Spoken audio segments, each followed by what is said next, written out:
You'll get exclusive updates, challenges, and behind-the-scenes missions straight from the people shaping the fight for faith and freedom.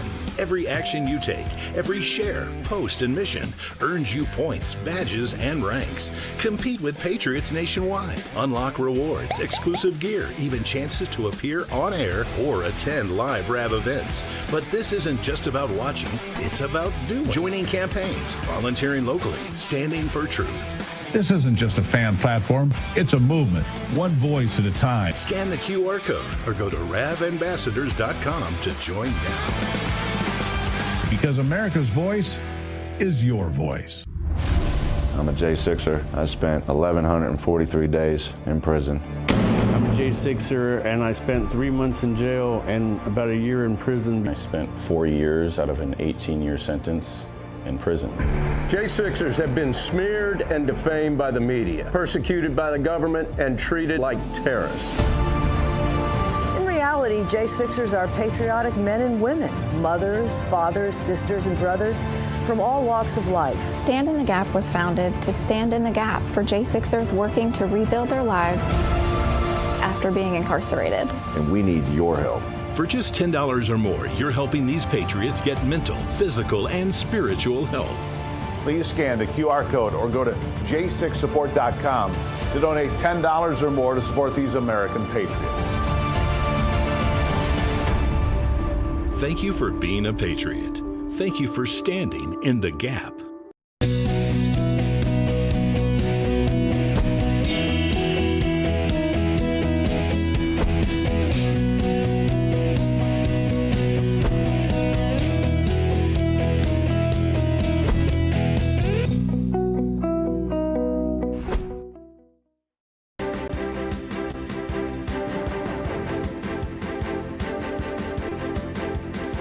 Ahead in American Sunrise Early Edition, I really hope you're not on your way to the airport right now, as hundreds of flights are being canceled across the country this morning thanks to the Schumer shutdown.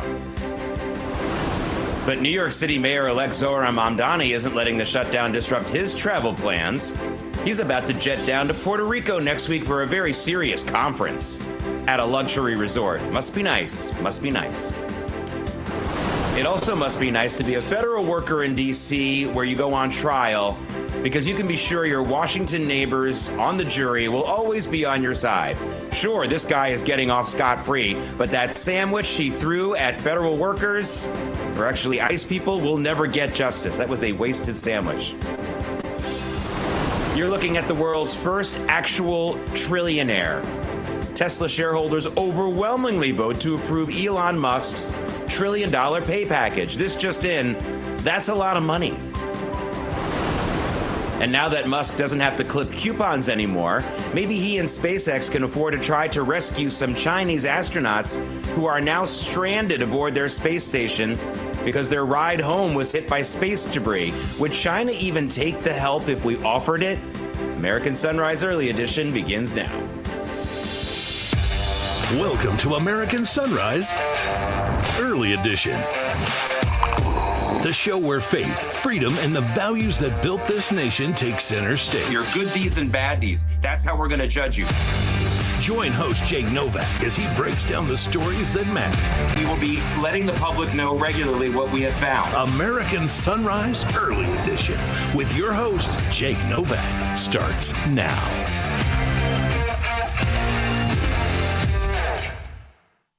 Welcome to this No Tie Friday here on American Sunrise Early Edition. And for many of you watching, it's also No Flight Friday, because hundreds of flights are being canceled today because the Democrats refuse to end the government shutdown, and the FAA has to start cutting traffic at our major airports because there's just not enough air traffic controllers to deal with the traffic going in and out of those airports right now. The Democrats, in their own words, extracting more pain from the American public. So I'm going to try to make it easier for all of you today with an informative, and hopefully we'll have a little bit of a fun show for you as well. Joining us right now is independent investigative journalist Walter Kurt. Walter, you and I, we tried, before I get to your specific marching orders, because you wrote a really good piece about what Republicans need to do next. But before I get to that, just how you doing? Because the two of us were working really hard, first to get the American public to pay attention to specifically the Virginia election, but also the ones in New Jersey and some other places. You know, are you emboldened to continue, or are you a little bit beat up after what happened? Well, you know, Jake, obviously we worked really hard on this race and we tried to get people to pay attention to it. But I'll tell you right now, I'm not in, I wouldn't say I'm upset about it. I would say that I'm pretty angry about it, to be honest with you. Because, Jake, you know just as well as I do that you don't lose a race by double digits like that unless that it was a poorly managed, every aspect of that campaign was poorly managed. And there's no way that that was done correctly. That means that the party itself really, really dropped the ball. And that they didn't run a ground game, they didn't do things properly, they didn't canvass properly. To me, it tells me that this was not done correctly at all, and that the Democrats, the only reason they brought in Obama, because we were talking about this, we were saying, well, why is Obama there? What's he here for? He's there for. The reason he was there is because they wanted to get Jay Jones over it. That's why he was there, because they realized, oh no, that they might lose the AG race, so they brought in the whole team, the whole Democrat Party showed up. Man, it's obvious to me that the campaigns run in Virginia were not done properly, and that this was a huge blowout because we decided we didn't think it was that important, apparently. And that's crazy to me. Yeah. All right. Let's talk about what we do about it. You have a piece out on your own Substack titled Republicans Need to Wake Up, because, again, I introduced you correctly as independent investigative journalist, but you're also the guy behind the WC Dispatch.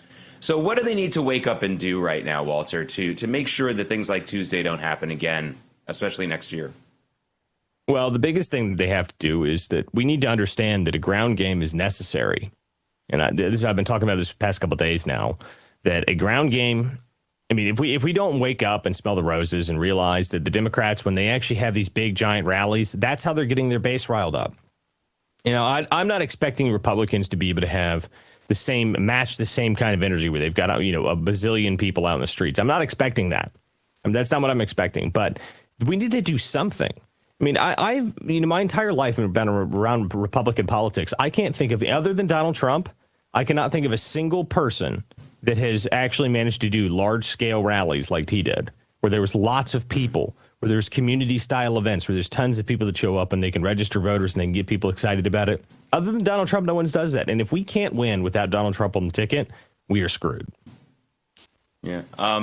Walter, I don't want to fall into the trap of infighting, because there's a lot of people pointing fingers about who's talking about what. But, you know, when it comes to this Tucker Carlson situation going on right now, this isn't rocket science. I mean, can we please stop thinking about who's doing the criticizing of Tucker Carlson just for a second? Let's just pretend I'm using a generic name here.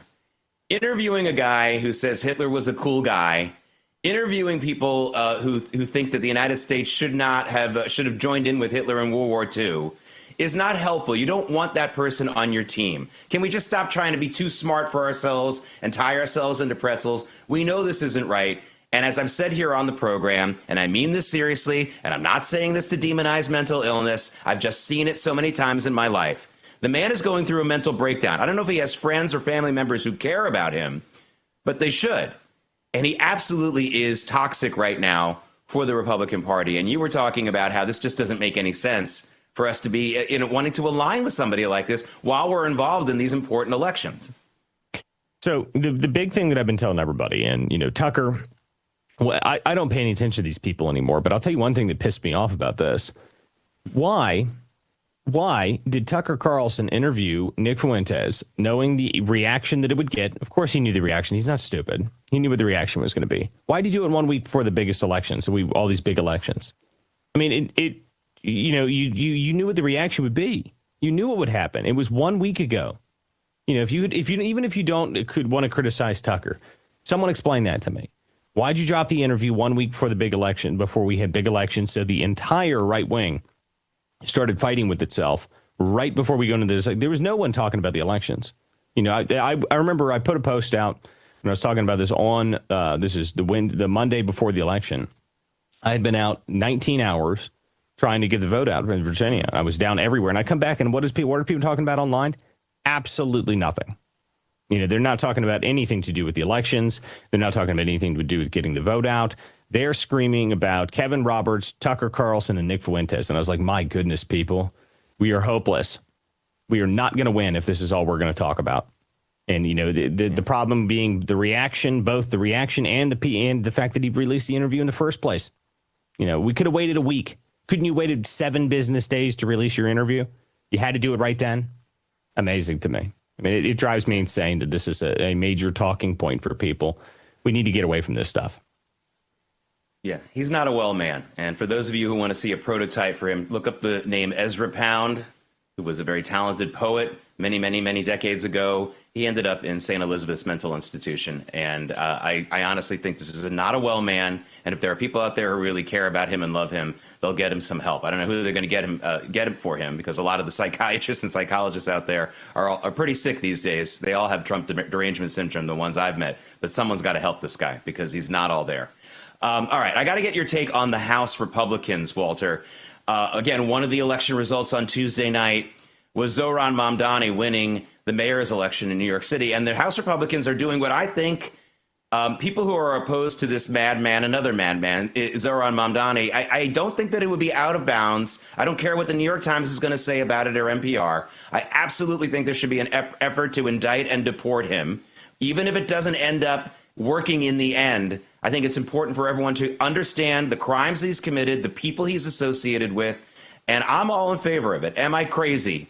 Speaking of mental illness, am I crazy, Walter, for really urging people to push for this just to get the ball rolling in the right direction against what this guy would do to America's largest city? No, I don't think so. I think we should deport all of these people, every single one of these people that act like this. I mean, he's a communist. He's an Islamist. He knew during his opening speech, his victory speech, he thanked every country except America for the victory. He didn't thank America at all.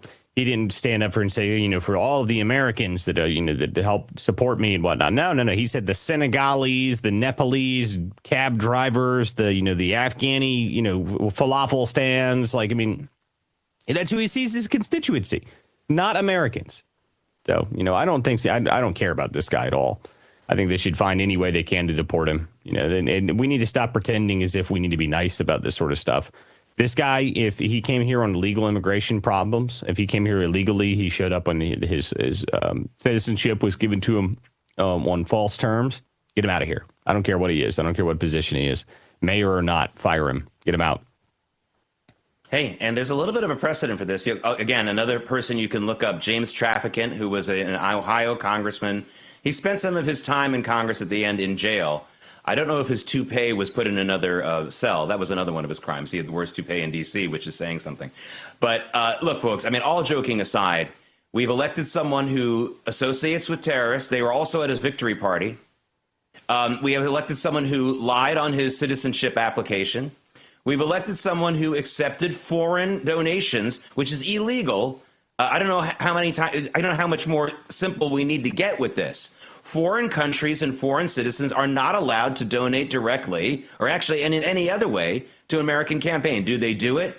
Have they been doing it for a while? Yes, but actually, it's a relatively new thing because for so many decades, during after the election laws were passed, after our campaign finance laws were passed, most of the enemies of the United States didn't have much of a cash flow. But because of Iranian money, because of Chinese money, and the rise of those economies, either from oil, like the Iranians have, or China with all the economic boom they've been enjoying, they finally found a way to just get around all this. Enough money will get you around anything. At the end of the day, Walter, I know you were talking about enthusiasm and ground game, but at the end of the day, is freedom in America just being outspent by our enemies? I wonder if that's really just the simple answer. It's about money at the end of the day. Well, that is true. The amount of money that was specifically going to the Virginia race, because that's where my focus was, the Virginia race was obviously outspent on a massive scale compared to Winsome Sears. Winsome Sears ended up having about $34 million. Abigail Spanberger spent about $80 million. I mean, money is the lifeblood of politics. You have to be able to spend. But, someone was trying to argue to me that maybe this is the final push from the USAID money and that they're not going to have any left after this. I'm like, I don't know. Their billionaires seem to be willing to fund all sorts of stuff. So I'm not entirely sure if this is the last gasp, if this is all they've got left. But I don't think so. And anybody who doesn't think that the problem here is really our turnout number here, because that's what you really have to look at. I mean, I've got the numbers pulled on the Southern Virginia, counties. The Southern Virginia counties where we had a 40 to 50% turnout drop. That's why we lost. You can't argue that. There's people saying, I see some people talking about, oh, is it fraud? Like, no, guys, they didn't show up for Trump because Trump wasn't on the ballot, and you didn't message to them. So if you don't figure out how to fix that problem, we're not going to win again. And that's why I say we need to have a ground game. We need to get a ground game up and running within the next 6 months. Needs to be there. And like I said, we tried our best. When did we start talking about that election? May, June? I mean, a lot of those people who didn't show up probably didn't even know about it. And that not through no fault of our own. We tried our best. Walter Kurt, thanks for joining us. Have a restful weekend. This is probably your first restful weekend coming up in a long time. Thank you. That's right. Thanks, Jake. Thanks for having me on. All right. Also coming up, there's one Wall Street firm that's telling its workers to stay home today. And no, it's not to get a jump on the Veterans Day sales. I will explain. Also, some Chinese astronauts are stranded on their space station right now. Should the Trump team offer to help? But for a price? Let's weigh some options about what we can ask from them. American Sunrise Early Edition. We'll be right back. River running free, you know how I feel. What if watching Real America's Voice was just the beginning? Proud to introduce the RAV Ambassadors, the new grassroots platform that turns viewers into leaders, connecting directly with hosts like Steve Bannon, Dr. Gina, and more. Built by patriots for patriots. Inside the RAV Ambassadors Hub, you'll get exclusive updates, challenges, and behind-the-scenes missions straight from the people shaping the fight for faith and freedom. Every action you take, every share, post, and mission earns you points, badges, and ranks. Compete with patriots nationwide. Unlock rewards, exclusive gear, even chances to appear on air or attend live RAV events. But this isn't just about watching, it's about doing. Joining campaigns, volunteering locally, standing for truth. This isn't just a fan platform, it's a movement, one voice at a time. Scan the QR code or go to ravambassadors.com to join now. Because America's voice is your voice. I'm a J6er. I spent 1,143 days in prison. I'm a J6er, and I spent 3 months in jail and about a year in prison. I spent 4 years out of an 18-year sentence in prison. J6ers have been smeared and defamed by the media, persecuted by the government, and treated like terrorists. In reality, J6ers are patriotic men and women, mothers, fathers, sisters, and brothers from all walks of life. Stand in the Gap was founded to stand in the gap for J6ers working to rebuild their lives after being incarcerated. And we need your help.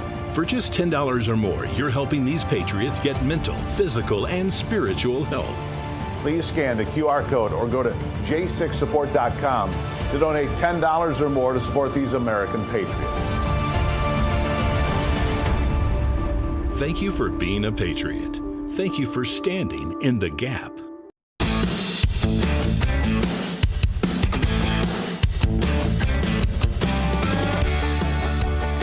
Good morning. That's Lady Liberty. I think we are looking at Lady Liberty from this vantage point of Bayonne, New Jersey. Bayonne is my city of hard knocks, folks. One day I'll tell you the story. But anyway, beautiful, beautiful Statue of Liberty shot this morning. At least we have beautiful mornings here in New York, even though we have terrible leadership. Welcome back to American Sunrise Early Edition. It's a No Tie Friday. Special welcome to those of you already up and commenting on the Getter chat, the Rumble chats, X and Substack, all those places. Hey, speaking of New York, Apollo Capital Management, that's one of those fancy private equity firms in New York. They don't need to, if you work there, you don't need to go to work today. That's because there's going to be a massive protest. They're angry, the protesters are, because the CEO of Apollo, his name is Mark Rowan, has publicly supported President Trump's clampdown on woke politics at university campuses.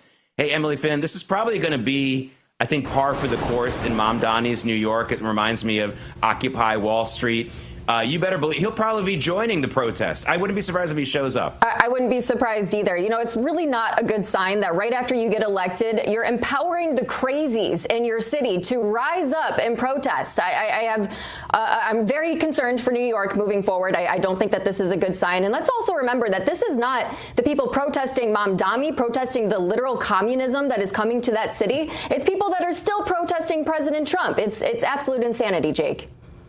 Yeah, the good news is I would open an avocado toast stand right outside that protest because all those kids who are basically probably paid protesters have never had like an actual real breakfast. I don't think they're going for the sausage, egg, and cheese sandwich. So let's make some money on that. All right, now, speaking of making money and taking advantage of a situation, Emily, this is an interesting thing that developed yesterday. There's some Chinese astronauts who are now stranded on their Chinese space station because a bunch of space debris damaged their return capsule home. I've got an idea. First of all, I think President Trump should comment about this immediately. Just basically say our hearts, our prayers are with them. We want to help them. Do they want us to go pick them up? Do they need a lift? I think that this is something we should take political advantage of and offer them a free ride home, maybe in return for all the stolen technology on that space station. It's all our technology that they steal. They don't innovate in China. They just steal. They work very hard, but they don't innovate. Maybe we could ask them, while we're there, can you give us all the stuff you ripped us off from? I mean, something like that. What do you think? Jake, I think that's a fantastic idea. I think I'm going to nominate you to be the head of Space Force at this point, because seriously, space is the one thing that we should all on Earth be unified over. We have no idea what's out there. And if these astronauts are having a hard time getting home, yes, I think that's a fantastic idea to try to help out. And it could bring some peace and bring some ties between the U.S. and China as well. Space exploration is something that is going to be the future. Elon Musk has been very vocal about this as well. So I think that unity on Earth is definitely needed. Yeah, I think, but I wonder if Xi Jinping is getting on the phone with the astronauts and saying, "Don't take any rides from strangers." And if someone says that I told you to go pick you up, we have a family safe word. It's Cocker Spaniel. Hilarious. I don't know. Absolutely Don't get into cars with strangers, guys. That's what's going on. All right, Emily. Don't get into Emily, any foreign spacecrafts. That's right. Don't go into cars with boys. All right. Anyway, that's the cool thing there. Thank you so much, Emily. We'll see you in the next hour in American Sunrise, and I'm going to give you a preemptive good weekend. Thank you. Thank you, Jake. All right, let me be blunt. Don't get into spacecrafts with strangers. No, let me also be blunt about gold. Gold is up around 40% this year. That's not speculation. That's reality. And if a portion of your savings isn't diversified into gold, you're missing the boat. Here are the facts.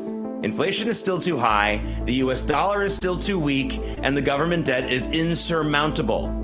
This is why central banks are flocking to gold. They're the ones driving prices up to record highs. But it's not too late to buy gold from Birch Gold Group, and get in the door now. Birch Gold will help you convert an existing IRA or 401k into a tax-sheltered IRA in gold. You don't pay a dime out of pocket. Just text America to 989898 and claim your free info kit. There's no obligation, just useful information. The best indicator of the future is the past, and gold has historically been a safe haven for millennia.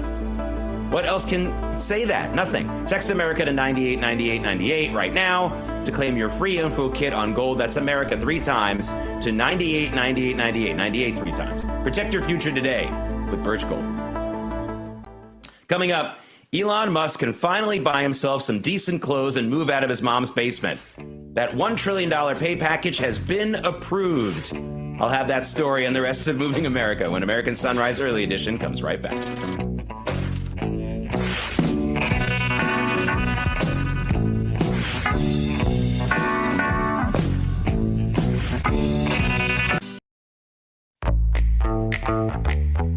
Now is the moment to put your brand in front of an engaged, loyal audience through Real America's Voice. When you advertise on Real America's Voice, you're not just running an ad, you're partnering with trusted voices like Steve Bannon, Charlie Kirk, and other influential hosts. Backed by millions of monthly listeners. What's happening? Because of a Real Voice, man. I watch it all the time. Real America's Voice rocks. Real America's Voice gives sponsors the chance to put their product front and center, displayed on screen and highlighted by our anchors during exclusive segments and live events. Head to freetrumpknife.com. This means your brand becomes part of the conversation as it happens. Secure your spot before it's too late. Join us today and make your brand part of the news conversation that America's viewers trust. Real America's Voice, where your message is seen, heard, and remembered.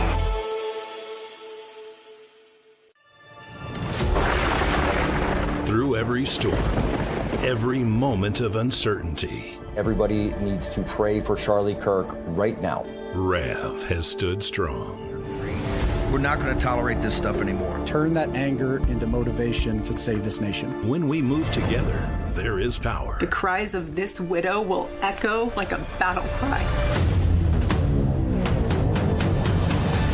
This is more than news. It's a movement. This revolution of people taking their countries back. A turning point. A chance to be part of something greater than yourself.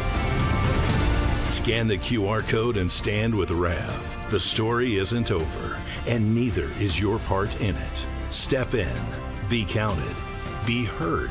Together, we are RAV. We will achieve American greatness. And we are just getting started.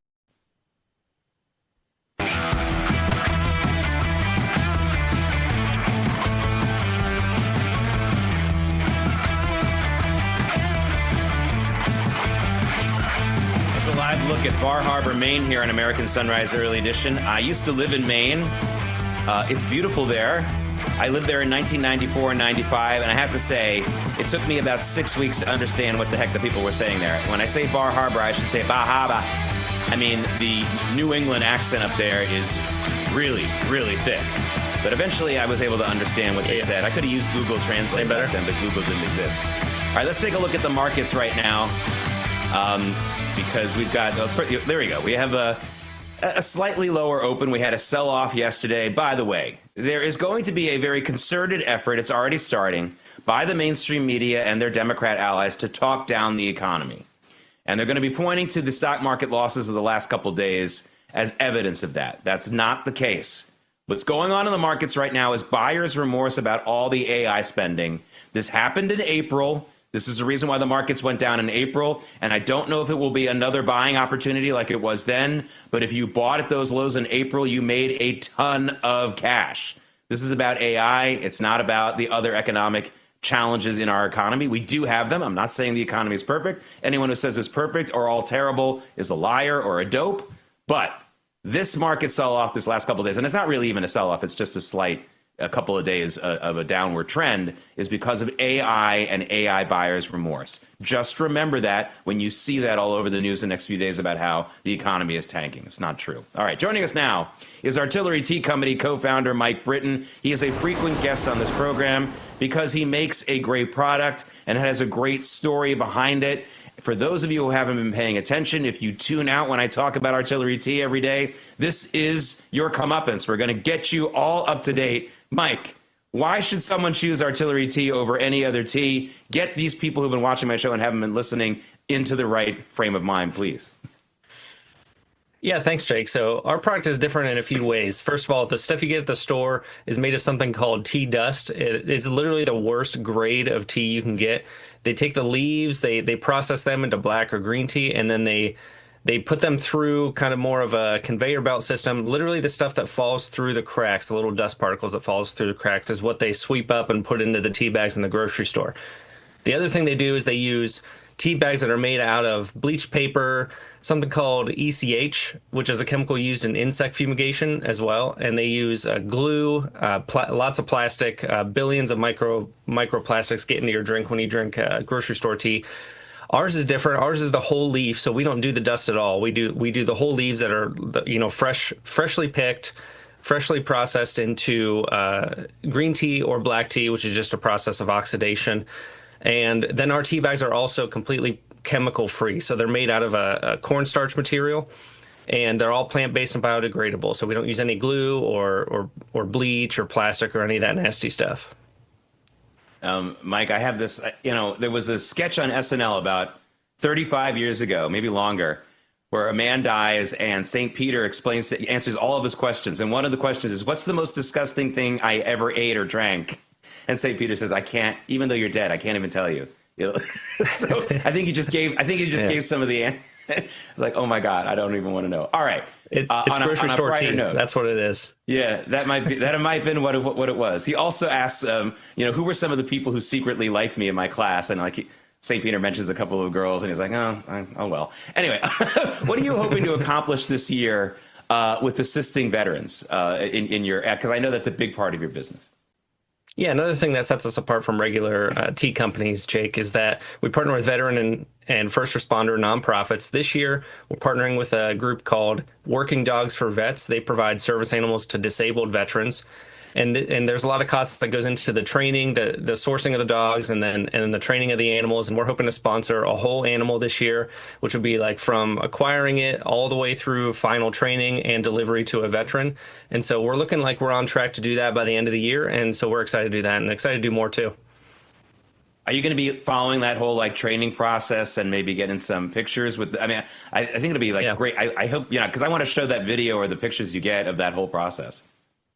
Yeah, for sure. That was part of like what we talked about with them, is that the dog that we sponsor, we're going to get pictures of it. We're going to know who it goes to and what that person's background is and what the background of the dog is too. So looking forward to sharing that with the show.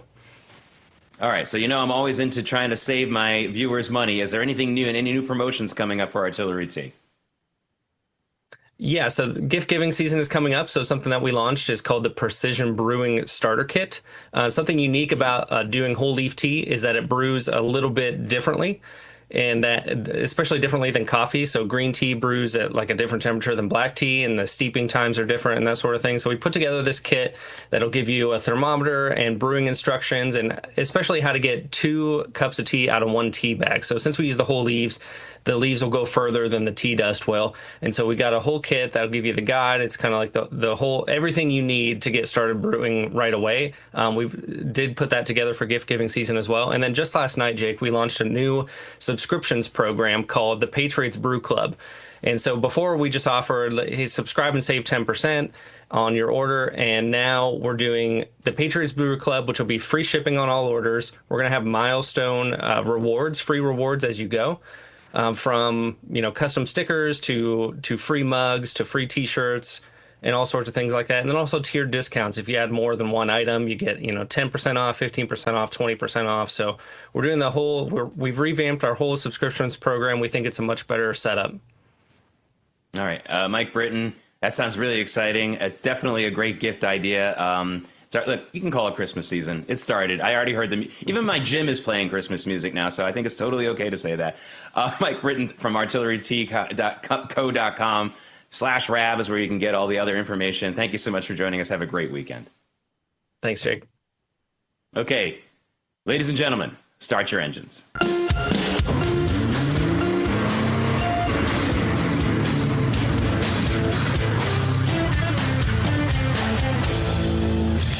Hey, Moving America, which coincidentally is sponsored by Artillery Tea Company. Again, thank you so much for doing that every morning. Well, I was wrong.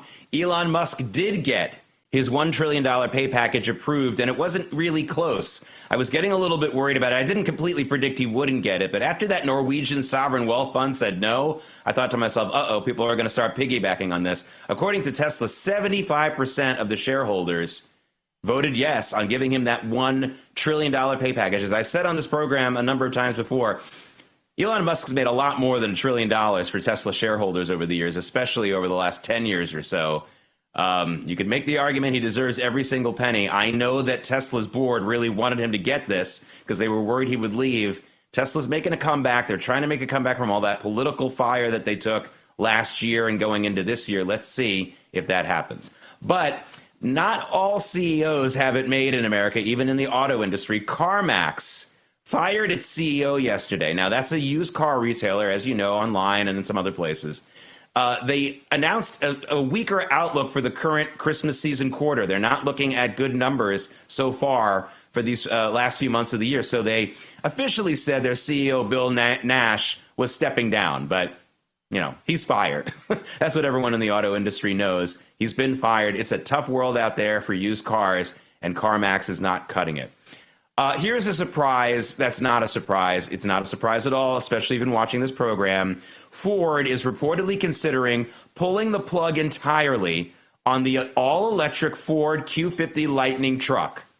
Ford has racked up, get this, $13 billion in losses on EVs since 2023. Again, EVs do have a place, even in the American marketplace. I say at the most it's a 10% market share, which isn't bad. That's a pretty big change from years ago when it was 0%. But I don't think that EVs have a place in the world of big SUVs and trucks, especially the Ford F-150. This was something that Ford did to placate the swamp, to placate the Biden administration, to show them that they're really forward-thinking, and they've taken a bath on it. And now they might kill it. I think they will. That's a report in the Wall Street Journal saying that that is what they're talking about in Dearborn these days. Okay, now for a horror movie preview from Britain. It's not a real horror movie, but it's worse than that. It's reality. Speaking of EVs, the UK's Labour government is looking at the equivalent of what would be a 4-cent per mile tax on your EV. So if you're an EV owner, they're going to look at your odometer and charge you 3 pence, which is 4 cents American money, for every mile. For the average driver in Great Britain, this would be about another $320 a year that they have to pay in taxes. This is because EVs don't go to the gas station and pay that gas tax. It's also because EVs are much heavier than regular cars, and they do more damage to the roads. The cost of EVs is never honestly presented to the public. It isn't just about saving some money at the gas station. You also lose money when they start to tax you. And you better believe the blue states, at least in this country, are thinking about doing the same thing as Great Britain. Okay, coming up. Are failures in the classroom the reason why we're getting failing election results like we saw in New York City? I'll talk to someone pushing hard in just a moment for more and better civics classes from high school through college when American Sunrise Early Edition comes right back. I wanna be famous, I start to scream, but you can do something in between. Baby, you can drive my car. Now is the moment to put your brand in front of an engaged, loyal audience through Real America's Voice. When you advertise on Real America's Voice, you're not just running an ad, you're partnering with trusted voices like Steve Bannon, Charlie Kirk, and other influential hosts. Backed by millions of monthly listeners. What's happening? Because of a real voice, man. I watch it all the time. Real America's Voice rocks. Real America's Voice gives sponsors the chance to put their product front and center, displayed on screen and highlighted by our anchors during exclusive segments and live events. Head to freetrumpknife.com. This means your brand becomes part of the conversation as it happens. Secure your spot before it's too late. Join us today and make your brand part of the news conversation that America's viewers trust. Real America's Voice, where your message is seen, heard, and remembered.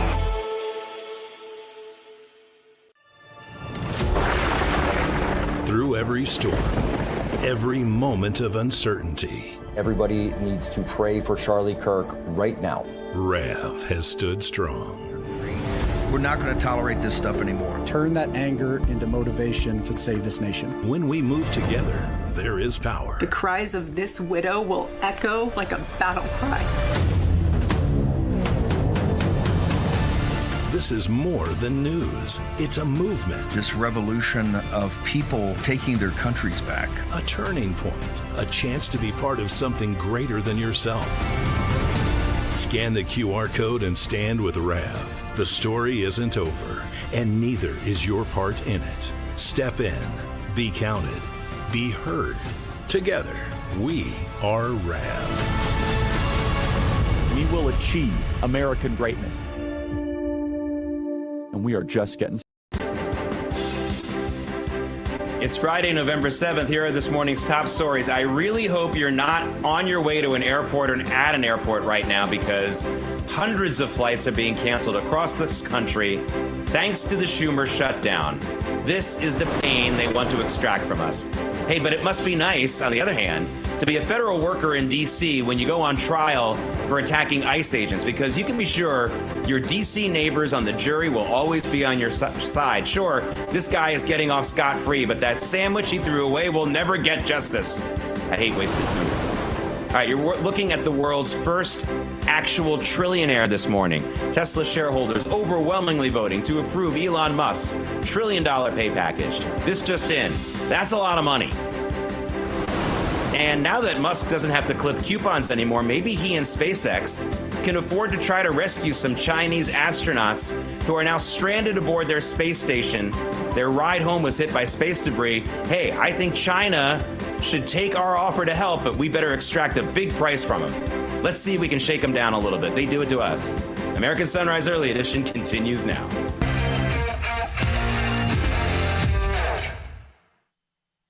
I mean, what would the Uber charges be for the 1 million miles or so from outer space back to Beijing? I mean, I think we can really think about some serious charges here, and we'll get them a good Uber driver. I think that we can really think about this. We should extract some price, but they're using our technology that they stole anyway, so we might as well help them out right now. But again, exact a big price. Okay, welcome back to American Sunrise Early Edition. It's a No Tie Friday, and let's get to something serious right now, because I think some of the things we talked about this week were the result of problems in our education system. What else is new? Joining us right now is Dr. Jenna Robinson. She is the president of the James G. Martin Center for Academic Renewal. I've been focusing a lot on education this week. I've had a few guests about this. And the Martin Center has a new study out comparing civics education in all 50 states.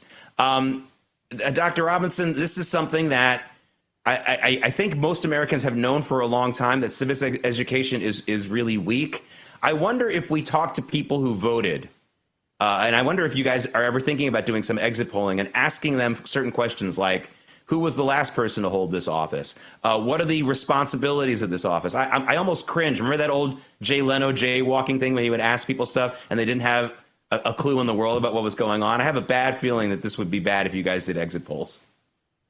Yeah, in fact, we don't need to do exit polls because we know that voters in general are just very uninformed about civics, about how American government works, about why we have some of the laws we have. So if you ask them about the 3 branches of government, or who sits on the Supreme Court, or what is the purpose of the Electoral College, you will get blank stares. I think famously one poll included as an option on the multiple choice who's on the Supreme Court, they included Judge Judy as an option, and some voters and American citizens thought that she was on the court.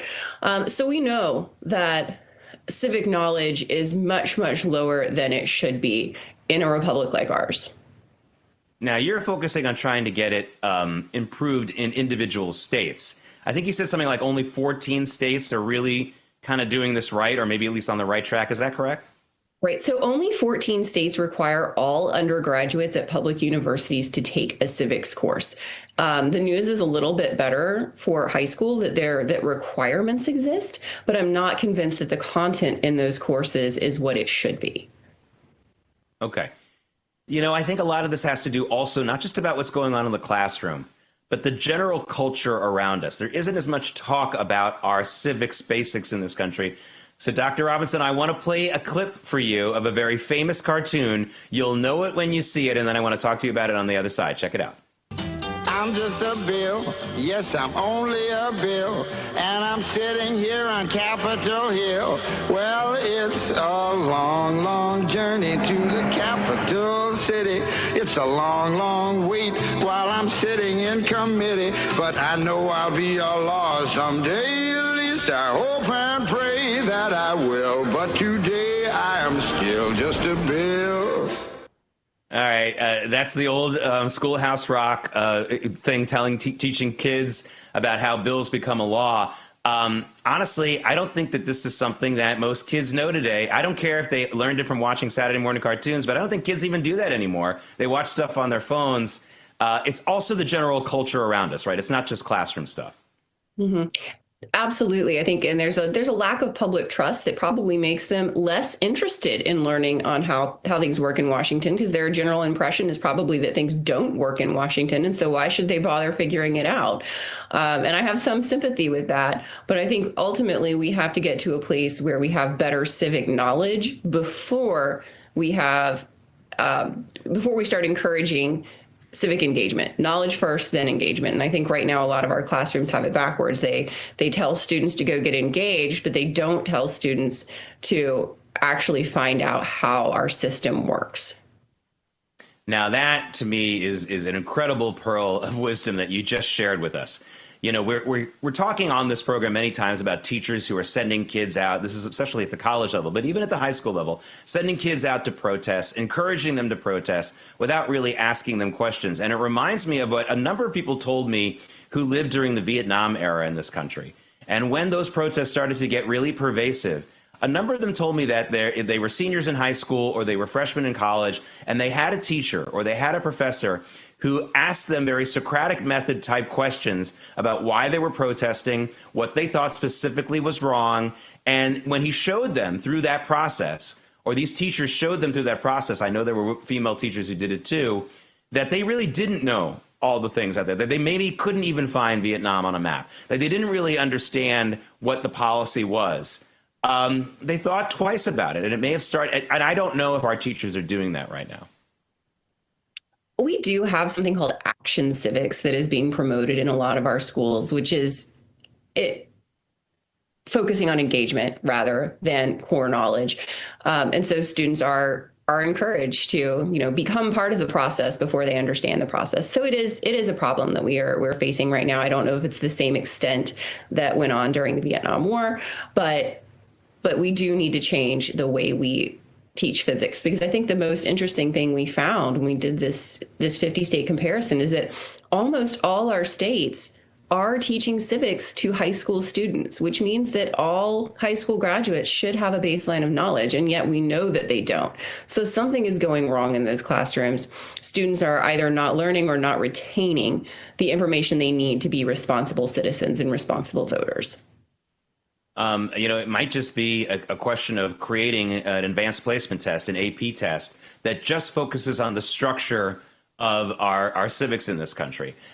Simple as that. It might be for the students who decide to really learn it. It might be an easy 5, and maybe they can get credit in college for it. That might be one way to do it, maybe a carrot and a stick in that way. Dr. Jenna Robinson, you're much young. I think you're a significantly younger person than I am, because I know you're really focusing a lot on the 250th anniversary of the United States next year. It's going to be a lot of celebrations, a lot of basically observances of it. The reason why I note that I think you're significantly younger than I am is because I very much remember the bicentennial celebrations in this country in 1976, and they went beyond a few weeks. They went beyond just parties and fireworks. I can tell you that it was incredibly pervasive across this country. Everything was bicentennial. It was something that you saw on TV and in the movies. It was all over the corporate and the commercial world, the stores that you went in. And it was a lot of information. I mean, a lot of us got, almost by osmosis, an incredible education in the history of this country. I know President Trump wants to make a big deal out of the 250th, and I think he will, and I think there will be some great celebrations. But even at this point, I can tell you, we're way behind what they did in 1976 in this country to really, really hammer home these lessons. So what are you trying to do to kickstart that for next year?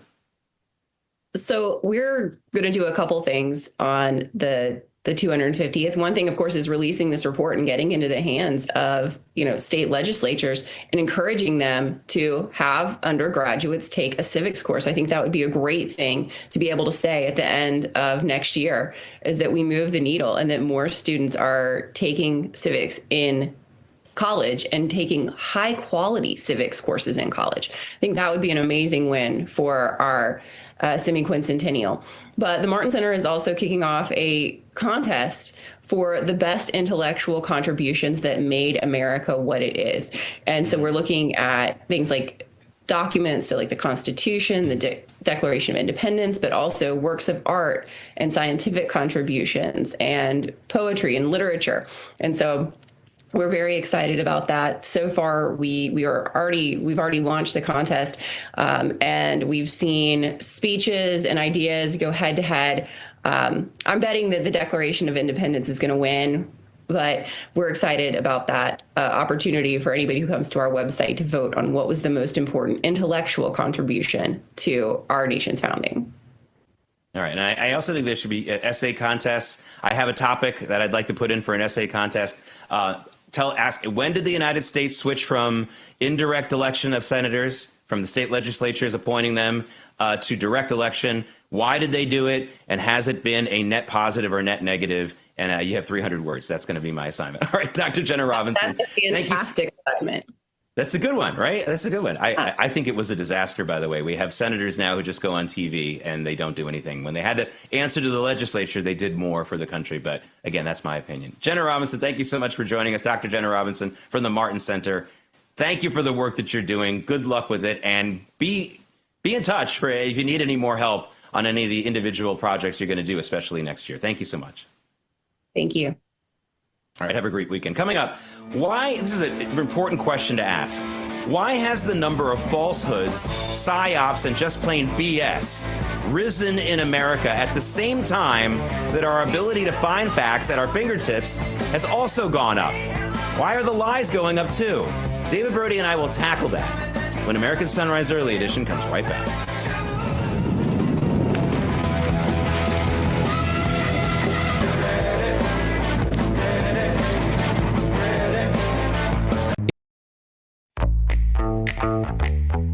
Now is the moment to put your brand in front of an engaged, loyal audience through Real America's Voice.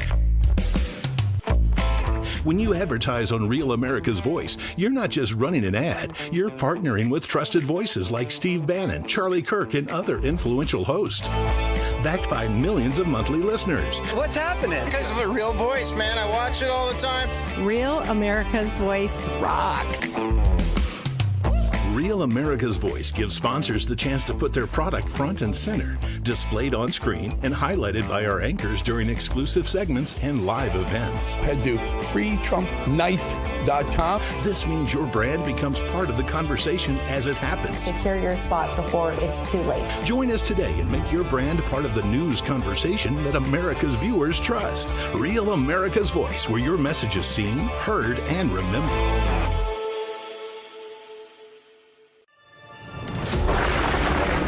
Through every storm, every moment of uncertainty, everybody needs to pray for Charlie Kirk right now. Rev has stood strong.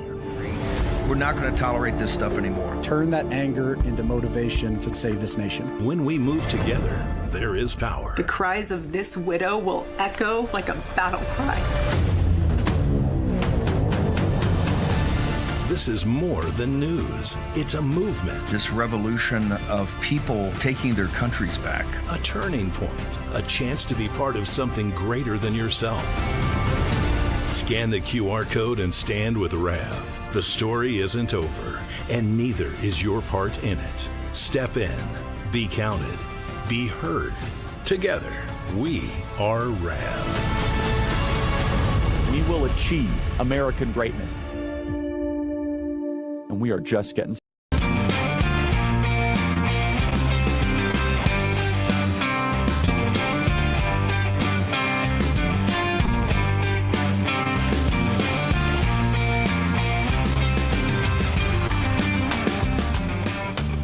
Welcome back to American Sunrise Early Edition, a live look at our nation's capital.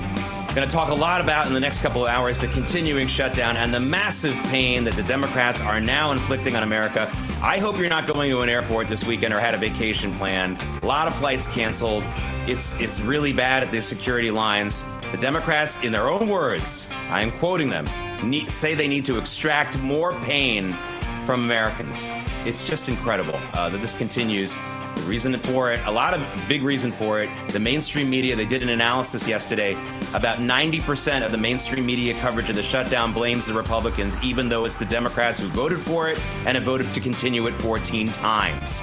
This is what happens when you get lies in the news media. Speaking of lies, I noticed something earlier this week, and I didn't just think about it, and I didn't just post about it. I wanted all of you folks to test me on this thought of mine.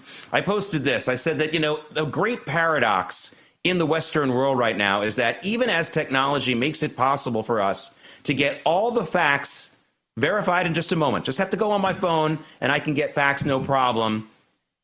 At the same time, the number of falsehoods in our society is growing exponentially. So why is that? Why is it when we have the facts at our fingertips, we're going and seeing more lies than ever all over the place? This is a variation on the other joke about how we have all of human knowledge in the world at our fingertips on a phone right now, and all we ever do is look at cat videos on the internet. David Brody breaking in here. I want to bring this in. I think you might agree with my first premise. I wonder if you agree with one of my reasons for this. Here's my reason. I think that some of the lies and conspiracy theories and other nonsense that used to only be spread in quiet shadows, on bathroom walls, or in private, is now being spread on the very same platforms where we get our facts. In other words, the same social media platform or website where I find out whether there's a tornado warning, which I believe, whether I find out what the stock prices are, when I find out what the sports scores are, also is the platform where you see the lies being spread. And I'm not saying we should get rid of free speech here. I'm just saying I think this is a case of all of a sudden it's all in the same room when it wasn't before. That's my explanation for it. Yeah, and let me just let me pile on you this morning. No, just kidding. Let me continue on and just simply say two words, algorithms. And I guess this is two other words, echo chambers. When you're in an echo chamber and you have an algorithm that is feeding you what you want to hear, and then other people are saying the exact same thing, well, then guess what? It's true. Oh, wait, no, maybe it's not. But if you think when you leave the online atmosphere to say, well, everybody's saying it, it's got to be true. Everybody, exactly who is everybody? Oh, everybody in your liberal sphere, everybody in your, let's be honest, conservative sphere, everybody in your crazy, far anarchist right. Hello, Nick Fuentes. Good morning to you, sphere. Look, that's the type of stuff we're talking about here. And so I think that's a big part of it. Also, let's be honest, and let's call her out right now, Candace Owens and her citizen journalism. I mean, this is the type of stuff that we're seeing, right? We talk about how it's great. You got an iPhone and now you're a citizen journalist. Okay, time out on citizen journalism. I think it's great that you're documenting things that are actually happening in real time. But there's a far cry between that and actually Candace Owens saying, look, I'm getting some tips. And some tips that people are telling me. Yeah, I'm sorry, Candace, could you reveal your sources? I'm sorry, who is it exactly? A 24-year-old in her basement who just got done watching Star Trek, The Wrath of Khan? I mean, who exactly is your tip here coming from? You know what I'm saying, Jake? I mean, so this is the type of stuff that we really got to monitor. And shame on Candace Owens and all of those folks that throw all of that stuff out. And that's right, I'm calling out, quote, conservatives, because we don't need those types of folks that are doing real damage to any credibility that we have. And we've got a lot of credibility. But don't tread on our credibility, Candace Owens. Give me a break. That's right. And you also had a shout out to Star Trek, The Wrath of Khan with the great line, God created the world in 6 days, but look out, here comes Genesis. He'll do it for you in 6 minutes. That's a great line. All right, we got a lot more for you. Forever. And I'm going to an airport, by the way, in 2 hours. Oh, no, poor David. All right, well, anyway, stay around for American Sunrise, the big show. Early edition comes back Monday. See you then. American Sunrise is a great way to start your morning. Join us Monday through Friday from 8 to 10 a.m. Eastern Time. We've got the news of the day and some compelling interviews that you don't want to miss. Here's what you missed from yesterday. You know, here we are in this shutdown. And as I said, if it were my will against President Trump's, he's going to win every time. That guy, I mean, he's got a will of steel. Look at what he's been through. We've now been through this shutdown for this inordinate, the longest ever amount of time. Senator, when is this resolved and who wins? The goal is to end the Schumer shutdown. It is to make certain we get off the Biden budget numbers and onto a Republican and Trump budget, and that we're able to begin to meet the mandate the American people called for, which is to reduce the size, the reach, and the scope of the federal government. Senator, you said very soon.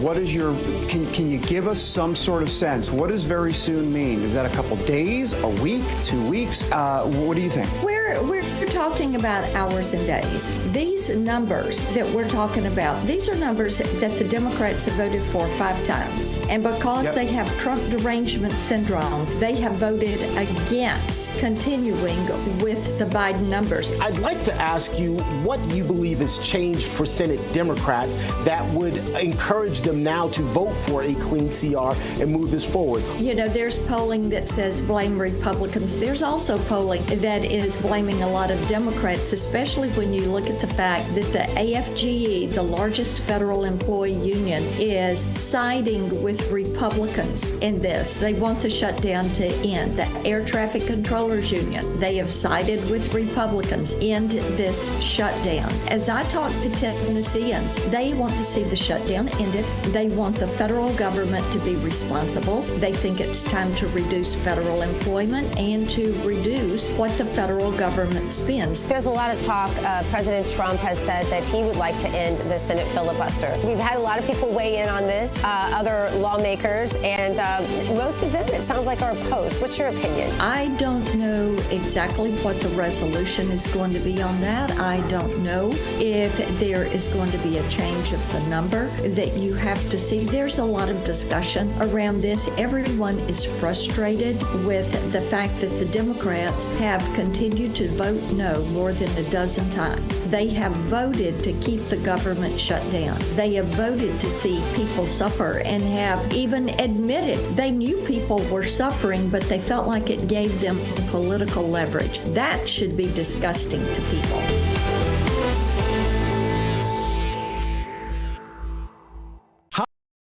Welcome to Real America's Voice, Real Minute. Your quick look at the powerful stories of faith and freedom, inspiring audiences across the nation. Angel Studios presents. What if Pentecost happened in our city streets today? Did you steal his body from the tomb? They claim he is risen. Jesus is alive. He's dead. Angel Studios' newest series, Testament, is a modern reimagination of the book of Acts, in which early Christians put their faith to the test. Although a biblical story, it presents some universal themes and principles. All of the wonder of the book of Acts, from miracles to courage, are dropped right into today's world. It's something old, yet something very new as well. Stephen, you're too smart for this. I just know it's true. It's something old, and yet something new. Blasphemy, insurgency, inciting revolution. Blasphemy, insurgency, inciting revolution. These are not unfamiliar concepts in today's world. And Testament delivers an authentic account of the Bible if it happened today. From belief to baptism, Testament the series will have you asking what faith actually is. This has nothing to do with our faith. It has everything to do with it! It's the story of a small group of believers who turned the world upside down. Testament the series is streaming only on Angel Studios, and you can catch it by heading to angel.com/RAV to join the Angel Guild.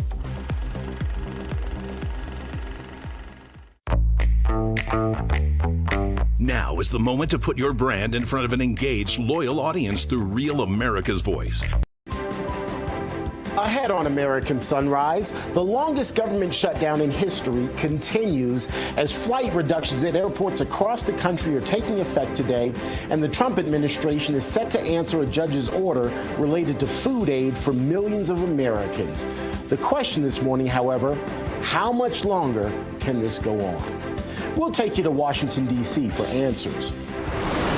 Plus, the Trump administration extends the National Guard deployment in Washington, D.C., so could we see more troops on the ground there? And then later, President Trump has a new message for New York City Mayor-elect Zohran Mamdani. Be respectful to Washington, he says. So is the message falling on deaf ears? We'll have those stories and so much more right now on American Sunrise. Good morning, America. Welcome to American Sunrise. Whether it's culture, we have breaking news to share with you. Politics. President Trump is joining us live now from Florida. We've got you covered. This is what it looks like to be a patriot. We have to protect the American family. The American dream is still alive. I'm David Brody. I'm Terrence. And I'm Dr. Gina.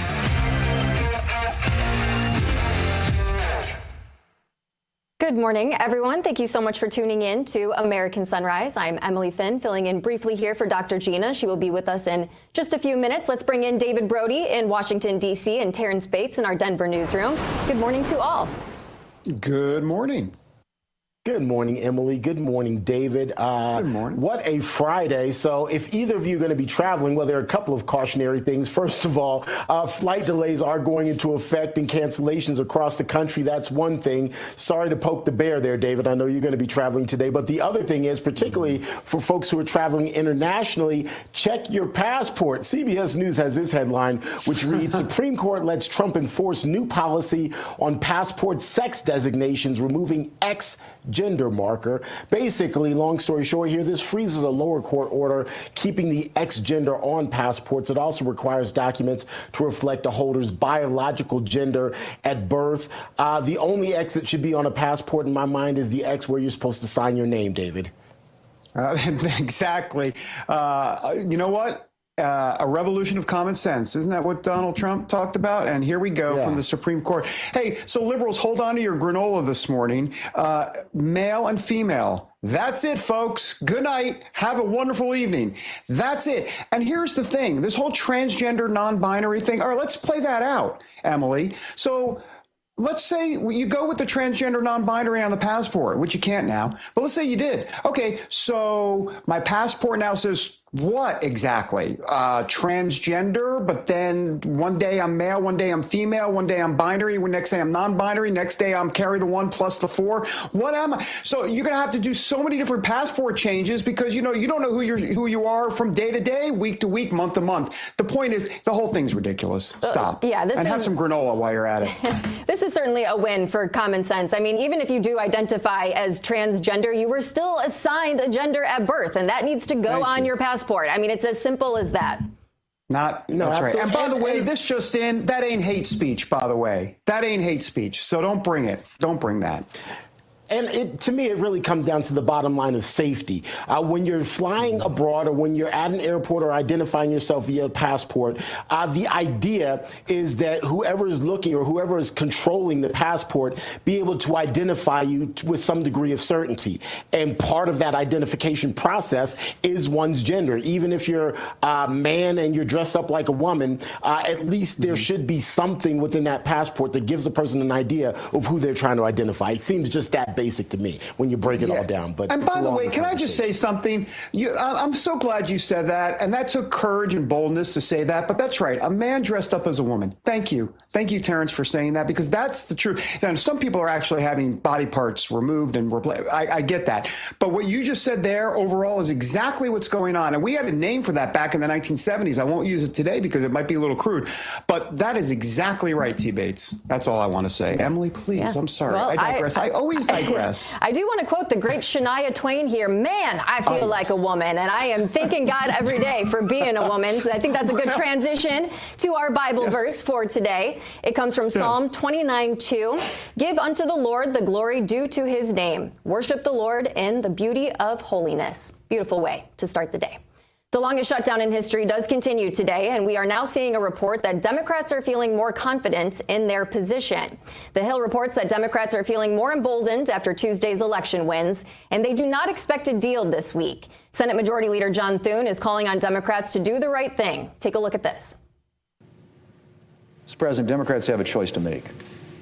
Are they going to continue to bow to pressure from voices on the far left telling them to keep up their opposition? Or are they going to stop the American people's suffering and end this shutdown? I hope enough of them are willing to do the right thing. And I hope they do it soon. The American people can't wait for events to play out.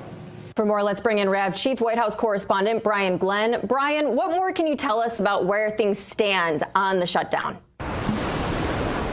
Well, as far as any future negotiations, from what I understand, the Senate is out next week, from what I've been told. So unless it happens today, it's certainly not going to happen next week.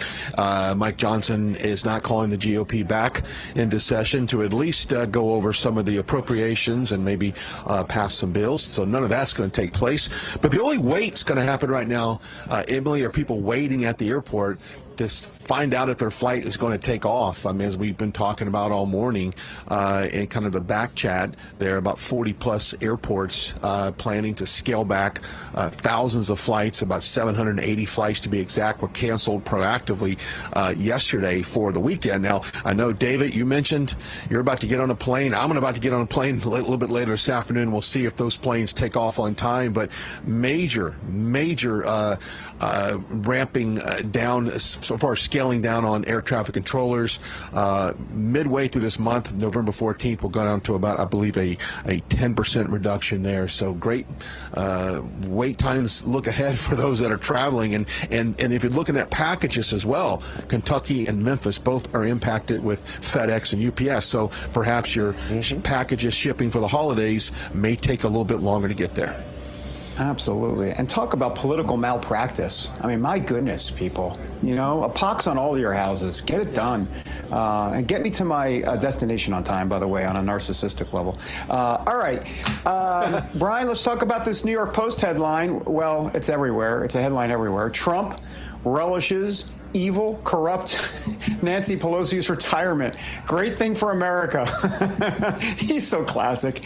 Anyhow, he said, look, you impeached me twice, and that was ridiculous. Of course, the Speaker Pelosi was there and Speaker when Obamacare was passed. So what a track record. San Francisco, you can have her. She's not necessarily the San Francisco treat, but good luck.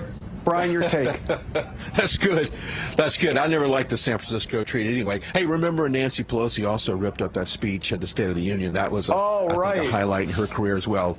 Yeah, remember that. Now, I can say I do not agree with her at all politically. I probably wouldn't have voted for anything that she ever submitted. But I will say this. She was really good at keeping her party together and keep them organized and keep them in step and bringing in people like AOC, people that might have gotten way far left, to kind of bring them all in to vote together and keep them on the same page. Now, I can't say that for other GOP speakers that we've had in the past. They have not been able to maintain complete control of their conference like Nancy Pelosi did. So from a job standpoint, she was good at what she did. We just all can disagree 100% of what she was actually supporting. But Nancy Pelosi stepping aside and going back to Northern California to enjoy perhaps a San Francisco treat. David. Hey, Brian, this is a perfect question for you because I know sometimes you decide to walk to work to the White House. You're on the streets there of Washington, D.C. ABC News has this new headline out, which reads, D.C. National Guard deployment in the nation's capital ordered by Trump is extended until February 28th. That order, of course, was originally started back in August as part of a crime-fighting mission. First of all, talk about kind of the optics. Are you still seeing National Guard troops pretty prevalently on the streets there of the nation's capital? And beyond that, what are your thoughts in terms of this extension and its impact? President Trump, of course, has said that he's been able to turn around the crime situation there in Washington, D.C. Moving forward through the new year, this seems like it will be a continuation thereof. Yeah, President Trump has done an excellent job curbing the crime here in D.C. We can all admit that. I don't see him as much as I did initially. Now, I know we have around 2,000 troops that are in this D.C. area. Perhaps they're just in areas that I just don't no longer travel to or I just don't go to, so I don't see them, which is a good thing. Maybe they're spreading themselves around the area. Now, that's been extended to February 28th, so perhaps from that point, I do anticipate it going a little bit further, and I do anticipate he's always talked about going to additional cities. Now, some of these officers, which is really interesting, Terrence, some of them actually have weapons on them, and some of them don't. Some of them have been doing more like what you could describe as yard work, trash cleanup, things like that. They picked up thousands of bags of trash, mulch, spread mulch in certain park areas. So they are being very productive on the ground. But the presence of them on the streets of any city here in America is a good thing. I think it does distract or deter people from committing violent crime or just random assaults in public. I think it's a good thing, but we'll see if it goes beyond February 28th. I think it will. I think it's a good thing to have them here in the nation's capital, and I think they're an asset. Every time I see them, Terrence, I thank them for their service and that they're leaving their families to serve our country. It's a good thing. Hey, Brian, by the way, if I can just add really quickly, and this is for Brian and for David, as you guys travel today, also thank those TSA workers. I traveled last week, and I tried to make it a point to say thank you because they're working without a paycheck, and I will say my experience was a very good one. They were very professional, very calm, very patient, and I can only imagine how much intestinal fortitude it takes for that sort of thing, particularly when you know you're not getting paid. So just my little 2 cents, guys. Brian, you do that all the time. Yeah. I do that all the time. Real quickly, in the Oval Office yesterday, I asked President Trump about air traffic controllers. I have several pilot friends. They tell me there's one thing the government does, and that is air traffic controllers. They're going to do major upgrades to the system to make it a little bit more efficient for these air traffic controllers, which are one of the reasons why they're scaling back all these flights. So God bless them as well. God bless everyone at TSA. They don't want to have you asked to have you to take off your jacket and your shoes any more than you want to do it, but they do it with a smile, and I think that's important. So thank you for your service. Wow, I don't know what airports you guys have been going to, but at Chicago O'Hare, they are not this pleasant. I do thank them, but I usually get yelled at. Take off your shoes, take off your backpack. No, it's a tough job for sure. Brian Glenn, thank you so much for your time. It is. Thank you, Emily. Coming up, we check out the hottest headlines from the RAV newsroom with T. Bates, and later, as the Supreme Court takes up President Trump's tariffs and their legality. Could it hurt the U.S. on the world stage? We will assess that next when American Sunrise continues.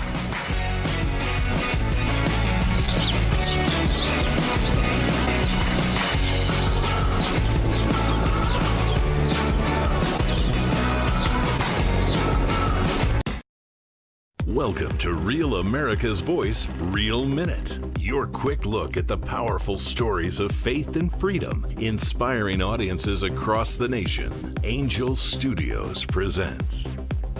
What if Pentecost happened in our city streets today? Did you steal his body from the tomb? They claim he is risen. Jesus is alive. He's dead. Angel Studios' newest series, Testament, is a modern reimagination of the book of Acts, in which early Christians put their faith to the test. Although a biblical story, it presents some universal themes and principles. All of the wonder of the book of Acts, from miracles to courage, are dropped right into today's world. It's something old, yet something very new as well. Stephen, you're too smart for this. I just know it's true. It's something old, and yet something new. Blasphemy, insurgency, inciting revolution. Blasphemy, insurgency, inciting revolution. These are not unfamiliar concepts in today's world. And Testament delivers an authentic account of the Bible if it happened today. From belief to baptism, Testament the series will have you asking what faith actually is. This has nothing to do with our faith. It has everything to do with it! It's the story of a small group of believers who turned the world upside down. Testament the series is streaming only on Angel Studios, and you can catch it by heading to angel.com/RAV to join the Angel Guild.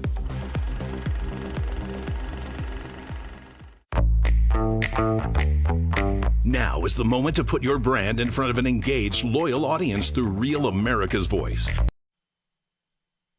This news break is brought to you by AMAC, Association of Mature American Citizens.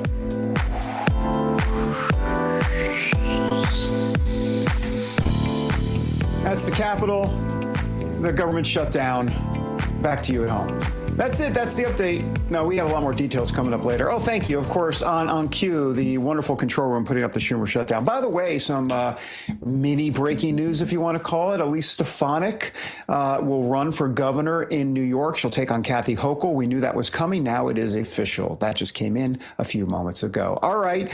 Oh, by the way, did I say welcome back? I'm so rude. Welcome back, everybody, to American Sunrise. I'm David Brody. Join us on YouTube, Getter, Rumble, all that type of stuff. We're right there in the chat. All right, I'll be honest. I haven't been in the chat recently. I need to do that. And now I'm feeling guilty. I'm going to the chat. T. Bates, though, is going to stand by with the latest headlines from the Real America's Voice newsroom, sponsored by AMAC. The Association of Mature American Citizens is the conservative voice for Americans 50 and older. AMAC is fighting for the values that you hold dear. Join today. Together, we can right the course of America. A medical emergency in the Oval Office. In case you happen to miss it, it happened as President Trump was rolling out new cost-cutting measures for obesity drugs. Gordon, you okay?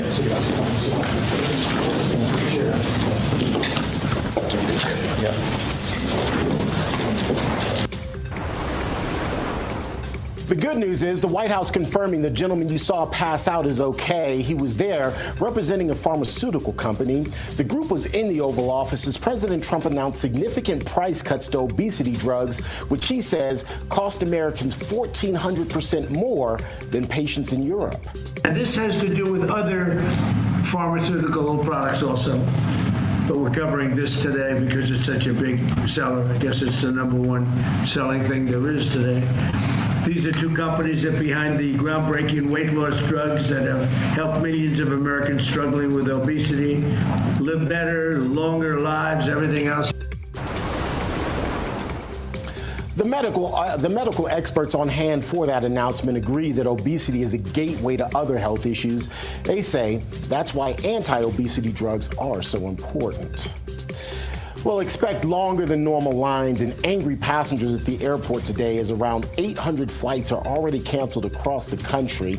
The Federal Aviation Administration is reducing traffic at the nation's busiest airports because of the ongoing government shutdown. There are 40 airports in more than 24 states targeted for the 10% reduction in flights. The FAA says it's starting with a 4% cut in flights today and will ramp up to 10% by next Friday. The so-called high-volume hubs that are affected include Atlanta, Dallas, Denver, Los Angeles airports, Charlotte, all 3 Washington, D.C. area airports, as well as both Chicago airports, just to name a few. The flight reductions are meant to maintain safety in the skies as air traffic controllers are dealing with the added stress of having to work without getting paid. The airline industry is continuing to encourage Congress to end the shutdown so the system can get back to normal. Senate Republicans hope that their Democrat colleagues will come to their senses and vote to reopen the government as soon as today. Senate Democrats met behind closed doors on Thursday to discuss a deal for a short-term funding deal that will allow Congress to address full-year appropriations bills. By the way, the current shutdown is now in its 38th day, marking the longest government shutdown in U.S. history. You see 37 there. It's technically 38 days. On this 38th day, the Trump administration is also under a federal judge's order to fully fund SNAP benefits by today. The Rhode Island judge is blocking the administration's plan to only provide reduced food and benefits during this shutdown and instead requiring that food aid for 42 million low-income Americans be fully funded.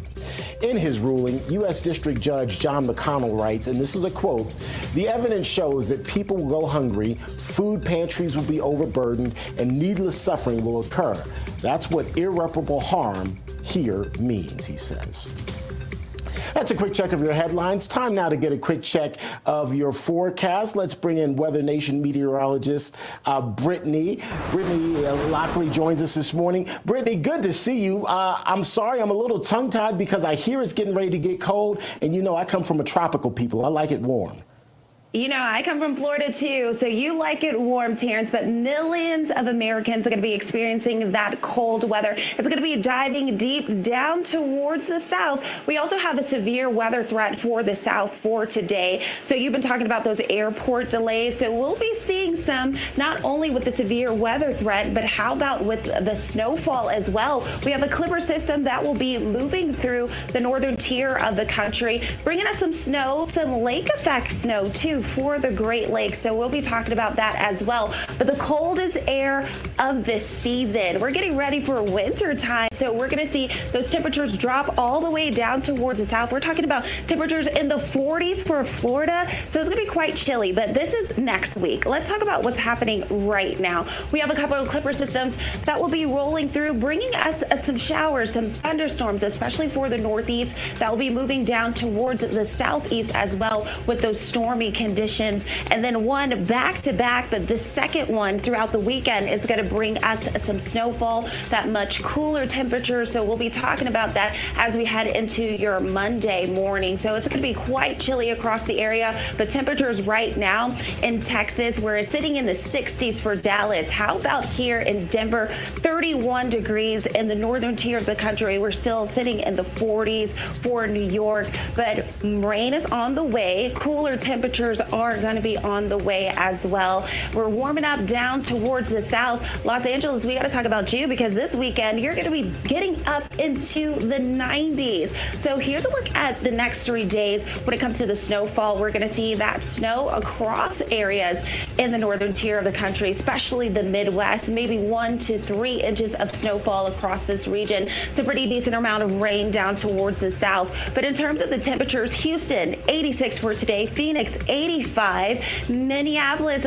chilly 38 degrees for today. And as we get into your Saturday, we're going to see those cooler temperatures as well. Though Sunday is also going to bring chillier temperatures. Terrence, I'm sending things back to you. We got your hometown forecast coming up, and I'm pretty sure your viewers are going to love it. All right, looking forward to it, Brittany. Appreciate it. We'll check in with you next hour. By the way, folks, there at the bottom of your screen, you see that QR code. Go ahead, click on that QR code, scan it, and then join our friends over at Weather Nation. That way you can get your forecast anytime you want it. Plus, as Brittany said, coming up in our next hour, we'll get your hometown forecast. All you have to do is go to Getter, YouTube, go into any of our chats there. Let us know where you are, and you might be one of the lucky people getting that live hometown forecast. All right, before we take a break, Russian President Vladimir Putin threatening to resume nuclear testing. So how is the Trump administration going to respond to all of that? We'll have some expert analysis straight ahead. That's all coming up.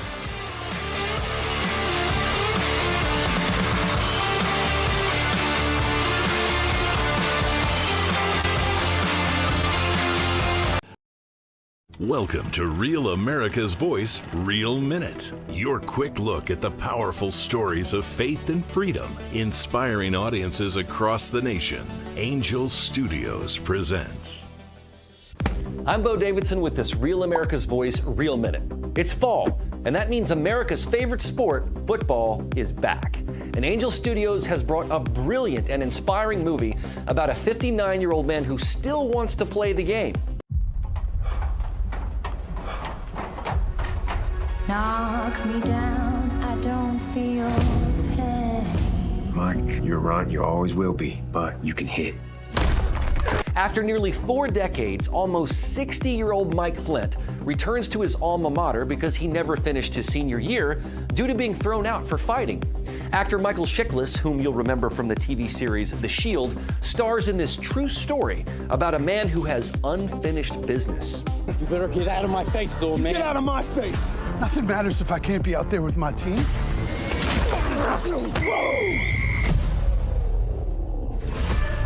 He has a chance to redo his senior year.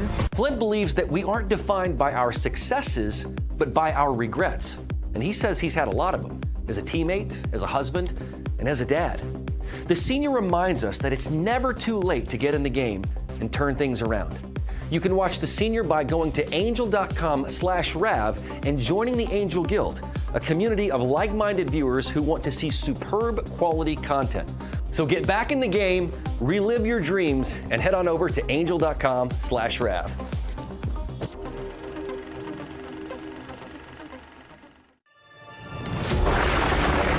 Through every storm, every moment of uncertainty, Everybody needs to pray for Charlie Kirk right now. Rav has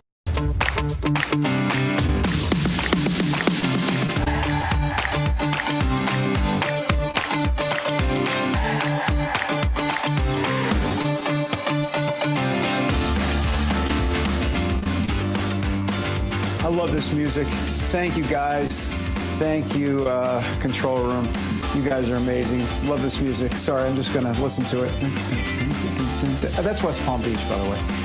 It's a Friday, TGIF. Welcome back, everybody, to American Sunrise. I'm David Brody. All right, we turn now to the president and international commerce. Trump didn't just use tariffs to fix trade. He also used them to protect America, to squeeze our enemies, and, of course, secure our border. Now the Supreme Court is stepping in, asking if he ever had that power in the first place. They're skeptical, by the way, not good for the Trump administration.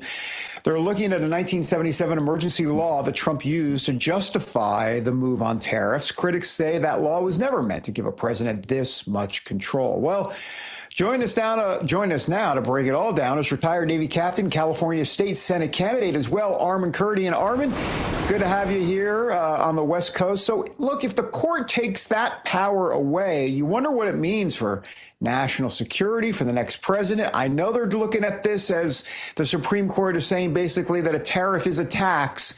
And so I have a feeling they're going to strike this down or at least curtail it a little bit. What's your take? Good morning to you. Good morning, David, Dr. Gina, and Terrence. So the tariff situation in China is less predictable than the weather. In fact, the prime minister gets an hour brief every day, much like a weather forecast about what tariffs might or may not be over the next few days. Look, the International Economic Powers Act is there for a reason, and it's been law for nearly 50 years. So they're not going to strike it down. I think what they're going to do is they're going to strike a balance, and it's probably going to be the right one. When it comes to, an emergency response, when it comes to, say, somebody who's acting very badly, or there is a serious national security issue, I think the president is going to still have that power to impose a tariff as a punitive measure. Now, when it comes to simple economic or trade policies, I think they're going to be a lot more narrow-minded. And frankly, I think that's probably the right rule because it is, in essence, a tax. It is costing money, whether it's an American company, whoever is actually going to impose it. It does preserve congressional authority, but the court, I think, should, and rightly so, preserve the president's ability to impose a tariff if there is a serious situation or to compel a type of behavior. Like you said, look, India and Pakistan, if you guys don't come to the table, then I'm going to impose a 100% tariff. You're not going to be able to put your goods into the U.S. and say, oh, okay, well, let's come to the table. And I think they're going to be able to prove that just based on the outcomes that he has received by doing that. Armen, during his recent trip to Asia, I guess it was last week, President Trump announced that he was going to instruct the Department of War to begin nuclear testing again, not to be outdone. Vladimir Putin coming out now saying that he also wants to restart nuclear testing. What should we read into this, and should we begin to get concerned about this kind of nuclear back and forth, if you will? I think you're going to find that those who are probably least desirous, besides the environmentalists, of restarting U.S. nuclear testing might be the actual folks who actually design our weapons to begin with. These weapons are tested on a regular basis without any fissionable material. Just by looking at the math and very, very heavy detailed analysis and data extraction, they can determine that the explosions of the conventional munitions that essentially set off a nuclear reaction, if they're exploding in the right way, if the pressures are going in the right way, because they know that, by math, if they get certain pressures in a correct way, then it causes the uranium to fuse or plutonium to fuse, which then continues on with the chain reaction. And in that sense, we have a major advantage over countries around the rest of the world.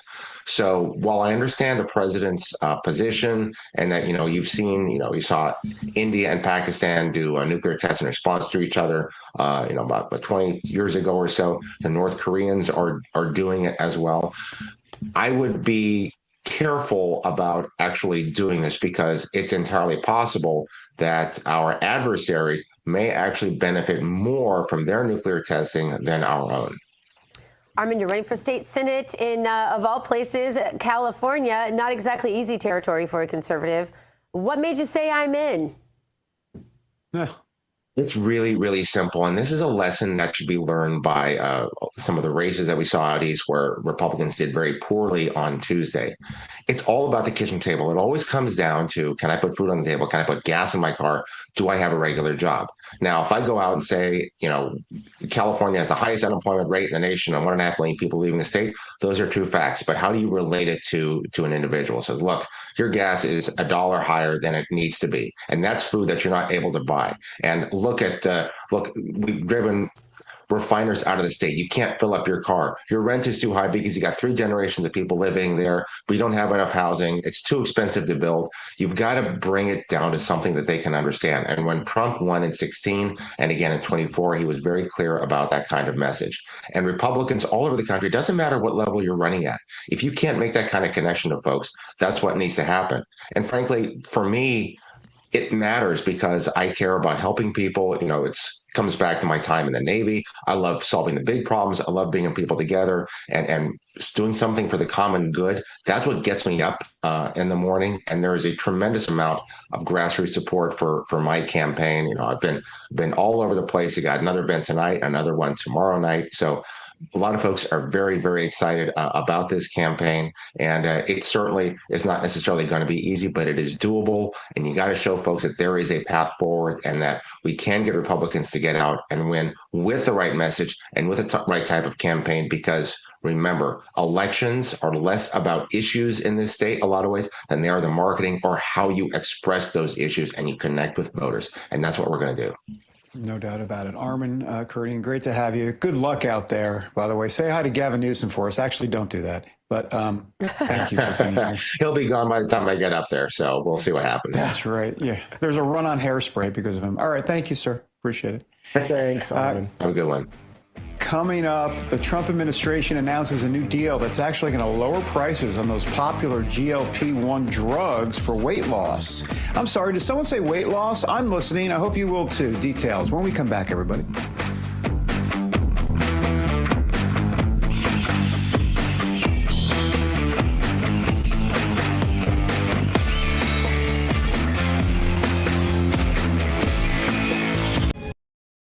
Welcome to Real America's Voice, Real Minute. Your quick look at the powerful stories of faith and freedom, inspiring audiences across the nation. Angel Studios presents. I'm Bo Davidson with this Real America's Voice, Real Minute.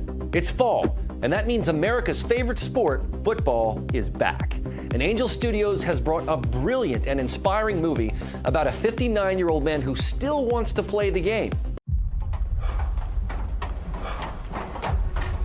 Knock me down, I don't feel pain. Mike, you're right, you always will be, but you can hit. After nearly 4 decades, almost 60-year-old Mike Flint returns to his alma mater because he never finished his senior year due to being thrown out for fighting. Actor Michael Chiklis, whom you'll remember from the TV series The Shield, stars in this true story about a man who has unfinished business. You better get out of my face, little man. Get out of my face. Nothing matters if I can't be out there with my team.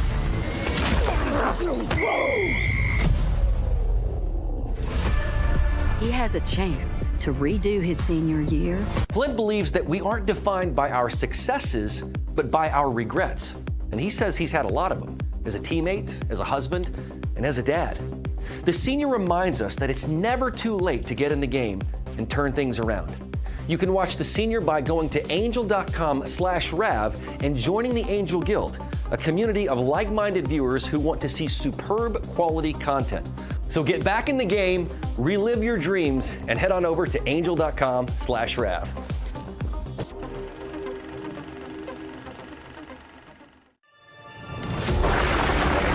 Through every storm, every moment of uncertainty, Everybody needs to pray for Charlie Kirk right now. Rav has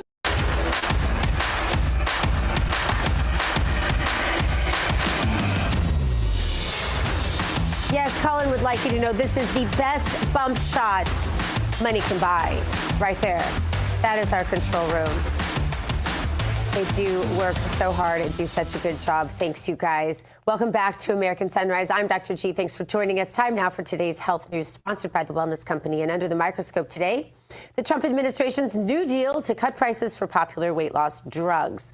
President Donald Trump announced a landmark agreement with pharmaceutical giants Novo Nordisk and Eli Lilly and Company to dramatically slash the prices of their GLP-1 weight loss drugs. This includes drugs like Wegovy and Zepbound. Now, under this deal, cash pay monthly prices will drop from more than $1,000 to around $350. I believe that's per month. This is with a goal of reaching $240 access for insurers and the industry. This could be a game changer. While the drug makers agree to these lower margin, of course, the expectation is volume, because right now, the number one consumer of these drugs is in, I believe, the Upper East Side of Manhattan. And they recognize that the greatest density of obese people is in rural areas. So they want to give that broader market access. It will offset the drop in price. Analysts are watching closely how this will play out. Well, there's a new administration in Washington, D.C., if you hadn't heard, and they brought a lot of positive energy, positive changes when it comes to fixing our broken healthcare system. The reality, though, there's only so much government can do, and if you really want to make America healthy again, it's going to start at home with each of us, and that's where the Wellness Company comes in. You see and hear from their doctors on this network, and you know that their products are the gold standard when it comes to keeping you safe and healthy. They make sure you are prepared for whatever happens with their series of prescription medical kits. These kits have an assortment of life-saving medications and guidebooks to assist in the proper use of the meds. Additionally, the Wellness Company offers a variety of products from parasite cleanses to methylene blue to weight loss, so much more. These can help you stay healthy and live a longer, more satisfying life. Make America healthy again starts at home. Do your part. Protect the health of yourself and your family. Go to twc.health/RAV today. Give it an order. That's twc.health/RAV. Use the promo code RAV. That'll save you 10%. 10%. 10% deep row. 10% deep row flying on that airplane. You are so hip and so cool. That's what my kids tell me all the time. Mom, you're so G. Yeah, you're so G. Well, you are G, and you are so G. So, all right, G. I think it all means right, G. goofy, but I'm going to go for gangster anyway. Yeah, you gangsta. All right, all right. We just need to stop now.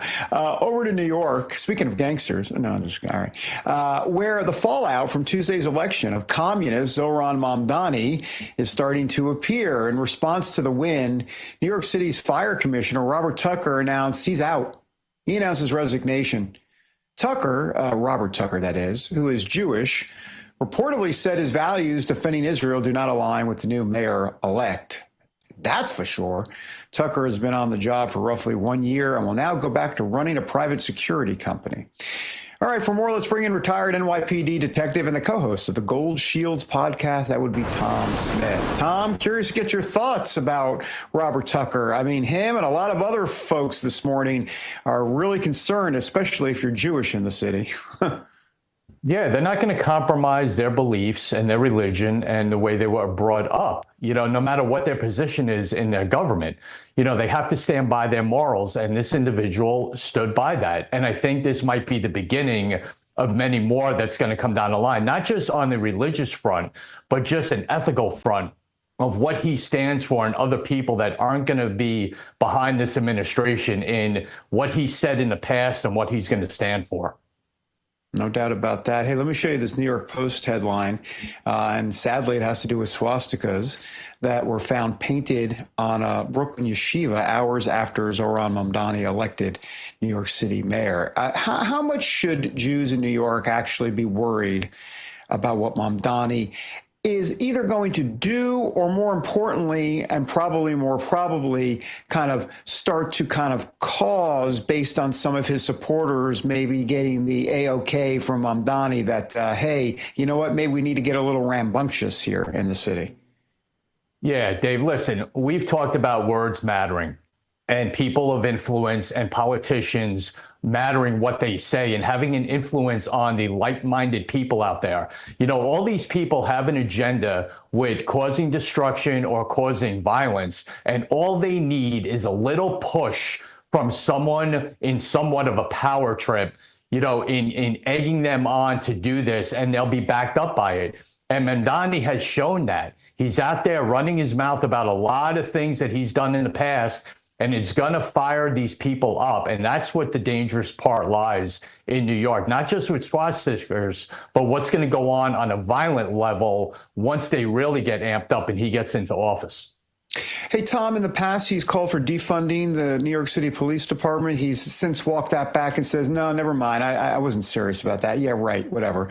But I'm curious to get your take of what you think that morale is like inside NYPD after Mamdani's election victory. What's your sense of what's going on in there? Yeah, I think there's a nervous level because you don't know, because you can't trust him. That's the whole point in this. He can say the words that he said before in the post that he put out, that wasn't me. I didn't really mean it. Yes, he did. Your first actions and your first words are your beliefs and what you think of. And just like every other politician, once their name gets on a ballot, they start walking back what they originally said. But I think they're playing this on a cautious level. Do I think there's going to be a dramatic change in the NYPD? I don't know if he's going to go that route. But there's a danger out there of him putting into policy these really dangerous things that are going to impact the citizens and cops and these social worker programs that he wants to do. That is never going to work. There is no scenario out there in New York City that policy is going to be achievable or successful. Well, what's for darn sure is the NYPD is going to have their hands full, whether it be increased crime or out of control protests, whatever it is. Tom, appreciate you and everything you've done in your career and your service, not just to New York, but really for the country. So I thank you so much. Thank you so much for that, David. I appreciate it. No, and we really mean it. Appreciate it. And our audience does as well. All right.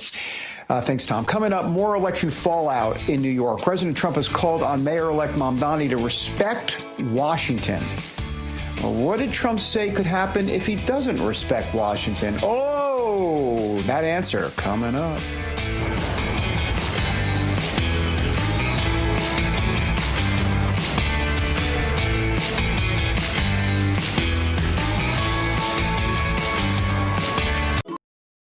Welcome to Real America's Voice, Real Minute. Your quick look at the powerful stories of faith and freedom, inspiring audiences across the nation. Angel Studios presents. I'm Bo Davidson with this Real America's Voice, Real Minute. It's fall, and that means America's favorite sport, football, is back.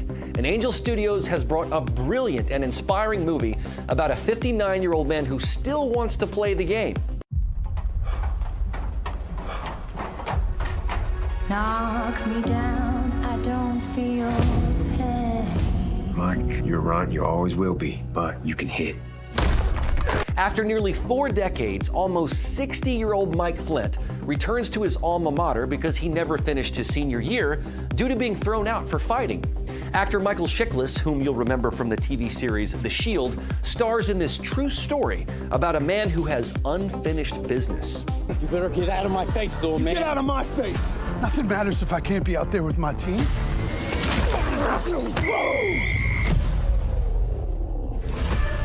He has a chance to redo his senior year. Flint believes that we aren't defined by our successes, but by our regrets. And he says he's had a lot of them, as a teammate, as a husband, and as a dad. The senior reminds us that it's never too late to get in the game and turn things around. You can watch The Senior by going to angel.com/Rav and joining the Angel Guild, a community of like-minded viewers who want to see superb quality content. So get back in the game, relive your dreams, and head on over to angel.com/Rav.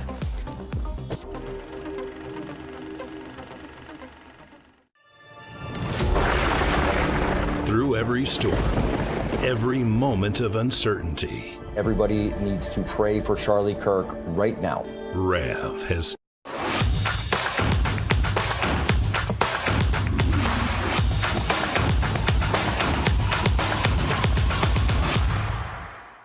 Welcome back to American Sunrise. You're already drinking coffee, but is it really doing anything for your body other than giving you a quick caffeine spike? Rejuvenate Coffee is different. It's clean coffee infused with CA-AKG, a powerful compound studied for its ability to support longevity, cellular energy, and metabolism at the deepest level.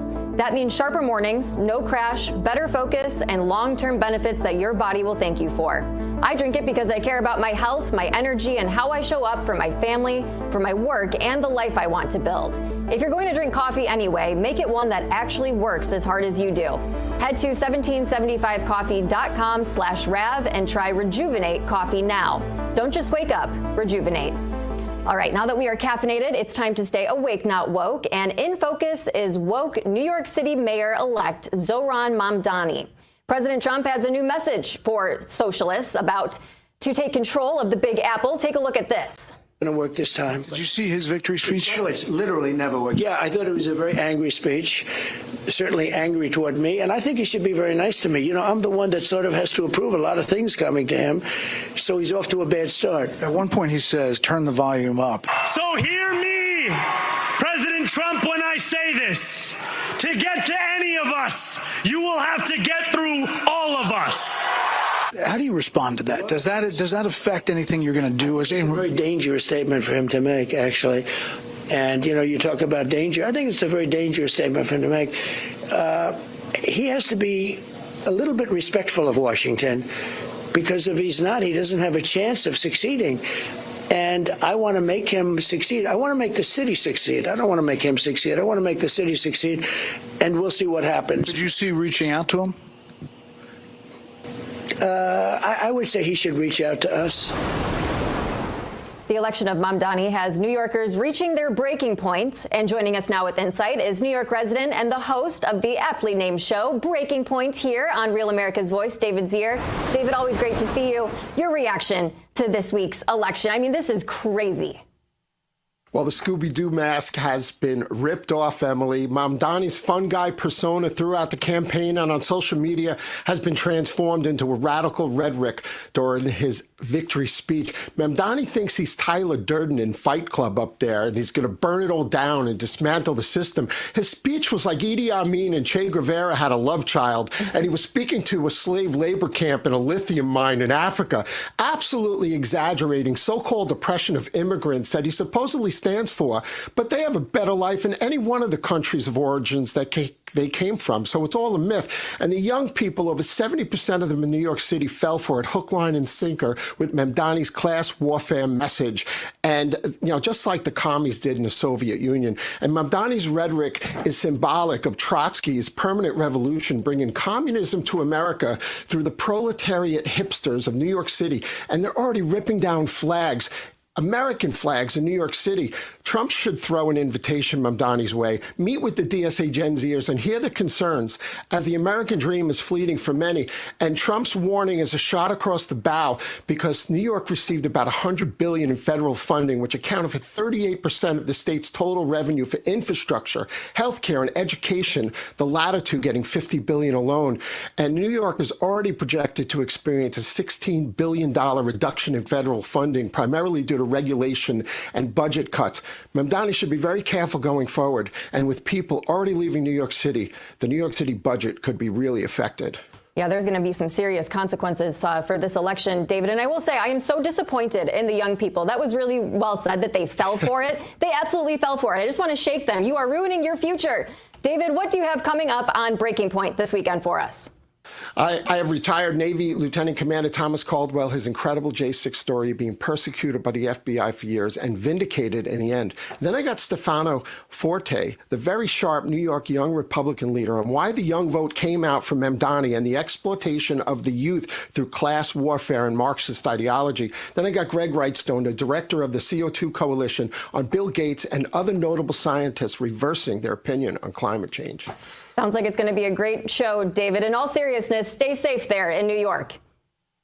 Yeah, absolutely. The NYPD is not happy, and Houston's recruiting them already, so it's not a good situation. All right, well, we will be tuning in to Breaking Point this Saturday at 8 a.m. Thank you, David Zier. Coming up, some of the untold stories of the Gospels. Our very own Bible history guy, Jim Mosley, is next with incredible information on what you may not know about the good book. That's next on American Sunrise.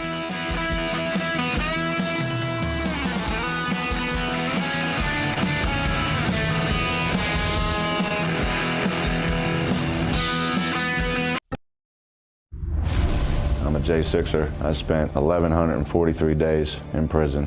I'm a J6er, and I spent 3 months in jail and about a year in prison. I spent 4 years out of an 18-year sentence in prison. J6ers have been smeared and defamed by the media, persecuted by the government, and treated like terrorists. In reality, J6ers are patriotic men and women, mothers, fathers, sisters, and brothers from all walks of life. Stand in the Gap was founded to stand in the gap for J6ers working to rebuild their lives after being incarcerated. And we need your help. For just $10 or more, you're helping these patriots get mental, physical, and spiritual help. Please scan the QR code or go to j6support.com to donate $10 or more to support these American patriots. Every dollar you give is being matched up to $50,000, doubling your impact. Go now to j6support.com and donate today. Now is the moment to put your brand in front of an engaged, loyal audience through Real America's Voice. When you advertise on Real America's Voice, you're not just running an ad, you're partnering with trusted voices like Steve Bannon, Charlie Kirk, and other influential hosts. Backed by millions of monthly listeners. What's happening? Because of the Real Voice, man. I watch it all the time. Real America's Voice rocks. Real America's Voice gives sponsors the chance to put their product front and center, displayed on screen and highlighted by our anchors during exclusive segments and live events. Head to freetrumpknife.com. This means your brand becomes part of the conversation as it happens. Secure your spot before it's too late. Join us today and make your brand part of the news conversation that America's viewers trust. Real America's Voice, where your message is seen, heard, and remembered. God bless the USA. In the beginning, God created the heaven and the earth.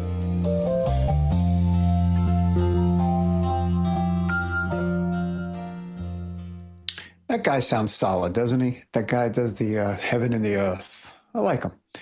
Welcome back, everybody, to American Sunrise. Time now for our moment of faith, brought to us by Lee Greenwood and the God Bless the USA Bible.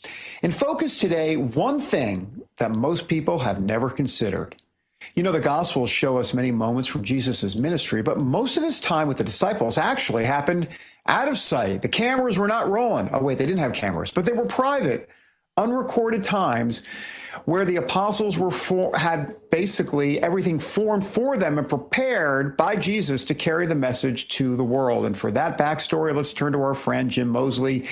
He is the author of The Duke of D.C. He's also the author of the appropriately titled Discovering Jesus' Disciples. And Jim, of course, co-wrote a new book with Dr. G, out in bookstores now and on Amazon, let's be honest. And it's called The Days of Creation by Heart, teaching children how God made the world. Go pick up your copy now, darn it. Did I just say darn it in the faith segment? Anyhow, here he is, Jim Moseley, the Bible history guy. Hey, so Jim, tell us give us a little bit of an inside look here at what was going on. Good morning to you, sir. Good morning. Well, yeah, when we read the Gospels, it often feels like we're just watching the ministry of Jesus in a continuous movie. So it's one scene flowing right into the next. So you get a healing here, a journey there, a teaching on a hillside, and then you go straight to the next event. But Scripture actually reveals the Gospels only record a portion of what Jesus did. John says in his Gospel that if everything were written down, the world itself could not contain all the books. Now, the public scenes are familiar to us, the crowds, the miracles, the sermons, and those moments are important, but they're just the tip of the iceberg.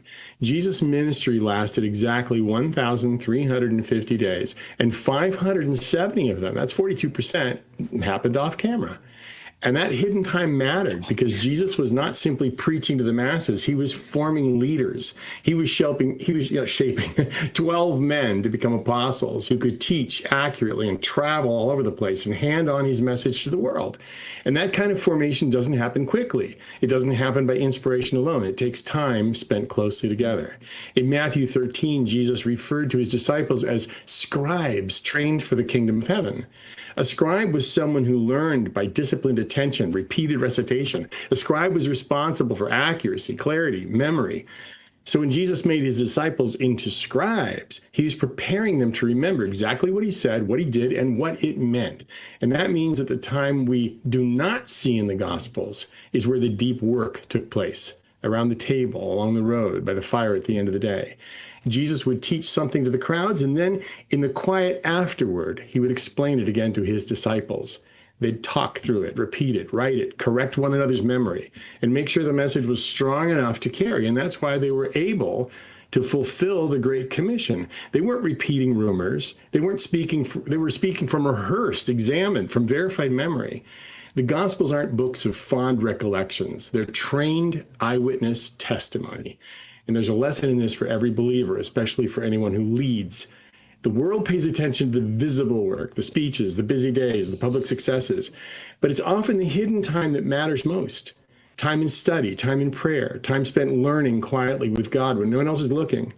The apostles were shaped in that kind of time. Their character, their understanding, their strength were formed away from the crowds. And the same is true for us. Your off-grid hours are not wasted hours. They're the hours that shape who you become.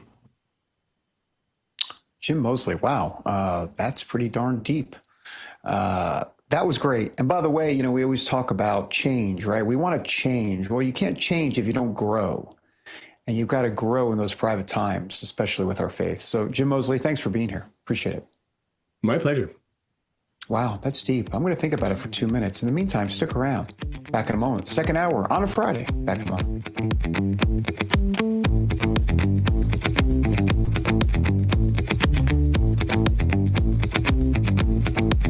Introducing the limited edition God Bless the USA Bible, inspired by Lee Greenwood's hit song and the most recognized patriotic anthem in America, God Bless the USA. The God Bless the USA large print leather-bound King James Bible also contains America's founding documents, the U.S. Constitution, the Bill of Rights, the Declaration of Independence, and the Pledge of Allegiance, along with a handwritten chorus to Lee Greenwood's song, God Bless the USA. With its large print and slim design, this Bible invites you to explore God's Word anywhere, anytime. The God Bless the USA Bible makes the perfect gift and cherished family heirloom keepsake to pass on to future generations. Designed for an easy reading experience in the trusted King James Version translation, this large print Bible is perfect to take to church, Bible study, work, and for traveling. Order yours today at GodBlessTheUSABible.com.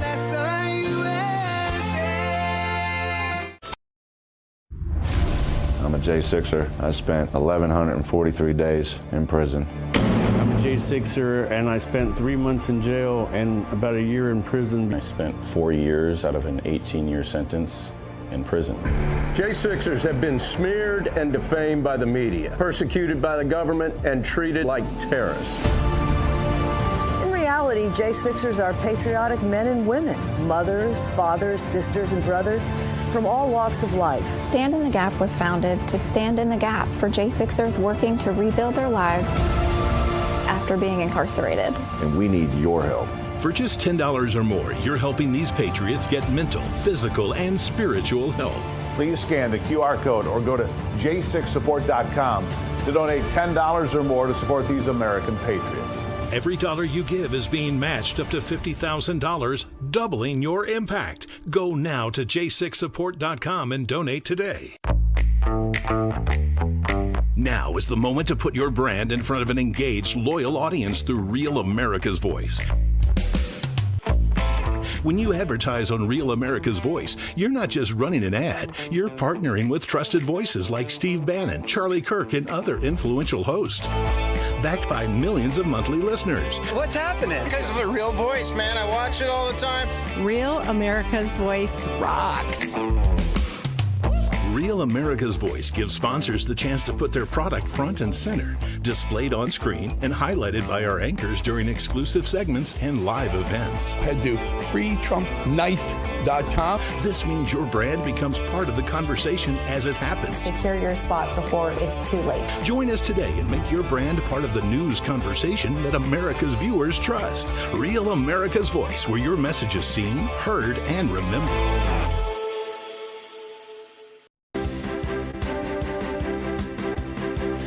Coming up on this second hour of American Sunrise, the ongoing government shutdown reaches a breaking point today as the FAA's flights are being cut at 40 major airports. This follows rumors of the shutdown potentially ending this week, but many Democrats apparently feeling confident that they can score wins on health care. We'll have the very latest straight ahead. Plus, California Democrat and former House Speaker Nancy Pelosi has confirmed she will not be seeking re-election next year. This ends her decades-long congressional career, where she spent nearly 40 years in the U.S. House. We'll cover the fallout. And then later, Vice President J.D. Vance has a reality check for Republicans after a series of losses earlier this week in elections.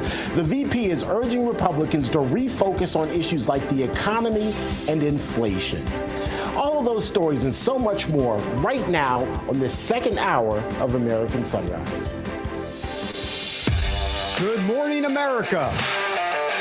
Welcome to American Sunrise. Whether it's culture, we have breaking news to share with you. Politics. President Trump is joining us live now from Florida. We've got you covered. This is what it looks like to be a patriot. We have to protect the American family. The American dream is still alive. I'm David Brody. I'm Terrence. And I'm Dr. Gina.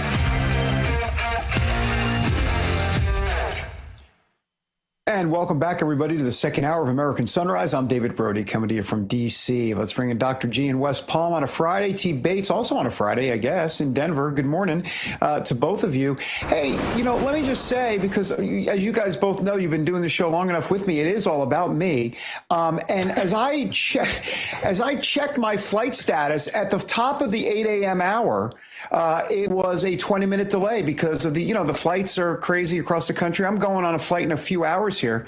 It's a 20-minute delay. Now it's a 30-minute delay. So, Gina, I know our audience cares about my flight today, and you both care about my flight today, so thank you for caring. But I just wanted to give everybody an update because I know people really want to know that at the top of the news today. Actually, I do care about your flight because I think it's very sweet if I can say where you're going. Sure, go ahead. He's going to see his mother. Dr. Gina, cue your inner Terrence and tell it all. My inner Terrence, and I'll just. Beans out. I'm gonna dish now. Okay, guys, listen up. He's going to see his mother, and it's important to go and see your mother, and you don't get to see her very often because she's pretty far away from you. I'm not going to give locations like Terrence would. He would give the address, the phone number. Here's the address. Put her license up on TV for all of us. I do care very much, and I'm actually praying that you make your flight and you get to go see her because I can only imagine how her little mama's heart is going to feel if you don't make it there. Amen. Thank you, Gina. Absolutely. Well, David, here's a warning. Expect some longer than normal lines and some angry passengers as you head to the airport today. Around 800 flights are already canceled across the country. The Federal Aviation Administration reducing traffic at the nation's busiest airports because of the ongoing government shutdown. There are 40 airports in more than 24 states targeted for an eventual 10% reduction in flights. The FAA says it's starting with a 4% cut in flights today, and then will ramp up to that 10% by next Friday. The so-called high-volume hubs that are affected include Atlanta, Dallas, Denver, the Los Angeles airports, Charlotte, all 3 Washington, D.C. area airports, as well as both Chicago airports, just to name a few. The flight reductions are meant to maintain safety in the skies as air traffic controllers are dealing with the added stress of having to work without getting paid. The airline industry is continuing to encourage Congress to end the shutdown so the system can get back to normal. Meantime, Senate Republicans hope that their Democrat colleagues will come to their senses and vote to reopen the government as soon as today. Senate Democrats met behind closed doors on Thursday to discuss a deal for a short-term funding agreement that will allow Congress to address full-year appropriations bills. By the way, the current shutdown is now in its 38th day, marking the longest government shutdown in U.S. history. On this 38th day, 37 by this clock, but it's technically 38, On this day, the Trump administration is also under a federal judge's order to fully fund SNAP benefits by today. The Rhode Island judge is blocking the administration's plan to only provide reduced food and benefits during this shutdown and instead requiring that food aid for 42 million low-income Americans be fully funded. In his ruling, U.S. District Judge John McConnell writing, the evidence shows that people will go hungry, food pantries will be overburdened, and needless suffering will occur. That's what irreparable harm here means, he writes. We, of course, will continue to cover all of that for you. It's a quick check of your headlines. Now, let's get a quick check of your forecast. By the way, we're going to put up a QR code here at the bottom of your screen so that you can scan it and then join our friends over at Weather Nation. There you have it. Meteorologist Brittany Lockley standing by right now with your hometown forecast. Brittany, if I can just one-up you very quickly, want to send a shout-out and my own hometown forecast to Flashosaurus. He says that he is watching from the recliner until my hometown forecast is warm and cozy with a very slight chance of you taking a shower. That's my hometown forecast for him on the recliner. Good morning. Yeah, he has to get up off the recliner. Good morning to you, Terrence, and good morning to you out there. We have a couple of your viewers, and we have your forecast. I know they're really excited for this. Here's Hesperia, Michigan. This is for Impala, 65, 54 degrees, 30% chance of rain for today. It's going to get chilly as we end the weekend and beginning of next week as well. How about Festus, Missouri? Seal the deal, number 78. Here's your forecast. It's going to get chilly as we get into Sunday, so enjoy it today. 72 degrees, 70 on Saturday. And this one I really got to shout out because she said this is the home of the hippos. Hutto, Texas. 90 degrees for today. Extremely hot, but girl, you're going to need that blanket as we get into Sunday, headed into Monday. We're going to see those temperatures drop down into the 30s. Now, these all came from Getter, but we also have YouTube. We want to see you, and we also have some other areas. So if you want your forecast, we got it for you right here on Weather Nation. Actually, Real America's Voice, but powered by Weather Nation. Right, Terrence? Absolutely. We appreciate it, Brittany. Always good to see you. Enjoy your weekend and stay warm. I'm not looking forward to those colder conditions coming down the pipe. Thanks so much. All right, folks, and remember, go ahead and scan that QR code right there at the bottom of your screen and join our friends over at Weather Nation, including Brittany. All right, let's get you over to David. David, good morning. Good morning, T. Bates. All right, earlier this week, the end seemed to be in sight for the government shutdown, but maybe not. We're getting conflicting messages here. What a shock. We're learning that several Democrats in the Senate have signaled that they may accept a GOP offer, which would include a continuing resolution, a package of appropriation bills, 3 of them, and a promise to vote on Obamacare subsidies. But then you have Democrat leadership in the Senate saying, hey, hold on for a second. They're actually sending signals that they want President Trump to actually agree on a deal regarding Obamacare subsidies before they vote yes on anything. Anyhow, join us now with the reaction is Missouri Congressman Mark Alford, our good friend here on the show. Congressman, good morning. So what are you hearing in Washington? Because, I mean, is there really any end in sight? I know in the Senate, the Republican Majority Whip Tom Barrasso said the upper chamber is going to be in session over the weekend, and that's what we're hearing at least. What about you guys in the House? What are you being told? Good morning to you, sir. Well, we were told still to be on 48-hour notice to come back. One of the complications for next week, of course, is Veterans Day on Tuesday, and a lot of members are back in their district. I'm back in my district now. I got back from Washington last night because we want to help our veterans and honor them on Veterans Day. So if the Senate were to vote on something today, and I hope that they do, this package that they would do would be the continuing resolution that we put forth on September 19th. Yes, it's been that long ago, as well as 3 appropriation bills that we passed and sent over to the Senate: agriculture appropriations, military construction, VA, and then the legislative branch, which basically funds the legislative part of our government. If the Senate does that and sends it back to us, we will get back to Washington as soon as possible and vote on that. Here's the problem. The Democrats, the crazy Dems, as I call them, Bernie Sanders, Chuck Schumer, those who are fearful of losing re-election if they don't fall in line with the Marxist communist side of their government, now led by Mamdani, if they don't hold out and give in to sanity, then they are facing the same angry voters with pitchforks that they faced back in March. And so it's going to be a test of wills. This is the 30th day of the Schumer shutdown, America held hostage. And I think they are very content with putting America's head in a vice. And they are turning that vice. And we are seeing the misery now at our airports. And David, I know you're flying home to see your mother. God bless you for doing that.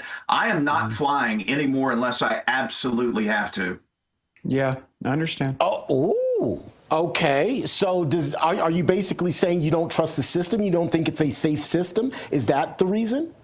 Look, I know that these air traffic controllers are very stressed out. They're not getting paid. They're working long overtime right now. When we had a hot dog feed last week here, I fed the community hot dogs, trying to do what I could. But I wanted people to come talk to me. And one of them was an air traffic controller from Olathe, Kansas, which is in our viewing area, not in my district, but just across the state line. And he's very concerned about the staffing shortages right now, about the mental capabilities of his fellow workers. And this is only going to get worse. Look, I know that the Secretary of Transportation has put into this place to start peeling back the number of flights that take off 4% right now, and it could get up to 10%. But I'm just saying, I'm not saying that anyone is in imminent danger. I'm just saying what I'm personally not going to do, and I'm not going to be flying until I absolutely have to. I get it.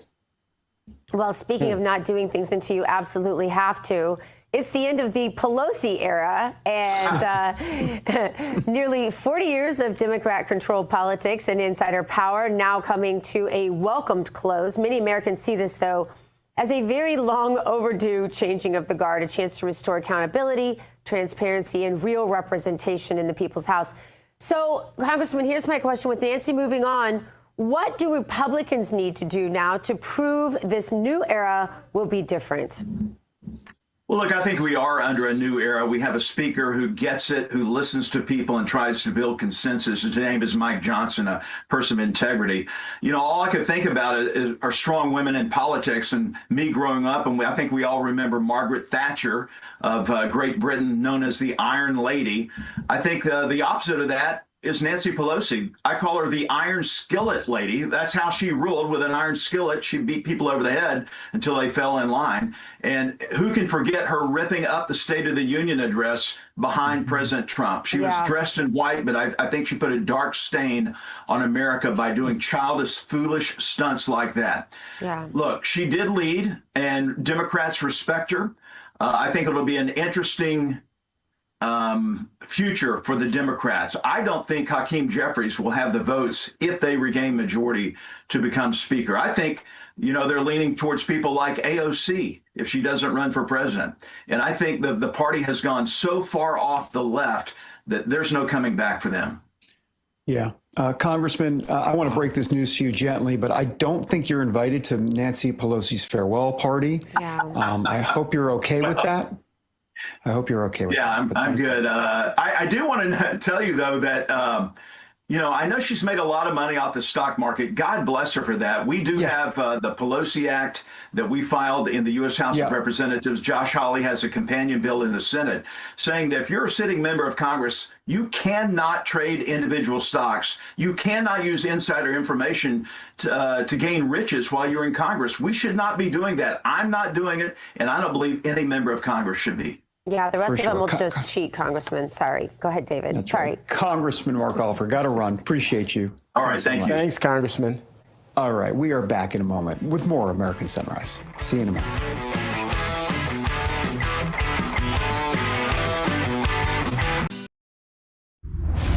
I'm a J6er. I spent 1,143 days in prison. I'm a J6er, and I spent 3 months in jail and about a year in prison. I spent 4 years out of an 18-year sentence in prison. J6ers have been smeared and defamed by the media, persecuted by the government, and treated like terrorists. In reality, J6ers are patriotic men and women, mothers, fathers, sisters, and brothers from all walks of life. Stand in the Gap was founded to stand in the gap for J6ers working to rebuild their lives after being incarcerated. And we need your help. For just $10 or more, you're helping these patriots get mental, physical, and spiritual help. Please scan the QR code or go to j6support.com to donate $10 or more to support these American patriots. Every dollar you give is being matched up to $50,000, doubling your impact. Go now to j6support.com and donate today. Now is the moment to put your brand in front of an engaged, loyal audience through Real America's Voice. When you advertise on Real America's Voice, you're not just running an ad, you're partnering with trusted voices like Steve Bannon, Charlie Kirk, and other influential hosts. Backed by millions of monthly listeners. What's happening? Because of a Real Voice, man. I watch it all the time. Real America's Voice rocks. Real America's Voice gives sponsors the chance to put their product front and center, displayed on screen and highlighted by our anchors during exclusive segments and live events. Head to freetrumpknife.com. This means your brand becomes part of the conversation as it happens. Secure your spot before it's too late. Join us today and make your brand part of the news conversation that America's viewers trust. Real America's Voice, where your message is seen, heard, and remembered.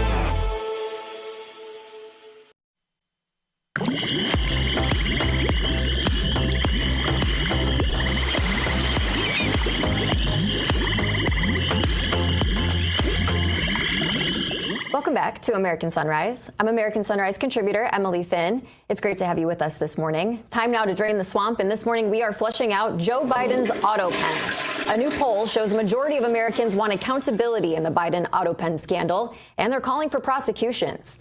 The latest Rasmussen survey finds 52% of voters believe Biden aides linked to the suspect use of the auto pen should face criminal charges, a sign that public trust in the former president's inner circle is eroding fast.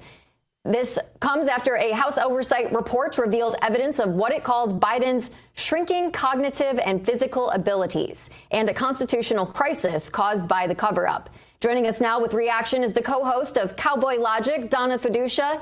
Good morning to you, Donna. Your take on all of this. Are prosecutions actually coming? I mean, I'm not holding my breath anymore, Emily. You know, as I drove around on Halloween, you see all these skeletons. I'm thinking, you know, that's MAGA waiting for something to happen, for somebody to be held accountable. But this poll actually shows 52%. That's not just the MAGA voters. This is voters in general. This is low-hanging fruit, okay? We need accountability. This is getting ridiculous. We all saw it. We all saw his cognitive decline. By the way, 81 million votes, my backside. The evidence is overwhelming. Again, this is also creating a constitutional crisis that needs to be rectified. I think they did know because the Hunter Biden pardon was definitely signed by Biden, which means they knew that if they use the auto pen on a lot of these things, it might not hold up in court. So that, to me, is an admission of guilt right there. And the House Oversight Committee and Government Reform concluded virtually all of Biden's executive actions signed by the auto pen are void. So let me ask you this. Does that include judges like Ketanji Brown Jackson? I mean, should Donald Trump have the right to appoint another justice to the Supreme Court? And Representative James Comer, chairman of the Oversight Committee, also asked the DOJ to conduct a comprehensive review of all of Biden's actions. Again, here's the skeleton. Okay, what's the DOJ going to do? The aides, apparently, there were 3 aides that Biden used that signed all these, all pleaded the fifth when they were brought in for questioning. And AG Pam Bondi, as promised, accountability to the American people. Again, I'm not holding my breath. We've got pardons, proclamations, commutations, executive orders. Again, with the judgeships, I think that's a huge thing. And victory, Emily, happens when accountability happens. I mean, they hold Trump's feet to the fire for a stupid phone call, and they impeach him over that. And this is low-hanging fruit. And you've got the media complicit. Bring back the Smith-Mundt Act, where the media is held accountable, and maybe all these lies won't be said as much on the mainstream media, because a lot of people don't realize the real truth. That is a huge problem. Absolutely. Donna, we got to pump some life into these MAGA skeletons, actually get some stuff done here. So what is happening at the barn party this weekend? As far as this weekend, let me ask you this.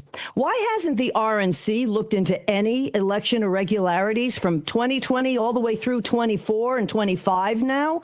The RNC is pushing early voting while Donald Trump wants same-day voting and, again, with voter ID and paper ballots. So even the RNC is working against Donald Trump. We want to know what's really going on with the elections. We've got Jovan Hutton Pulitzer on for a full hour. Patrick Robinette, what's going on with the beef industry, that's a biggie, and a puppy Bannon update. We'll see you in the barn party Saturday and Sunday, 6 a.m. and 9 p.m., and again Sunday afternoon, 4 p.m. Eastern Time. Eastern Standard Time. Ugh, it gets dark too early, doesn't it? It does. It does. My goodness. I keep going to sleep earlier and earlier. Donna Fiducia, thank you so much for joining us. Love we appreciate you. you. Thank you. Love you too. Coming up, we're headed down to Wall Street to ask the burning question of the week. Is Elon Musk going to be a trillionaire or what? We'll be back with more American Sunrise in just 2 minutes.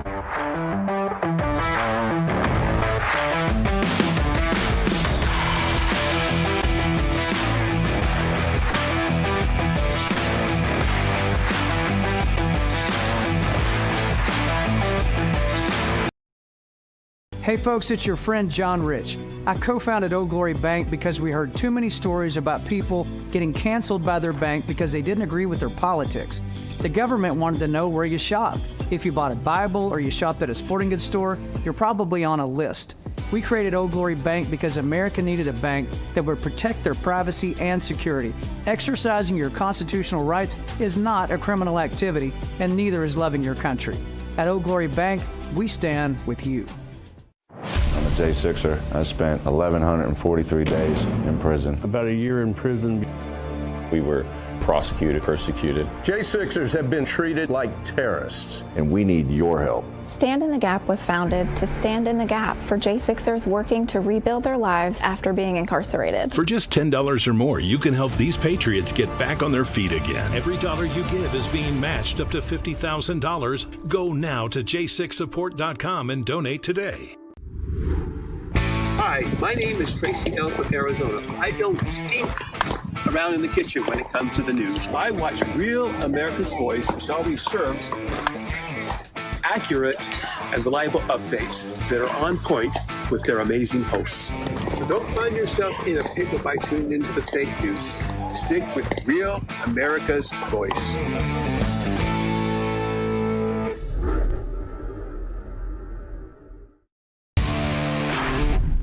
Hi, this is Kelly Renee from Northern California Hills, MAGA country. The reason I watch Real America's Voice is for the faith, the family, and the freedom. Giddy up.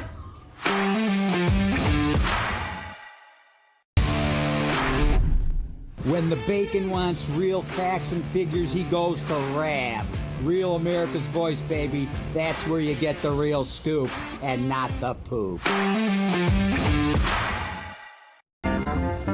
Hang all the mistletoe, I'm gonna get to know you better. This is about the only thing that's going to make you happy, particularly if you're flying through Chicago O'Hare Airport. Yes, we haven't even eaten our Thanksgiving meal yet, but we're already in the Christmas mood here. This Christmas, it will be coming soon.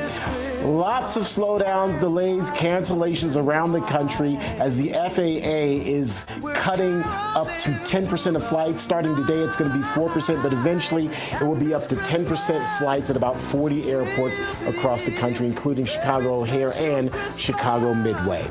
We'll keep you updated on that. We're also getting ready for the opening bell at the New York Stock Exchange. It is set to ring here in just a few minutes.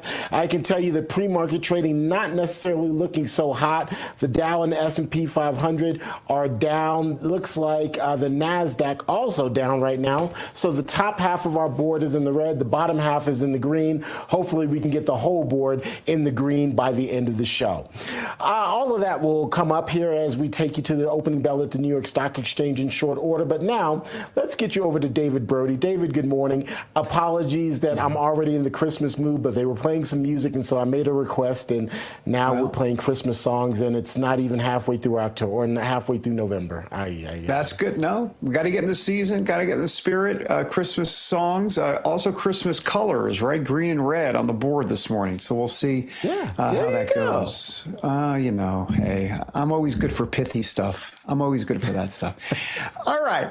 Time now for our daily dose of dollars and common sense. We've got American Sunrise Early Edition host, the guy behind Jake's Take Substacks. That would be Jake Novak, a man that is not pithy at all. Jake, so there was a time when Richie Rich's dad, and by the way, Gen Zers, look it up, was the only trillionaire in the world, but now he has a company, apparently, Elon Musk.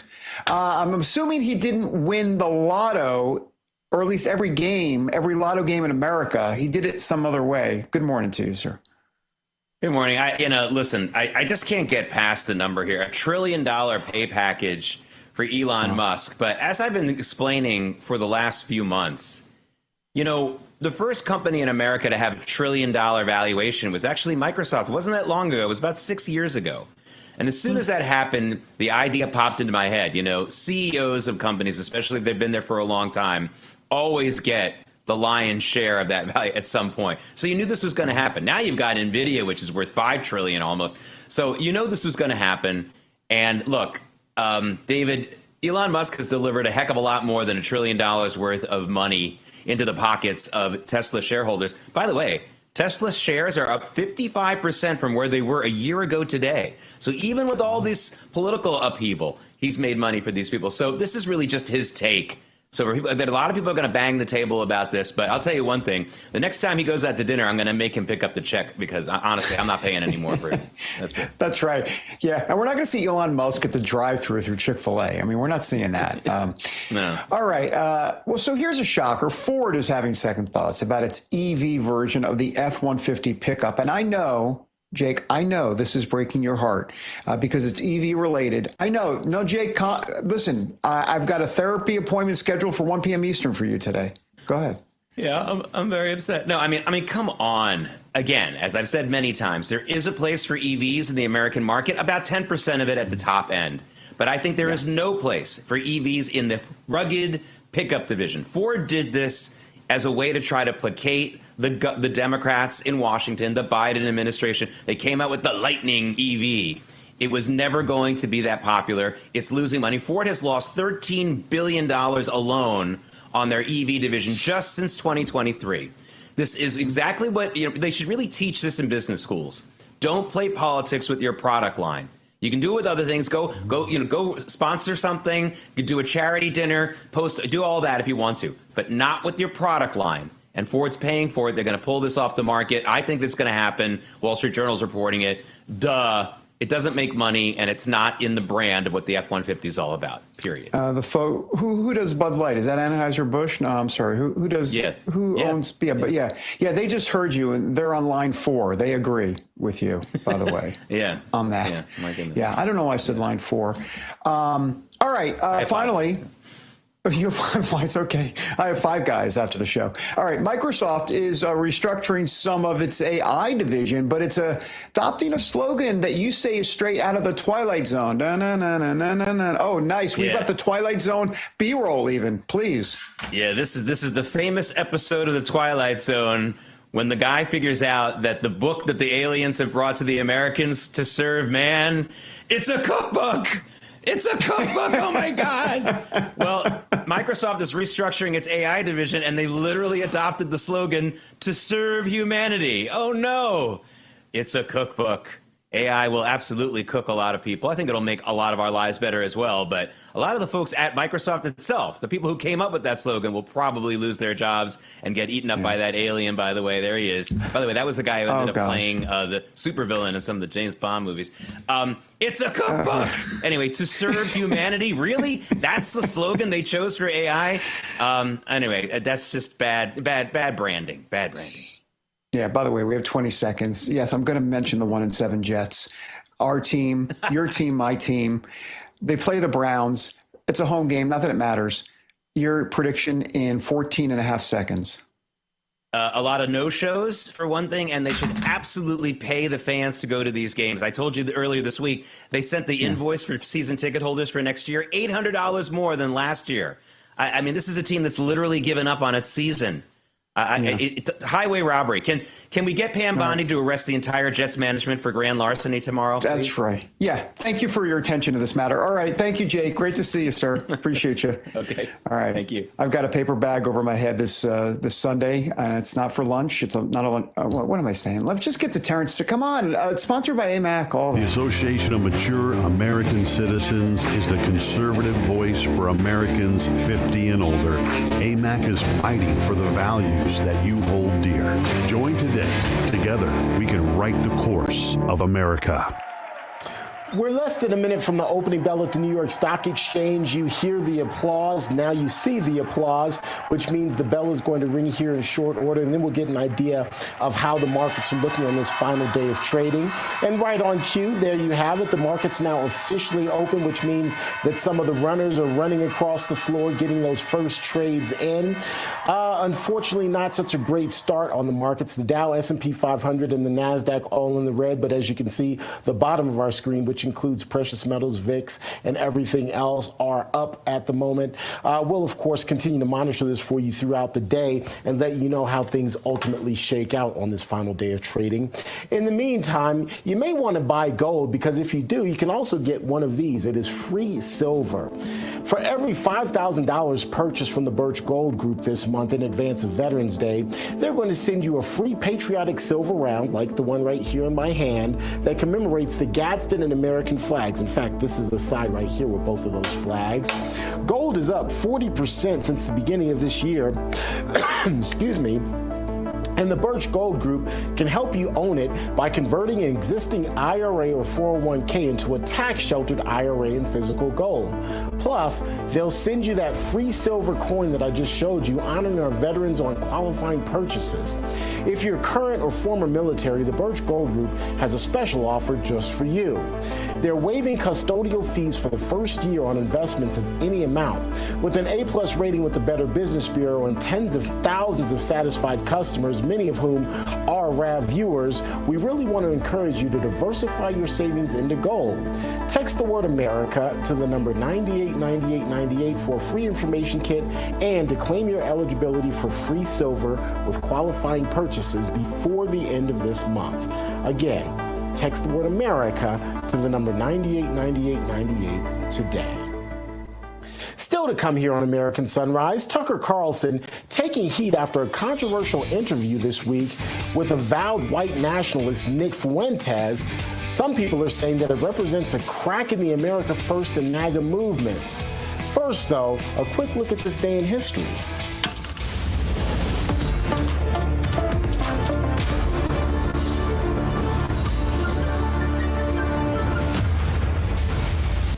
It was on this date in 2000 that the presidential election between George W. Bush and Al Gore went undecided. Florida took center stage in this fight during the recount effort and even had Judge Robert Rosenberg using a magnifying glass to see if there was a dimpled Chad on a punch card ballot. The election eventually ended up before the Supreme Court, where it ruled to end the Florida recount. Bush ultimately won the Sunshine State by just 537 votes, and Gore then conceded to Bush. More American Sunrise coming your way in 2 minutes.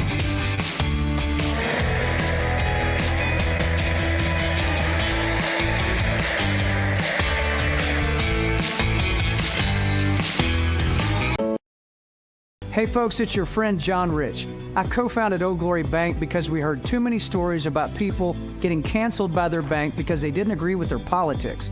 The government wanted to know where you shopped. If you bought a Bible or you shopped at a sporting goods store, you're probably on a list. We created Old Glory Bank because America needed a bank that would protect their privacy and security. Exercising your constitutional rights is not a criminal activity, and neither is loving your country. At Old Glory Bank, we stand with you. I'm a J6er. I spent 1,143 days in prison. About a year in prison. We were prosecuted, persecuted. J6ers have been treated like terrorists. And we need your help. Stand in the Gap was founded to stand in the gap for J6ers working to rebuild their lives after being incarcerated. For just $10 or more, you can help these patriots get back on their feet again. Every dollar you give is being matched up to $50,000. Go now to j6support.com and donate today.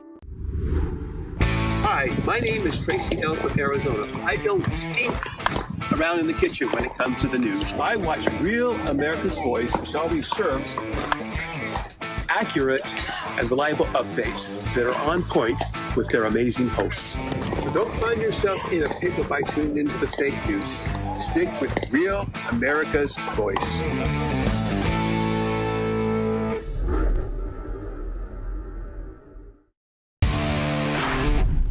Hi, this is Kelly Renee from Northern California Hills, MAGA country. The reason I watch Real America's Voice is for the faith, the family, and the freedom. Giddy up!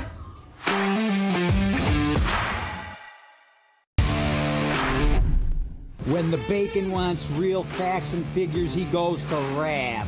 Real America's Voice, baby. That's where you get the real scoop and not the poop.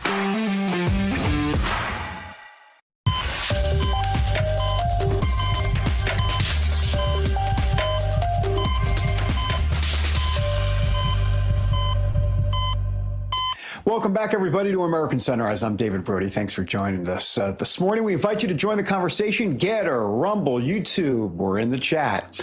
All right, time now to take the political pulse of America. The beat today, the conservative civil war, in a way. Former Fox News host Tucker Carlson under fire after an interview with controversial commentator Nick Fuentes, who has slammed both MAGA and the conservative movement at large of being in the pocket of Israel. And he's praised dictators like Joseph Stalin and Adolf Hitler. In short, let's be honest, the guy's an anti-Semite.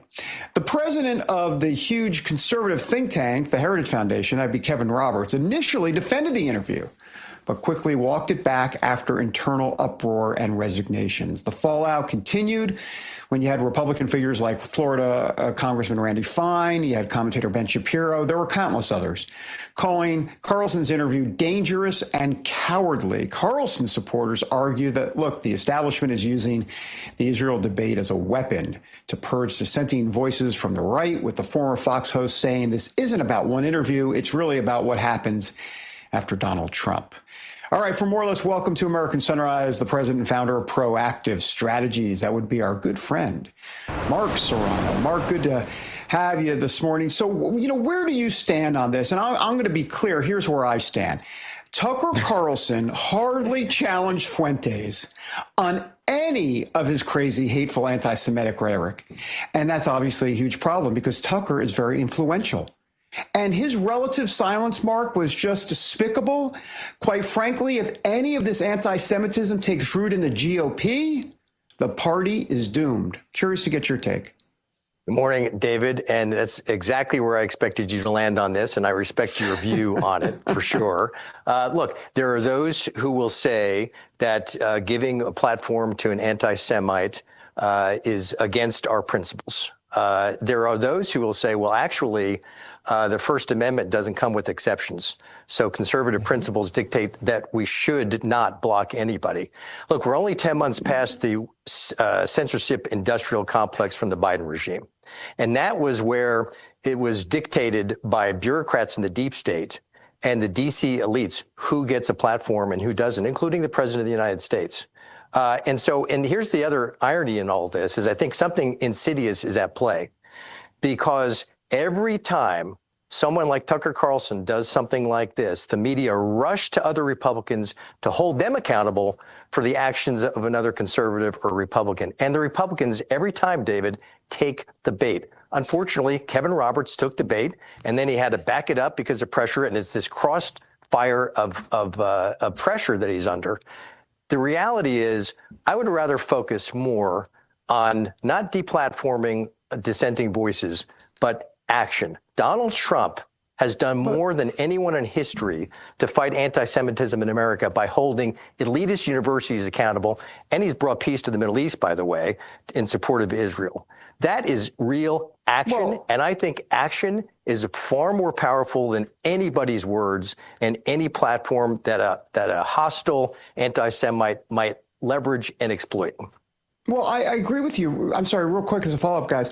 I agree with you, obviously, with President Trump and the anti-Semitism stuff, but that's not really what we're talking about in terms of Tucker Carlson. I mean, on Tucker Carlson, no one's saying that he should not have Fuentes on the show. You can have Fuentes on the show. I'm all for free speech. I'm not saying deplatform the guy. That's not what I'm saying at all. Have him on your show. And then maybe, I don't know, ask a few tough questions. He didn't ask one. He didn't ask one. And when you're Tucker Carlson, the problem is he's not Joe Schmo. That's the problem here, Mark. He's Tucker Carlson, and his words matter, and his silence matters. And when you're not going to challenge Nick Fuentes on all of the hateful stuff that he has said, put him on. I'm not saying don't put him on. That's not what I'm saying. But you got to challenge him, and he didn't do it, and that gives rise to people like that. Right. And Tucker Carlson's response to that criticism was, buzz off. This is my show. Get your own show. I'd like for Nick Fuentes to be interviewed by you, David. That would be holding accountability to an anti-Semite. Thank you. And in the absence of that accountability, it's incumbent on networks like ours and reporters like us to also question and to also put in those challenges. We will move on to the next thing, though, because we could be on this for the next 30 minutes or so. So, Mark, I really want to turn your attention to Vice President J.D. Vance's takeaways on the elections this week, on Tuesday specifically. In a post on X, the vice president saying that it's, quote, idiotic to overreact to a couple of elections in blue states, referring to Democrat victories in New Jersey, New York City, also, Virginia's not necessarily Democratic anymore. He ultimately outlined several steps that the GOP needs to take to maintain momentum in the coming years, including boosting voter registration, focusing on the economy at home, and then, of course, ending divisive infighting like what we were just talking about. Your thoughts on what the vice president had to say, and what is the path forward, specifically looking forward to next year's midterms? Let's just be honest. That's the big goal.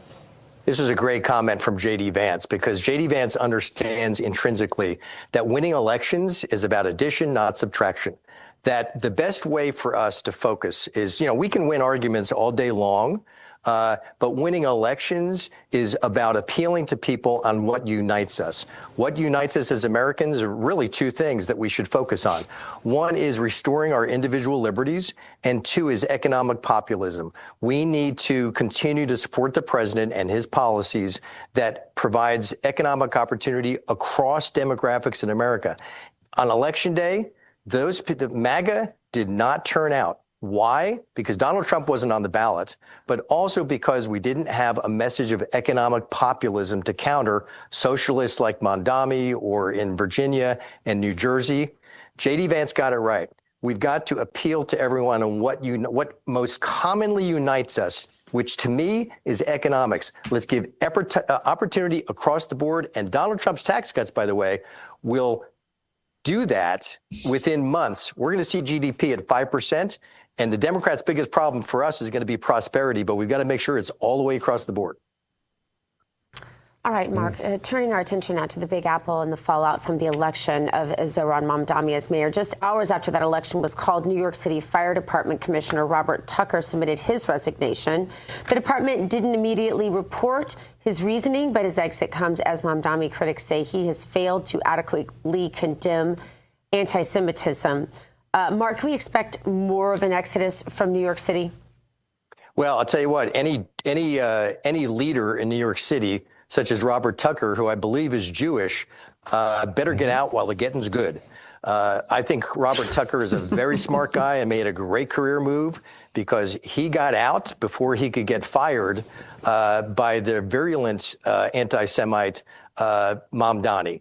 Look, this guy is going to bring wreckage to New York City. He's going to destroy the culture. In his victory speech, which was very harsh and angry, he appealed to Jews, but I don't think people like Robert Tucker believed it for a minute. Tucker comes from the private sector. He was actually not a firefighter. He's in the security industry. He's returning to the security industry. And look, hats off to him. He's a smart guy. He got out with really good timing before he's swimming in a toxic cesspool of anti-Semitism and DEI and economic calamity.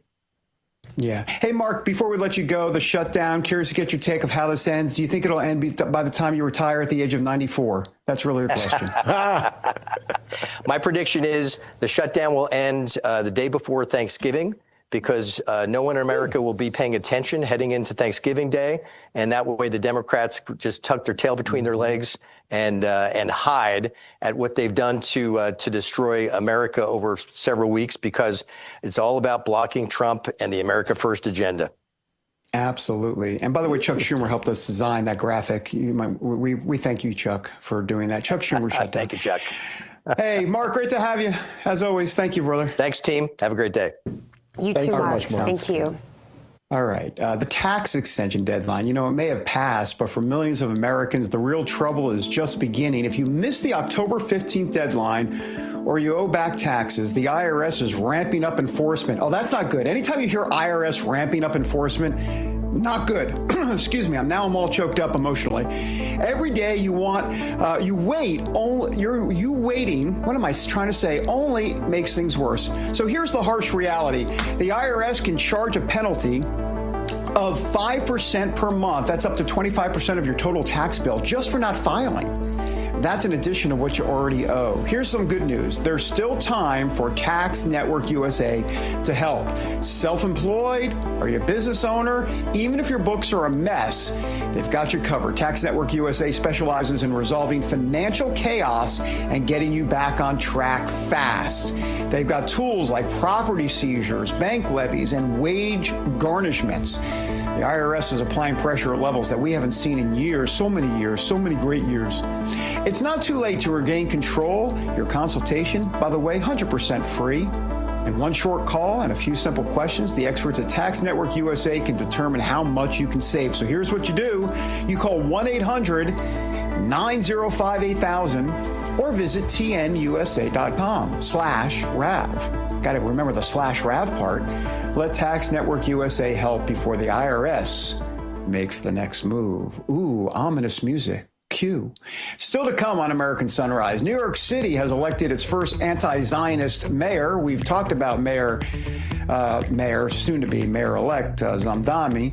By the way, the nation's largest Jewish community is in New York, and it's on edge. Why his win is being called a political earthquake, and what it could mean for the city's future.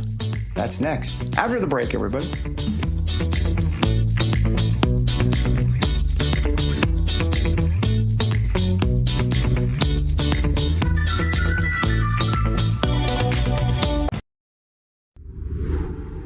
Hi, my name is Tracy L. from Arizona. I don't stink around in the kitchen when it comes to the news. I watch Real America's Voice, which always serves accurate and reliable updates that are on point with their amazing hosts. So don't find yourself in a pickle by tuning into the fake news. Stick with Real America's Voice.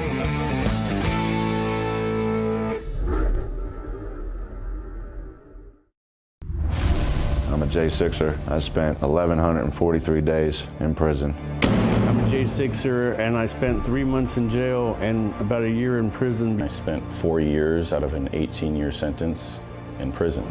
J6ers have been smeared and defamed by the media, persecuted by the government, and treated like terrorists. In reality, J6ers are patriotic men and women, mothers, fathers, sisters, and brothers from all walks of life. Stand in the Gap was founded to stand in the gap for J6ers working to rebuild their lives after being incarcerated. And we need your help. For just $10 or more, you're helping these patriots get mental, physical, and spiritual help. Please scan the QR code or go to j6support.com to donate $10 or more to support these American patriots.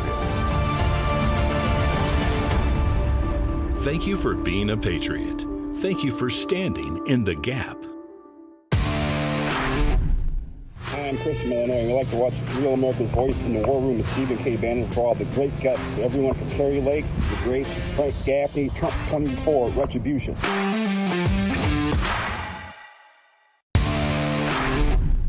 Hey guys, my name is Jeff. I'm from Massachusetts. I love RAV because of the free speech and the political wranglings that go on in the chat every day.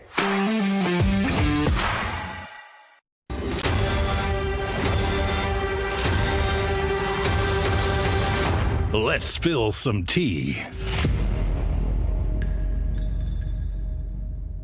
Welcome back to American Sunrise. Let's spill some tea, fueled by Artillery Tea Company, the only America First veteran-owned tea brand. And their mission, to maximize flavor with whole leaf blends and chemical-free tea bags. No junk, just real tea. And here's the tactical advantage. Each bag brews twice. Just go to artilleryteaco.com and use the code RAV for 10% off. Again, that's artilleryteaco.com. Premium tea, mission-driven, and brewed for the brave. It is time now to spill some tea, and this cup's coming straight out of New York City. A political earthquake is rocking New York City as the nation's largest Jewish community confronts its first ever anti-Zionist mayor. Zohran Mamdani, a self-described anti-Zionist and longtime supporter of the BDS movement, swept to power this week, and many Jewish New Yorkers say his rise marks a dangerous turn. Rabbis and community leaders warn his rhetoric from defending globalize the Intifada to calling Israel a genocidal state could embolden anti-Semitism in the city. Major Jewish organizations, including the Anti-Defamation League, are holding back congratulations, instead promising to monitor Mamdani closely. But many see his alliance with far-left figures like Jeremy Corbyn and his past praise for activists convicted of supporting Hamas as a clear warning sign. Let's bring in Dr. Gina, David, and Terrence for a quick discussion on all of this. Terrence, I will go to you first here. It looks like this is going to be really, really tough for New York. Yeah, it's going to be very difficult, and I think that many of the concerns that our Jewish brothers and sisters in New York have raised are absolutely valid, and I can only imagine some of the angst, if you will, that they're dealing with, knowing that over the next several years they'll have to deal with this sort of leadership, a leadership that has publicly said that it is against the values and it is against the Jewish community. I would be frightened, quite honestly. It wouldn't surprise me if many of those people decide to move out of New York City as a result. David, I want to yield to you, though, being that you kind of grew up in a Jewish household, and I think that your perspective is going to be even a bit more unique than mine, and definitely a bit more informed culturally. I grew up as a New York Jew. I mean, gave my life to Christ in 1988, but I was one of them, if you will. Upper West Side, New York Jew. That was me growing up in a Reformed Jewish household. In other words, liberal as can be, and secularism ruled the day. And so there are a couple things to note. First of all, Mamdani, in his victory, 100,000 Jewish New Yorkers voted for Mamdani. 100,000. That's a lot. Basically, it was 2 million votes total. So, but that's a lot of New Yorkers, Jewish New Yorkers, excuse me. And a lot of people are trying to understand why in the world, if you're Jewish, would you vote for Mamdani? Well, here it's a very simple reason. I understand it clear as day. It's not about Judaism for Reformed Jews. It just isn't. They don't know what's in the Old Testament. They don't. And listen, I'm not trying to slam Reformed Jews. I grew up as one. I know. Okay, they don't know really. They're just doing the high holy days. They're going through the whole, yada, yada thing, but they don't really know what's going on biblically. They just don't. Different with the conservative Jews, different with the Orthodox Jews. And so their religion, if you will, let's be honest, is secularism. They buy into the socialist, communist, whatever you want to call it. He'll call himself a Democrat socialist. They buy into that. They like that. That's what they want to do. So that's why they vote for someone like Mamdani. Anyhow, there you have it. All right, still to come on American Sunrise, a tale, a turnaround, and a second chance. Tommy Habib joins us with this week's Rescue of the Week.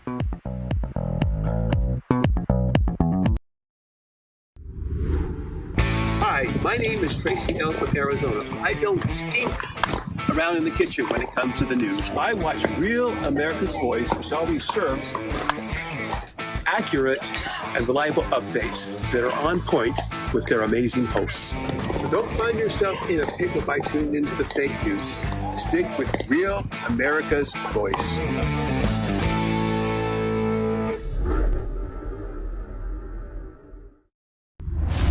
I'm a J6er. I spent 1,143 days in prison. I'm a J6er, and I spent 3 months in jail and about a year in prison. I spent 4 years out of an 18-year sentence in prison.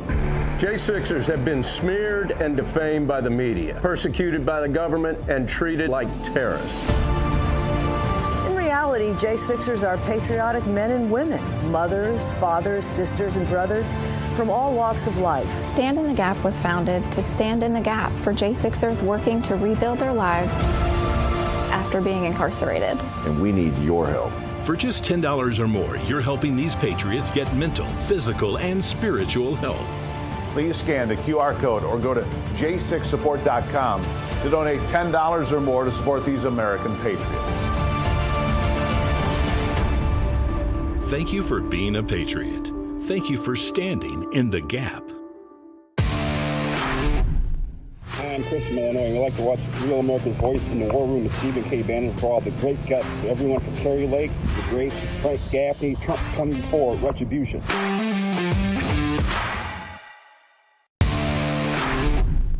Hey guys, my name is Jeff. I'm from Massachusetts. I love Rav because of the free speech and the political wranglings that go on in the chat every day.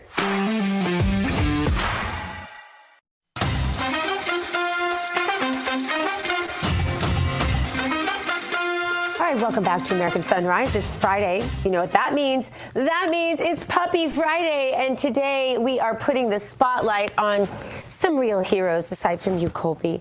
And that is the amazing team from To the Rescue who work every day to help dogs find loving forever homes. Joining us now, our good friend Tommy Habib, host of To the Rescue. Tommy, we love what you're doing. Tell us about this incredible adoption effort and how To the Rescue is changing lives one little wagging tail at a time, right, Cobes? Oh my gosh, that little sweet pup of yours. And so I enjoy so much coming on Fridays because I get to see that sweet pup of yours. Not only you, Dr. Gina, but that pup is just so darn sweet. Listen, we have a wonderful pup that we're getting adopted today. That's Lily. And she is a smart, active, fun puppy that loves to play. She's about a year and a half old. I'm sorry, not even quite a year old. Oh, look at her. She's so sweet. And if anybody wants to adopt Lily today, I'm going to pay for all the adoption fees and whatever it takes to get Lily to your front door and be part of your family. And if you scan that QR code right there at the bottom of the screen, you can adopt Lily today. And please, let's find Lily that wonderful forever family. Absolutely. Scan that QR to code. Go home to. Yes, and Colby whispered in my ear while you were talking, he wants to offer that whoever adopts Lily, we're going to send a care package for Lily of some healthy dog treats and things too, Tommy. So you'll have to get back with me on how Colby and I can do that. Tommy, oh my gosh, of course. Yeah. Of course. Yeah, what else? Oh, okay. Colby also wants to know if you'll tell us about pet insurance efforts you're offering and how this is helping new pet owners give these rescues their best start possible. Truly, and not only, rescues, but everybody's family pet. And I got a letter this week from a family out of San Antonio, Texas, and they have wood floors. And so many of us have wood floors in our homes and dogs slip around. And their pup, they had for 4 years and he slipped and hurt his shoulder. They took him to the vet and it was sad because the vet said it's going to be $2,500 to do surgery on this pup. And they had to make some important, decisions, but they, of course they had to do it because it's their family, part of the furry family, So I spent the last 4 years developing To the Rescue Pet Care just because of this scenario. And this kind of scenario happens 1,000 times a day to families. And so we created To the Rescue Pet Care, a pet insurance company. We are a mission-based company, one of the only ones in America that's faced forward, taking care of our pets and giving back to rescue dogs all over the country. And so not only do you get pet insurance, but one of the important perks that we give you is televet service. So you don't have to rush your pet straight to the vet whenever you have a question that can cost hundreds and hundreds of dollars. Get on the phone, FaceTime that veterinarian, and he'll answer all the questions. And it's completely free with the package. Yeah. So it's so important That is so today cool. that you do that. That is so cool. I Yeah. think I told you, probably our audience knows, Colby's big brother, Olaf. He's a 6-year-old rescue pit bull Great Dane. And he was diagnosed with lymphoma. And Tommy, the costs for caring for a dog with cancer, lymphoma is almost always fatal. So you're doing the best you can to give them all the comfort measures you can. But it's been traumatic on our family, Tommy. Enough trauma without having to worry about how in the world, without having to make decisions based on finances, right? And that's what that pet insurance does. So everybody, please go there and click on that QR code and get your pets all insured so that you never have to make decisions based on money. Tommy, thank you. God bless you for everything you're doing. We appreciate you. You're so sweet, Dr. Gina. Thank you so much. And we have special discounts, too, for veterans, first responders, and anybody part of America's Real Voice. Of course you do, because you think Real of America's everything, Voice. Tommy. Thank you so much. All right, you guys, War Room coming up next. Hug your children, love God, pet your puppies, get your pet insurance right there on the QR code. Go boldly now. Have a great weekend, you guys. We'll see you Monday. See you, everybody. Bye-bye. Deuces. Deuces.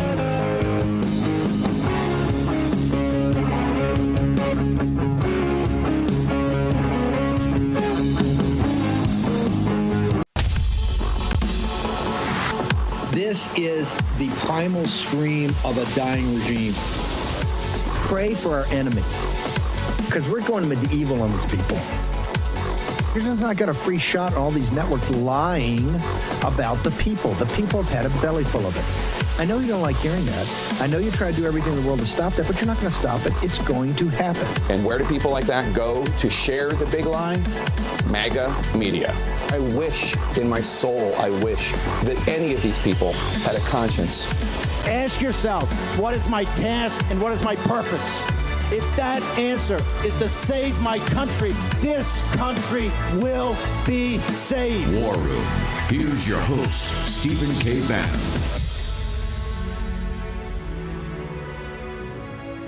Okay, welcome. I can hear the audience now. Steve, why no cold open? Why don't we have Morning Mika cringing over there? Or whinging, I guess the word, whinging. We're going to get to all that. We're going to juggle a little today. The reason is we've got some important folks with breaking news. We're going to have the Secretary of Treasury, Scott Bessent, is touring a magnet factory down in his home state of South Carolina. As soon as we get the technical issues worked out, we're going to have the Secretary of Treasury, and we're going to talk about the economy. Particularly, if you remember my mini rant yesterday about we made a bet on a supply-side tax cut, which is to drive capital investment and to drive production. And where do we stand on that? That bet can't be unwound. So, it's march or die. I happen to think it's actually very smart, that aspect of it. Of course, we wanted taxes raised on the wealthy. But in that, we're also going to talk about this, as President Trump now calls it, the affordability, which is just, inflation and cost and prices, things like that. We're still of the belief until you get your hands around the deficits. You got deficits that are growing, or deficits that add to the debt. You have to continue to refinance it. It's going to be the reality is it's going to be a struggle. Energy prices, they've done a magnificent job of getting energy prices down. So anyway, the Secretary of Treasury will be here to answer all that. Also, John Solomon's going to be up. He's a little delayed. I believe John's on Capitol Hill right now.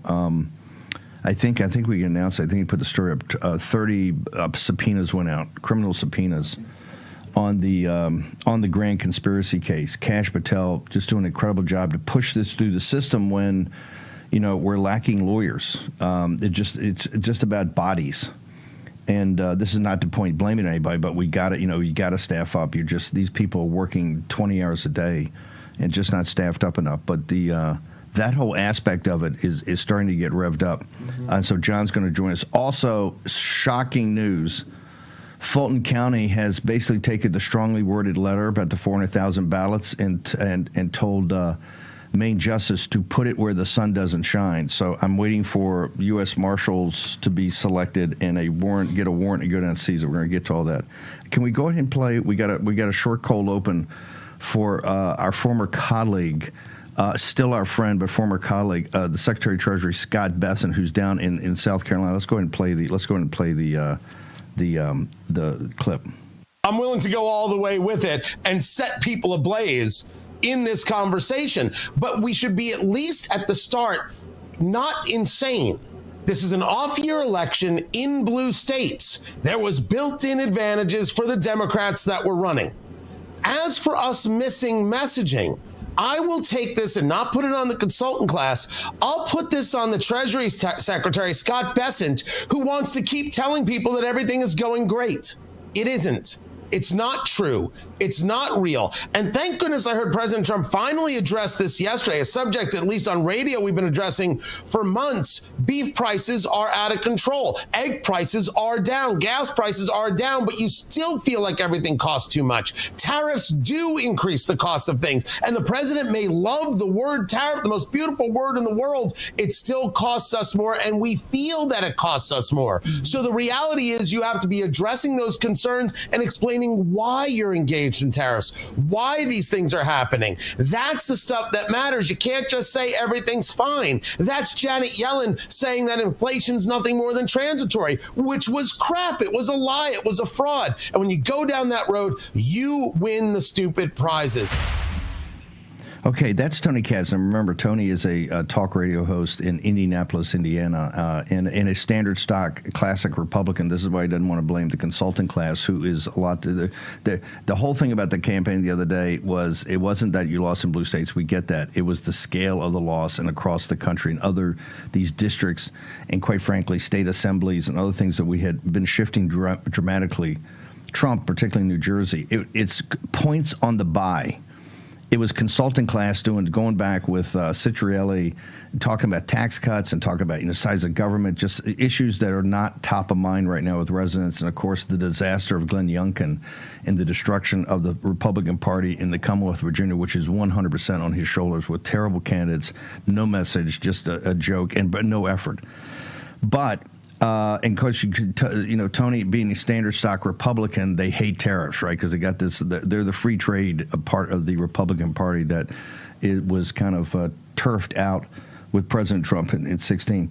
So, Secretary Bessent, you're down in South Carolina today. You're touring a factory to show that about capital investment. This is particularly of importance because it's related to magnets. Can you tell us first what you're doing today and what we should look forward to about this, and then we'll get into the Tony Katz of it all, sir. Yeah, Steve, great to see you. Great to be back on War Room. And I got two things to show you. One, I'm going to be delivering to President Trump in the Oval Office when I get back. This is the first magnet to come off this line here in Sumter, South Carolina. And I will tell you, Sumter is real South Carolina. Where I'm sitting now, this 500,000 square foot facility, which makes these magnets, and we'll come back to the importance of them, used to be a soybean field. And President, the tax policy has brought this home. And not only these high precision manufacturing jobs, this is national security. We let China take control of the rare earth magnets. Now they've got us in a chokehold, and this facility here is the first step towards breaking that chokehold. Later today, I'm going to be going to Boeing. Boeing is going to do a gigantic expansion of their facility in North Charleston, South Carolina, where they make the Dreamliner. President Trump has been going around the world doing these trade deals, and he personally, I believe, has sold more than 1,000 Boeing airplanes, and these are great, high-paying manufacturing jobs for people in South Carolina. And Steve, I'll jump into it now. Part of addressing the affordability crisis, there are two sides. Hang on. Let's not get ahead of ourselves. I'm going to stick with, because I want to go back to the importance and the centrality of magnets in our production process. In the Chinese Communist Party, and these are smart, tough guys, you had an interim agreement in June. They kind of backed off that. You were able to renegotiate in South Korea a 1-year extension, because I don't think people realize our production lines would be shutting down in 6 or 7 or 8 weeks You were able to get that with President Trump using the leverage. We already hear that the CCP is maybe not totally living up to that. But talk to people about how absolutely urgent it is for us to get magnet production and other processed rare earths in the control of the United States of America for our sovereignty. Well, Steve, it's a disgrace that this happened, and the Chinese, it started with a plan. In 1995, they bought up a rare earth magnet facility. They bought it from GM. The CFIUS, the Committee on Foreign Investment in the U.S., said you got to keep the factory in the U.S. for 5 years. 5 years and a day, they moved it into China. They've accumulated all the rare earth assets in the world. They have control about 70% of the mining, about 90% of the production. This one German company managed to stay in business as the Chinese cut prices, tried to put them out of business. And now they have stood up this beautiful 500,000 square foot facility in Sumter, South Carolina. And for us to take control of our supply chain. And Steve, these magnets are in everything, from fighter jets to iPhones to every car to every medical device to machines used for CAT scans. And the Chinese used this as a big negotiating tool in April when President Trump raised the tariffs on them. They tried to roll it out again on October 8th. And Steve, this is against the entire Western world, not just against the U.S. It's against Europe, Australia, Canada, UK, Japan, Korea. And through President Trump's leadership and facilities like this, we are going to take back leadership and end this choke point that they have on us. Okay, this gets to the central part of capital investment, capital equipment that drives, bringing things back. The tariffs help companies like the Germans think, hey, let me build something in the United States. We talked for years in the show when you were a contributor about this being the last shot for a supply-side tax cut. I mean, we made a bet. That bet was on a supply-side tax cut that focused on manufacturing and focused on bringing, investment in capital equipment to return us, coupled with tariffs, to return us to be the manufacturing superpower we are. And I want to get to affordability in a second, but the more important thing than even affordability is jobs and growth. Is the supply-side tax cut, as you envisioned it and executed for President Trump, do you believe it's working right now? Do you see it kicking in? And is it going to hit the targets on growth that you had anticipated, sir? So, Steve, let's take three parts here. First, national security. National security is economic security. So without economic security, we don't have any of that. And there is an industrial planning aspect here that this administration, President Trump came in, he signed an executive order on rare earths right at the beginning, right in the first few days, and that these magnets are now coming off the line. Two, the tariffs. The tariffs, the revenue is great, but I have described the revenue as a shrinking ice cube in terms of the tariff income, because what would happen, the goal is to rebalance global trade, that the U.S. became free trade was not fair trade. We want to get fair trade back. President Trump's used the tariffs. Right now, the tariff income is very substantial. Over time, what will happen is as we reshore the factories, tariff income will go down. And from facilities like this and companies like this, the income tax receipts and the payroll receipts from these high-paying jobs will go up.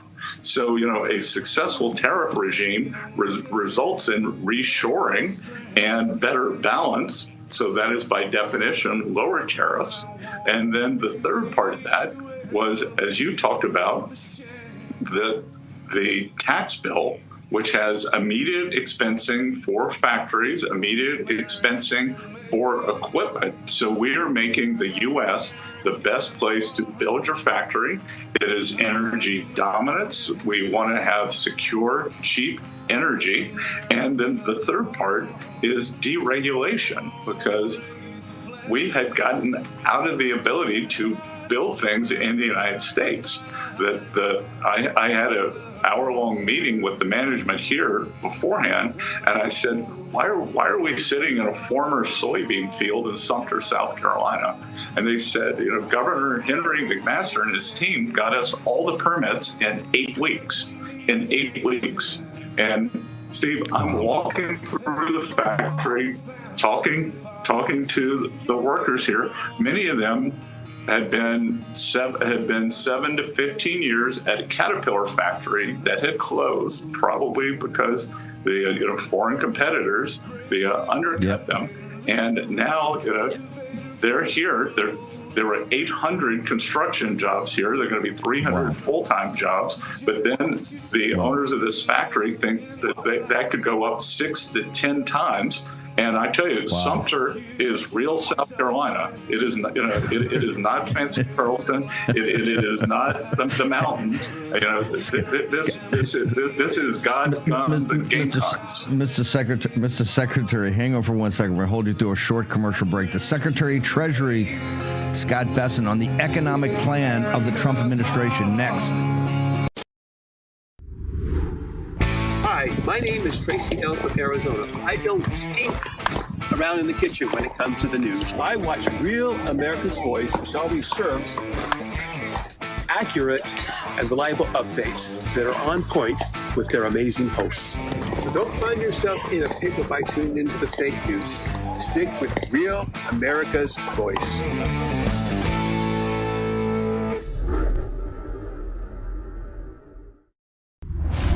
I'm a J6er. I spent 1,143 days in prison.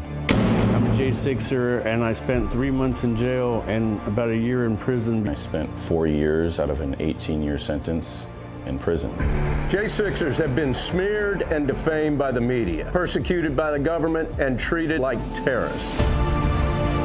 In reality, J6ers are patriotic men and women, mothers, fathers, sisters, and brothers from all walks of life. Stand in the Gap was founded to stand in the gap for J6ers working to rebuild their lives after being incarcerated. And we need your help. For just $10 or more, you're helping these patriots get mental, physical, and spiritual help. Please scan the QR code or go to j6support.com to donate $10 or more to support these American patriots. Thank you for being a patriot. Thank you for standing in the gap. Hi, I'm Chris from Illinois. We like to watch Real America's Voice in the War Room with Stephen K. Bannon for all the great guests. Everyone from Kari Lake, the great Frank Gaffney, Trump 24, Retribution.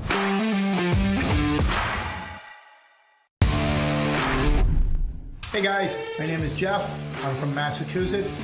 I love Rav because of the free speech and the political wranglings that go on in the chat every day.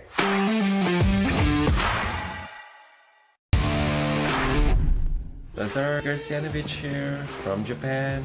Love Real America's Voice, real news, honest views, and love seeing everyone there. God bless America.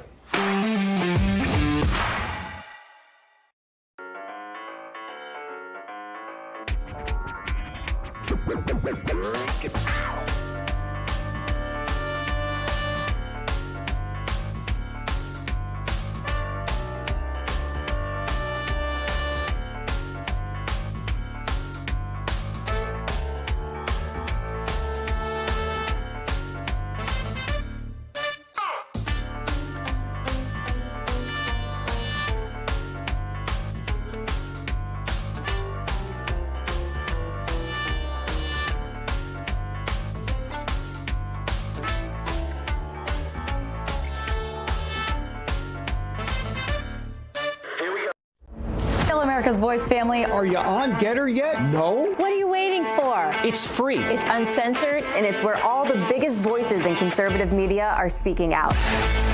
Download the Getter app right now. It's totally free. It's where I put up exclusively all of my content 24 hours a day. You want to know what Steve Bannon's thinking? Go to Getter. That's right. You can follow all of your favorites. Steve Bannon, Charlie Kirk, Jack Posobiec. And so many more. Download the Getter app now. Sign up for free and be part of the movement. Mr. Secretary, you just mentioned the phrase Gamecock, and this being old in real South Carolina. I think particularly for the vast new audience that's joined us over the last 6 to 9 months may not be that familiar with your background because you come across as either so professorial as a professor in the finance department, economics department at Yale, or a Wall Street capital markets guy. What is your background in South Carolina, sir? Steve, my family, they came here over 370 years ago. We've been around a long time. I ended up in Little River, South Carolina. When I was a kid, fishing village, 500 people. Now it's part of Greater Myrtle Beach. And as you know, South Carolina is now the #1 state for new arrivals on a percentage basis. Everybody wants to move here because and it gets to affordability. That housing, the zoning is not crazy. There are high-paying jobs, and we're seeing factories like this. So it's an honor to be back here, having kind of done the full loop. Left South Carolina, gone to school at Yale, been on Wall Street. Honored to serve in President Trump's cabinet and to be part to see this reindustrialization here. When I heard the irony that you've led this fight and warned the nation about the centrality of rare earth processing, because so much of it is just dirt, but you get the processing in the heavy rare earths, the deal you're doing with Australia and thinking about Brazil. You get the magnets, and the first opportunity we have is in your native state. Talk to me, because here's one of the things we're trying to do at the War Room is make sure people can see the manifestation of these policies, because sometimes the policy discussions get so esoteric that you can actually see the manifestation in plant, in equipment, in capital, and in workers with high-paying jobs. Talk to me about Boeing. You're going to go over to Boeing this afternoon. First off, why does Boeing is, I don't care if they're headquartered in Chicago now, but they're from the Pacific Northwest. They've been a Seattle and Pacific Northwest company, I think, forever. What in the hell are they doing in South Carolina? They built their second biggest facility in South Carolina. They're going to be expanding it. I believe they have 8,500 jobs there now. The expansion is going to result in 1,000 new jobs. It's the Dreamliners. They do a lot of the painting of the airplanes, the interiors. And again, Steve, this is exactly what the goal has been of President Trump's trade policy, to bring precision manufacturing, high-paying factory jobs back to the United States. We need to be able to make things. You can't have a research process that is separated from the manufacturing process. You learn things in the manufacturing process.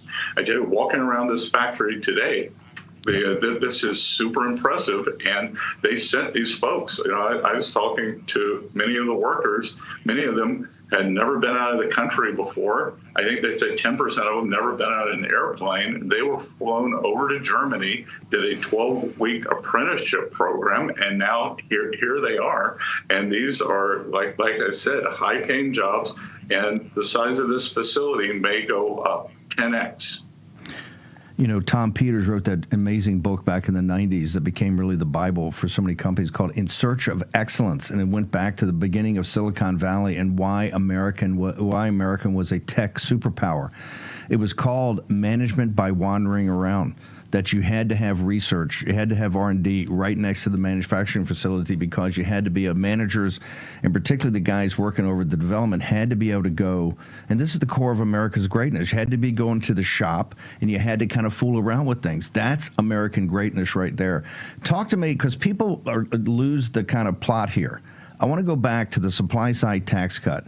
Why that's focused on capital and bringing capital back, and you kept making the argument, we got one more shot to do this, we got to do it now, coupled with the trade policies and deregulation That's MAGA economics, right? And it's focused on getting the economy growing again after the hit on the pandemic and, of course, the fiasco of the Biden years, sir. So, Steve, whenever you have capital expenditures, jobs always follow.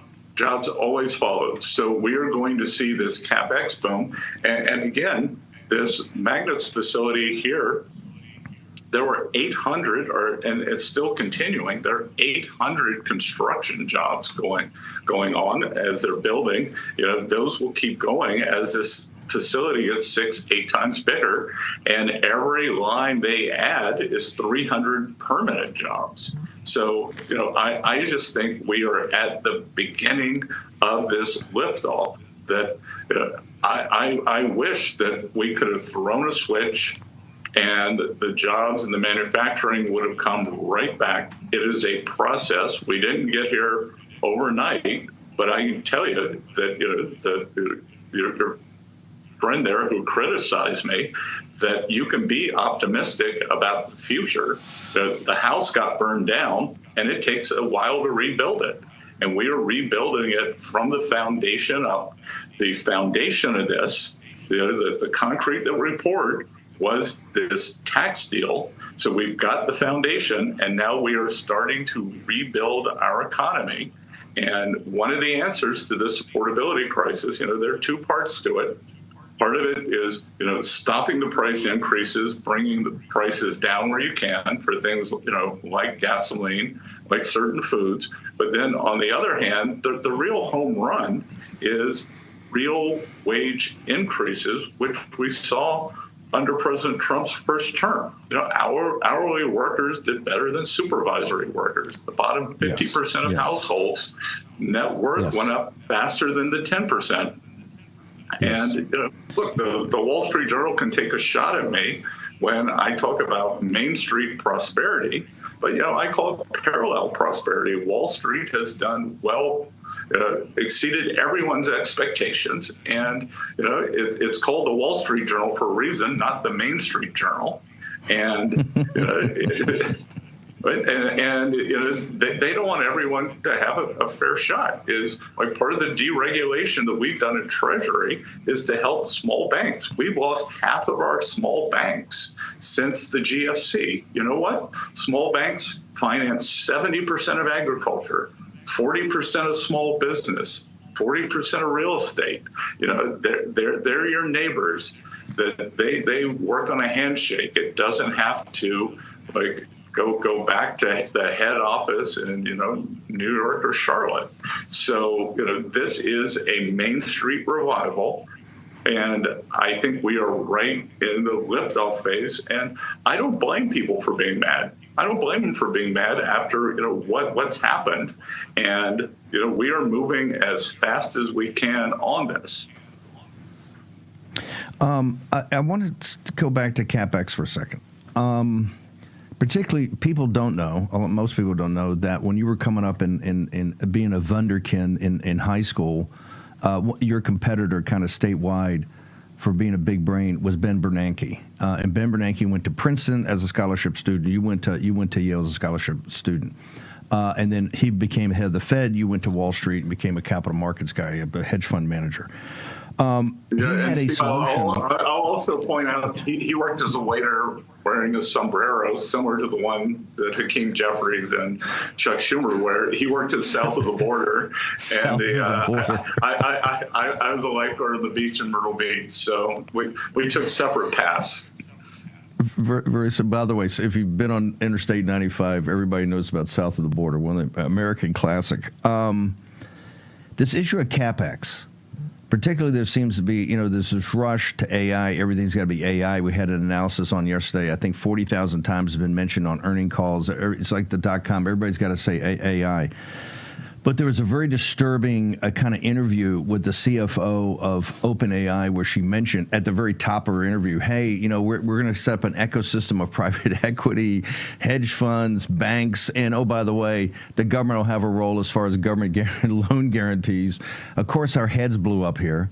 And David Sachs did jump in and said it's not going to be a part. Just from Treasury's perspective, We don't really have a role. I realize the Chinese do it different, but that's why we just got to cut them off from the chips. There's no the American people, the Gamecocks down there in Sumter, South Carolina, are not going to be given loan guarantees for Elon Musk and this guy. Now he's got $1 trillion pay package, sir. No, Steve, they're not going to be loan guarantees.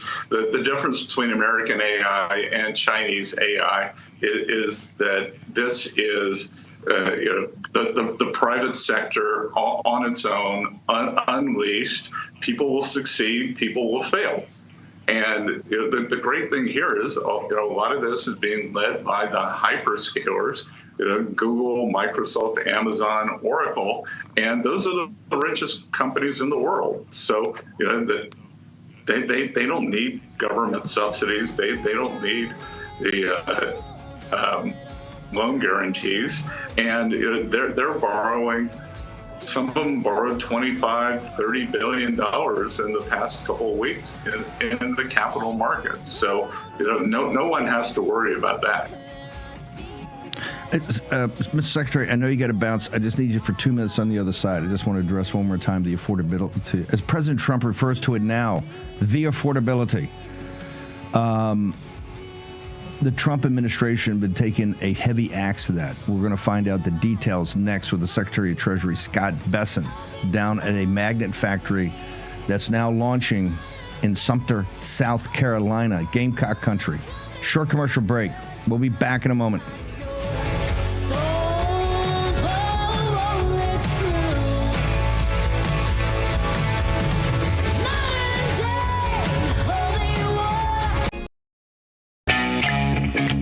Great News America, Real America's Voice is now on YouTube. We are the media now. That means you can watch live, join the chat, and connect with fellow patriots in real time. Share. Your voice matters, and this is your chance to be part of the conversation shaping our nation. God bless all of you. So don't wait. Hit that subscribe button, turn on your notifications, and tune in to Real America's Voice on YouTube today.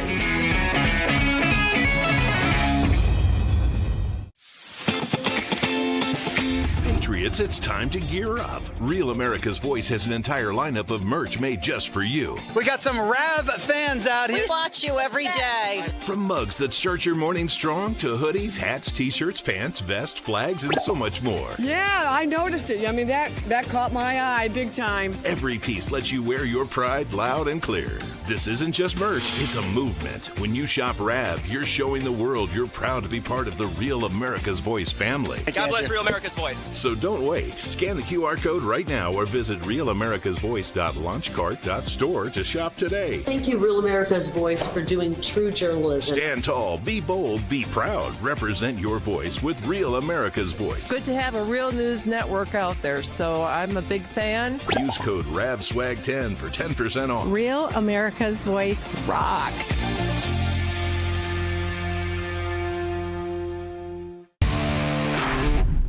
This is Tim King, also known as USS Malik, and I love Real America's Voices for its like-minded programming and the chat. Love you guys.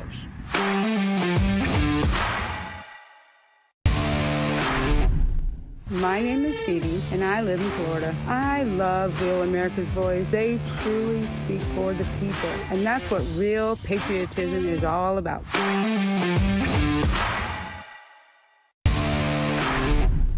This is Rashad from Boston, Massachusetts, and I love Real America's Voice. It is the best place for real news and content. Much love.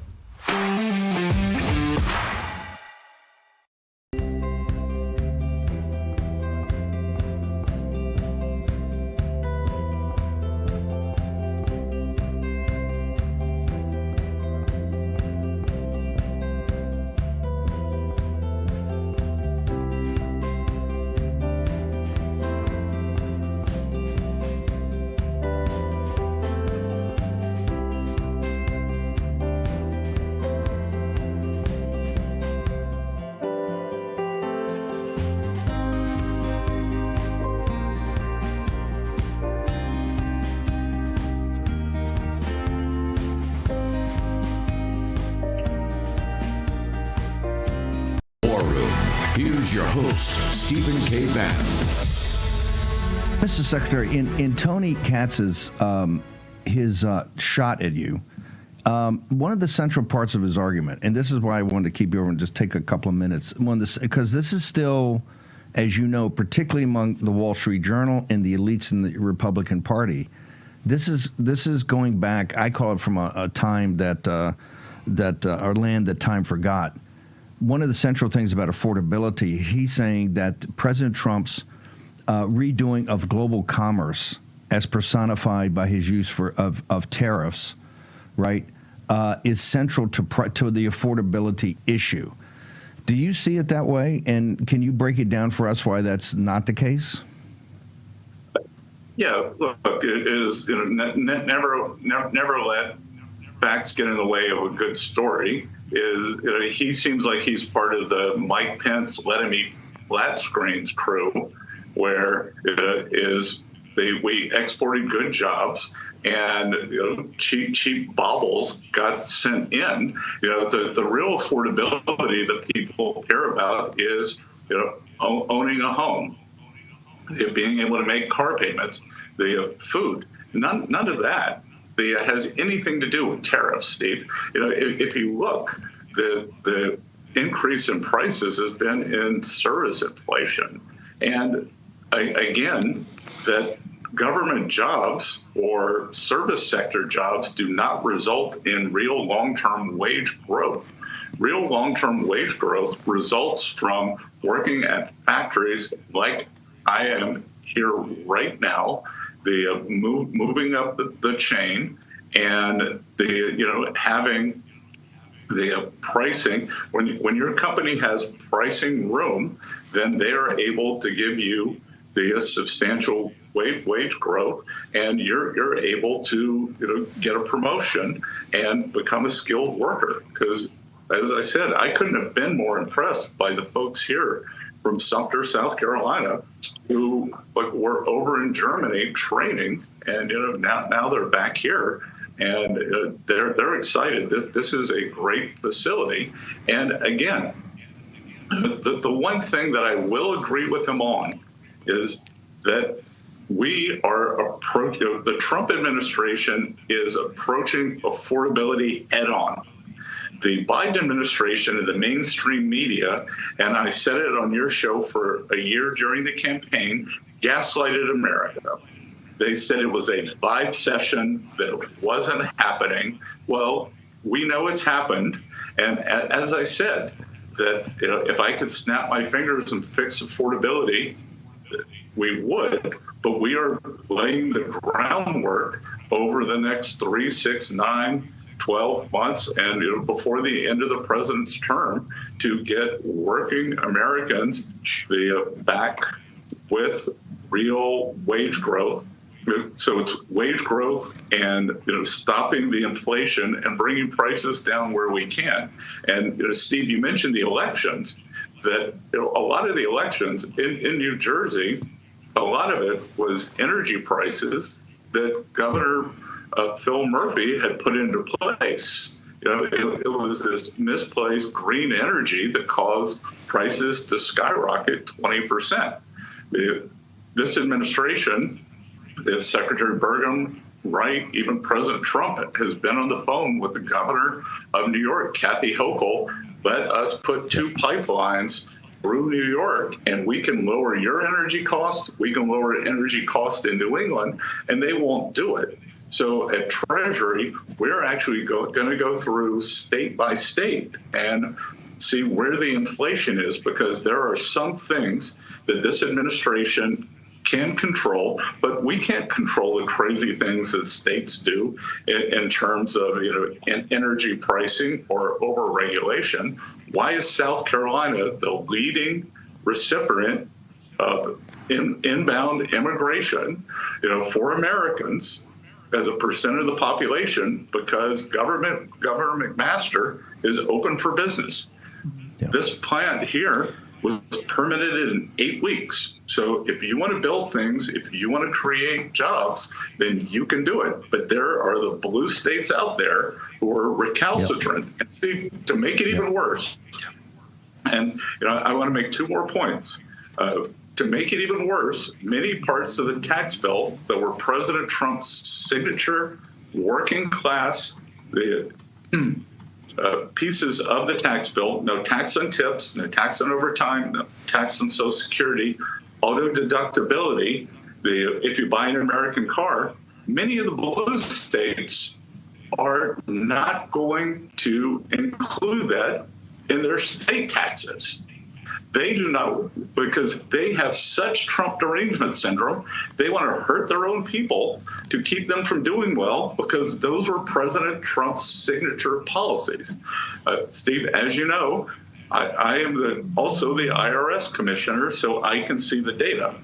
What we are going to see here, and maybe this will calm that maniac down a little, is that there are going to be substantial tax refunds to working Americans, because everything the One Big Beautiful Bill did on July 4th is retroactive. People have not changed their withholding for 2025. So we're going to see substantial refunds to working families in the first quarter of 2026. Everyone will adjust their withholding on January 1st. And so anyone who gets tips, does overtime, gets Social Security, has auto deductibility, those wages will jump up automatically. So think about the first quarter of this year.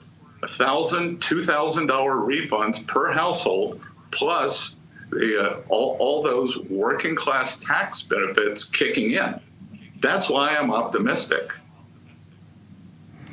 Are you one of the theories of the case here underlines this? It was President Trump, and this was the first term too. And you mentioned, and by 2019, fall and winter was blue collar wages rising faster than white collar wages, and non-college graduates faster than college graduates. It was extraordinary for working class people. Are you and President Trump comfortable with the full spectrum energy dominance? Are you there yet as far as other things you're going to do on energy? We're working as hard as we can, but Steve, big part of it is energy transport, because the two sides. We talked a little about the AI data centers, and the other side is their use of power. And to anytime you cross a state line in the U.S., unless it's kind of red state to red state, things can get a little dicey. And as I mentioned, I was at this AI summit in Pittsburgh, and Pittsburgh is going to be one of the AI hubs of the U.S., and that's because of the energy, right? The Marcellus and all the energy resources that are in Pennsylvania, that Pennsylvania lets them be exploited right across the border, where Pennsylvania and New York meet. New York is impoverished energy-wise, so we are doing what we can, but many of these states, they are a problem. Yeah, I don't think, particularly the campaign, we've had Dave Walsh on here now for 3 years talking about how some of this Green New scam, the net zero carbon that deindustrialized Germany was done in states like New Jersey, right? And they didn't stick the landing on making sure they understand that the radical Democrats did this. Mr. Secretary, we've taken too much of your time. We really appreciate it. I know you're busy today. Make sure you say hi to the folks, all the working folks up there, the Gamecocks and Boeing, and also down at the Magnet Factory. Really appreciate you, sir. Where can people go? I know you have the #1 comms team in the entire government. Where do people go to get all your latest thinking and your content, sir? I have an X account at Treasury, and then Treasury also runs an X account, and we're very, very, very active every day. And Steve, I will go back to my third grade. South Carolina is one of two states that still teaches state history, South Carolina and Texas. I will go back to my third grade South Carolina state history, and I will tell you the reason University of South Carolina is called the Gamecocks is because General Sumter, we're sitting in Sumter, South Carolina, was called the Fighting Gamecock because he was so tough. So, little history, little economics. Great to see you in the War Room crowd. Yes, sir. Thank you. The posse loves you, so keep fighting. Thank you, sir. Appreciate you. Thank you. This, the American economy and the global economy, obviously, I don't need to state the obvious, but I will. Enormously complex. And here you took a shot at really the last shot to really use kind of Reagan-esque, the one part of Reagan, the Reagan-esque supply side tax cut, focus on capital because capital is essential to becoming returning to be a manufacturing superpower. One of the central tenets of the MAGA movement, to return America to her greatness, you must stop the bleeding of shipping high-quality jobs out to basically lower labor cost areas, East Asia and South Asia particularly. And this is why some Central America and Latin America, but principally that. This is why now the Frankenstein monster that Wall Street, the corporatists and big tech created, the Chinese Communist Party, become a manufacturing superpower, was done by our elites. This is what led to the managed decline. This was the managed decline of this nation and the rise of the Chinese Communist Party in a form of state capitalism. And this is what the United States and the way it's governed is kind of evolved to.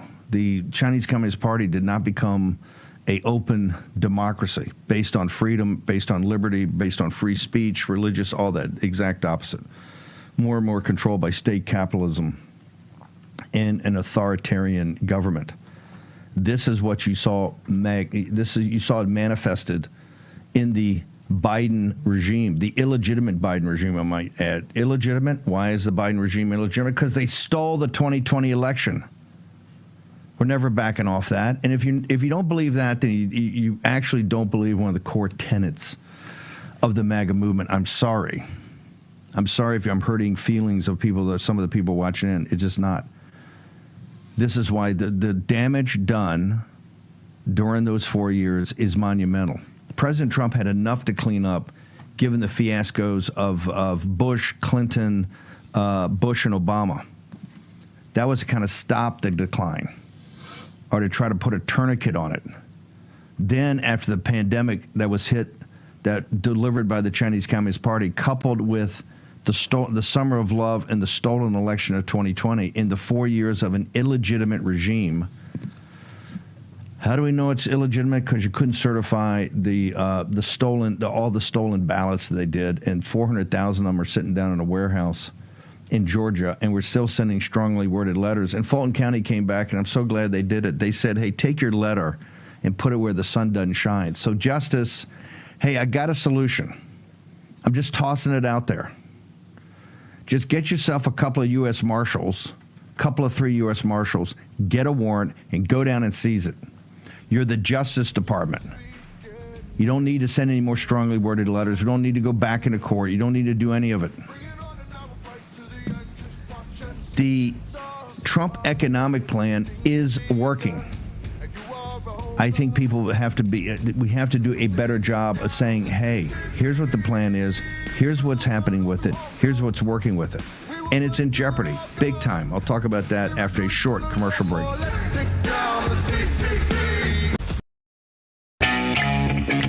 Great news, America. Real America's Voice is now on YouTube. We are the media now. That means you can watch live, join the chat, and connect with fellow patriots in real time. Share. Your voice matters, and this is your chance to be part of the conversation shaping our nation. God bless all of you. So don't wait. Hit that subscribe button, turn on your notifications, and tune in to Real America's Voice on YouTube today.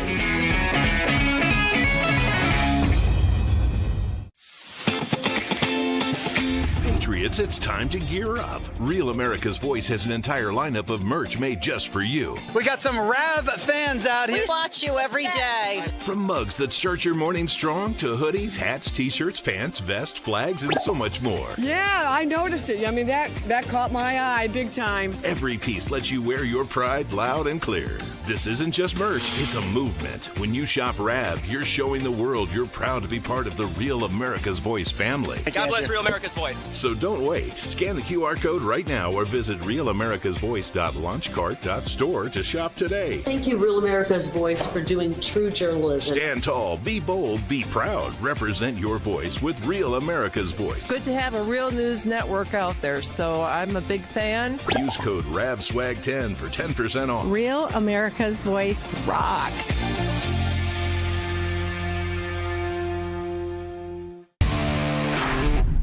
This is Tim King, also known as USS Malik, and I love Real America's Voices for its like-minded programming and the chat. Love you guys.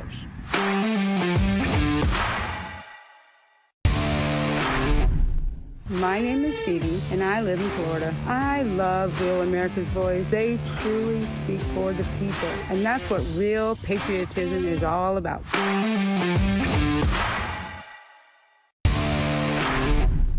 This is Rashad from Boston, Massachusetts, and I love Real America's Voice.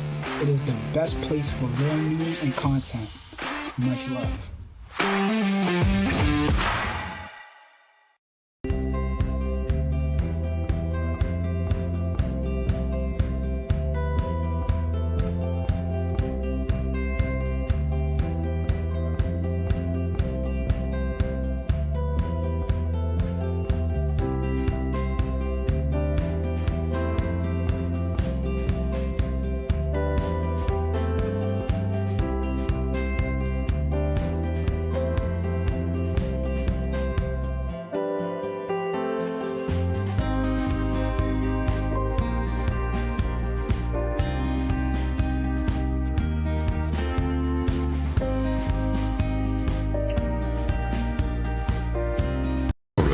Here's your host, Stephen K. Bannon. Take your phone out, Birch Gold. Text Bannon, Bannon, at Birch Gold, 989898. So that's Bannon at 989898. Get the ultimate guide for investing in gold and precious metals in the age of Trump, particularly 401ks, IRAs, how you roll them over, tax deferred, tax delayed, all of it. They got all the details. Go check it out today. They also get you up to speed and teach you about physical gold and why it's been a hedge for 5,000 years of man's history. Looking where markets are right now, maybe become a pretty big hedge now and in the future. Senator Tuberville is with us. Senator, thank you for carving out time today. You're a pretty strict guy on tradition and custom. You're a pretty strict guy on the Constitution. You're now, because you're much more action oriented. You're running for governor of Alabama, and as we know here in our audience, so you'd be an amazing governor of Alabama. But this issue of the filibuster, talk to me about it, because you're one of the leading voices now, and the president's adamant about this. And I take it this breakfast did not end too well the other day. But talk to us about why a guy like Tommy Tuberville, who's a traditionalist, who believes in customs and traditions and the Constitution, why would you be one of the leaders of one of the leading voices in saying we got to junk the filibuster and we got to do it now? Well, thank you, Steve. First of all, it's not in the Constitution, and I am a constitutionalist. I believe in this country. That's the reason I ran for this job. I didn't need this job, but I saw the direction we were going. I wanted to come up and put my 2 cents worth in, Steve, and my dad died in the military, was landed at Normandy at age 17. He loved this country. He taught us to love this country, so it's time to give back. But at the end of the day, this week, yesterday, the Democrats draw a line in the sand. The hell with American people. We're for our party. We got a bump in the polls the other day because of the blue states actually won races that they should have won. And, you look at it, and the American people are suffering. Military personnel, government workers, some that don't need to be in the government, some that do. Obviously, people that need food stamps, air traffic controllers. I mean, we're making it more dangerous. So we've got to have common sense here, Steve. We have got to understand what the Democrats are doing. They're playing four corners of basketball against President Trump. They know he's only got 3 more years. Every day that they stall to allow him to get something done is hurting the American people. 77 million people voted for President Trump to change this country back to the way it was.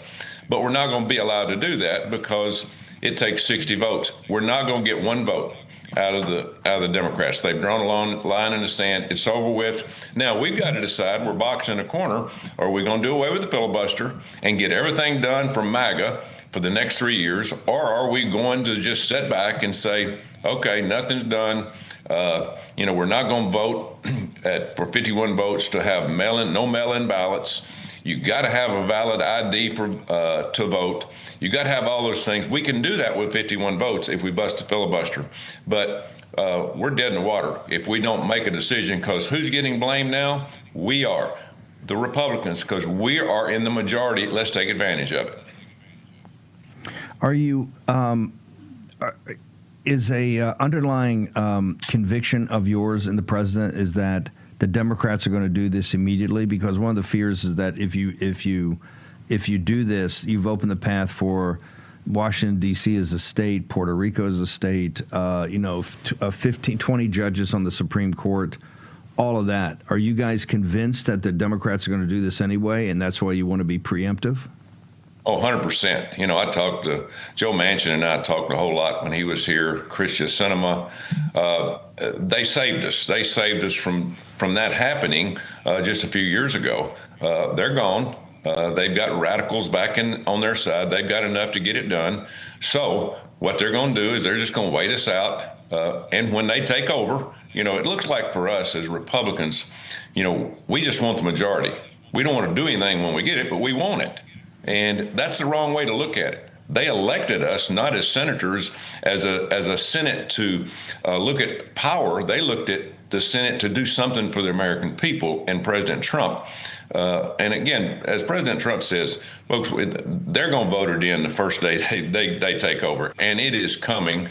And if we don't take advantage of it right now, we have no chance of winning. We might win the Senate, or we might win the House. We might even win the presidency next time the presidency's up. But we're not going to have all 3 of them. And so we're not going to be able to get anything done. They'll push things through on executive orders. They'll do everything they possibly can to bust the filibuster. So, again, I'm a traditionalist, and, I come up here, 60 votes. Hey, that sounds great. But we're in a different country, Steve. This is a different time. We just saw what happened in New York. We lost New York. It will be completely Muslim in 3 or 4 years. That's what they want. They're going to have everything free there for them, and they're just going to spread throughout the country. We better wake up and smell the roses. Is it in the Democrats in this? Is an example of this in the negotiations, even to reopen the government that the Schumer and team have shut down?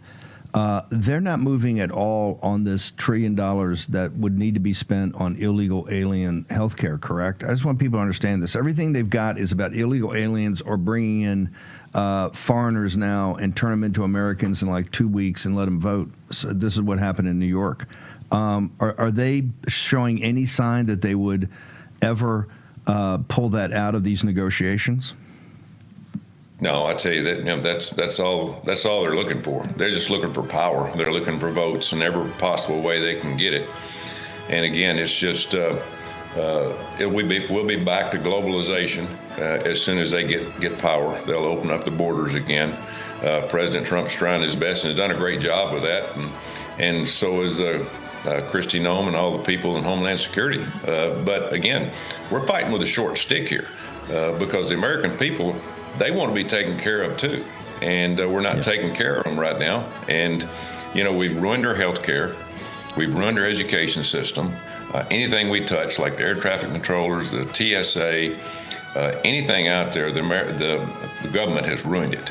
We don't need to be in air traffic controllers, and President Trump really wants to sell it. He wants to get out of it.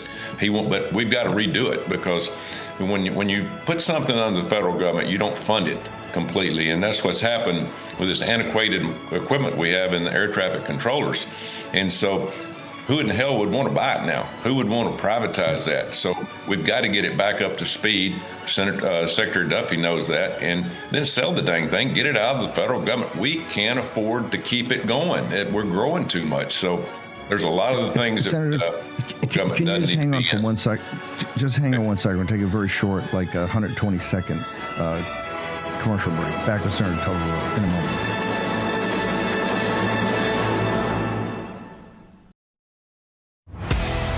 What if watching Real America's Voice was just the beginning? Introducing RAV Ambassadors, the new grassroots platform that turns viewers into leaders, connecting directly with hosts like Steve Bannon, Dr. Gina, and more. Together, we're turning belief into action. Inside the RAV Ambassadors Hub, you'll get exclusive updates, challenges, and behind-the-scenes missions straight from the people shaping the fight for faith and freedom.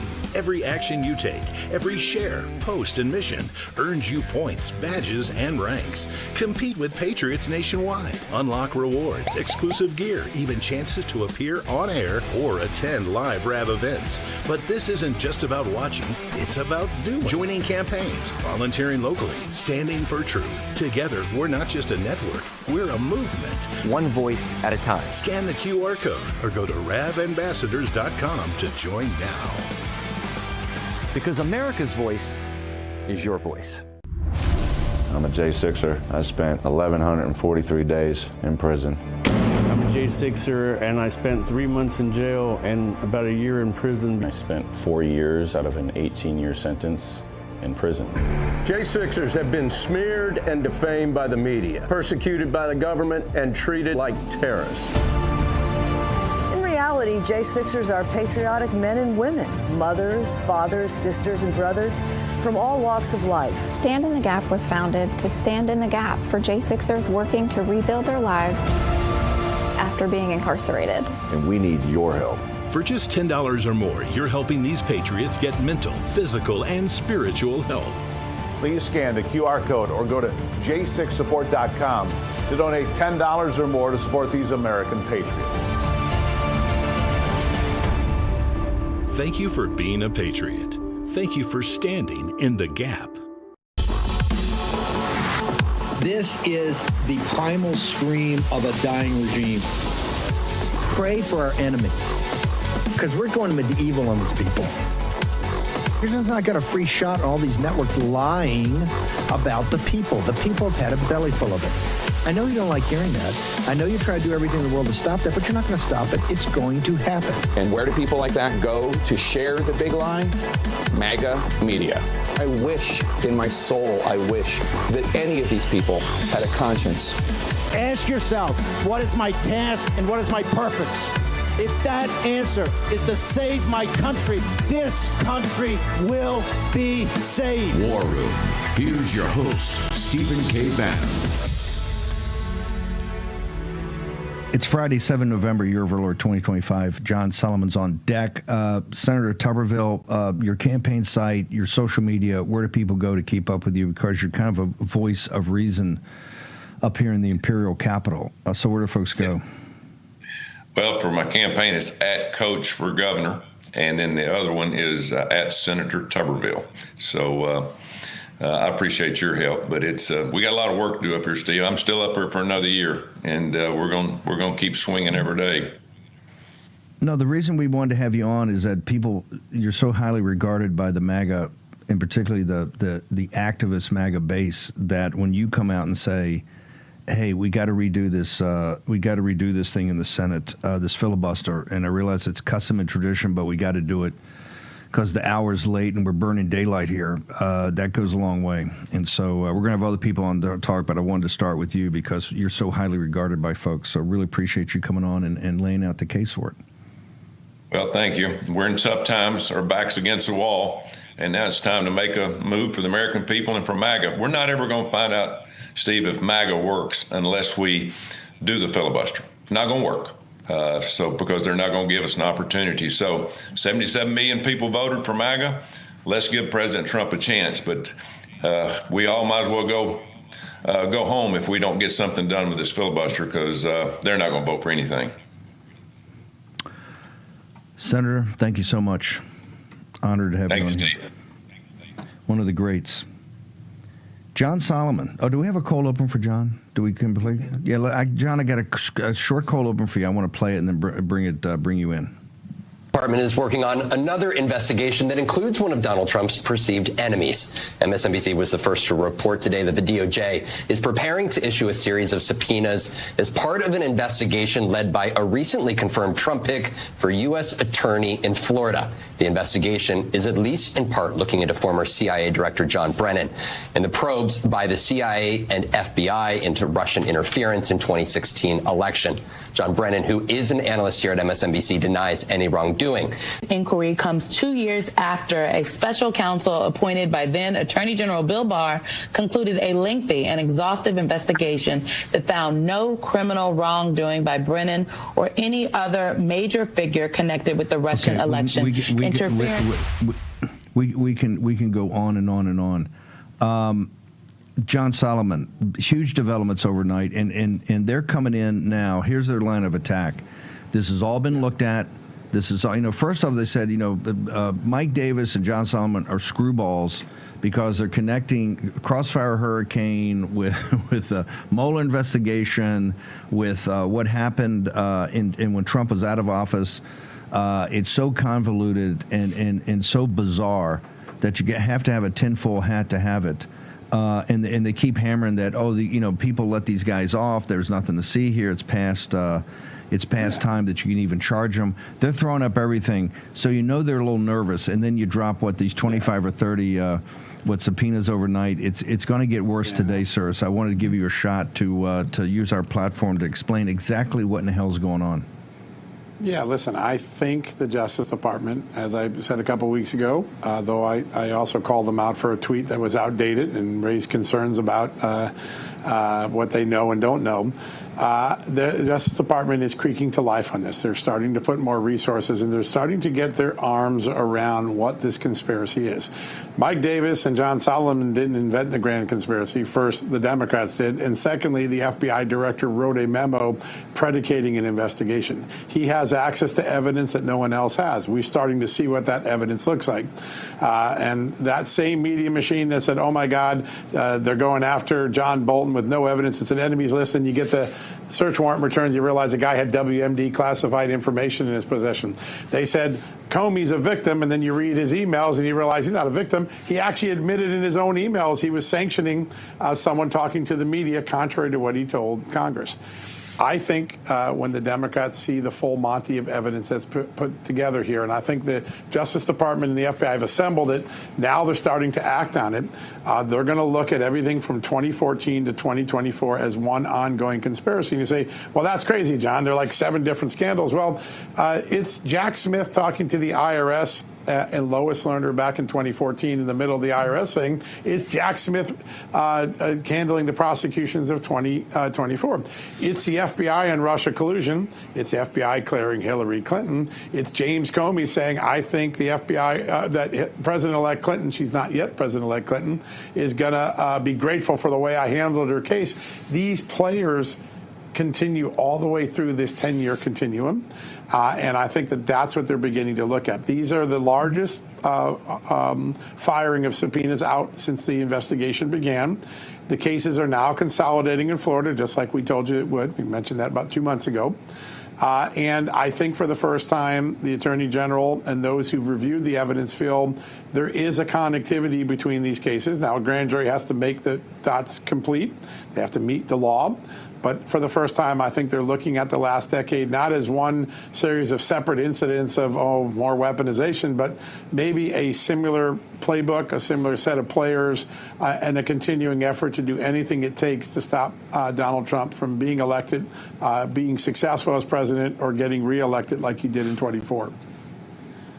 I just want, because we're breaking some news here, so I want to step back. Yeah. I just want to hear it again from you.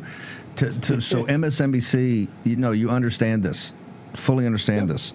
This investigation, what you and Mike Davis and others have been kind of working on behind the scenes and walking through, and now it's in the hands of the FBI and the Justice Department since President Trump took over, is looking at it as a whole cloth from 2014 to 2024, a decade of which these deep state actors including the time that President Trump was in office, were laboring like Trojans to destroy President Trump and the MAGA movement, sir?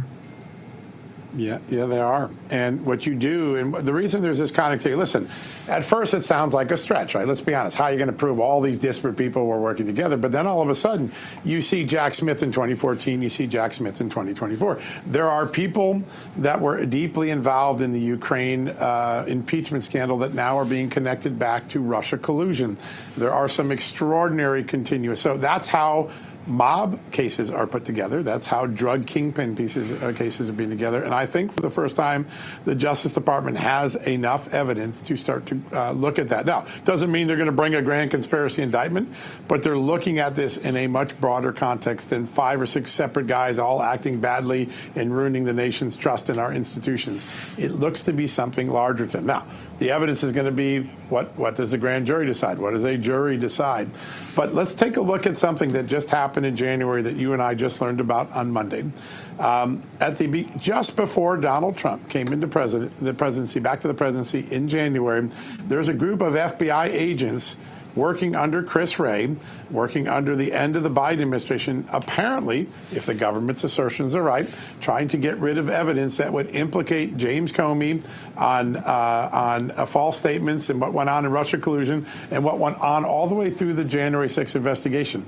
If someone's trying to cover that up on the eve of the inauguration this year, and it goes back to crimes or alleged crimes that occurred before, that creates a real crux of a conspiracy case. That's what happens. The mob tries to get rid of its skimming records, and when you get the skimming records, you can now go back and say they ran a 30-year skimming operation at the Vegas casinos.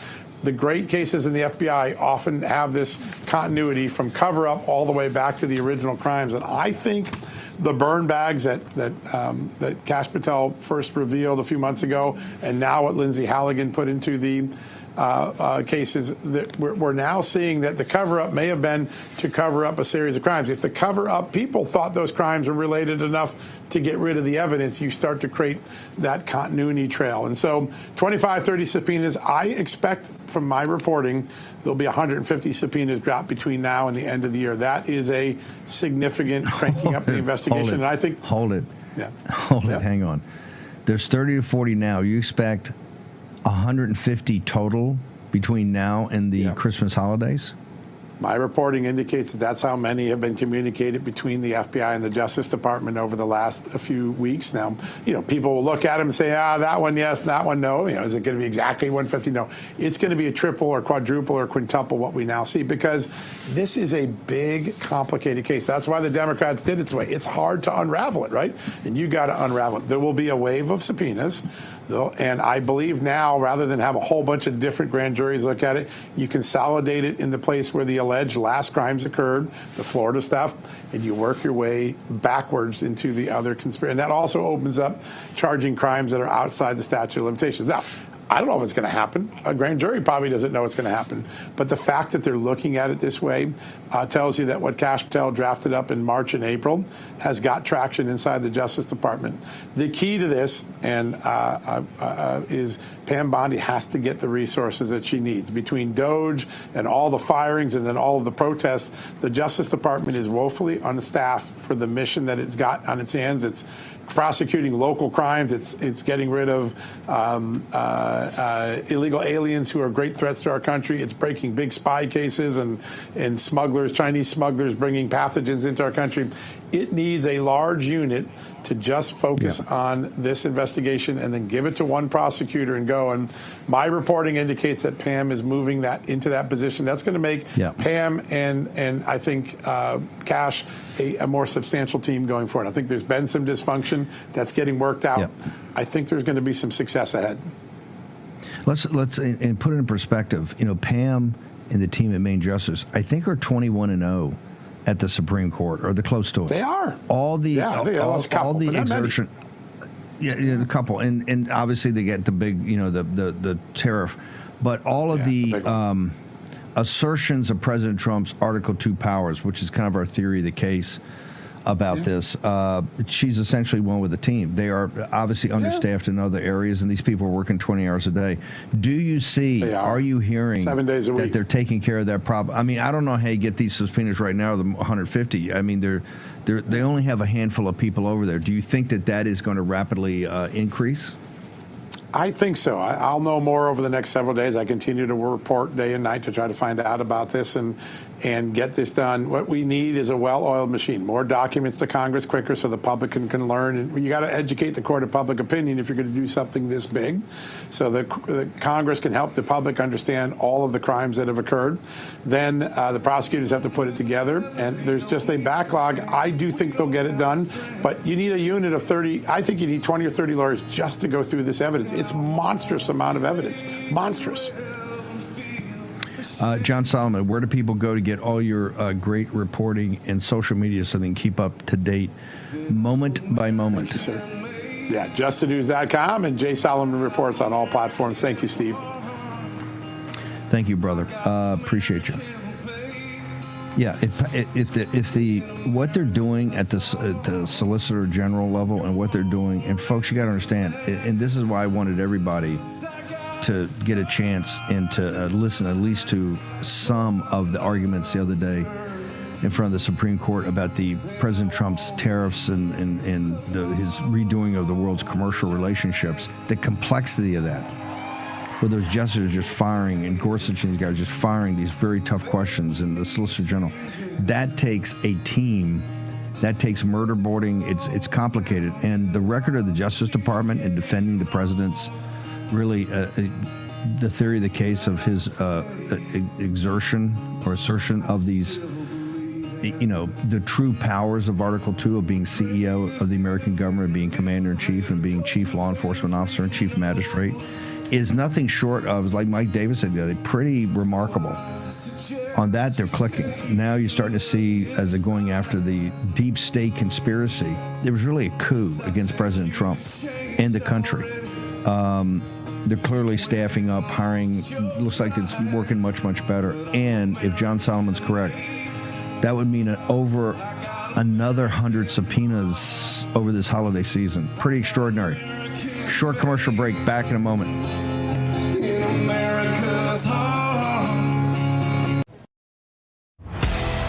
What if watching Real America's Voice was just the beginning? Introducing RAV Ambassadors, the new grassroots platform that turns viewers into leaders, connecting directly with hosts like Steve Bannon, Dr. Gina, and more. Together, we're turning belief into action. Inside the RAV Ambassadors Hub, you'll get exclusive updates, challenges, and behind-the-scenes missions straight from the people shaping the fight for faith and freedom.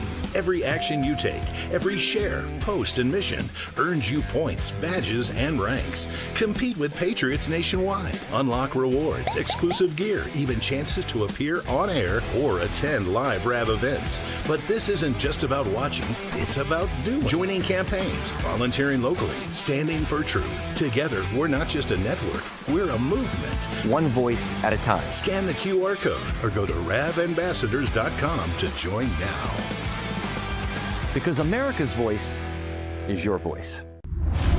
I'm a J6er. I spent 1,143 days in prison. I'm a J6er, and I spent 3 months in jail and about a year in prison. I spent 4 years out of an 18-year sentence in prison. J6ers have been smeared and defamed by the media, persecuted by the government, and treated like terrorists. In reality, J6ers are patriotic men and women, mothers, fathers, sisters, and brothers from all walks of life. Stand in the Gap was founded to stand in the gap for J6ers working to rebuild their lives after being incarcerated. And we need your help. For just $10 or more, you're helping these patriots get mental, physical, and spiritual help. Please scan the QR code or go to j6support.com to donate $10 or more to support these American patriots. Thank you for being a patriot. Thank you for standing in the gap. This is Diane from Rhode Island. Why do I love Real America's Voice? Because they deliver us facts from hosts who love America and love God. What's not to like?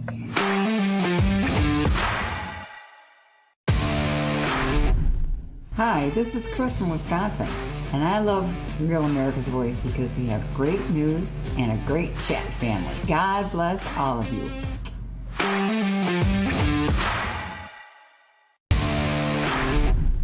Hello, this is Kurt. Why do I love Rav? You ever talk to the host? You can do that on Rav. And the Rav family, they'll talk back to you too. Let you know what's going on. Take care.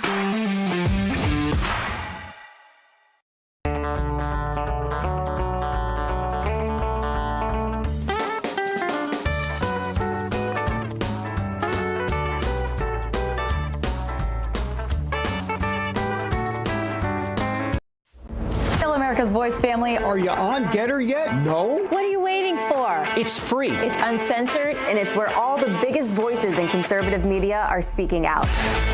Download the Getter app right now. It's totally free. It's where I put up exclusively all of my content 24 hours a day. You want to know what Steve Bannon's thinking? Go to Getter. That's right. You can follow all of your favorites. Steve Bannon, Charlie Kirk, Jack Posobiec. And so many more. Download the Getter app now. Sign up for free and be part of the movement. Okay, Claire Dooley joins us. Claire, you're down in Texas, and you're at the Children's Health Defense, this big conference. As you know, we're trying to cover as much of the Make America Healthy Again part of our alliance. What's going on down there, ma'am? Good morning, Steve. Thank you for having me. Yeah, so today, as the tee off, all the guests are getting in and checking in. It's the 2025 Children's Health Defense Conference, so there's going to be about 1,000 guests here in person, lots of people watching online. If you're interested in getting a virtual ticket, you can go to the Children's Health Defense website and find that. This is a time that is very important to be arming ourselves with the right information. So I actually have several friends that are my age who want to have kids someday that are here, and they're going to be learning about the childhood vaccine schedule and in general how to make America healthy again, but in the lens from people at Children's Health Defense who have been doing this for a very long time. So definitely we're going to be live this evening. We're going to be talking with the team behind the Vaxxed movies. So Del Bigtree, Andy Wakefield, the original disgraced doctor from London who came out talking against the MMR vaccine. We're going to be talking with Polly Tommy. And then later this evening, we're going to be speaking with Mary Holland and a couple other folks from Children's Health Defense. And then following through the weekend, Saturday and Sunday, we're going to be talking to, Latipo, a ton of different experts at the different panels. So it's going to be an action-packed weekend.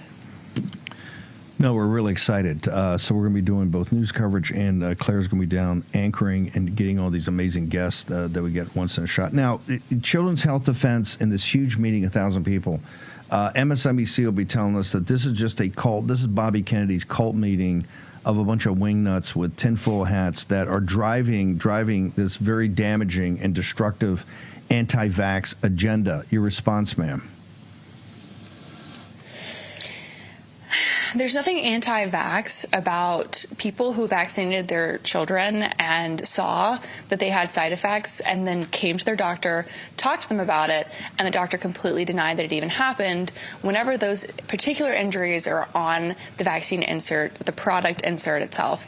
So where do those people go whenever they're looking for information? They come to Children's Health Defense, and they're able to find help. They're able to look to the future. How can I prevent this from happening? How can I help my child now? And this is one of those things where we are looking for informed consent.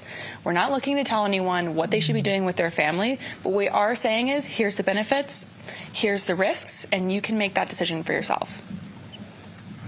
Claire, what's your social media? How do people catch you? Starting at 5 o'clock, we're going to be back down there. We're going to have other things we're covering, but Claire Dooley will be anchoring down there for tonight and also tomorrow. We've got a once in a chance to get, particularly with all the firestorms going on in Washington, D.C., to really get some understanding and back some of these policies that we're winning on right now. And we got to keep this alliance together. The way we do it is deliver for the Make America Healthy Again movement. Where do people get you on social media? And you've also got a site for your films. Where do they go? Yeah, so you can find me Facebook, Instagram. I'm Claire Dooley Film. My website is also Claire Dooley Film. You can find me on all those places. And if you're interested in donating to Children's Health Defense ahead of the weekend, you can text CHD to 55444. And yeah, we'll definitely be around you guys. Thanks so much for having us and connecting with Children's Health Defense over this conference, Steve. I think it's really in alignment with MAGA, and I'm really excited to see what would come out with this weekend. Oh, it 100% aligns with MAGA. I mean, this was really, quite frankly, the beginning of our victory in 2021, the Commonwealth of Virginia, and our massive, our big win in 22, aligning, and then really the big one in 2024, and then Bobby Kennedy's active role, and now as we had Robert Redfield on yesterday, Dr. Redfield said he's the greatest cabinet secretary of HHS we've had in the history of that job, which I think goes back to the 1960s. So, Clara, thank you so much. Look forward to seeing you this afternoon. Thank you, Steve. Okay. We're going to have so many great guests to get you up to speed on that. Plus, so much else is going on. We started the show with the Secretary of Treasury. And I really want to thank the comms team over there and the secretary. As busy as they are, I think the interview was almost an hour. I think it was 45 minutes, and that happens very rarely when you get the Secretary of Treasury. Scott Bessent said at the beginning, where was he? He's in a new plant that is focused on magnets.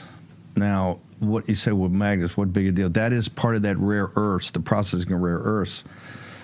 And it's those rare earths that the Chinese Communist Party, that particular part, because a lot of rare earths are just dirt, but the heavy rare earths and processed into magnets are central to the manufacturing process in the United States. The Chinese Communist Party has essentially been at war with us, economic war on many areas. And we're trying to break that, and particularly break what we call the supply chains. As this audience knows, ever since the early days of the pandemic in 2020, when we shifted to become the show from War and Impeachment to War and Pandemic, first thing we talked about is the supply chain. Remember, we had Rosemary Gibson on here, who wrote that brilliant book about how the Chinese Communist Party had all the API, they had all the generics, even the generics went to India. The API was still the Chinese Communist Party's. And to break the supply chains, we haven't done that. We have not done that in 5 years because it became very, very difficult. President Trump tried. There's a facility down, I think, in Hopewell, Virginia, near City Point, the great landing facility of the Union Army when they laid siege to Richmond and to Petersburg. But it really hasn't gotten traction. They're trying to, but and Navarro's put his real shoulder to the wheel. So that talks about the Chinese Communist Party and the reality of supply chains. Then Claire Dooley, Make America Healthy Again. One of the central tenets of the MAGA movement is that we have this kind of alliances with the parents' rights movement about your kids and how what's happening to them in schools and how parents are fighting back, and Make America Healthy Again, which is Nicole Shanahan and Bobby Kennedy, who've done such a great job on that. I want to introduce Michael Kunzler from All Family Pharmacy. How does All Family Pharmacy fit into this? You're a new sponsor, but the reason that, and I don't think we've taken on a new sponsor in a couple of years, and the reason is it has to be in the wheelhouse of what we cover every day.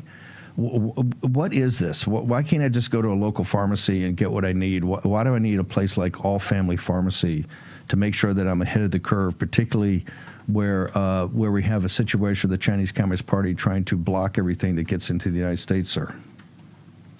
So All Family Pharmacy was created on the idea of medical freedom. The freedom of every American to try and utilize medication in any way possible they fit need.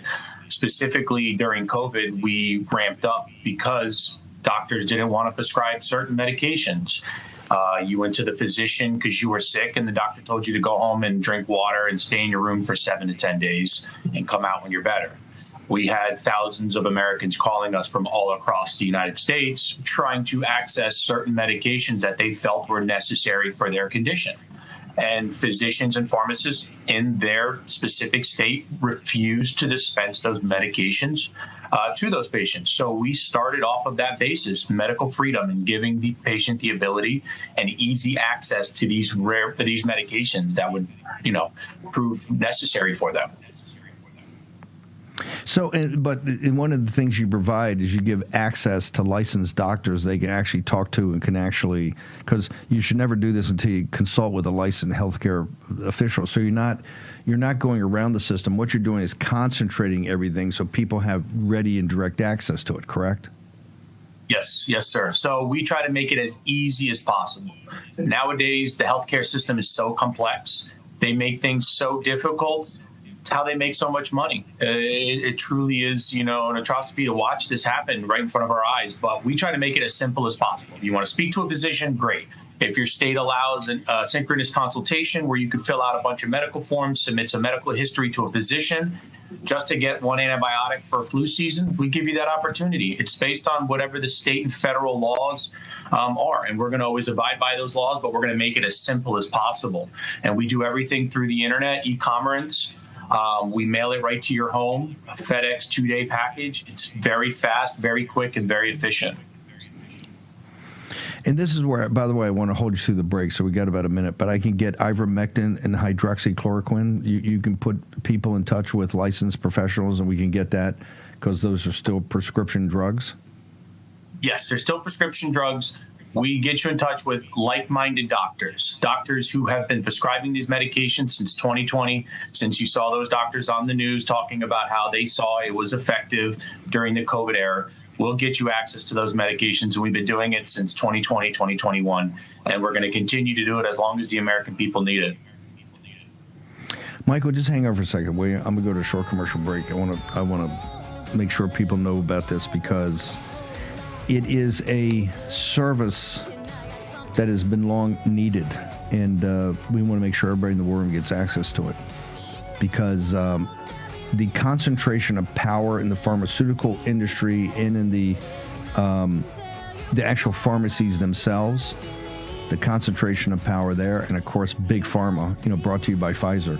The combination of that, too, the distribution and the production, has really put the American consumer, the little guy, the forgotten man and woman, at a massive disadvantage. It's time to start fighting back. And it's All Family Pharmacy is one of those ways you fight back. Give yourself a fair shot. Take on the big guys. Short commercial break. Back in the War Room in a moment.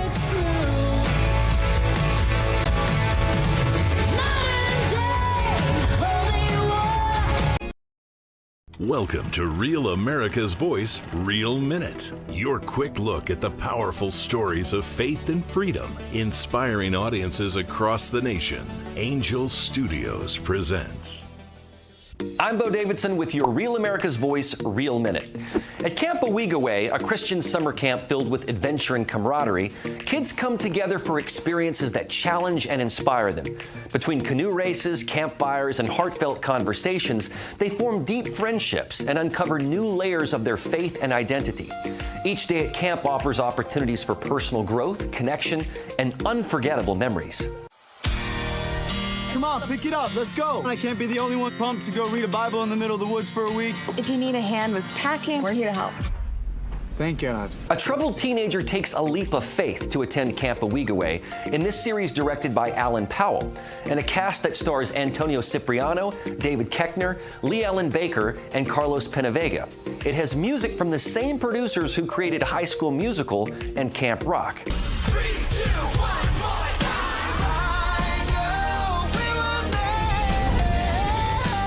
Why am I here? It's the question we're all asking ourselves. This action-packed fun series will have you asking, why am I here? And what is my purpose? The series streams exclusively on Angel Studios platform, so the best way to see this new series is by joining the Angel Guild, a community of over 1 million members that have a vested voice in what series and films get greenlit by Angel. This means that A Week Away was voted on by members of the Guild to move forward. So becoming a Guild member is like being a member of the Television Academy, and you'll get all the perks from the comfort of your own home. So head on over to angel.com/RAV to join the Guild and watch A Week Away today.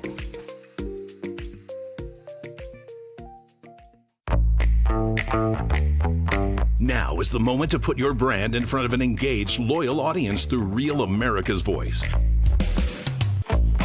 When you advertise on Real America's Voice, you're not just running an ad, you're partnering with trusted voices like Steve Bannon, Charlie Kirk, and other influential hosts. Backed by millions of monthly listeners. What's happening? Because of a Real Voice, man. I watch it all the time. Real America's Voice rocks.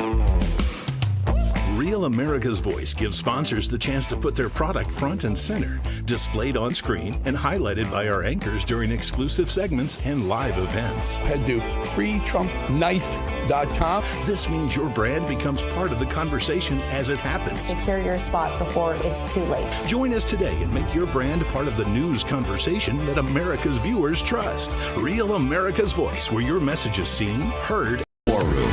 Here's your host, Stephen K. Bannon. Viktor Orban's going to be, and they're going to the cabinet room. I think they're going to have a working lunch. So Viktor Orban, a very critical meeting on Ukraine. I think when we're ready to toss to the Charlie Kirk show, things may have get started. We will go there immediately, but I think it'd probably be during the Charlie Kirk show. Viktor Orban's going to be with the president for a couple of hours. President is scheduled to leave after that meeting sometime this afternoon. Of course, we're going to cover our own Brian Glenn is getting positioned right now, I believe, in the cabinet room or near the cabinet room, maybe just outside, to do this. So as soon as that starts, I'm sure the president will take a couple of 3 questions. Being a betting man, I'd go long that. I'd take the over.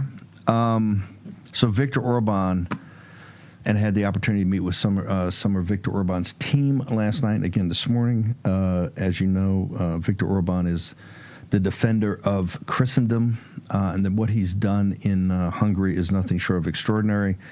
You see Germany collapsing, you see France collapsing, you see England collapsing. You don't see Poland or Hungary collapsing. In fact, you see the exact opposite. They're thriving. And why are they thriving? They threw down hard about this, mass being overrun by mass immigration. And, of course, Germany welcomed it, France welcomed it, and England welcomed it. Sweden, others, and now they got a world of hurt.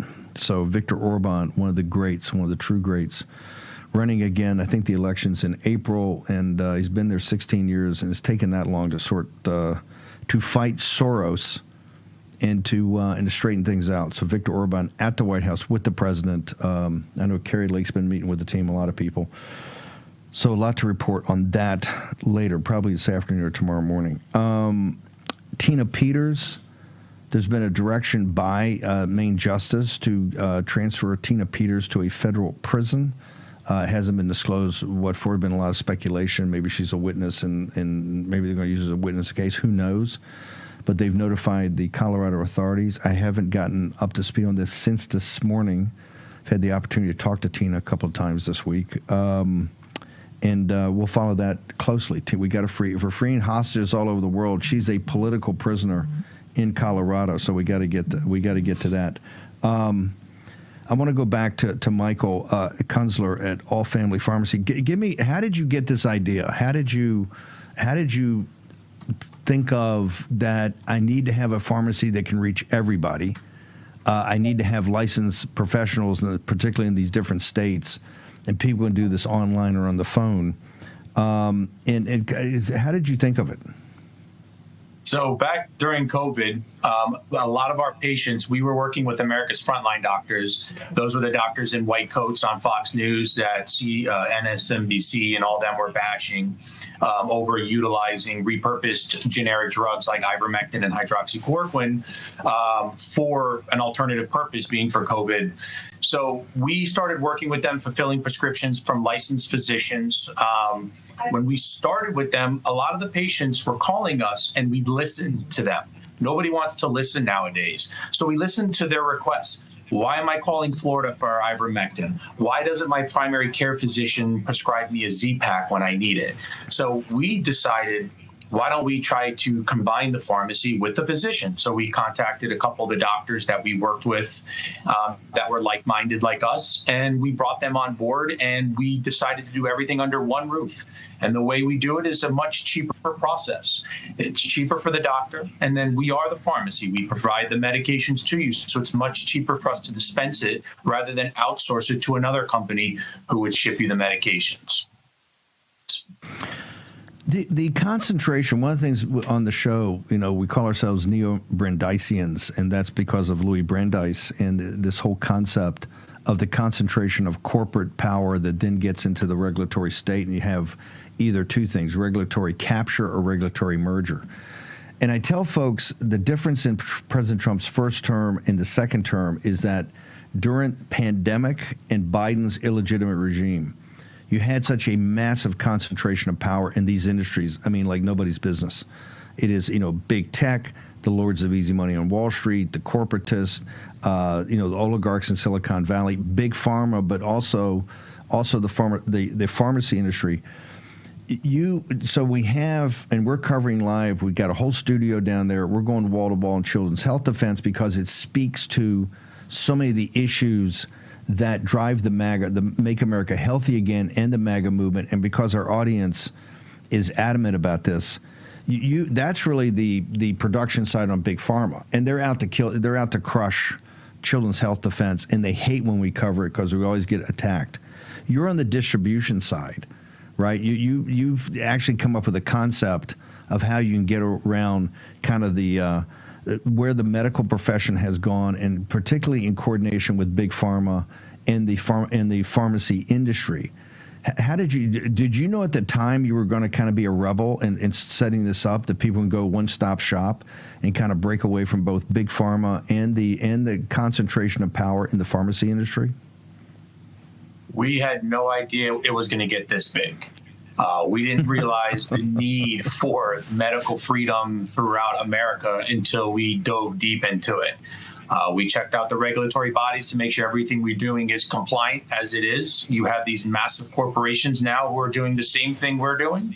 And everybody's understanding and realizing that, all these indoctrinated physicians that they're going to see on a monthly or biannual basis is just there, most of them, to collect a paycheck. And I hate to say it that way, because a lot of physicians, they're very smart individuals and they know what they're doing. At the end of the day, do they care about the actual patient itself? They're there to make money, obviously, but we get scared a little bit when we talk about physicians and what they're doing to their patients. Our physicians are there to listen, to understand what their needs are, and provide it if it's necessary, if it's safe and effective for them, as we say. So our physicians are going to try to do everything in their power to get you the medication if they believe it's going to help you and not hurt you. That is our mission. And nowadays, for medical freedom, is to help, not hurt, make sure it's safe and effective, and provide this business throughout the United States. So, Michael, how do people in the audience, starting right now, how do they actually use this? Where do they go? What do they do? Who do they talk to? Because our audience is action-oriented, and they love getting more information and, weighing and measures. So tell me where they go right now. They can go to allfamilypharmacy.com/Bannon. They can view our website there. We have all of the medications. There's over 300 medications on there.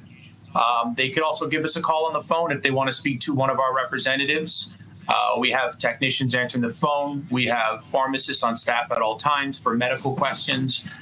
So they can call us at 561-717-6794 or just go directly on the website. Everything is on the website. We're here to help.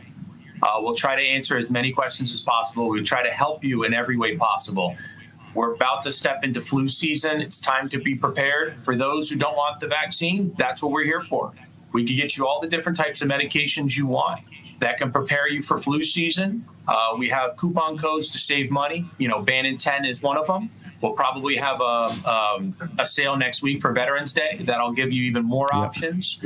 And we try to drop these sales as much as possible to help the working Americans save money during the ordering process.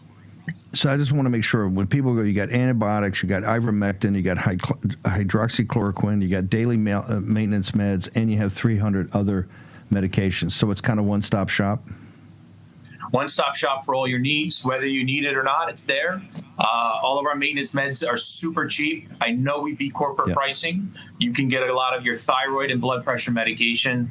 We do a 90-day supply for about $25. So we try to make it as cheap as possible to help the everyday American throughout the United States. And you got licensed healthcare doctors and professionals that are there to talk to folks, right? Absolutely. We have licensed physicians are licensed in just about every state. We also have pharmacists as well on staff. So we've got everybody that we need to make sure if you come to us that we can assist you in any manner possible. Okay, it's one word, All Family Pharmacy. Mo and Grace, if you can put it, allfamilypharmacy.com. That's all one word, All Family Pharmacy /Bannon. Put in Bannon 10, you get a 10% discount. So let's hit that today. Michael, fantastic. One more time, where do people go? We look forward to having you back on. In fact, I'll talk to you over the weekend. We want to do this not just for Veterans Day. We want to do Marine Corps 250, the 250th anniversary of the birth of the United States Marine Corps in a tavern in Philadelphia will take place. We're going to cover it all day on Monday. And, of course, Veterans Day, one of our favorite days here in the War Room. Although President Trump tells me he's going to change the name of it. I'm looking forward to that. So, Michael, I'll talk to you after the show, and we'll figure out what we're going to do for Marine Corps 250 and for Veterans Day. But in the interim, where do people go? Our audience loves going and getting information. Where do they go? allfamilypharmacy.com /Bannon. Thank you, brother. Appreciate you. Thank you. Appreciate it. Put in Bannon 10, you get a discount, 10% discount. We're trying to make sure you have access. That's where we're doing the Children's Health Defense, given the quality of the speakers they have down there, and also the relentless assault that they're gonna be under. And this is one of the aspects I think that was missed in the campaigns that were just run by the consultants. Because remember, they took a totally different tact than President Trump or MAGA have taken in the past. I call it points on the buy. They raised all this money. I mean, in New Jersey, I think it's a $300 million campaign. They raised all this money and then ran very traditional Republican campaigns. And what they did is they focused on TV buys. Because remember, the consulting class gets paid, because you got to look at it as a compensation system. They get paid on the TV buy, on the media buy around the ads that they do. So they create the ads, and then they sell the candidate and the candidate's team on how many points they can move, how many points, basically how they can load up local television, right, with ratings and eyeballs and impressions. It's called points. And on the buy. And then the points they get is, points is how many, how they actually drive awareness. That kind of politics is old politics. New politics is the grassroots. The Scott Presslers of the world, the Cliff Maloney's, the Turning Point. This is Charlie's ballot chasing, right? Charlie kind of perfected this, Charlie Kirk and the team, to basically go get low propensity, low information voters. And the low information voters, they're going to tune out the ads. That white noise doesn't get to them. So you've got to go activists. Look, this is what Zoran, the Working Families Party, and DSA, the Democratic Socialists of America, they get this. They have a massive ground operation in New York and in other cities. This is why they're on a roll right now. They got the joke that it's about canvassing neighborhood by neighborhood. They were in Brooklyn. Particularly the overweight, the numbers he put up in Brooklyn were extraordinary. Why? They went door to door. They canvassed. Let's leave aside the fact of New York's totally corrupt and they're generating ballots all the time, but just the basics of it. was a ground game. Cuomo raised $40 million for the primary. This kid, I think, spent 4 or 5 because it was a race that you went door to door. And that's one of the things that the Republican Party, one of the reasons they lost it, and they didn't make the Maha. There was not the connection with Bobby Kennedy and with Nicole Shanahan. And to me, even at the state level, that's very, very important. Although cultural issues were not the top of the agenda, when you go back and look at affordability and all of it, it is tied to, a big part of that is tied to this whole thing about your medicines, doctors, the whole structure of big pharma, the medical industry, all of it. That's why All Family Pharmacy is coming up with an alternative. And what we try to do at this show is give our viewers and audience options and opportunities to get to know alternatives to the way the system just works now. Short commercial break. Viktor Orban about to see the President of the United States, the Commander-in-Chief, all next in the War Room. Welcome to Real America's Voice, Real Minute. Your quick look at the powerful stories of faith and freedom, inspiring audiences across the nation. Angel Studios presents. I'm Bo Davidson with your Real America's Voice, Real Minute. At Camp Owigaway, a Christian summer camp filled with adventure and camaraderie, kids come together for experiences that challenge and inspire them. Between canoe races, campfires, and heartfelt conversations, they form deep friendships and uncover new layers of their faith and identity. Each day at camp offers opportunities for personal growth, connection, and unforgettable memories. Come on, pick it up. Let's go. I can't be the only one pumped to go read a Bible in the middle of the woods for a week. If you need a hand with packing, we're here to help. Thank God. A troubled teenager takes a leap of faith to attend Camp Owigaway in this series directed by Alan Powell, and a cast that stars Antonio Cipriano, David Koechner, Lee Ellen Baker, and Carlos Penavega. It has music from the same producers who created High School Musical and Camp Rock. 3, 2, 1,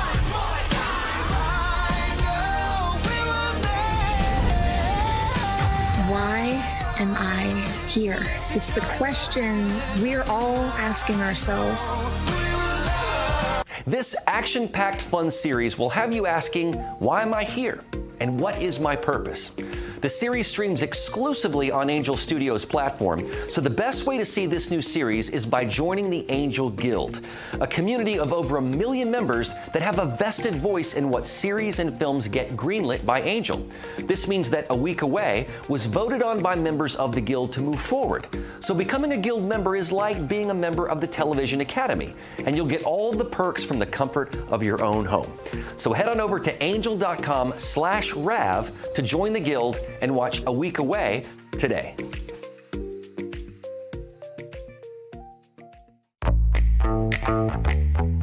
Now is the moment to put your brand in front of an engaged, loyal audience through Real America's Voice. When you advertise on Real America's Voice, you're not just running an ad, you're partnering with trusted voices like Steve Bannon, Charlie Kirk, and other influential hosts. Backed by millions of monthly listeners. What's happening? Because of a real voice, man. I watch it all the time. Real America's Voice rocks. Real America's Voice gives sponsors the chance to put their product front and center, displayed on screen and highlighted by our anchors during exclusive segments and live events. Head to freetrumpknife.com. This means your brand becomes part of the conversation as it happens. Secure your spot before it's too late. Join us today and make your brand part of the news conversation that America's viewers trust. Real America's Voice, where your message is seen, heard. Here's your host, Stephen K. Bannon. Okay, Tage Gill. Now the company's on fire. Now they're out pitching Tage Gill. He's about to step into a meeting. Tage. Today we started with an hour. The Secretary of Treasury had Tuberville, had Solomon. It's been a show of shows. I need a cup of coffee, a great one. Where do I go? You go to warpath.coffee, and as always, use promo code WARROOM, 20% off all week. Warpath.coffee, use promo code WARROOM, and it is the best coffee out here. We're down here in Salt Lake City today with some other veteran entrepreneurs, and we're pitching Shields. It's a big outdoor store, and we're in the Goldman Sachs building right now doing this. Your old stomping ground, Steve. Hey, no, hold it. Let me be blunt. I was New York City, 85 Broad headquarters, merger department, the elite of the elite. I'm not some grundoon out in the Salt Lake City office of Goldman Sachs, okay? Let me be blunt. I'm just kidding. They're shipping a lot of bankers out there. I'm here with a grundoon. They're shipping a lot of bankers out there. If I came from Harvard today, I might be in Salt Lake City. Where do people go? It's a champagne of coffee. Where do they go right now? I know you got to bounce. Where do they go? I wanted to read some of the 15,000 5-star reviews. Yep, 15,000 5-star reviews. Go to warpath.coffee. Use promo code WARROOM, and it is the champagne of coffee. It's the best coffee out there, period. We don't burn it at all when we roast it. You don't need any milk, any sugar. You can drink it straight black. Warpath.coffee, promo code WARROOM. I'll let you go now. See, I got blown off by Tej. I'm doing a pitch at Goldman Sachs. So I'm getting blown off by Tej, okay, from Goldman Sachs. Thank you, bro. I got blown off by Mike Lindell this week because Mike Lindell's been hanging out at the White House and the Senate state. Hey, he don't need War Room this week. Tej, go back, go get to work. Say hi to the folks at Goldman, sir. And Shields, the great company. I guess they're bigger than just gas stations now. It's like a whole thing. Mike Lindell. Is Mike with me? Mm-hmm. Mike Lindell. Is his microphone working? I'm back in Minnesota, Steve. Oh, fine. So I just want to make sure everybody knows this. Lindell's always calling me, hey, I got to get on, I got a special. I said, man, we'll do anything. We'll carve anything. My Pillow's our company. We love it. We love the folks. Love it. He's here in D.C. for 4 days. 4 days. And he's whining and no, they got him in the Senate. They got him on the House. He's at the White House. He's whining and dining. You're as bad as a lobbyist, man. You can't find you. So first off, how was your week? How was your Mr. My Pillow comes to DC? How was it? It was great. We have so much done with the Senate, with the Arctic frost, you guys. There's so much stuff that's going to come out and so much being revealed. My Pillow, the most attacked company in history by our own government, FBI, DOJ, the IRS. I mean, and it's all getting revealed, and I working on that, and everything I came there for, it just everything kind of fell into place, except of course the airports. Leaving DC, that was, and then getting there was 6-hour lines, and it's just been, that was a little tough. But once we were there, I had a great time with my Lindell TV crew. Now that we're also in the Pentagon now, we're in the White House and the Capitol. So I got to see all my great employees there, and it was a great time, Stephen. I'm sorry I didn't get over to see you, but next time we will. Next time. Talk to us about Arctic Frost for a minute. I want to talk about the company, but Arctic Frost, particularly, you're named prominently. We just had John Solomon on here. 35 to 40 subpoenas went out today. He says another 100 are coming. The Fulton County, as I said, was going to happen. And by the way, Caroline Jeffords and all the heroes, Cleta Mitchell and that entire team, all those folks that worked for 5 years, I said this was going to happen. You're going to get a strongly, and I realized Justice Department say, Bannon, you're not a lawyer. You don't. I got that. I understand it. I'm not a lawyer, although I play one on TV, particularly in the 10 to noon show. Right. You send a strongly worded letter, and they get back in your face. I mean, Fulton County just dismisses it, right? The 400,000 ballots are there. It's time to get a couple of 3 U.S. Marshals and deputize them and get down there, get a warrant, and go down and seize the ballots. I don't know what's happening, Mike. We're just burning daylight, sir. No, I know. And there's, and then you see the AG's race get completely stalled in Virginia there. We actually have in real time, it was completely flipped. You don't poll as an 8%, you're going to win by 8%, and then you lose, and it's right at the end. So Steve, when we talk about Arctic frost, I'm in there a couple times. There's 2 different paths. One, it says Mike Lindell Mesa, all the stuff that has to do with Tina Peters and all that wing, and Jenna Griswold, crooked Jenna Griswold, and the Dominion voting machines in Colorado, and all those things. Then you had another, which I believe they're in cahoots with Arctic frost, and then you had the other wing where My Pillow was debanked by 4 different banks, Steve. They were subpoenaed, and the banks got afraid. If you get rid of them, we won't follow through. I had vendors overseas that were saying, if you deal with MyPillow, we're going to debank you. So they cut our credit, just cut us off completely. And our merchant server, PayPal, American Express, it was the biggest attack on a company. As the senators are showing me this stuff, I'm going, wow, that explains that. That explains that. I thought I get attacked every day. I go, it's just, I never thought it'd be our own government. So Mike, by the way, Elise Stefanik announced today, Charlie Kirk shows up next. They're going to be covering Viktor Orban is going to be with the President of the United States. We're going to bounce. Mike, I got about a minute. Hit me with where do I go to get a great deal today on MyPillow? You guys, we're fighting back with what our own government did. We're going to have the USA sale, you guys. All our USA products are on sale. We've got the MyPillows. The MyPillows, $17.98 for the Queen, $19.98 for the King. Plus, we're going to keep that 3-in-1 sale up there with the towels, the sheets, and the slippers. These are War Room exclusives, but we're going to add to it, you guys. For today, I'm going to go free shipping on our entire order. I'm back in Minnesota. There it is right there. Go to the website. You got the Made in the U.S. sale combined with free shipping. I don't care what you order. The shipping's on me, myself, and my employees. You got our beds. You guys have all been purchasing these mattresses. Remember, they're patented. There's technology in our mattresses nobody else has, and it gets you quality sleep.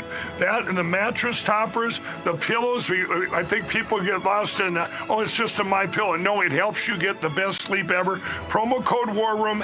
800-873-1062. Call my operators. They're right downstairs. They're counting on you guys. Promo code War Room. We'll see you back here at 5 o'clock. Charlie Kirk Show is next.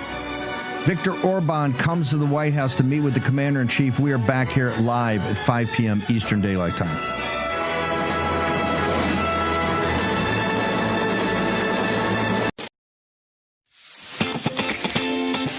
Patriots, it's time to gear up. Real America's Voice has an entire lineup of merch made just for you. We got some Rav fans out here. We watch you every day. From mugs that start your morning strong to hoodies, hats, t-shirts, pants, vests, flags, and so much more. Yeah, I noticed it. I mean, that caught my eye big time. Every piece lets you wear your pride loud and clear. This isn't just merch, it's a movement. When you shop Rav, you're showing the world you're proud to be part of the Real America's Voice family. God bless Real America's Voice. So don't wait. Scan the QR code right now or visit realamericasvoice.launchcart.store to shop today. Thank you, Real America's Voice, for doing true journalism. Stand tall, be bold, be proud. Represent your voice with Real America's Voice. It's good to have a real news network out there, so I'm a big fan. Use code RAVSWAG10 for 10% off. Real America's Voice rocks.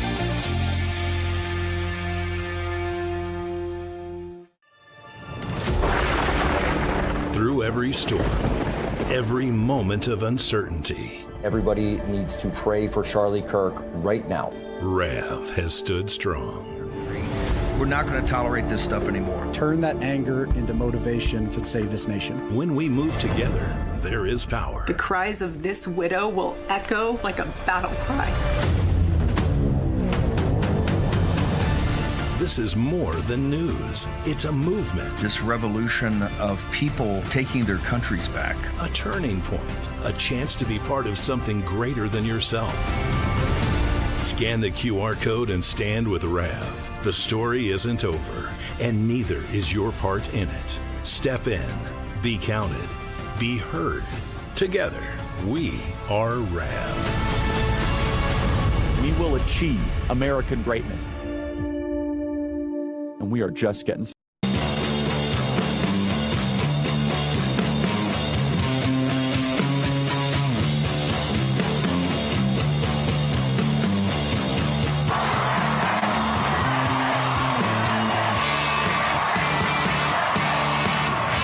The Charlie Kirk Show starts now.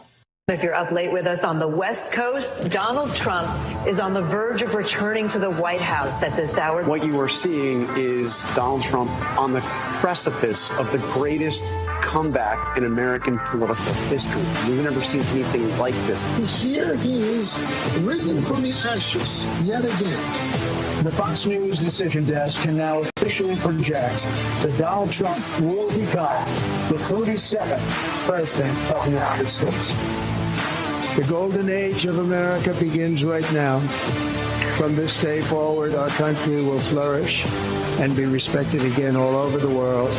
During every single day of the Trump administration, I will very simply put America first. What do you hope to accomplish in the next 3 years? Look, we have the greatest 9 months in the history of the presidency, so if I can keep that going, I'll be very happy. Ladies and gentlemen, please welcome Erica Kirk.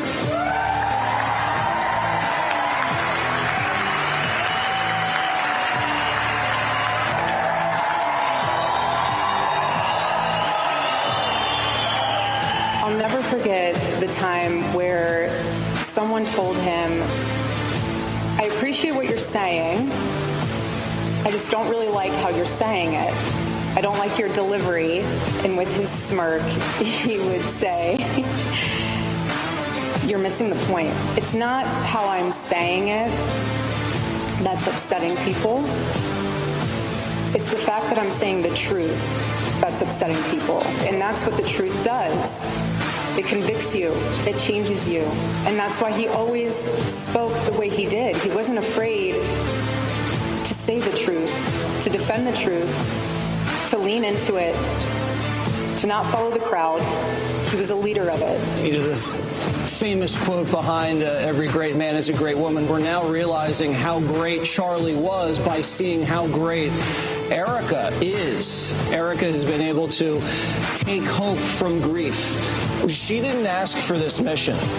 She accepted this mission. This was not something she wanted, but this is something she's now duty-bound to do. Charlie's mission was to save Western civilization, and that is now her mission. I'll keep speaking the truth, no matter the cost.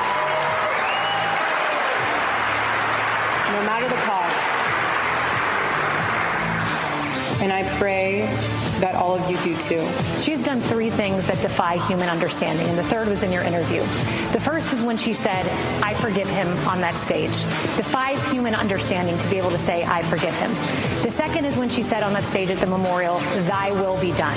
That defies understanding when you've lost a husband to your 2 children, and he's gone forever on this earth. And then last night in your interview, you asked her if she was angry at God. And she said, I'm not angry at God. Do you know how hard that is to do, to say, and to mean? She has done 3 things that defy human understanding, and she's able to do it because she has the love of Jesus Christ in her heart. Charlie had that, and what a beautiful message. No one is more deserving of that award tonight than Erica Kirk. To believe, but just think of it. 1 year ago, we were still in the middle of a presidential campaign. Can you believe that? It seems like 10 years have passed since that time, since we've done so much. We have really done a lot. It's frankly a very different world. America is back, and America is respected perhaps like never before. Our economy is roaring, our border is secure, and our country is poised for greatness. We are doing better than anyone ever thought possible, and no president has ever come even close to doing what we've done in 9 months. Thank you very much. God is not done with the United States of America. Our best days are ahead of us. On November 5th, 2024, the American people reclaimed our government. We restored our sovereignty. We rescued our economy, regained our liberty, and together we saved our country. And I'm pleased to report that today the United States has the strongest economy, the strongest borders, the strongest military, the strongest friendships, and the strongest spirit of any nation anywhere. The golden age of America has begun, and we are just getting started.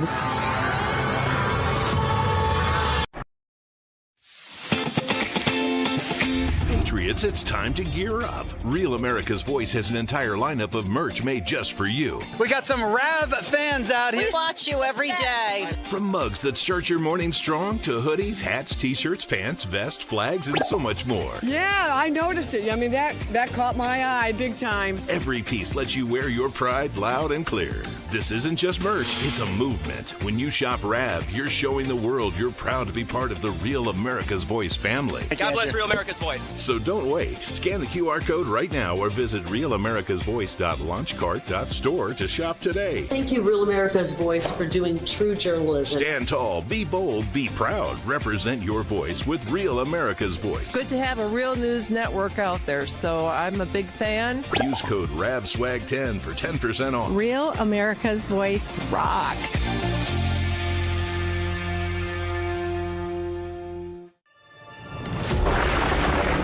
Through every storm, every moment of uncertainty, everybody needs to pray for Charlie Kirk right now. Rav has stood strong. We're not going to tolerate this stuff anymore. Turn that anger into motivation to save this nation. When we move together, there is power. The cries of this widow will echo like a battle cry. This is more than news. Every day, there's a battle for your mind raging. Information coming from every angle with the will to deceive. Fear not. You found the place for truth. The voice of a generation that still has the will to believe in the greatest country in the history of the world. This is the Charlie Kirk Show. Buckle up. Here we go. All right, welcome to the Charlie Kirk Show. I'm Andrew Colvin, executive producer of this show. I am joined here on set in D.C. No, we did not change the Charlie Kirk set. This happened last time. We did not change the set. But I am joined here by Sean Davis, CEO and co-founder of The Federalist, and Lomez, Jonathan Keeperman, on my right. I think we've got cameras on them. There we go. Eventually you will see them. Here in D.C. And then Blake Neff is joining us from Phoenix. Blake, are you there? That is where the normal studio is. We can prove that it does still exist. It is still it hasn't been bulldozed, hasn't been changed. Yeah, chair is there. It is no panic in the emails, please. Yeah. We're still well. This was actually funny. You guys would appreciate this. Last time Blake and I think Jack was with us, Poso, we were here. I mean, our inbox was like inundated with like people like, I can't believe you changed the set. We're like, no, we just were visiting. It was during the medal ceremony the last time we were here. But thanks to the Real America's Voice team for making this studio available to us. Gentlemen, there's a lot going on. We're in the middle of a shutdown. We were actually just talking about how our flights got delayed because of the air traffic controller, holds or whatever, because there's less air traffic controllers in the air. There's a lot going on that is really important. We want to get to it. But, there was a moment last night at the Patriot Awards where Erica Kirk received the first ever Charlie Kirk Legacy Award. And I think this is she's just been so courageous. You guys, I don't have to tell you about all the distractions and all of the conspiracies and all of the things that could distract and really derail a lesser human. But she's just really been so strong and so gracious and so, steady in the midst of this unbelievable situation that nobody should ever have to be in. I'm curious about your guys' POV just from the outside watching, as she's done her first interview now, she's accepting awards, and she's doing a phenomenal job in my opinion. But what is it like for you guys? Yeah, I mean, I can remember going back to September 10th and experiencing this with my own wife, who I love you wherever you are. However, I couldn't imagine her just stepping into a role like this and just sort of like seamlessly filling into the enormous shoes of Charlie, and not just getting up on stage and just mouthing the right words, but really embodying Charlie's spirit in a way that's almost uncanny. Like his ability to bring people together, this sort of just strength of purpose that comes with everything she does. And so it's been a really sort of remarkable thing to observe from the outside. And I think, of course, this is a testament to Charlie as well. He obviously has really good taste, and he picked a winner. Well, Sean, I'm going to get to you and Blake here, but 409 is basically Jesse Waters, who got the first exclusive interview with her, saying the same thing. 409.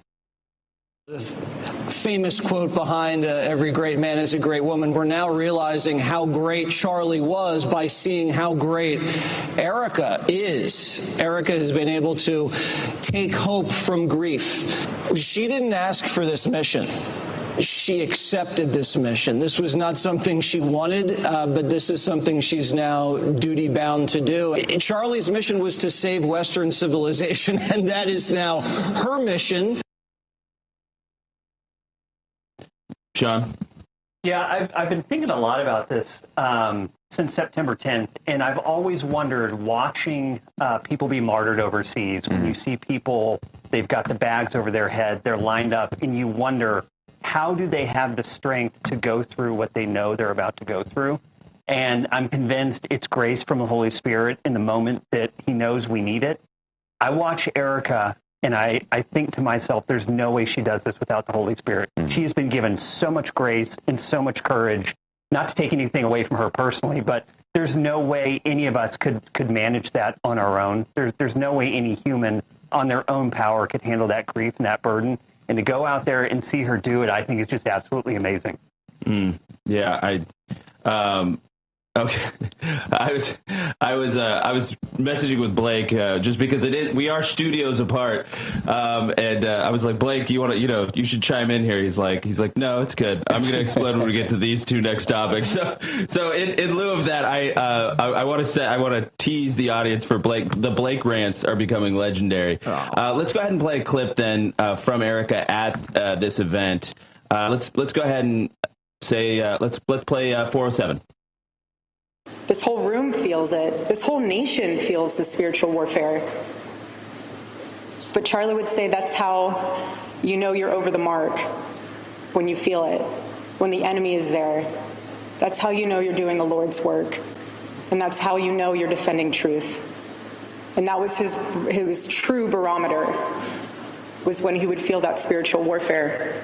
And I watched him pour every ounce of himself into the students, into raising up the most courageous generation, and inspiring so many people to stand firm in faith and to love this country.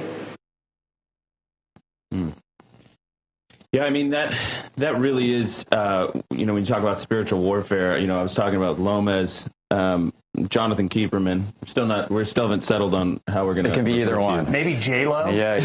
Jonathan Lomas. There you go. But this feeling of spiritual warfare is really palpable right now. And it's hard to explain. I think a lot of people in our audience feel it. If you just log on to social media for like 2 seconds, you'll see it. Yeah. There is a churning happening right now, and it's impossible to know where it's going to settle out. But I think we felt it before Charlie was assassinated, and then as soon as Charlie was assassinated, it's like there was this moment of unity and sort of beauty, really. And I think in the last couple of weeks, people have really come to see that we are in a time of churning and testing, both as a movement as a country. Well, I think for me anyway, in Charlie's absence, it was only in the last couple of months that I came to realize just what a sort of central figure of gravity he was, holding this whole coalition together. And in his absence, you do see sort of the barbarians at the gate. You see people and forces sort of coming into this coalition and using sort of the vacuum that was created by Charlie's untimely death to fill it with, different kinds of ideas and different sort of self-interested agendas that could derail what was a really strong thing and what still is, but is going to require, I think, everybody to sort of take a cue from Erica and try to embody this unifying spirit that Charlie had. And so I think that's the task before us here. Blake, I think this is a good time to actually throw it to you because you've been sounding off. I've been looking at your Twitter, actually. And you have really emerged, in my opinion, and I don't mean to make you embarrassed here, but as a voice of common sense and a strong, forceful voice. I'm super grateful for it, actually. We had to encourage Blake to start tweeting. But I mean, what's your take on this? He forced me to start tweeting. I want to be on the record for that. Well, I knew how great you would be at it. Yeah. I mean, honestly, you are a lot of things, Blake, but you have a moral clarity that is profound. So final thoughts to you in this segment. It's just, it's been a very trying time for a lot of people. It would be trying no matter what happened, but just, it really, it makes you appreciate how many different things can stress you out through a difficult moment, because you have the obvious loss of Charlie, and then you have, you have the good problems, like how do you manage the outpouring of support, love? How do you make sure that what happened to him is, the surge of spiritual energy, make sure that's not wasted. Make sure his martyrdom is not, is not just this tragedy with no upside to it. But then, the follow-ons, you have the vicious people who try to come at whatever the big topic is. You have the kind of oddballs who just invent bizarre things and then get obsessed with them and harass you. And you have to really we have to work on maintaining your composure through difficult periods. And I think all of us have learned how to do that, but it's a real challenge. And Erica, most of all. Yeah, she's been doing great, though. More with Sean Davis and Lomez. We'll be right back.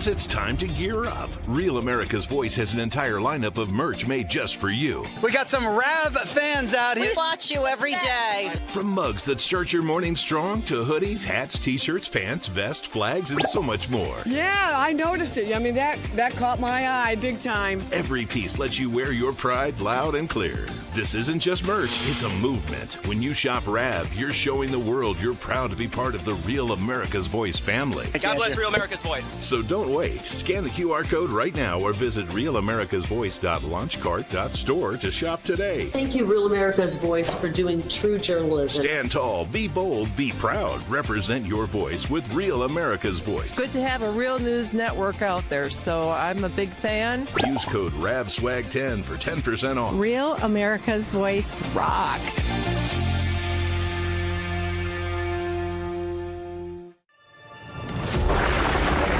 Through every storm, every moment of uncertainty, everybody needs to pray for Charlie Kirk right now. Rav has stood strong.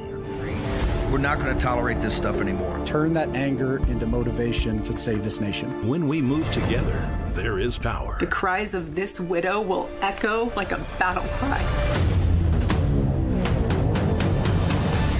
This is more than news. It's a movement. This revolution of people taking their countries back. A turning point. A chance to be part of something greater than yourself. Scan the QR code and stand with Rav. The story isn't over, and neither is your part in it. Step in. Be counted. Be heard. Together, we are Rav. We will achieve American greatness. And we are just getting started. Hi, this is Chris from Colorful Colorado. I'm drawbridge in the Getter Chat. I trust no one for my news except Real America's Voice. So if anyone asks, I was never here.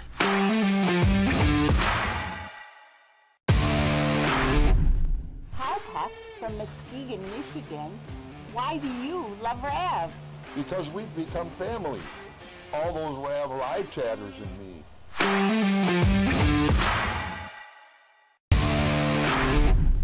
This is Giselle Chaffin. I'm from North Carolina. I'd like to let you know that Rav News is the best news. Number one news. Truth seekers seek to find the truth. It'll set you free.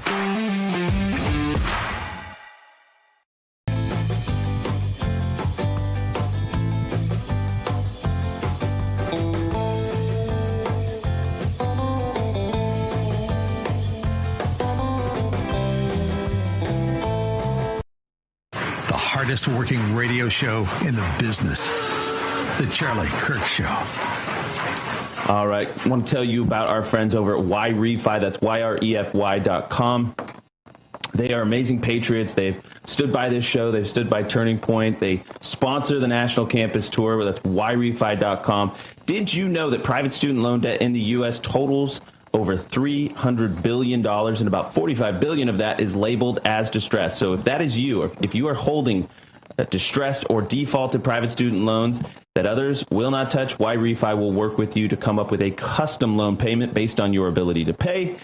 So they're not going to give you a monthly bill that makes it so you can't eat, for example. They're going to work within your monthly budget to tailor something specific for you. So when you are feeling stressed out, when you're feeling like you can't make it, go to YRefi.com or call them at 888-YRefi34. If you have co-borrowers that you need to get off that loan, you can get them off. Mom and dad can get some relief, or kids can get some relief, however that is working out. So you do not have to live with this burden anymore, guys. Please take control of your own financial destiny and your own financial situation. Have YRefi help you out. Please check it out, YRefi.com. 888-YRefi34. All right, so we're going to switch topics here a little bit in the next segment. Sean Davis from The Federalist, CEO and co-founder of The Federalist, and then we have Lomez. Lomez, you've got a new show. You've got 40 seconds to tell us about it. Yeah, so I got a new show on The Blaze with Christopher Rufo and Lomez. Please subscribe on YouTube. And you guys would make a great podcast. I think so. Yeah. I mean, look, we've been talking here about like this kind of disintegration and chaos and all the psychodrama going on the right now, and it feels like we're kind of unmoored, and there isn't any real like calm, dispassionate analysis of what's going on. And so, I don't want to promise too much, but the idea of the show is that Chris and I, we're just going to do it once a week. It's not going to be reactive to the news or anything like that. We're going to kind of take a distance approach and try to unpack exactly what's going on the right and better understand some of these forces. Well, we'll keep talking about that because Sean gave us a little pump up in the break that I want to get to. Welcome back, National Radio. 1 second.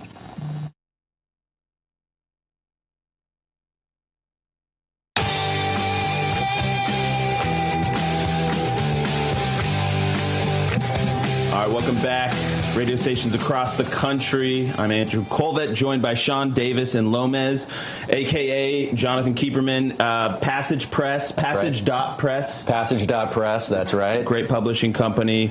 Great news, analysis, commentary. The Federalist is one of the best guys. You got to check out both of these guys' work. Truly important. Now, so you've got a new show coming out, a podcast with Christopher Rufo. The great Christopher Rufo. And you're talking about this psychodrama on the right. Yeah. And I think like in the long run, this is actually, I think, yes, I said something on Twitter yesterday that what God has unleashed, man cannot stop. Mm-hmm. And that doesn't matter if it's people that we perceive as conservatives or liberals or whatever. I really believe that what God has unleashed in Charlie's assassination, his martyrdom, that man cannot stop. It will take its course. The gospel will march forward. The truth will march forward. And I think that's what makes what Erica, her steady hand, her grace and her courage makes it even more poignant. But Sean, you said something that you wake up every morning and you're like, let's go. And Lomez and I were like, sometimes we just look at the internet, we're like, no thanks. Yeah. But where does that come from in you? And tell us more. We need it. Yeah, no, I'm jacked up for the fight, man. Love it. And I don't think I've ever felt more energized than in the wake of Charlie being killed, because never before has it been so clear what the stakes are. It's good versus evil. Period. And here's the thing that should encourage everyone. We are going to win. Yeah. We're going to win because we are behind a God who doesn't lose. So when you know that you're on God's side, that his army's going to win, that the debt's been paid, that death has been destroyed forever, why on earth would you not be totally jacked up and encouraged? Like, it's worth remembering what discouragement is. Just think about the word. It's the lack of courage. So being discouraged is actually sinful. Being despondent is sinful. It's okay to be sad. It's okay to mourn. We should never be discouraged because God has defeated everything. Christ has defeated death. What on earth do we have to worry about? All he's asking us to do is go forward and fight the battle that he's already set out for us. It's like, man, pick up your sword, pick up your book, your pen, whatever it is, and like get jacked up and get to it. Well, we do have some good news, and this is for Blake. Pelosi is retiring. She is not going to seek re-election. So, when you just said evil has been defeated and all this stuff, I just thought it was a good segue. Blake, what do we make of Pelosi finally hanging up her spurs, or whatever they are? She's a very symbolic figure of a lot of trends in American life, and we should see her off properly. So, first of all, she's leaving office at 85 years old, so she perfectly represents gerontocracy. She's been, let me check how long she's been a representative from California, since 1987, which I have bad news, is nearly 40 years ago for all of you who are around my age. And she, she first became Speaker of the House back in 2007, nearly 20 years ago, had 2 separate stints at it. And beyond that, she represents a lot of things. She represents the total political invincibility of the urban Democrat machine. She represented San Francisco itself, which has become this unlivable, homeless-infested, drug-infested, feces-encrusted disaster, yet can never seemingly really change and still costs $1 gazillion. It's sort of this disaster piece of a city. And she represents other things. A lot of people have been pointing towards her stock returns, that I think she beat the market by about 600% in her investments over the years. And it's sort of like, no one ever really stops that from happening. No one seems to be interested in banning that. It's almost like a giant shrug from, the American governing class that she's able to do that. And also just what she represents more broadly for the Democrats. She's kind of this fossil from the 60s. We literally have photos of her hanging out with John F. Kennedy. And she oversaw this total transformation of America that, as we're going to see when we show that British veteran up ahead, this transformation of the West, this transformation of America that almost everyone recognizes is in a negative direction, where they had this incredibly world historically successful country and society, and they sort of gave it away for stock market returns and cheap trinkets and ethnic food. Lomez. Can I say something controversial here? I would hope Nancy so. Pelosi. While I agree with everything Blake says, I also have a kind of grudging respect for her, because she also represents a kind of administrative vigor and competence that I think is at least something that we could try to emulate. I mean, she kept together this coalition of the fringes for years. And, I think what comes next for the Democrats is far worse than anything Nancy Pelosi did. It's complete chaos. I say the same thing about Gavin Newsom, which people get so mad at me. Yeah. I'm like, listen, as somebody who's lived in California, Gavin Newsom is like a puppy dog compared to what's waiting in the wings. So be careful what you wish for. Going to take a quick break. We'll be right back.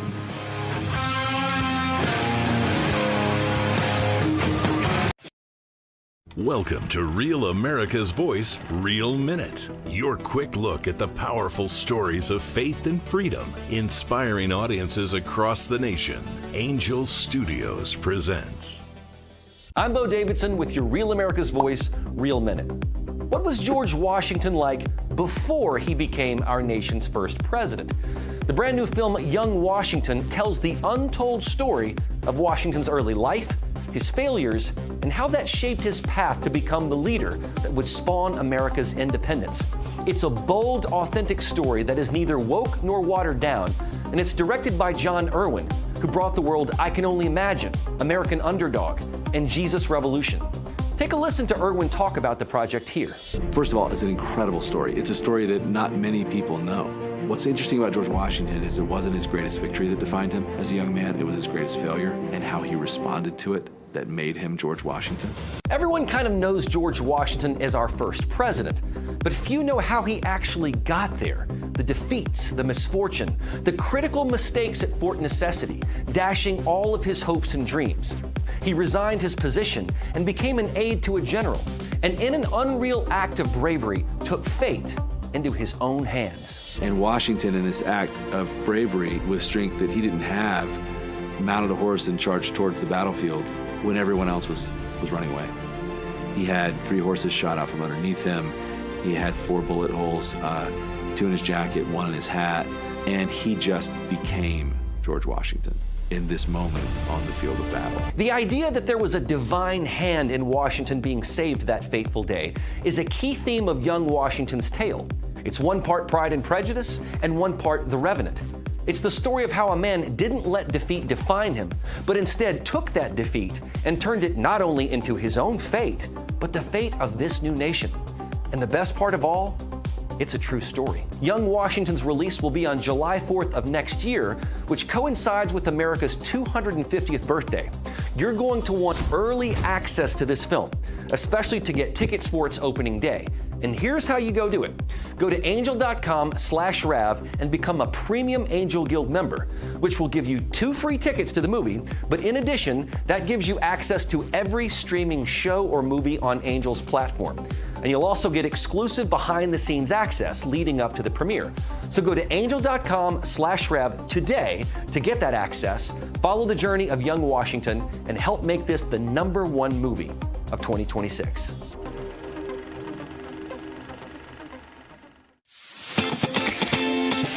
Patriots, it's time to gear up. Real America's Voice has an entire lineup of merch made just for you. We got some Rav fans out here. Be blunt, gold is up around 40% this year. That's not speculation, it's reality. And if a portion of your savings isn't diversified into gold, well, you're missing the boat. Here are the facts. Inflation is still way too high, the U.S. dollar is still too weak, and the government debt is insurmountable. That's why central banks are flocking to gold. They are the ones who are driving prices up to record highs, but it's not too late for you to buy gold from the Birch Gold Group and to get in the door now. The Birch Gold Group will help you convert an existing IRA or 401k into a tax-sheltered IRA in gold. You don't have to pay a dime out of pocket. All you have to do is text the word America to the number 989898 and claim your free information kit. There's no obligation here, just useful information. The best indicator of the future is the past, and gold has historically been a safe haven for millennia. So, what else is there to say other than to text the word America to the number 989898. Do so right now and claim your free information kit on gold. That's America. Text that to the number 989898 and protect your future today with gold.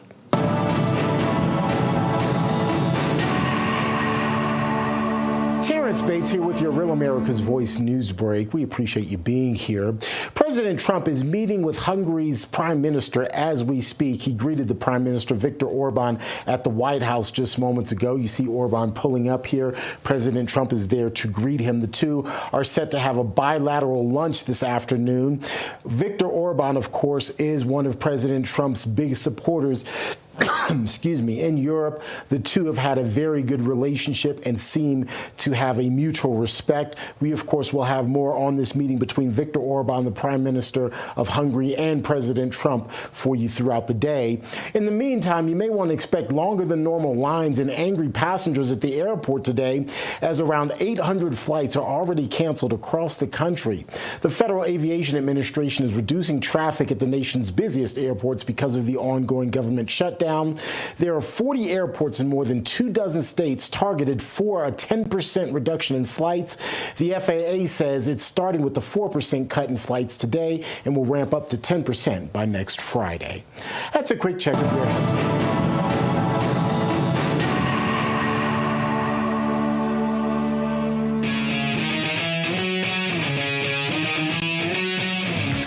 First, America first. Welcome back to the Charlie Kirk Show. All right, welcome back to the Charlie Kirk Show. We are in the D.C. studio, Real America's Voice. Thanks to those gentlemen for making this possible, and Parker and Rob and the guys, phenomenal human beings. Also, we've got Sean Davis, CEO and co-founder of The Federalist. Amazing. Why don't you plug your stuff here real quick? Yeah, Sean? Check us out at The Federalist. I don't want to oversell what we do. I want you to. We are the greatest news and media site on earth at thefederalist.com, where you can sign up, subscribe, and become a donor. So, yeah, check it out, thefederalist.com. So there was a clip here that is going viral, and Blake is, I know, excited to chime in on this as well back in Phoenix. So there's a 100-year-old military veteran from the UK, and this clip was posted 8 hours ago on Good Morning Britain. And basically, you know, we talked about Nancy Pelosi. She was born 15 years after this gentleman was born. So the crossover has been, you know, extreme. And we talk about how we have squandered so much of what the war bounty after World War II, defeated fascism, and then only to give it away, as Blake said, for, you know, cheap trinkets and ethnic food, and you know, a GDP and a skyrocketing deficit and debt. And so, and this is a theme that we've seen across the West as we become more unchurched, as we become more multicultural, as we've seen our own culture degrade and corrode, and the cultural cohesion really strained to the max. And so, this powerful clip from this 100-year-old gentleman, you could tell he's not saying this in a mean spirit, and I think that's what makes it so striking. So let's go ahead and play it. 4:33.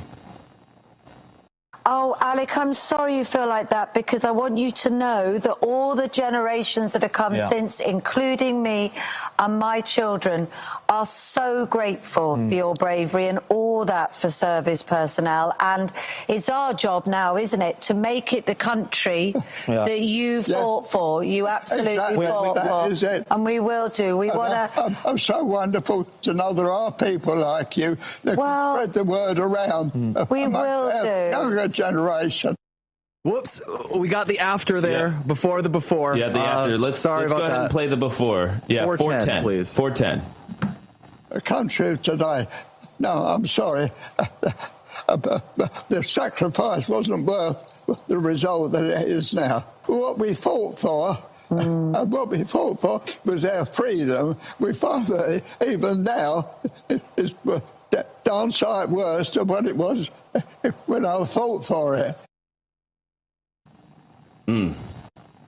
The sacrifice wasn't worth what we've gotten from it, you know. I mean, it's really gloomy. Really you can find... There's another book, I don't remember the name off the top of my head. Lomez might remember, to tell me if you do. It was a book, it probably came out like 30 years ago or so, when there were more veterans still alive in Britain.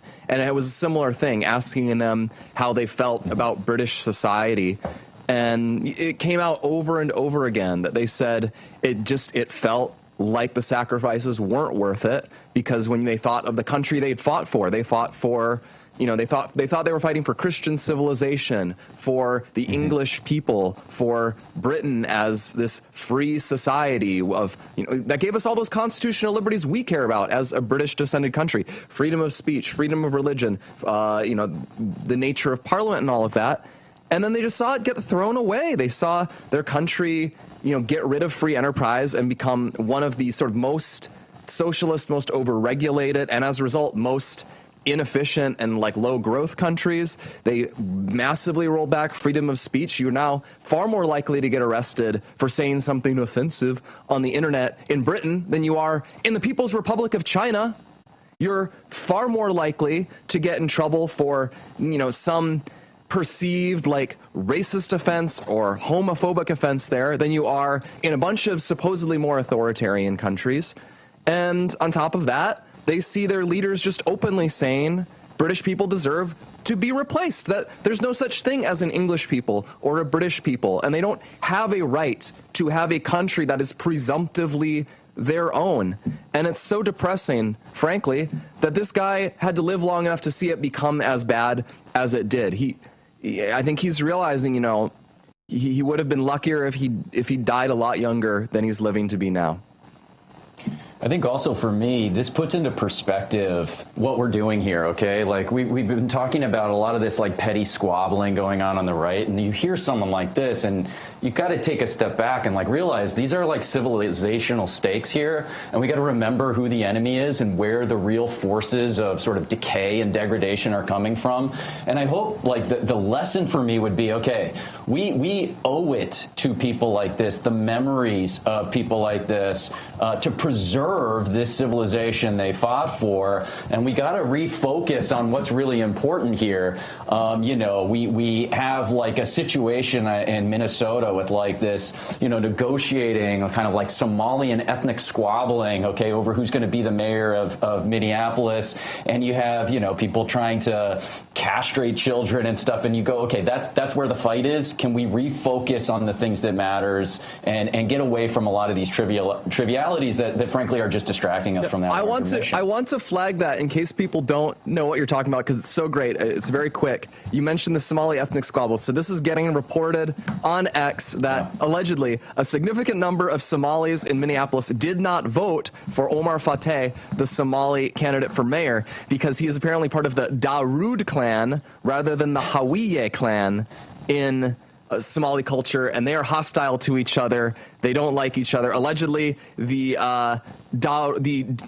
Ilhan Omar is also a member of the Dawood clan, so the Hawiyes also don't like Ilhan Omar over that. The remark I said was, imagine Ben Franklin saying, a nation of never-ending ethnic squabbles from the third world, if you can keep it.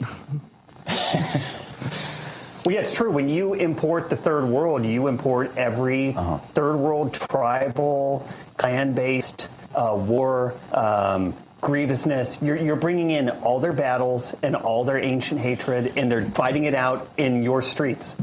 Well, and listen, I mean, it is sort of like an expression that Blake uses sometimes. We talk about advanced civilizational tech, right? Like monogamy is one of these really powerful civilizational technologies that tends to make men more productive. We focus on building our families, our businesses, our home life, as opposed to, warring against this warlord that's got 30 wives, and we're sort of aimless and wifeless and childless. And so it tends to be this really amazing thing for society. But there's another thing about Western civilization that is so profoundly amazing, and that is that we've managed in many ways, not perfectly, obviously. The Scots and the Picts and the Welsh and the English would tell you that it's not perfect, certainly, but this binding together under constitutional systems and republics, and putting sectarianism and clannish behavior behind us, and really what's interesting, and it has to be a bigger question, because I think you have to know the root cause if you're going to solve it, is why in the West, specifically the English-speaking West, did we decide that it was not okay to be proud of ourselves, to be proud of our national identity? Where did that happen? When did it happen? And what is the root cause? Because in some ways you could define MAGA is a resurgence of national pride and people that have at least identified that they want to be proud of their own nation. I think we have lost the courage, we have lost the confidence to simply say straightforwardly. Back to this Real America's Voice news break. I'm Terrence Bates. President Trump meeting with Viktor Orban, the Prime Minister of Hungary, as we speak. Let's listen in. Probably no, because the Democrats have gone, they're crazy. They're crazy, but they don't care if they hurt the country. But we've approved it 14 times. We've approved opening up 14 times, and they keep rejecting it. And I guess maybe they will again. Let's see what happens.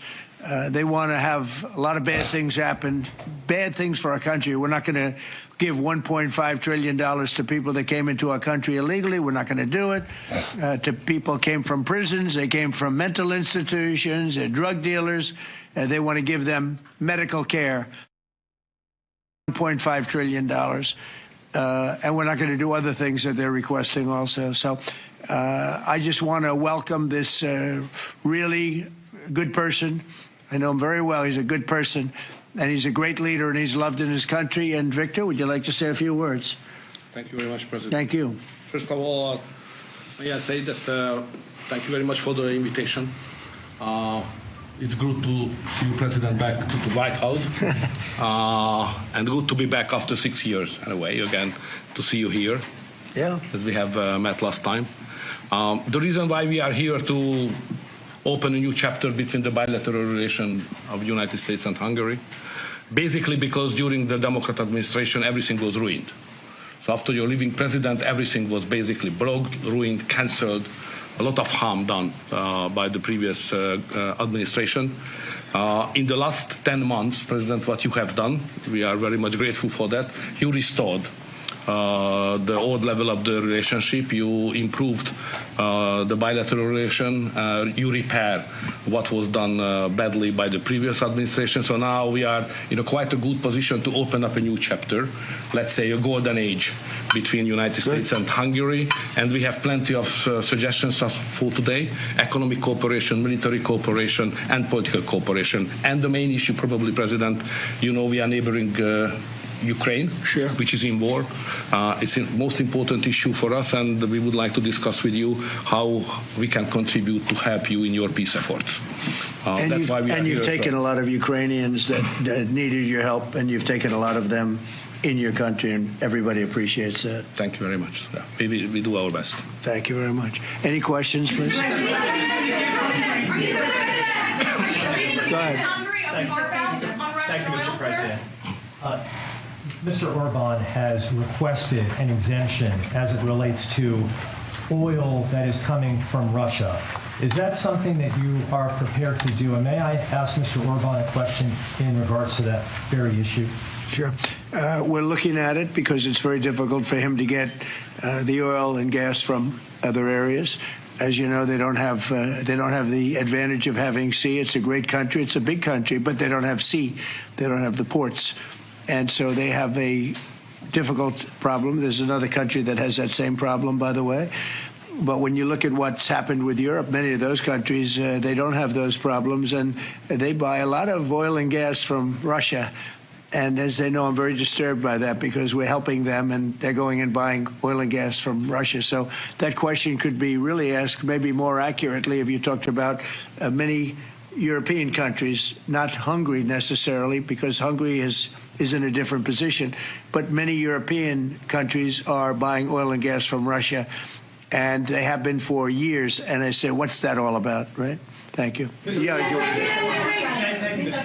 So that will be one of the issues for today, to explain clearly what would be the consequences for the Hungarian people and for the Hungarian economy not to get oil and gas from Russia, because we are supplied by pipelines. Pipeline is not an ideological or political issue. It's a physical reality because we don't have port, exactly as the President explained to you. So we will negotiate on that point. It's vital for us anyway. Mr. Orban, there are two pipelines, as I understand it. There's a pipeline from Ukraine and there's a pipeline from Croatia. And my understanding is that the pipeline from Croatia can provide all of Hungary's energy needs. As a result, why would you need an exemption if that's the case? Okay. So when we discuss that issue, you should separate the gas and the oil. On the gas issue, which is very important for us, 90% of the Hungarian households based on heating system based on gas. So we have only one pipeline delivering gas to Hungary, which is the main pipeline, the Turkish one. What we got from Croatia is a very small volume supplementary gas pipeline. Okay, that's gas. Oil is another issue. So oil is coming from the Druzhba pipeline, which is the main supply, and that is a Croatian one, which is the secondary and supplementary pipeline. We would like to convince the Croatian government to enlarge it and make it possible to deliver more. Under these circumstances, it cannot be the main pipeline. It's just supplementary. But later on, with some big investments, it could serve better the interest of Hungary. Yes, please go ahead. Thank you.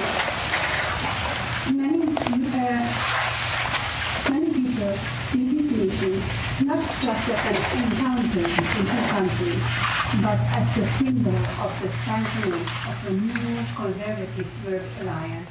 Would you agree with that interpretation? And how do you see the future of Europe in the light of leaders like Viktor Orban stand up to Brussels bureaucracy and the globalist agenda? Are you from Hungary? Yes, I am. I figured. The fact is that he's a great leader, and he's respected all over, not necessarily liked by some of the leaders, but, you know, those leaders have proven to be wrong. If you look at his stance on immigration and other things, you know, if you look at Europe, they've made tremendous mistakes on immigration. It's really hurting them very badly. He has not made a mistake on immigration. So he's respected by everybody. He's liked by some. And I can tell you, I like and respect. I'm a double. I like and respect him. And that's the way Hungary is being led. They're being led properly. And that's why he's going to be very successful in his upcoming election. May I have a comment on that? Language is important because the Anglo-Saxon terminology is different from the European one. So to use categories can create some misunderstanding. So I would like to be clear as much as we can. We are the only government in Europe which consider itself as a modern Christian government. All the other governments in Europe are basically liberal leftist governments. So we try to do something from 2010 which is different from what the others are doing, even at the philosophical level and at the level of practice as well, as just the president described it, like migration. So we are kind of a special island of difference in a liberal ocean in Europe, and we consider ourselves as a modern Christian government. That's the proper category to describe what we are doing. To both of you.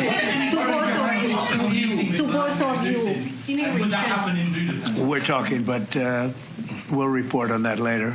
Meetings with Putin. We were talking about that with Victor. He understands Putin and knows him very well. And I feel that, I'm going to let you say what you think, but I think that Victor feels we're going to get that war ended in the not too distant future. Victor, do you want to talk about that? Well, I'm strongly convinced. So the question is whether we Westerners are unified or not.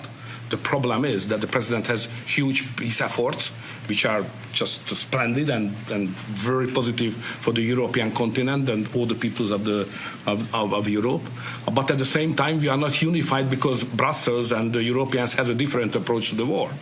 So the only pro-peace government is the United States government and the small Hungary in Europe anyway. All the other governments prefer to continue the war because many of them think that Ukraine can win on the front line, which is a misunderstanding of the situation. So it's a complicated issue. We will discuss it. It requests not just 2 minutes to respond to your question, but rather than our lecture. Sorry, not to continue more. To both of you. So you would say that Ukraine cannot win that war?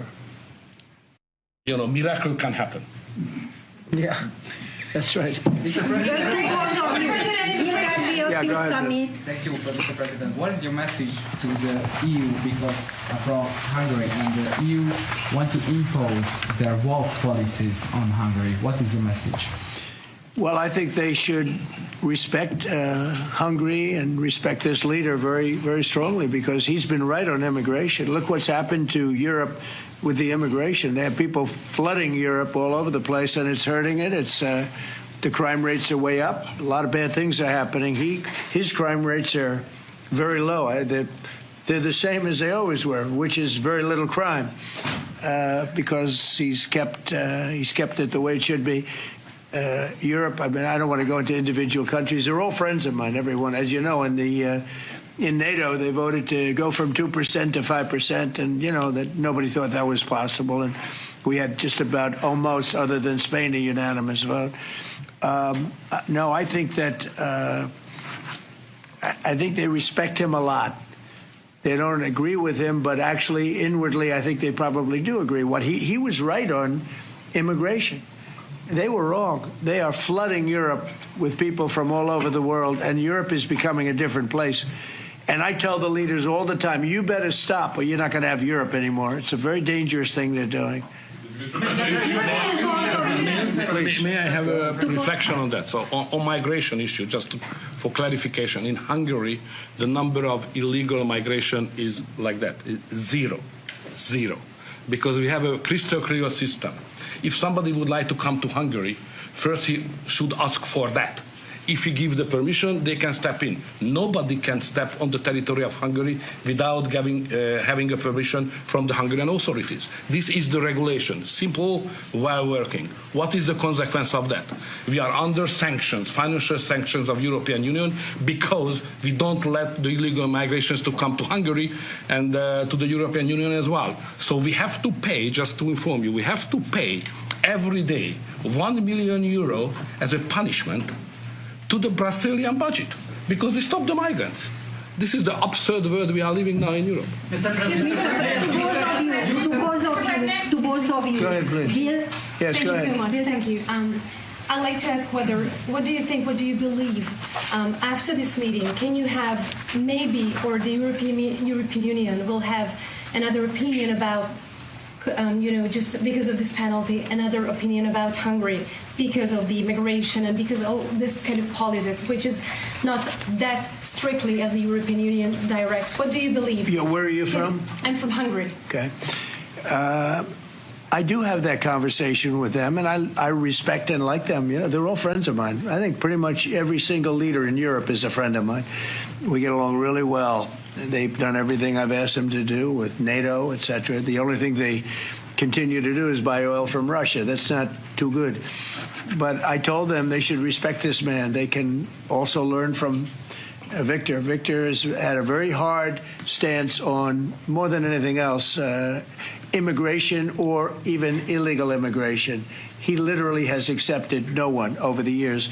Think of how much greater these countries would be if they didn't have the tremendous crime that has come in with the immigration. People just flowing into Europe. They've got to stop it. And not only stop it, they have to reverse it. They have to get them out. We've done that here. We have 0 people coming in now. The borders are closed. We take people, but we take them legally. But we've done it very strongly, and we're moving hundreds of thousands, millions of people out. We had, of the 20 million people, 25 million, nobody knows even what the number is. They never knew. Biden had no idea. He had no idea. I don't believe he had any idea what was happening because he wasn't about open borders. But we had open borders, and we had millions of people come in, and they were coming in from jails. They were coming in from mental institutions. They were coming in as drug dealers. We had 11,888 murderers. Half of them committed more than one murder. We're getting them all out. We're getting them out. He doesn't have that problem. But Europe does have that problem. Other parts of Europe have that problem. So, I tell them all the time, I stick up for Viktor Orban. Not a lot of people do because in many cases they're jealous. They wish they did what he did. They would have no problems if they did what he did.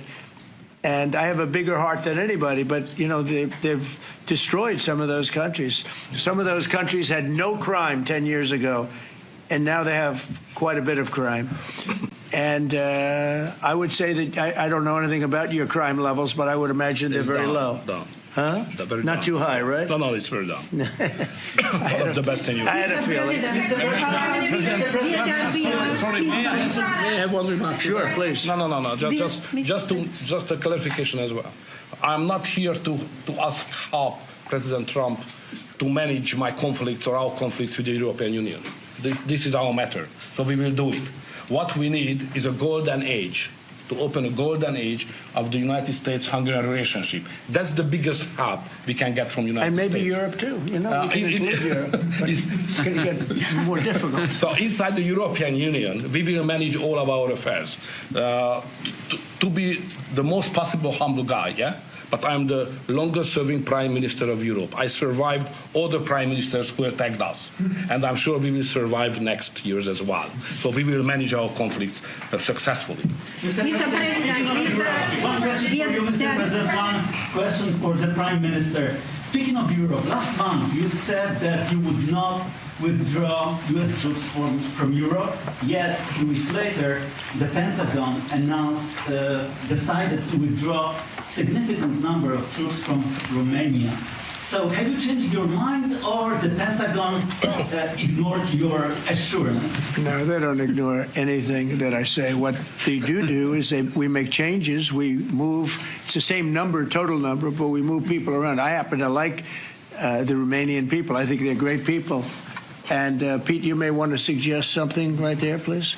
Absolutely. No, nothing was uncoordinated with the White House. It's all part of the view that we have of Europe, and there will remain troops in Romania, but there's some change in how we rotate and how many we rotate. And the relationship with Romania is very good, right? It's very good, and we've coordinated all this with Secretary General Rutte, throughout EUCOM, throughout our allies. Everyone was notified in advance. The relationship with Romania is very good. The relationship with Europe is very good. I disagree with what Europe is doing having to do with immigration, but I agree with them on many other subjects. We just signed the biggest trade deal ever made with Europe.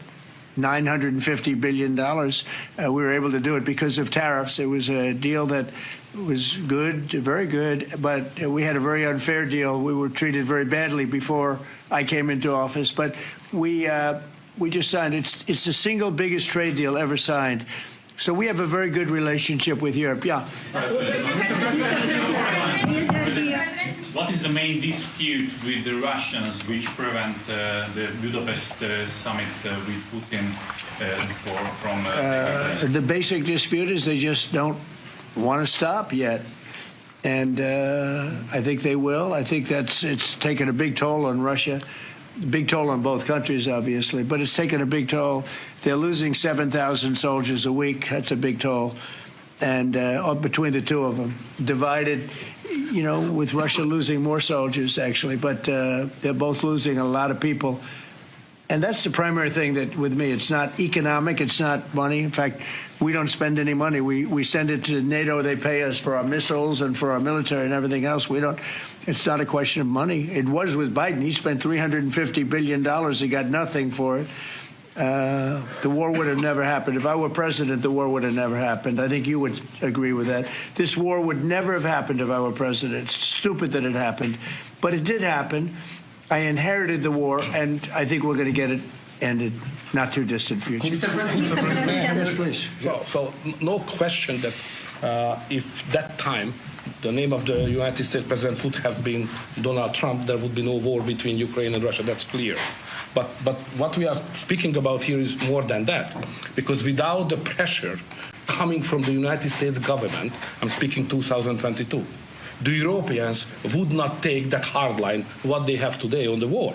Remember that big countries of Europe rejected to be involved more than just sending some, humanitarian issues. So the pressure coming from the United States to be more pro-war in Europe. So that's the fact of the history anyway. So we have to restore something which was ruined and created from here, and that's the reason why I understand absolutely the devotion of the president now to do everything to stop the war, because that would be not that deep without the previous government pressure from here. So the reason why I'm here to be as much as helpful I can to contribute to the peace efforts of the president, because that was an enormous mistake what we have done, the Western world several years ago, and we have to stop it, and it's common responsibility. Biden actually pushed for that war to happen.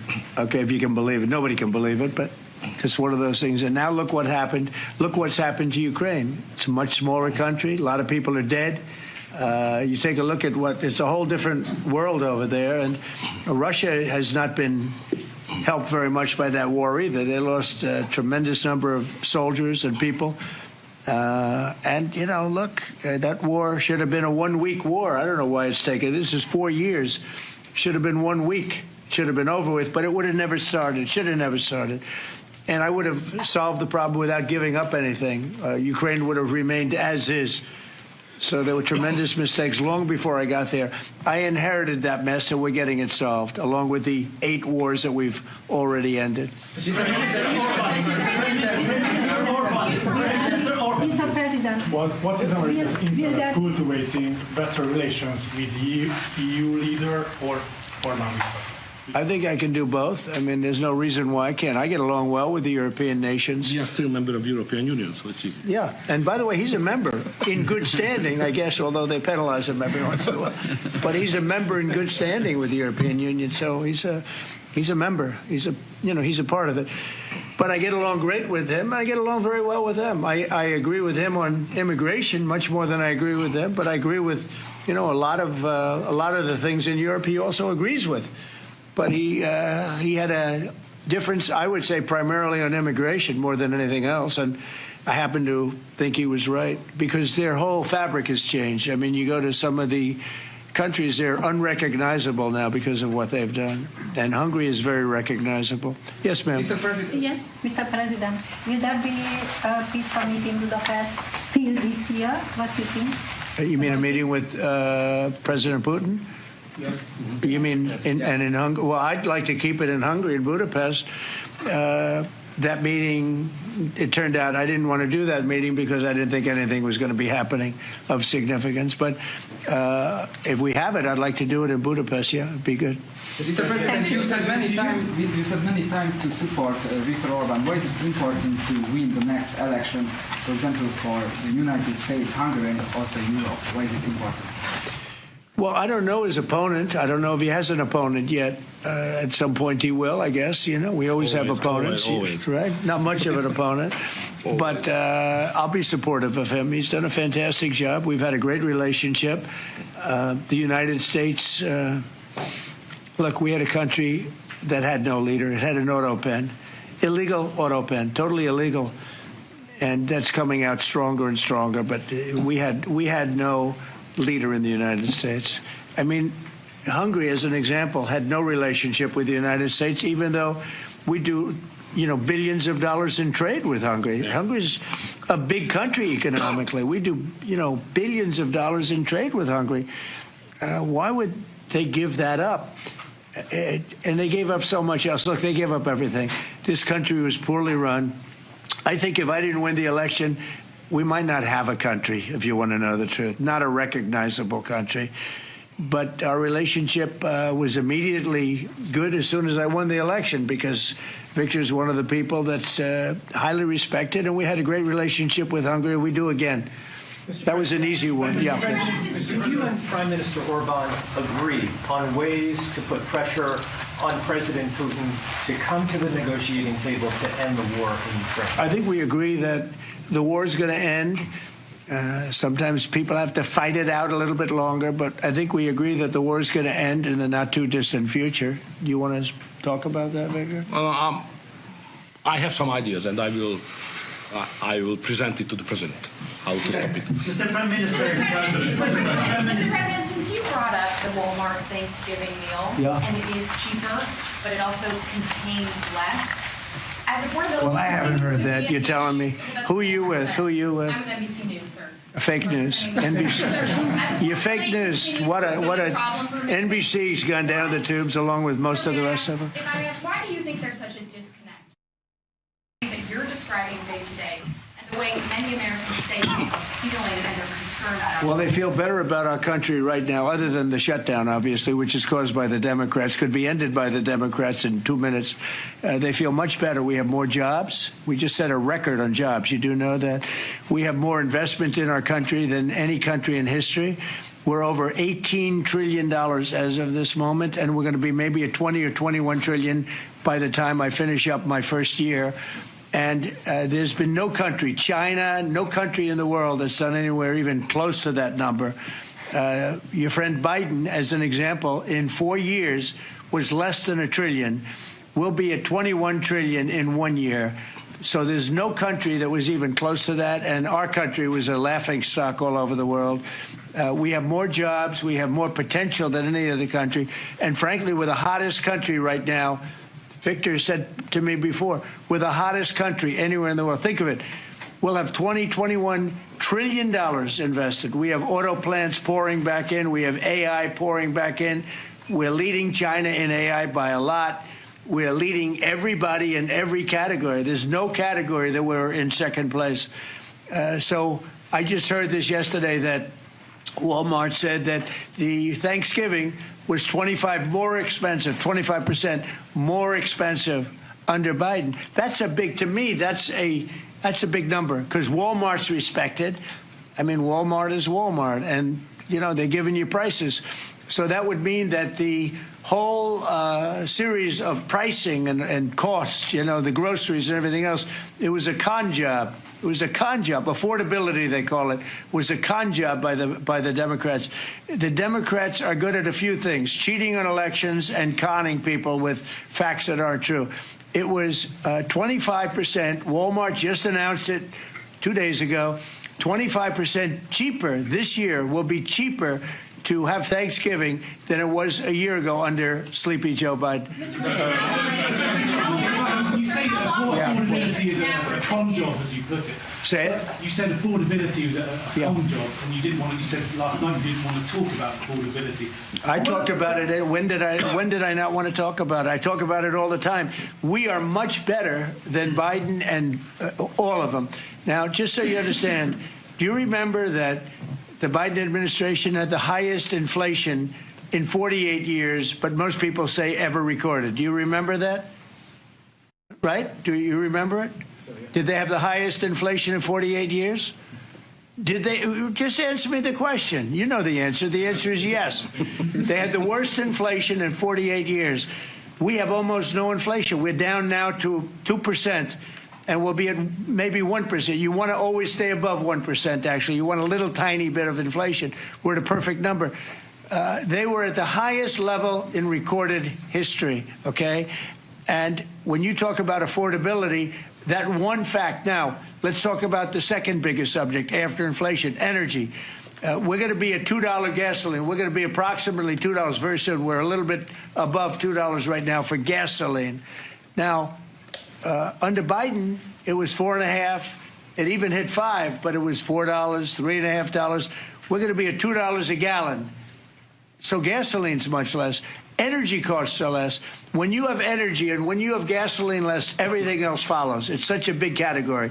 So when you have lower energy prices, which I think you admit we do substantially, that means everything else. So we are the victors on affordability. But if I watched that election, which I was not much involved in, I didn't support Virginia, the candidate, didn't do a lot of support for the other candidates.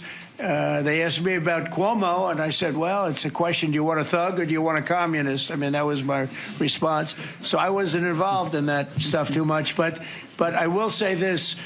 If you look at affordability, which they campaigned on, they lied because they talked about, oh, prices are up. No. Prices are down under the Trump administration, and they're down substantially. Energy prices are down by 30, 35, 40%. Gasoline is way down. And the other big thing is inflation is way down. The biggest thing is inflation. The second biggest thing is energy. Energy is way down. And what's also down? Gasoline. Also, the biggest thing is inflation, and it's way down. We took over a mess, the highest inflation in recorded history. Some people would say 48 years. I'll take either one of them. But I believe it's the highest inflation in recorded history.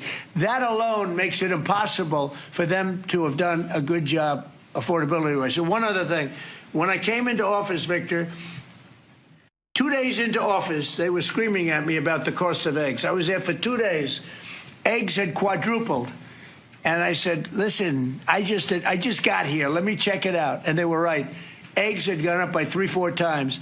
Within a period of a few months, we had eggs down to a normal cost.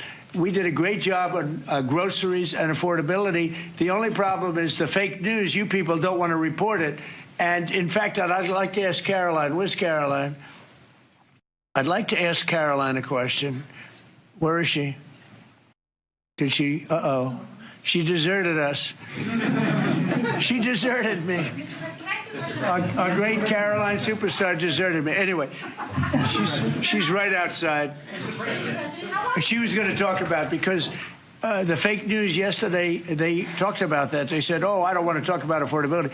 The reason I don't want to talk about affordability is because everybody knows that it's far less expensive under Trump than it was under Sleepy Joe Biden. Here she is, sir. And the prices are way down. Caroline?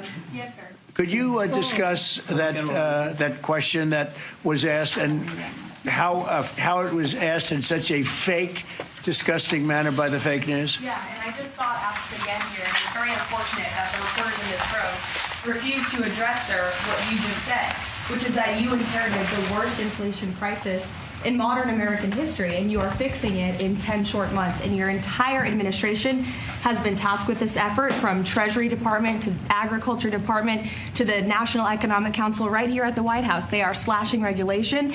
He signed the largest middle-class tax cut in 6 months. in 6 months in record time, putting more money back into the American people's pockets. So affordability is what the American people elected this president to do, and he is doing it, and you guys refuse to cover it, and you refuse to cover that the previous administration created the worst unaffordability crisis in American history. And I've been watching the TV all day saying that he doesn't want to talk about affordability. That's what he's working on every day, and that's what this administration is doing. Right now. But you know why they refuse to cover it? Can I Because they're fake news. That's why. Go ahead. Can I get her someone? Sure.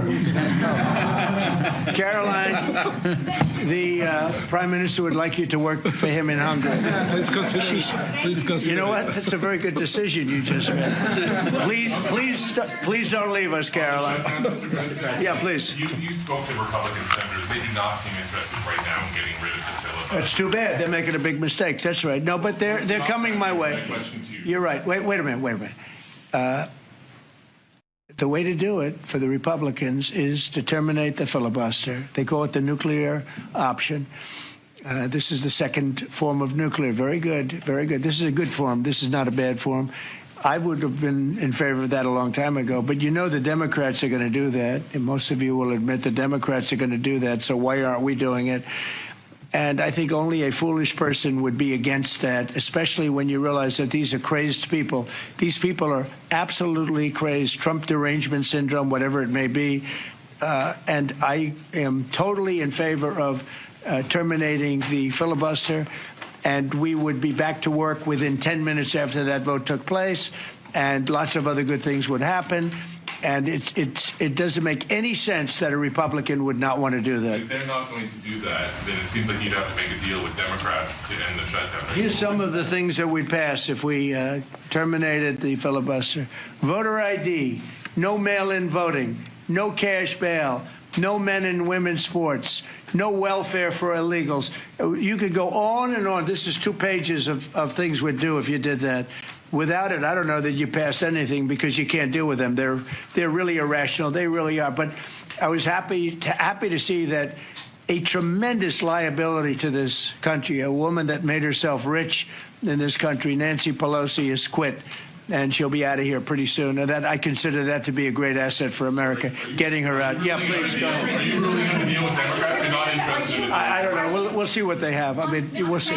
But they're very destructive for the country. NBC, fake news. I'm not taking you. Go ahead. Mr. President, are you worried about it backfiring in the future on Republican filibuster and then down the road Democrats? Well, normally I would say, well, a little bit. But the reason that I'm not is because if they ever took over power, they'll do it. Look, Joe Manchin and Sinema are 2 people that are no longer in politics because of this issue.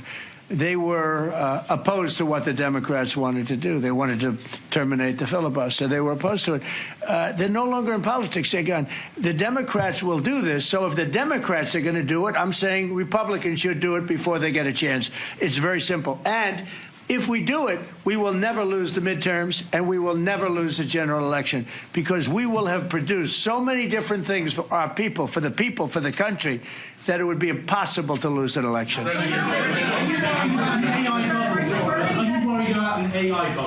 I love AI. I think it's going to be very helpful. So many things are happening with it. And in addition to which, we're leading China, we're leading the world in AI.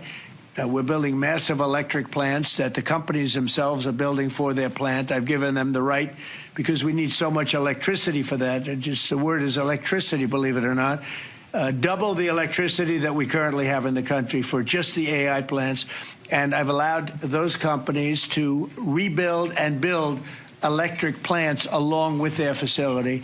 We're getting approvals done in less than a month, sometimes in 2 weeks for massive, beautiful, massive buildings. And no, I'm totally in favor of it. I think it's really going to be the wave of the future, and we're leading the world. We're leading everybody by a lot. How long do you think the shutdown will last? Mr. President, how long do you think the shutdown will last? I don't know. It's up to the Democrats. The Republicans have voted 14 times to open up the country, and the Democrats have voted 14 times to hurt the country, really. They should approve it, but they might not. That's why I like the That's why I like the fact that we terminate the filibuster. If we terminate the filibuster, the country will be open within 10 minutes after that termination, because we'll take a second vote, which is the opening of the country, and the Republicans will vote to open the country. That's one of the reasons, not the major reason, by the way. I think it's less important than the other things that we get. But if we terminate the filibuster, the second vote that we will take will be to open up the country. It'll take 10 minutes, and the country will be open. Is there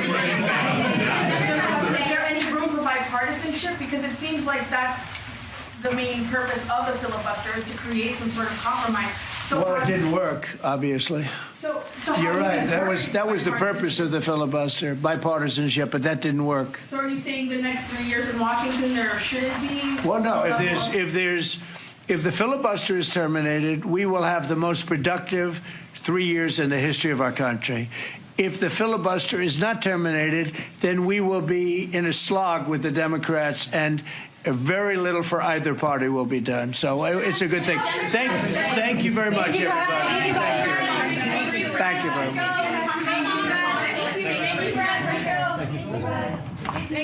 So you're looking at President Trump alongside Secretary of State, as well as Viktor Orban, the Prime Minister of Hungary, the Prime Minister visiting President Trump. The group will now go into a bilateral luncheon and discuss some of the big issues of the day. One of the things that Viktor Orban praised President Trump about during his remarks is his penchant for peace. He was basically saying that President Trump is the only reason that there's even a discussion of peace between Russia and Ukraine, that had it been up to other European Union countries, that the war would have just gone on, and that President Trump, upon his re-election, brought about this atmosphere that encouraged peace instead of continued fighting there between Russia and Ukraine. President Trump, of course, also answering some questions there at the very end about the ongoing government shutdown, which is now historic. It's the longest ever government shutdown here in the United States. He was saying if we drop the filibuster, that he believes the government will reopen in about 10 minutes. We, of course, will continue to cover all of this for you throughout the day. But now, let's get you back to the Charlie Kirk Show. We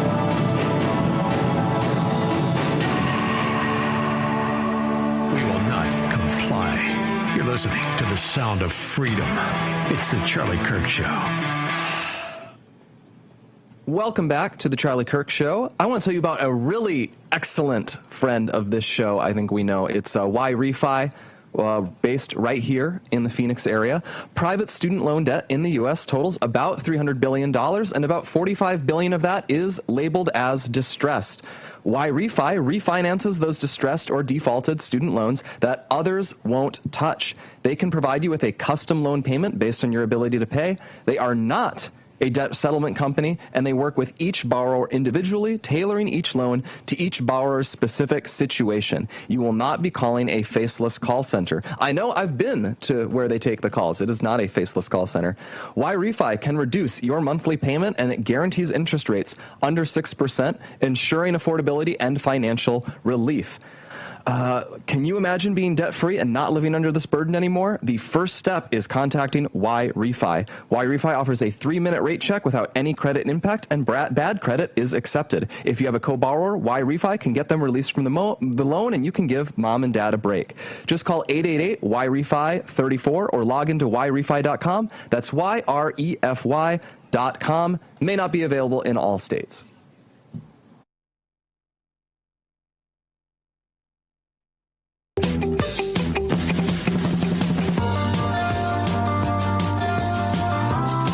Welcome back to the Ask Us Anything hour of the Charlie Kirk Show. Let's just get right into our next caller. We have Stephanie. Stephanie, unmute yourself, and what's your question? Hi, thank you for everything that you guys are doing. Prayers are with everybody, Andrew, Erica, and the kids. My question was in reference to the Jay Jones situation. I obviously saw all the news about the tech scandal because my algorithm allowed it. What do you think the possibility is that most Democratic voters weren't even aware of the tech scandal?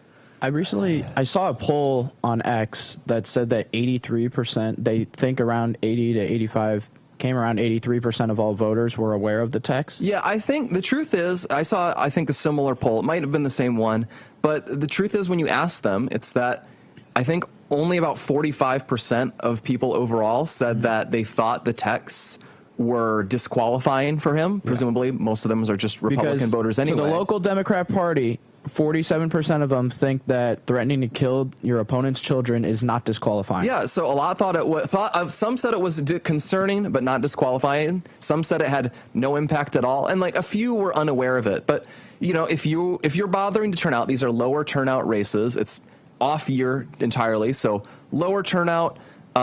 There's also just more focus on them because no one's distracted by the presidency or the Senate or all of those. I mean, we managed to make a state AG race a national thing. A lot of people did hear about it, but the truth is we have highly polarized politics, and a lot of people have taken away the lesson of the last few years that the way you get through any scandal, no matter how bad, is you apologize for nothing and you just move straight ahead. We're not even a decade removed from the governor of Virginia was caught wearing blackface in his in the school yearbook, and he just obviously lied and said it wasn't me. And then I think he backtracked to, I can't really remember. But the point is, he didn't resign, didn't give in, just played out his whole term. And in the end, they couldn't remove him. And I think that's what Democrats realized they could do here, that there was no point in being ashamed of it. There was no advantage to being ashamed of it. So just knuckle under, move ahead, and say Republicans are worse. It doesn't matter if we have an AG who, really, people are emphasizing the text, but it's so many other things. He drove, what was it, like 100, 120 or something? Yeah, they got out of community really service. bad speeding, and then he got out of the community service in a scam way. That's actually shadier than this. Like, you have to have. He tried to kick a dog the morning of election day too. I'm not a believer in dog gate, to be honest. That was it was funny. I would also just add to this that we need to also be asking how many Republicans knew about these text messages, because what he was saying is super dangerous, which is only when people feel pain personally do they act on policy. So Republicans, this needs to be a warning to us that the left is not only moving towards further radicalization, but they're also going to use their political power for you to act on policy by you feeling pain. And so Democrats, a lot of them knew about this and still voted for him anyways. But how many Republicans know about this story? And the answer is not that many. And we need to blast it out to everyone, especially going into the midterms, that we cannot allow candidates like this to get elected. But also, this should be a warning sign to the trajectory of where the left is headed. I guess a small naive part of me was really hoping that people wouldn't really still vote for someone if they were aware. Unfortunately, that's what we're in a different country now, and people will vote for a lot of very dark things, and people should be aware of that because now we have an AG in Virginia who wants your children to die. That is the reality we are in. Thank you for your question, Stephanie. Let's go. David is our next caller. Unmute yourself, David, and what's your question? My question kind of piggybacks off that. We're in the communist California, and we got shellacked. Pretty much we got shellacked. So how do we educate our base so that we're, because you just talked about that we're in an off year. But we're not really in an off year because it just keeps on going. President Trump has only been in office for 8 months or 10 months, and we took a shellacking on Tuesday. So my question is, how do we? Go ahead. Charlie used to always say complacency is a cancer. And so I feel like a lot of Republicans have a tendency to just kind of sit back and get comfortable, especially after a victory. But we also have this obsession with infighting right now. And I said this last week, but when you're infighting all the time, you're showing to the world you have no more enemies to conquer, so you must fight each other. And so I know people who gave a ton of money to Prop 50 in California, and they felt as though it was a waste. I feel like California is going to rig it no matter what. But when are Republicans going to start working together, not be complacent, not sit back and get comfortable, but to just work hard time after time, show up to the polling places, show up to vote and actually take action, not just be comfortable. Yeah. What do you think? Let's continue through the break. I want to really dive into this. I think it's a rich vein.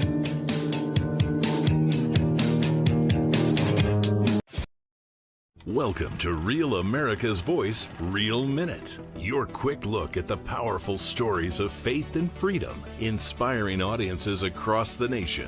Angel Studios presents. I'm Bo Davidson with your Real America's Voice, Real Minute. What if the Bible were illegal? It's not that unfathomable. The new Angel Studios film, Disciples in the Moonlight, presents this near-future scenario. Take a look. We have purified this country from the hateful words of the Holy Bible and replaced them with an inclusive, welcoming text that reflects our current values and beliefs. When you see what's happening out there, they are chasing down every hint of the original Bible. So what would real faith look like in a world where the Bible is banned? True courage is born when ordinary believers become underground disciples. We have seen our current world and society attack religion, specifically Christianity, in new and concerted ways. We even saw a true believer and witness, Charlie Kirk, be murdered for his beliefs. So when it comes to religious freedom, censorship, the law, and conscience, a film like this is not fantasy, but a cautionary mirror. These people are starving for the real word of God. Don't go! I can't walk away! You're walking away from us! You have no idea what you're up against. I do. I believe in you. I believe in this mission. But Nate, what if you don't come back? We do this tonight for the Word of God. The villains in this movie are not cartoonish, but rather insidious and real, as the moral dilemmas presented are quite true to today. It makes us think and reflect upon faith in our society as a whole, and perhaps the muster of our own personal faith. Make sure you catch this introspective film on Angel by going to angel.com/RAF to become a member. You'll immediately get 2 tickets to any theatrical release by Angel, and also exclusive access to all the great streaming series and films there. You watch, you vote, you choose. Sounds like freedom to me. Angel.com/RAF.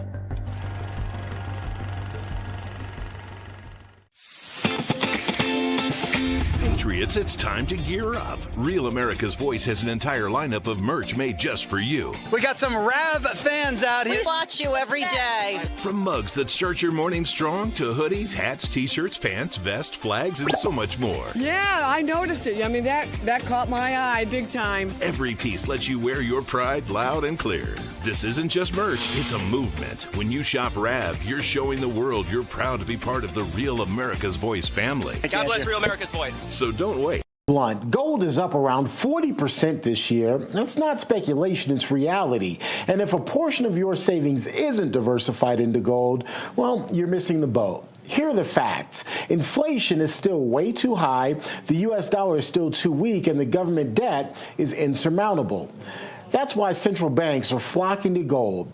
They are the ones who are driving prices up to record highs, but it's not too late for you to buy gold from the Birch Gold Group and to get in the door now. The Birch Gold Group will help you convert an existing IRA or 401k into a tax-sheltered IRA in gold. You don't have to pay a dime out of pocket. All you have to do is text the word America to the number 989898 and claim your free information kit. There's no obligation here, just useful information. The best indicator of the future is the past, and gold has historically been a safe haven for millennia. So, what else is there to say other than to text the word America to the number 989898. Do so right now and claim your free information kit on gold. That's America. Text that to the number 989898 and protect your future today with gold. Bates with your Real America's Voice news break. President Trump meeting at the White House right now with Hungarian Prime Minister Viktor Orban, the Prime Minister praising President Trump for his push towards peace. So no question that if that time the name of the United States president would have been Donald Trump, there would be no war between Ukraine and Russia. That's clear. But what we are speaking about here is more than that, because without the pressure coming from the United States government, I'm speaking 2022, the Europeans would not take that hard line what they have today on the war. And on the other side of Washington, D.C., Senate Republicans hoping their Democrat colleagues will come to their senses and vote to reopen the government, potentially even as soon as today. Senate Democrats met behind closed doors on Thursday to discuss a deal for a short-term agreement that would allow Congress to address full-year appropriations bills. By the way, the current shutdown is now in its 38th day, marking the longest government shutdown in U.S. history.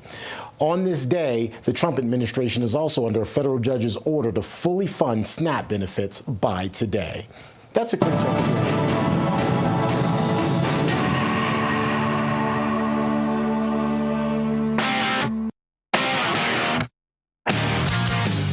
100% American made. And darn proud of it. The Charlie Kirk Show. Welcome back to radio, and before we get to our next question, we've got Hillsdale College, Charlie's favorite. History, economics, the great works of literature. Did you study these things in school? Probably not. Or even if you did, you might need an enjoyable refresher. Hillsdale College is offering more than 40 free online courses, including their newest course on totalitarian novels. In this free 8-lecture course, you can learn from Hillsdale College President Larry Arnn as he goes in depth on 4 novels: 1984, Brave New World, Darkness at Noon, and That Hideous Strength. Even though these novels were written in the 1930s and 40s, I should say especially because they were written in the 1930s and 40s, they are highly relevant today as they show what a tyrannical government does to human nature. More importantly, they also show us that faith, family, and friends are worth fighting for. Maybe you read those books long ago in school. Maybe you've heard others talk about them and they seem a little intimidating. Let Hillsdale College help you make the most of them. Go right now to charlieforhillsdale.com to enroll. There is no cost and it's easy to get started.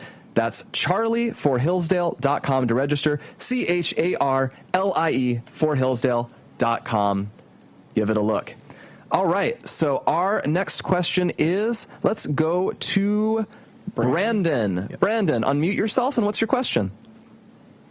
Hey guys, I was just wondering, what was Charlie's favorite book that he wrote? I feel like the flip answer would be the next one, but Mikey might have a more true answer. But I feel like Charlie was always looking forward, so he was always talking about, he was so excited writing the Sabbath book, Stop in the Name of God.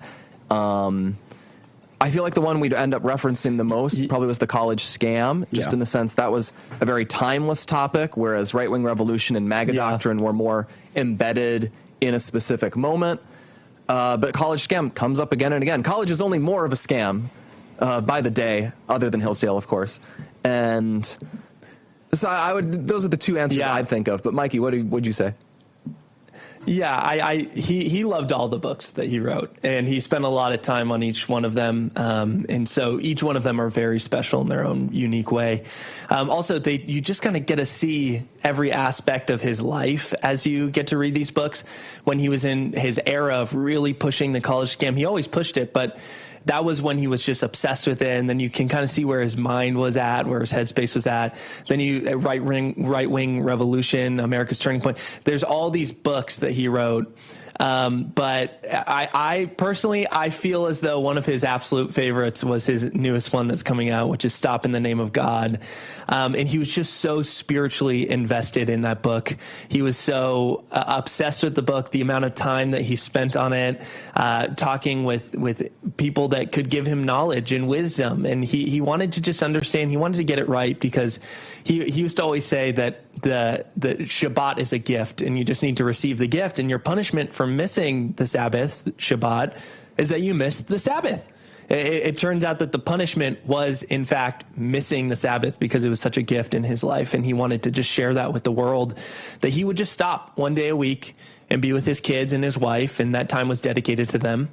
But he was so spiritually invested in this book, and it was really amazing and beautiful to be alongside him as he wrote this and went deep on this book and just really dived in. But he finalized the book probably the week before he was murdered, and he was so happy with it, and it's just an amazing book. I can't wait for the world to see it, to read it. I just was looking at the copy literally today and was just in awe of what he was able to accomplish with this beautiful book. Do you guys know when that one's coming out, or? It's a Yeah, Mikey it cue. should be coming out just. Yeah. At the beginning of this next year, I believe, is when it's coming out. But pre-order sales are actually available right now. And I know it's finalized and ready to go. I was looking at a copy today, but you're going to really enjoy it. Thank you so much for that question. All right. Our next guy, we have Jimmy. Jimmy, unmute yourself. And what's your question? Yeah, thanks, everyone. Appreciate all you guys do. So the question is wrapped around, you know, Trump had an amazing win. Of course, Charlie Kirk, I loved everything he did to help do that with you and the team as well. And so he won the popular vote. He just won so much. So we're trying to get through his agenda. His agenda seems to be, for many reasons, to be slowed down. There seems to be slowed down everywhere you look. So he's come out with this, especially during the time of the government shutdown. He's proposing a strategy to use shut down or stop the filibuster, which apparently is some kind of Senate rule that's used to slow down legislation, and it's not in the Constitution. So I was wondering what your thoughts are regarding that strategy. I know that some GOP senators are for it, some are against it, but just trying to get your thoughts about it as well. Yeah, I'm happy to weigh in on this. I have weighed in on it in a few other shows. So I'll throw it to Danny and Mikey to see how you guys feel it as younger voices, how you feel about Senate institutional reform, if you have anything to say. Otherwise, I can revisit what I've said the last few days. I hear it from both sides, but from my point of view, from what I've seen, I think it's dangerous because I don't like the idea of giving the Democrats in the future the possibility of just running wild with whatever radical ideas they want, especially with recent elections. They could gain back power pretty quickly here. And so I think there's definitely, we should be careful about doing it. And so there's some aspects that I'm kind of worried about if we do go through with it. Yeah. Mikey. Blake, I'll let you take it. I will just say this. Gen Z as a whole, I'm a little worried that I don't think they necessarily care about things like this. Yeah, that's possibly I think Republicans need to find the right. Yeah, they need to find the right way to message this to young people. It is very true. Especially young people, they care about results. Like they care who is delivering, who is making their lives better, and they're not going to be sold on an excuse like, oh, well, this Senate practice that goes back decades. They don't care about that. That's great. What I will say though, is if you are going, I've said this consistently, they can delete the filibuster if they have a plan for how to maximize its effectiveness that they can deliver on. So if you get rid of the filibuster and all you do is reopen the government and reopen the government, and he said pass national voter ID law. I think I 100% support doing that. But I think if that's all you got from it, that would be a huge waste of getting rid of the filibuster. And now you've made it just even that little bit easier for the Democrats to go totally off the chain the next time they hold power, which they likely will someday. Yeah, and if we know anything about Republicans, we're definitely very organized and all together and have many plans. I mean, Exactly. Of course, now, because you'd only have a year, you possibly only have 12 months until you have, and then, and the plus the lame duck period. You have basically 14 months before you have possibly losing the Senate, possibly losing the House. And then in that span, you could pass a lot of legislation if you had a majority ready to go. You could change America's immigration laws.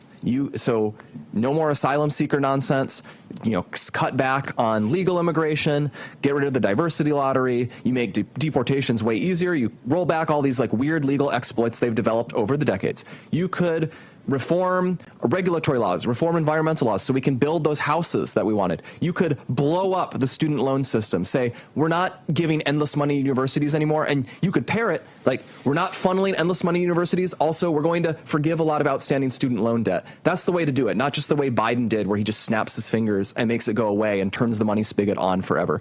There's so many things you could do when you get rid of the filibuster, but we have a lot of bad senators in the Republican Party, too many.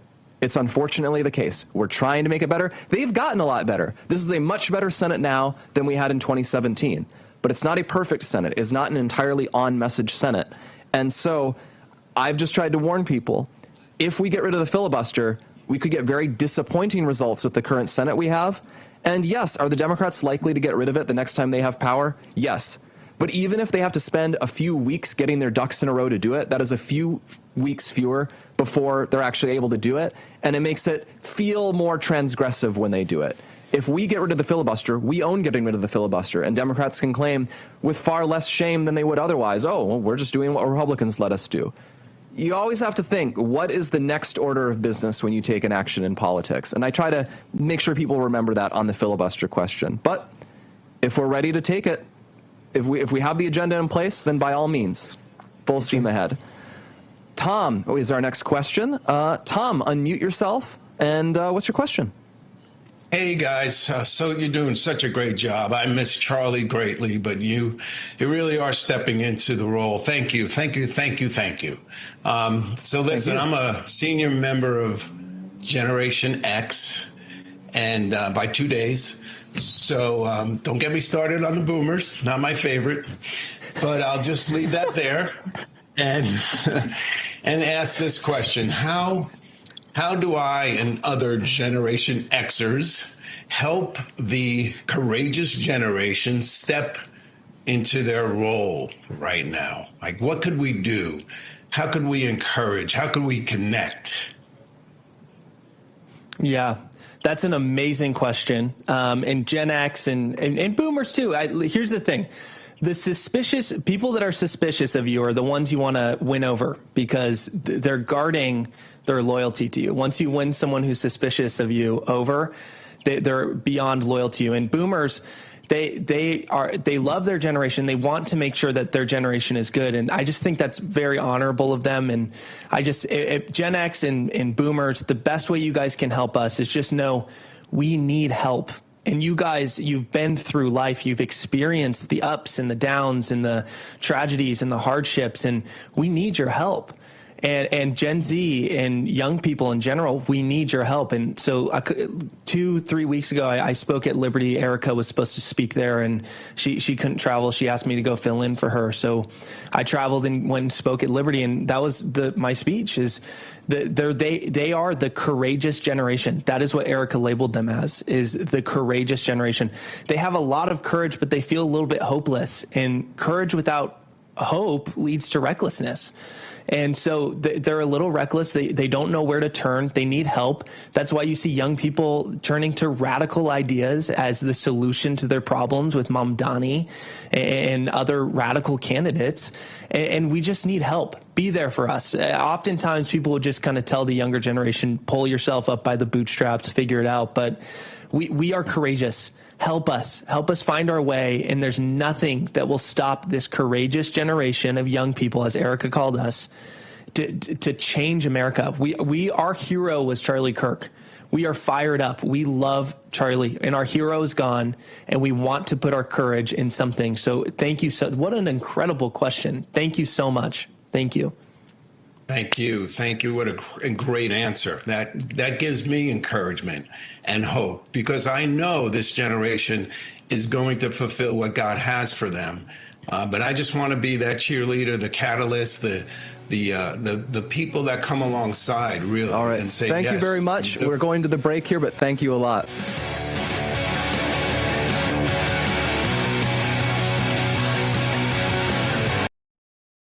Welcome to Real America's Voice, Real Minute. Your quick look at the powerful stories of faith and freedom, inspiring audiences across the nation. Angel Studios presents. I'm Bo Davidson with your Real America's Voice, Real Minute. What if the Bible were illegal? It's not that unfathomable. The new Angel Studios film, Disciples in the Moonlight, presents this near-future scenario. Take a look. We have purified this country from the hateful words of the Holy Bible and replaced them with an inclusive, welcoming text that reflects our current values and beliefs. When you see what's happening out there, they are chasing down every hint of the original Bible. So what would real faith look like in a world where the Bible is banned?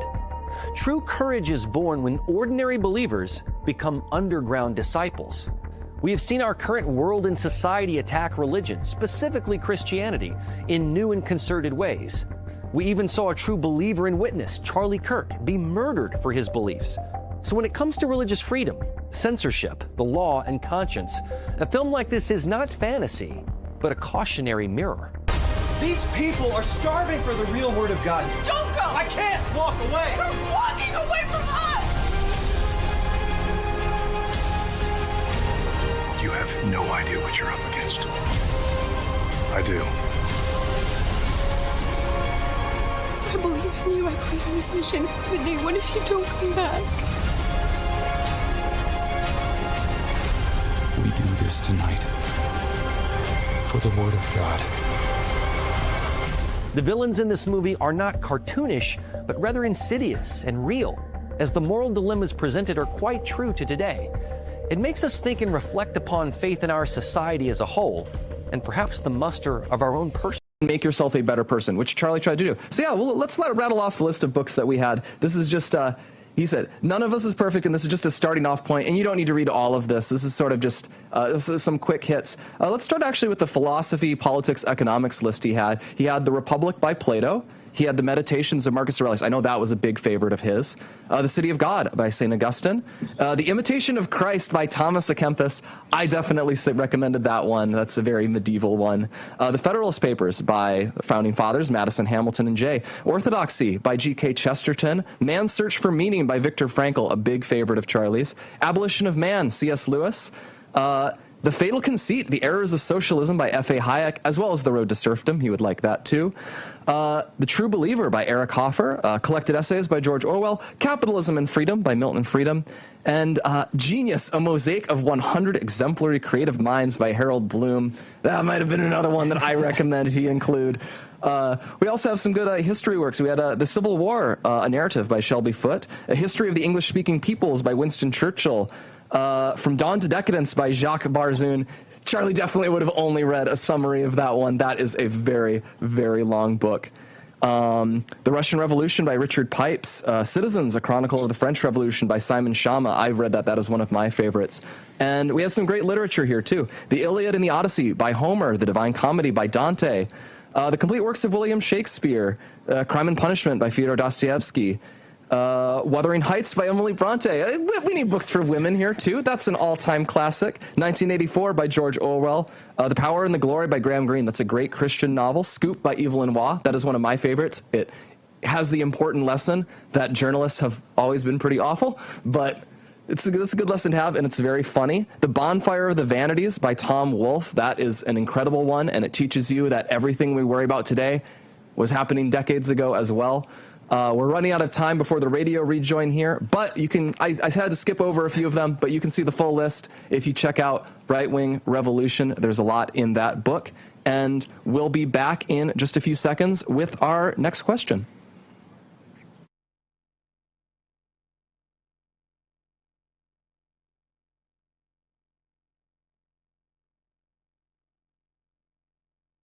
Money.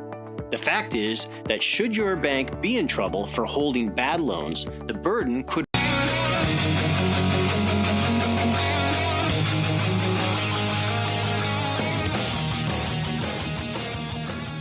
Welcome back. Final segment of the AMA Hour. It always races by. Let's just plow right in to make sure we're able to answer it. Giselle, unmute yourself, and what is your question? Hi there. Can you hear me okay? Yes, we can. Thank you so much for taking my call. I'm just so sorry for your loss. I've been praying for your families, for TPUSA, for Eric and the children, just daily since he's been murdered. I never had the privilege to meet Charlie myself, but even so, I felt like I lost like a beloved, like younger brother. He was a decade younger than me, but world wiser than I was at 31 or younger. So thank you so much. We've heard so much of that from people. He really touched them like that, and it means a lot to hear from people like you. Oh, thank you. I've been listening to your show off and on pretty much not since it started, but like around Election Day of 2020. So a good long while. And, when you hear someone's voice that many times in your head, you do feel like you know them almost, even though you don't in real life. So your show is just, I'm so grateful for you guys keeping it going, and thank you. And the thing I wanted to share, though, too, is that my husband and I we have a new little baby daughter who's just turned a year old just last week. And we were older. We're a little bit older. Like I said, we're in our 40s, and we've been married a long time, but we were very happy being dinks, focusing on our careers. And we actually finally gave our lives over to Christ in 2023. And later on that year, we actually heard one of Charlie's sermons that he gave as an episode of your show. I think it was in a church in North Dakota, and he talked about how children in a marriage is like God's perfect design in most cases, and it kind of got us off the fence on that topic. And I really do believe that God used Charlie to get that message out to us, and we kind of taking that a lot more seriously. And last year we were blessed to give birth to I was blessed to give birth to our beautiful daughter, and I really don't know if we would have done it before it was too late if it wouldn't be for that message. So I hope you all know that he has such a huge influence. That is so beautiful. I'm so happy you called. I'm so happy we got that. Wow. Yeah, that story. I've been thinking about that all the time ever since his passing. I mean, it's just been he was such a huge influence, even on people a little bit older than him, like me and my husband. We're both in our 40s, like I said. So he was such a huge inspiration to us.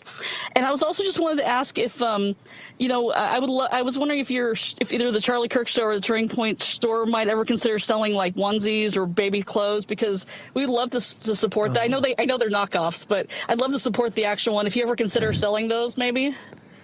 That is an easy question to answer. Daisy has informed me, or Mikey, you want that? You want that, Mikey? Go ahead, Mikey. No, go ahead. Okay. Like, she says, shout out proclaim365.com. That was right. Erica's bailiwick before she was put into her new, bigger position. That includes baby clothes, baby blankets with Bible verses and other Christian content on them. I'm told the blankets are currently sold out. They are locally sourced and made in the USA, so you have slightly more complicated supply lines, but you can get them there.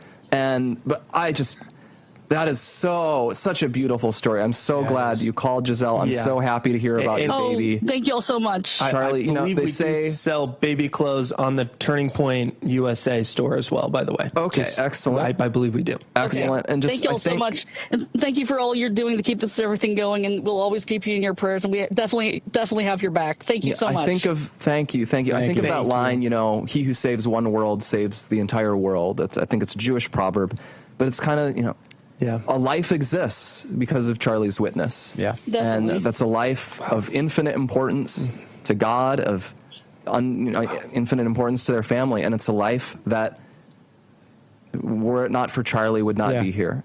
And man, that's incredible. Oh, man. Oh, we have one last question. I'm just going to read it because I'm worried we won't have time. Otherwise, it's Christine, and she says, C.S. Lewis or Tolkien? And while we're at it, Tozer or Jonathan Edwards? That's tough. I think I've got to go with C.S. Lewis. I read Lord of the Rings for the first time, surprisingly late last year, and I liked it, but it did not have the same impact on me that reading Lewis did when I was a younger person. And I think he had a bigger, broader breadth of how he wrote. I am not qualified to answer the Tozer or Jonathan Edwards question. Are you qualified, Mikey? You're the pastor's kid. And I'm not overly qualified, but C.S. Lewis is my answer. But what about Tozer or Jonathan Edwards? Are you a sinner in the hand of an angry God? I think we should make also a list of authors that Charlie liked. I think that's a good idea. Not just books, but also a list we should just of have it as like on an FAQ on our website. Thank you, Christine. Thank you, Giselle. Thank you, everyone who called. We love these questions. We love answering them, and we look forward to having them next week. Have a great weekend.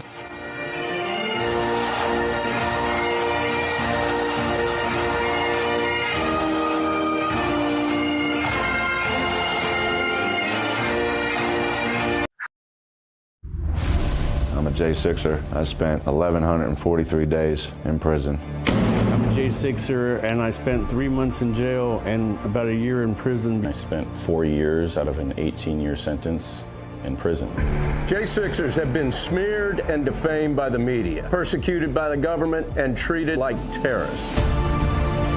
In reality, reality, J6ers are patriotic men and women, mothers, fathers, sisters, and brothers from all walks of life. Stand in the Gap was founded to stand in the gap for J6ers working to rebuild their lives after being incarcerated. And we need your help.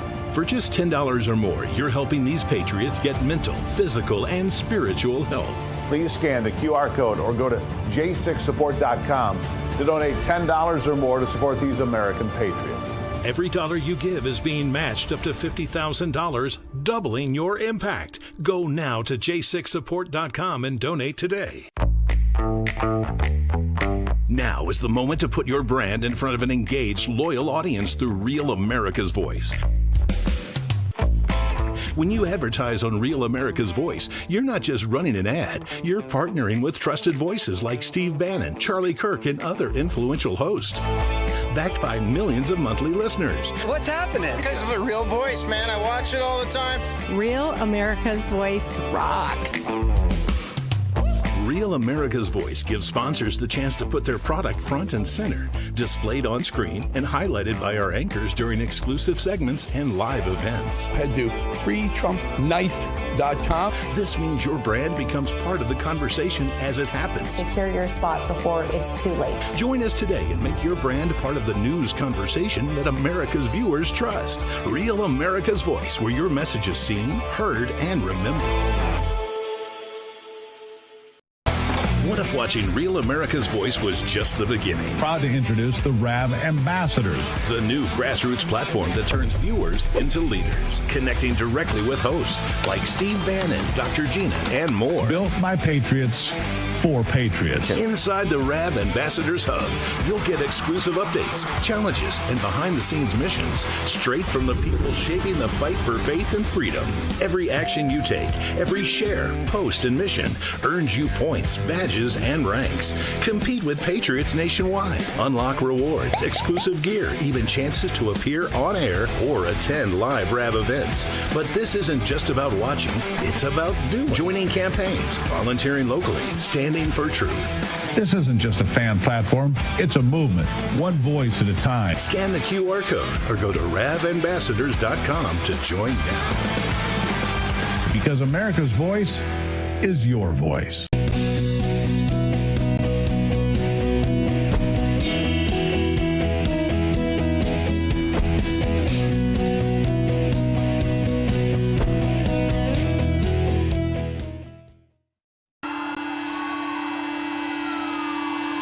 This is what happens when the fourth turning meets fifth generation warfare.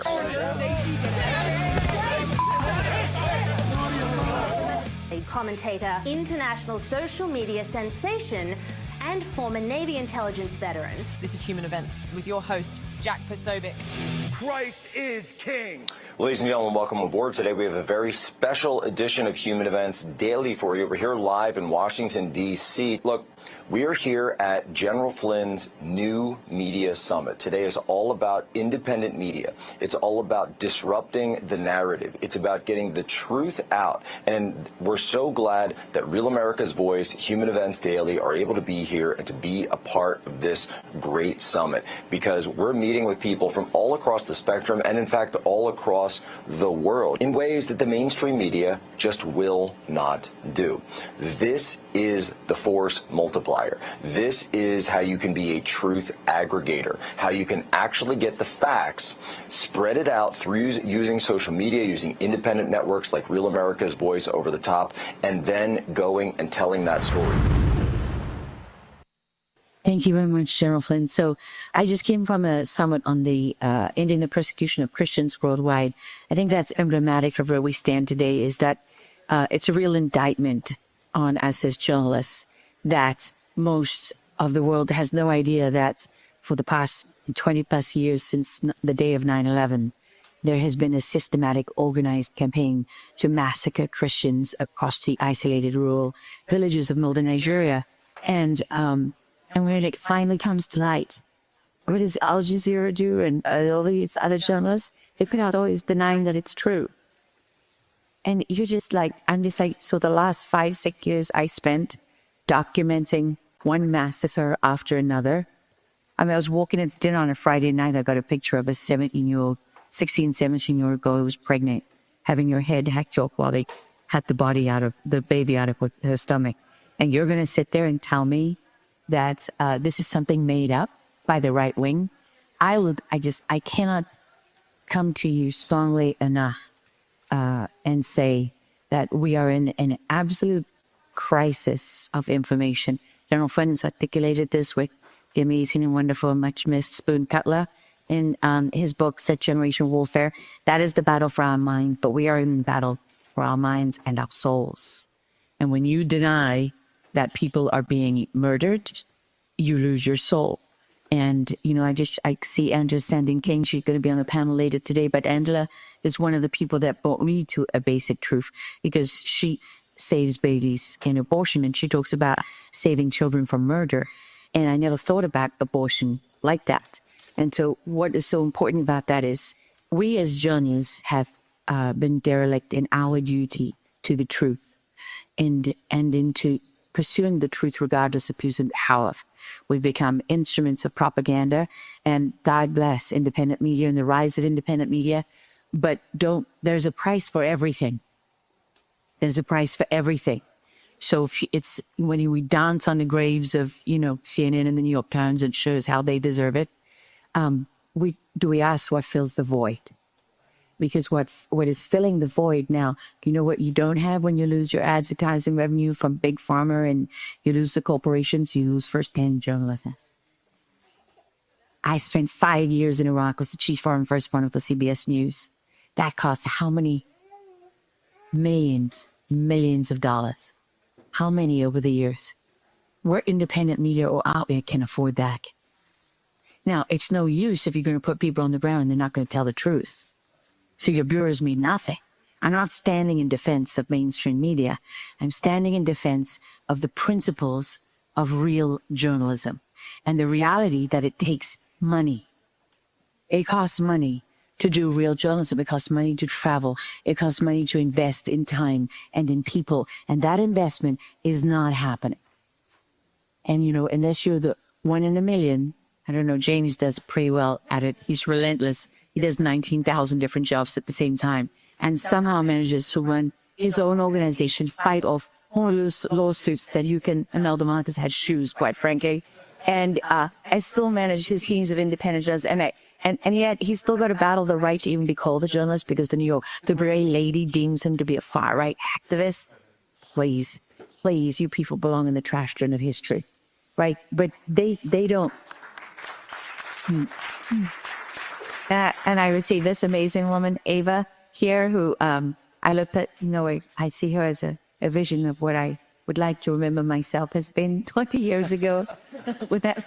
when I was younger and thinner and, you know, and perfect, because every time she comes out, she just nails it, and she's brave. But what has Ava done? She has consistently, over time, built up a bank of knowledge. There was a time when journalists we had to be historians, and we had to be economists. I study economics. I carried English as an extra major.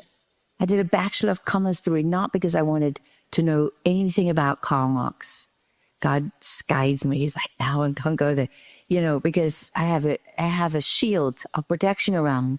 And I had to force myself to go there because I had to understand how money worked. Because it was obvious that money and power drive these things that you're seeing when you're standing at the door of a mortar and you're 17 years old and you're making friends with the guy running it because you want to know how many bodies there are inside. Because the South African government at the time, when I was a young girl doing this reporting, lied about all of that.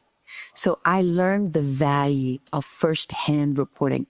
And that does not mean, God bless them, I'm sorry, showing up in Aurora, Colorado with a small camera, going around asking people if they're a member of the cartel. I mean, that journalist, I'm sorry, put him up against the wall and shoot him in the head and then teach him how to do real journalism. Because every person in that building will be killed if they tell you that they're a member of the cartel or that there's cartel there.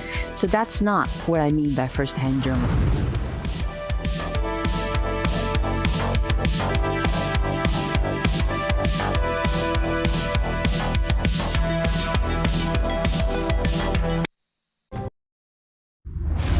I'm a J6er. I spent 1,143 days in prison. I'm a J6 J6er, and I spent 3 months in jail and about a year in prison. I spent 4 years out of an 18-year sentence in prison. J6ers have been smeared and defamed by the media, persecuted by the government, and treated like terrorists. In reality, J6ers are patriotic men and women, mothers, fathers, sisters, and brothers from all walks of life. Stand in the Gap was founded to stand in the gap for J6ers working to rebuild their lives after being incarcerated. And we need your help.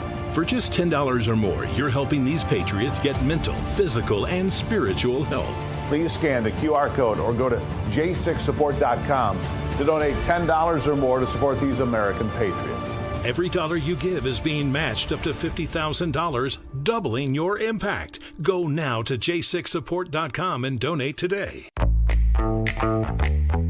Now is the moment to put your brand in front of an engaged, loyal audience through Real America's Voice. When you advertise on Real America's Voice, you're not just running an ad, you're partnering with trusted voices like Steve Bannon, Charlie Kirk, and other influential hosts. Backed by millions of monthly listeners. What's happening? Because of a real voice, man. I watch it all the time. Real America's Voice rocks. Real America's Voice gives sponsors the chance to put their product front and center, displayed on screen and highlighted by our anchors during exclusive segments and live events. Head to freetrumpknife.com. This means your brand becomes part of the conversation as it happens. Secure your spot before it's too late. Join us today and make your brand part of the news conversation that America's viewers trust. Real America's Voice, where your message is seen, heard, and remembered.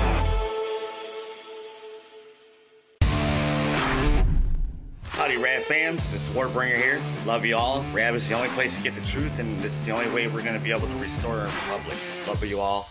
See you in the chat.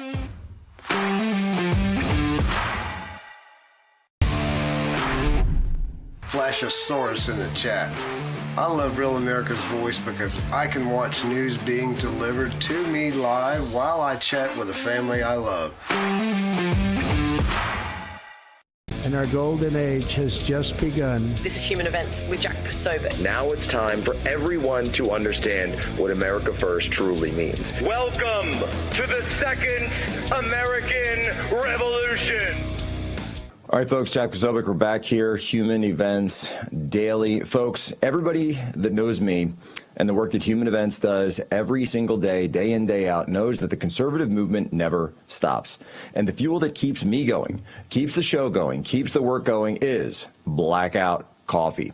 For years, Blackout has been my coffee of choice, and I know so many of you were wanting to get in on the action as well. Just tweeted out, pin this up, blackoutcoffee.com/poso. It's across all my social medias. You can get in there because let me tell you something. This isn't just coffee. It's America in a cup. Founded on Christian values, rooted in family, built on the belief that hardworking Americans deserve better than the corporate swill that you get out there. Blackout Coffee, it's a family business, and they roast every single batch right here in the US of A. 2 roasts you got to try. The Morning Reaper, don't fear the Reaper, a smooth medium roast. It kicks off your day with no bitterness. And for the dark roast lovers, if you want to go dark, you want to go on the dark side, take a walk on the dark side, Brutal Awakening. This thing is deep flavor, dark roast, keeps you sharp and alert. Perfect for friends, for family, around the holidays, which are coming up. We got Halloween, we got Thanksgiving, we got Christmas, we got New Year's, we got the gauntlet. The best gatherings start with the best coffee. So here's the deal. Go to blackoutcoffee.com/poso and use promo code POSO for 20% off your first order. That's blackoutcoffee.com/poso. Support a company that shares your values, supports American jobs, and fuels your freedom. One strong cup at a time.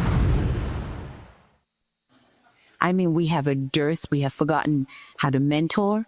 We have forgotten we don't have newsrooms anymore. If I had a nickel for every time I was bouncing into my boss's office and told him about a story and he ripped me to shreds in 4.5 seconds, because reality intrudes.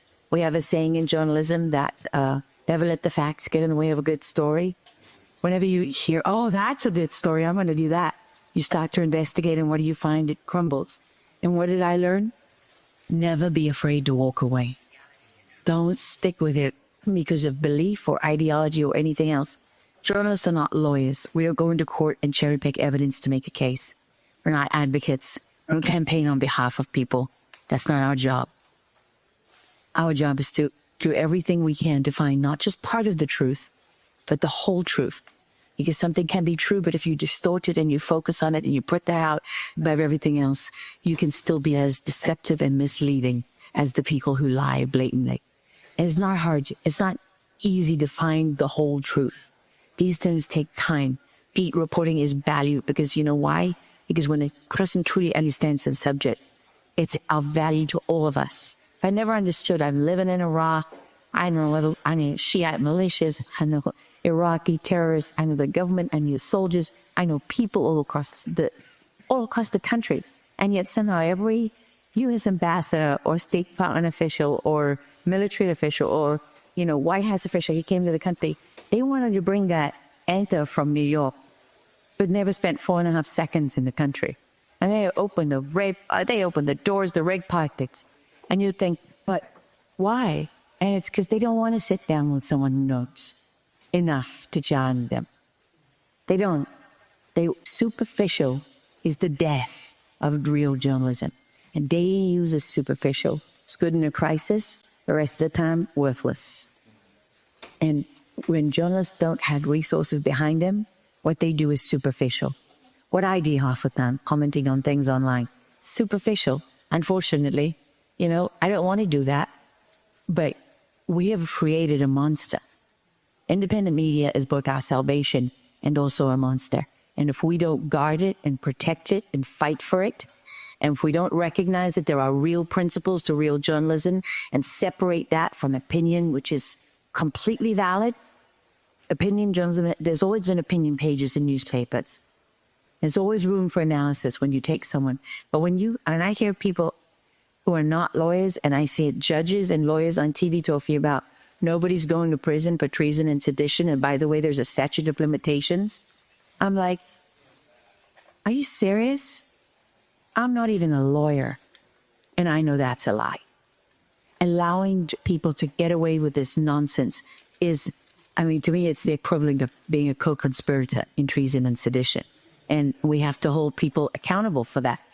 You can't take the murderer that's accused of being a serial killer and put him up there as if he's an expert when he's talking about his own crimes. Sure, he's an expert because he's guilty, John Brennan. Right? It's insane. And to allow CBS News to put a guy on there as the deputy head of the CIA, and then he retires and then he goes out, you're doing the biggest cover-up of one of the most damaging intelligence operations against this country and against this nation, and you're allowing him to go out there like he's some independent, neutral analyst who's just well-informed. It's an outrage, but they get away with it because we allow them to get away with it. Fear no evil. So it's hard to know what that really means unless you've been through it. You can watch the movies, read the books. I know you've been through it. We were all sitting together at the breakers, and it was like everyone, all of us, have been raided by the feds. But I'm a journalist. That's crazy. It continues to be crazy. It's so crazy that if another country did it, our State Department would be issuing sanctions against that country. It's actually, hopefully. So there's that part of it. So I've been asked to talk about what independent media is and what my views are on the current situation. I second again what you said about money. I don't know if this is a controversial statement to make. I don't know if the commercial imperative is compatible with truth-telling. I don't know if the commercial imperative is compatible with investigative journalism. How many, you at 60 Minutes, you watched your piece dozens of times before you aired it? Hundreds of times. And now everything's live. I just started to do live myself, but there's something missing in live. You don't package it. There's no who, what, when, or why. There's no concise, succinct presentation of the information. So as a result, our brains are everywhere. There's no discipline. And the discipline of verification is what separates propaganda from journalism. The discipline of verification is what separates journalism from propaganda. And there is no verification of anything. Why? Because the incentives aren't aligned. The incentives are to make money and to get clicks. and you say a lot of crazy shit because that's what your audience wants to hear, but that's not the truth, though. So, and I'm not going to give any examples, but you know what I'm talking about. It's your people are just saying crazy things because there's money in it. There's no money in what I do.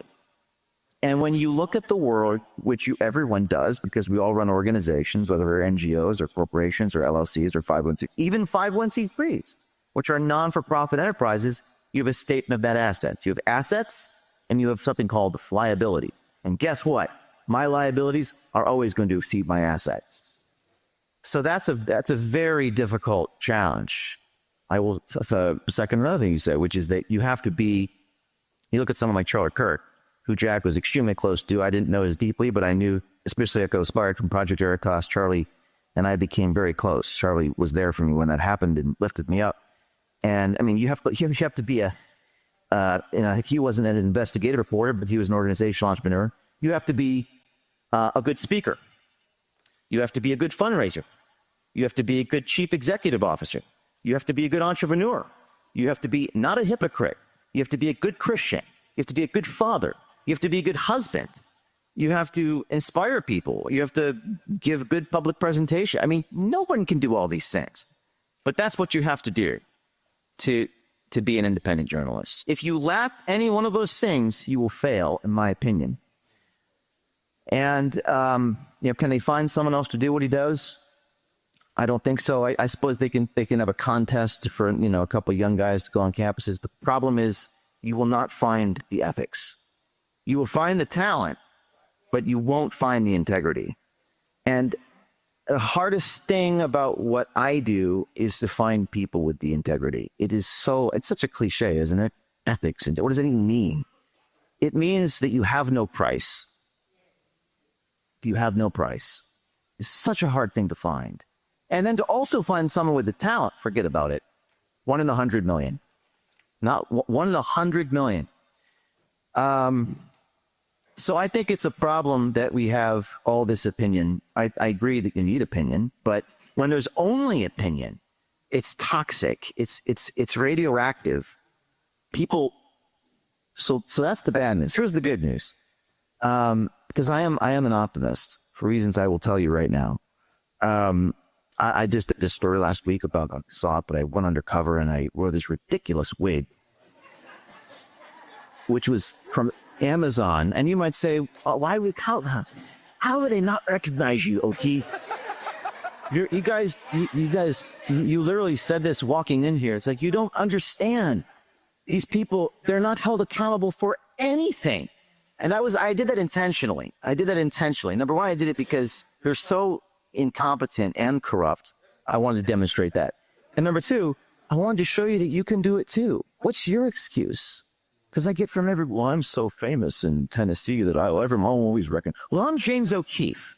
And I still go undercover with the FBI, the State Department, the people on the federal level, and they don't recognize me. So when you have an excuse, it better be good. Of course, when you actually go into the psychology of it, it's just an excuse for their own inaction. Thank you, General Flynn, for the invitation. For those of you who don't know me, my name is Eva Vlaardingerbroek. I do not expect you to repeat that very long Dutch last name. I'm absolutely honored to be here, and I'm listening to both of you, to Lara and to you, James. I am extremely aware of how different our situation in Europe is. As much as I love hearing you guys talk about how you should do better, how you should work together.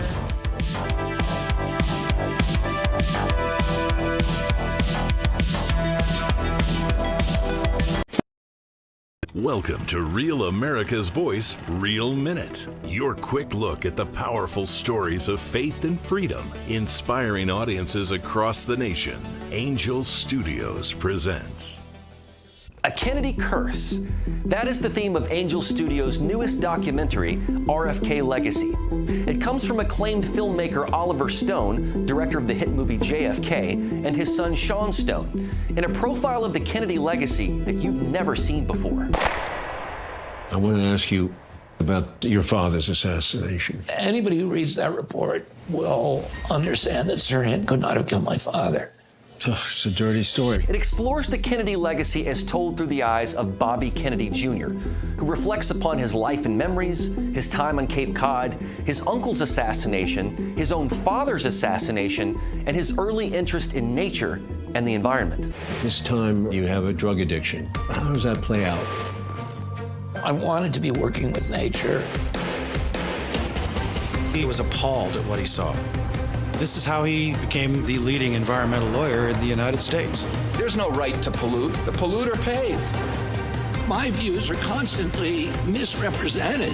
This compelling documentary profiles our current Secretary of Health and Human Services and dives deep into why Bobby Kennedy is who he is, why he cares so much about health in this country, and how his family legacy continues even after family members pass on far too soon. I don't know if there's a curse. We do what we're supposed to do. The outcome's in God's hands. To see RFK Legacy, go to angel.com/Rav, join the Angel Guild, and watch today.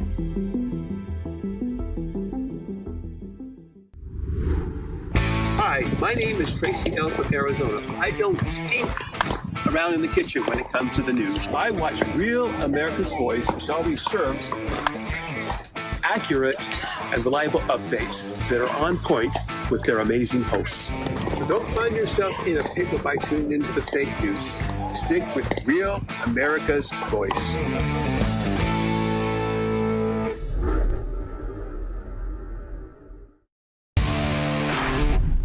Hi, this is Chris from Wisconsin, and I love Real America's Voice because they have great news and They talk about influencers. These are influencers, and they're friends of mine. Jack Sobek. Where's Jack? Jack, he's done a great job. You know, you should work together, how there is too much opinion. It's great. You have so much standards, so many standards for yourselves.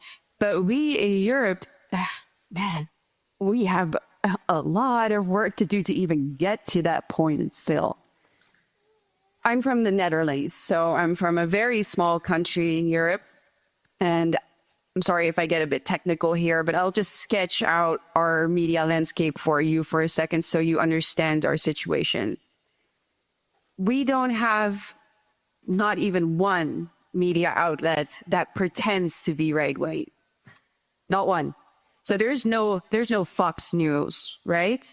We don't have institutional media. We don't have legacy media that even pretend to represent the right from the center.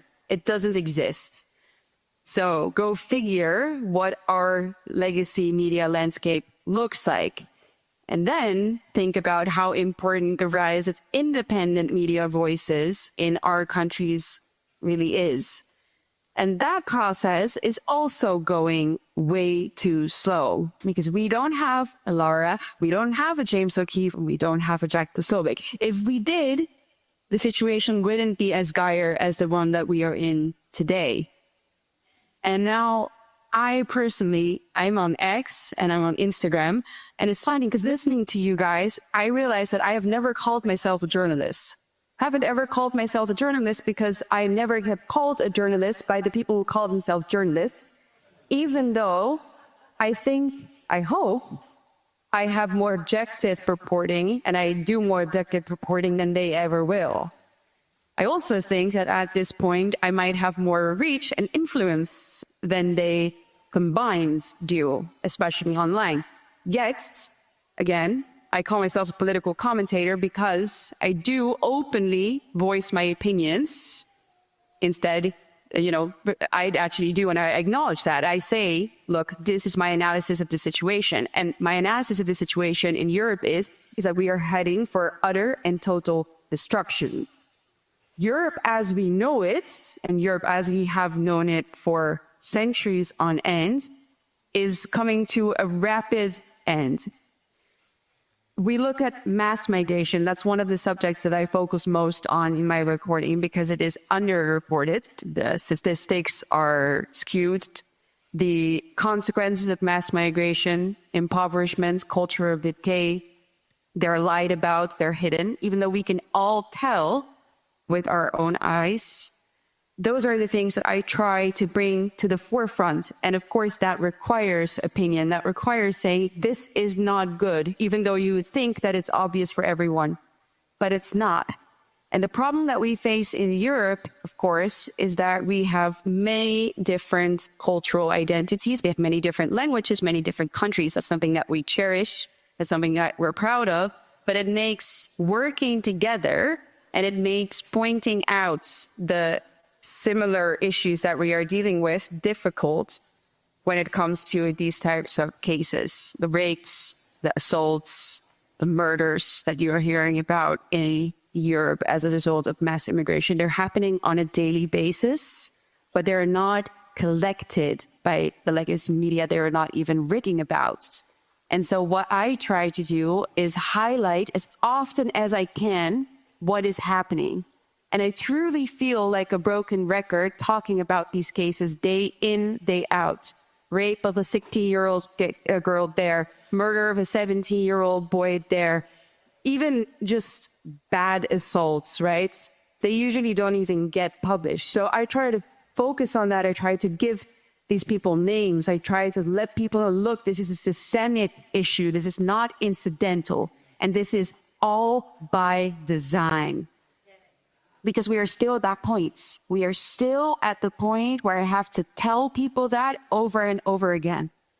And so this is for us, I think, one of the biggest challenges when it comes to independent media is that we, of course, we unite, but we also have to fight back against the institutions that try to silence us. Because, again, allow me to go back to my small country for a moment, the Netherlands. We don't have freedom of speech the way that you do. We don't have a First Amendment, and sure as hell don't have a Second Amendment. We have criminal codes that make it illegal to offend groups. So if I say something that is offensive to a group, which is weird, right? Is how do you offend the group? How can a judge decide on behalf of a group that they are all collectively offended? Well, they do it. They do it on the basis, of course, of sex. They do it on the basis of race. They do it on the basis of sexual preference, religion. And people actually get convicted for those types of hate crimes, right? Or hate speech.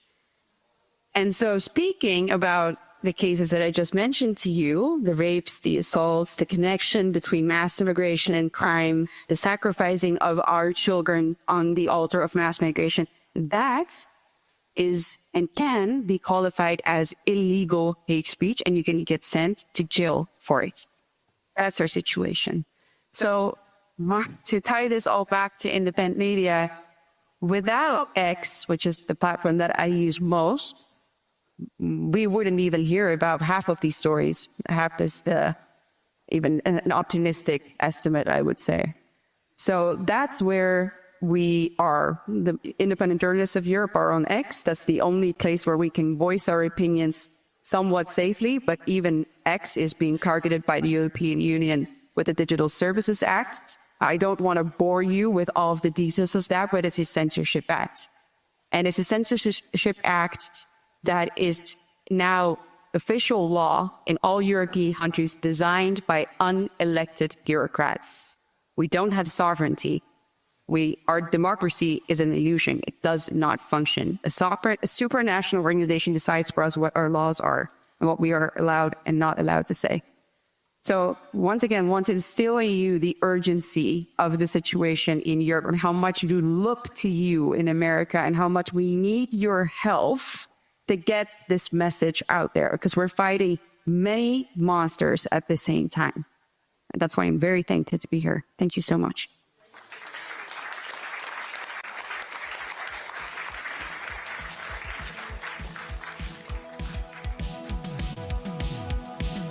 So, a couple weeks ago, I went on CNN for the first time, and I never thought I'd be in a situation where CNN would be ever allowing me to sort of talk about me, and nothing, all of us, but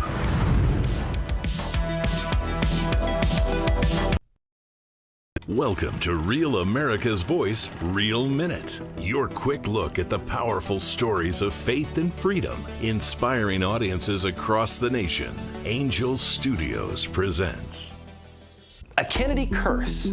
That is the theme of Angel Studios' newest documentary, RFK Legacy. It comes from acclaimed filmmaker Oliver Stone, director of the hit movie JFK, and his son Sean Stone, in a profile of the Kennedy legacy that you've never seen before. I want to ask you about your father's assassination. Anybody who reads that report will understand that Sirhan could not have killed my father. It's a dirty story. It explores the Kennedy legacy as told through the eyes of Bobby Kennedy Jr., who reflects upon his life and memories, his time on Cape Cod, his uncle's assassination, his own father's assassination, and his early interest in nature and the environment. This time you have a drug addiction. How does that play out? I wanted to be working with nature. He was appalled at what he saw. This is how he became the leading environmental lawyer in the United States. There's no right to pollute. The polluter pays. My views are constantly misrepresented. This compelling documentary profiles our current Secretary of Health and Human Services and dives deep into why Bobby Kennedy is who he is, why he cares so much about health in this country, and how his family legacy continues even after family members pass on far too soon. I don't know if there's a curse. We do what we're supposed to do. The outcome's in God's hands. To see RFK Legacy, go to angel.com/Rav, join the Angel Guild, and watch today.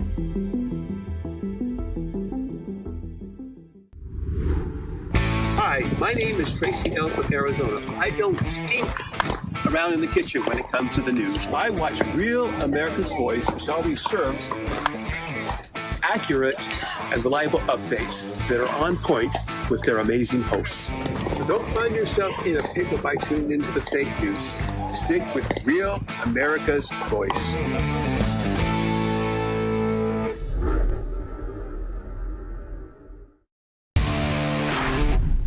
Hi, this is Chris from Wisconsin, and I love Real America's Voice because they have great news and a Jack is a great guy. He's written a fantastic book. Everybody's talking about it. Go get it.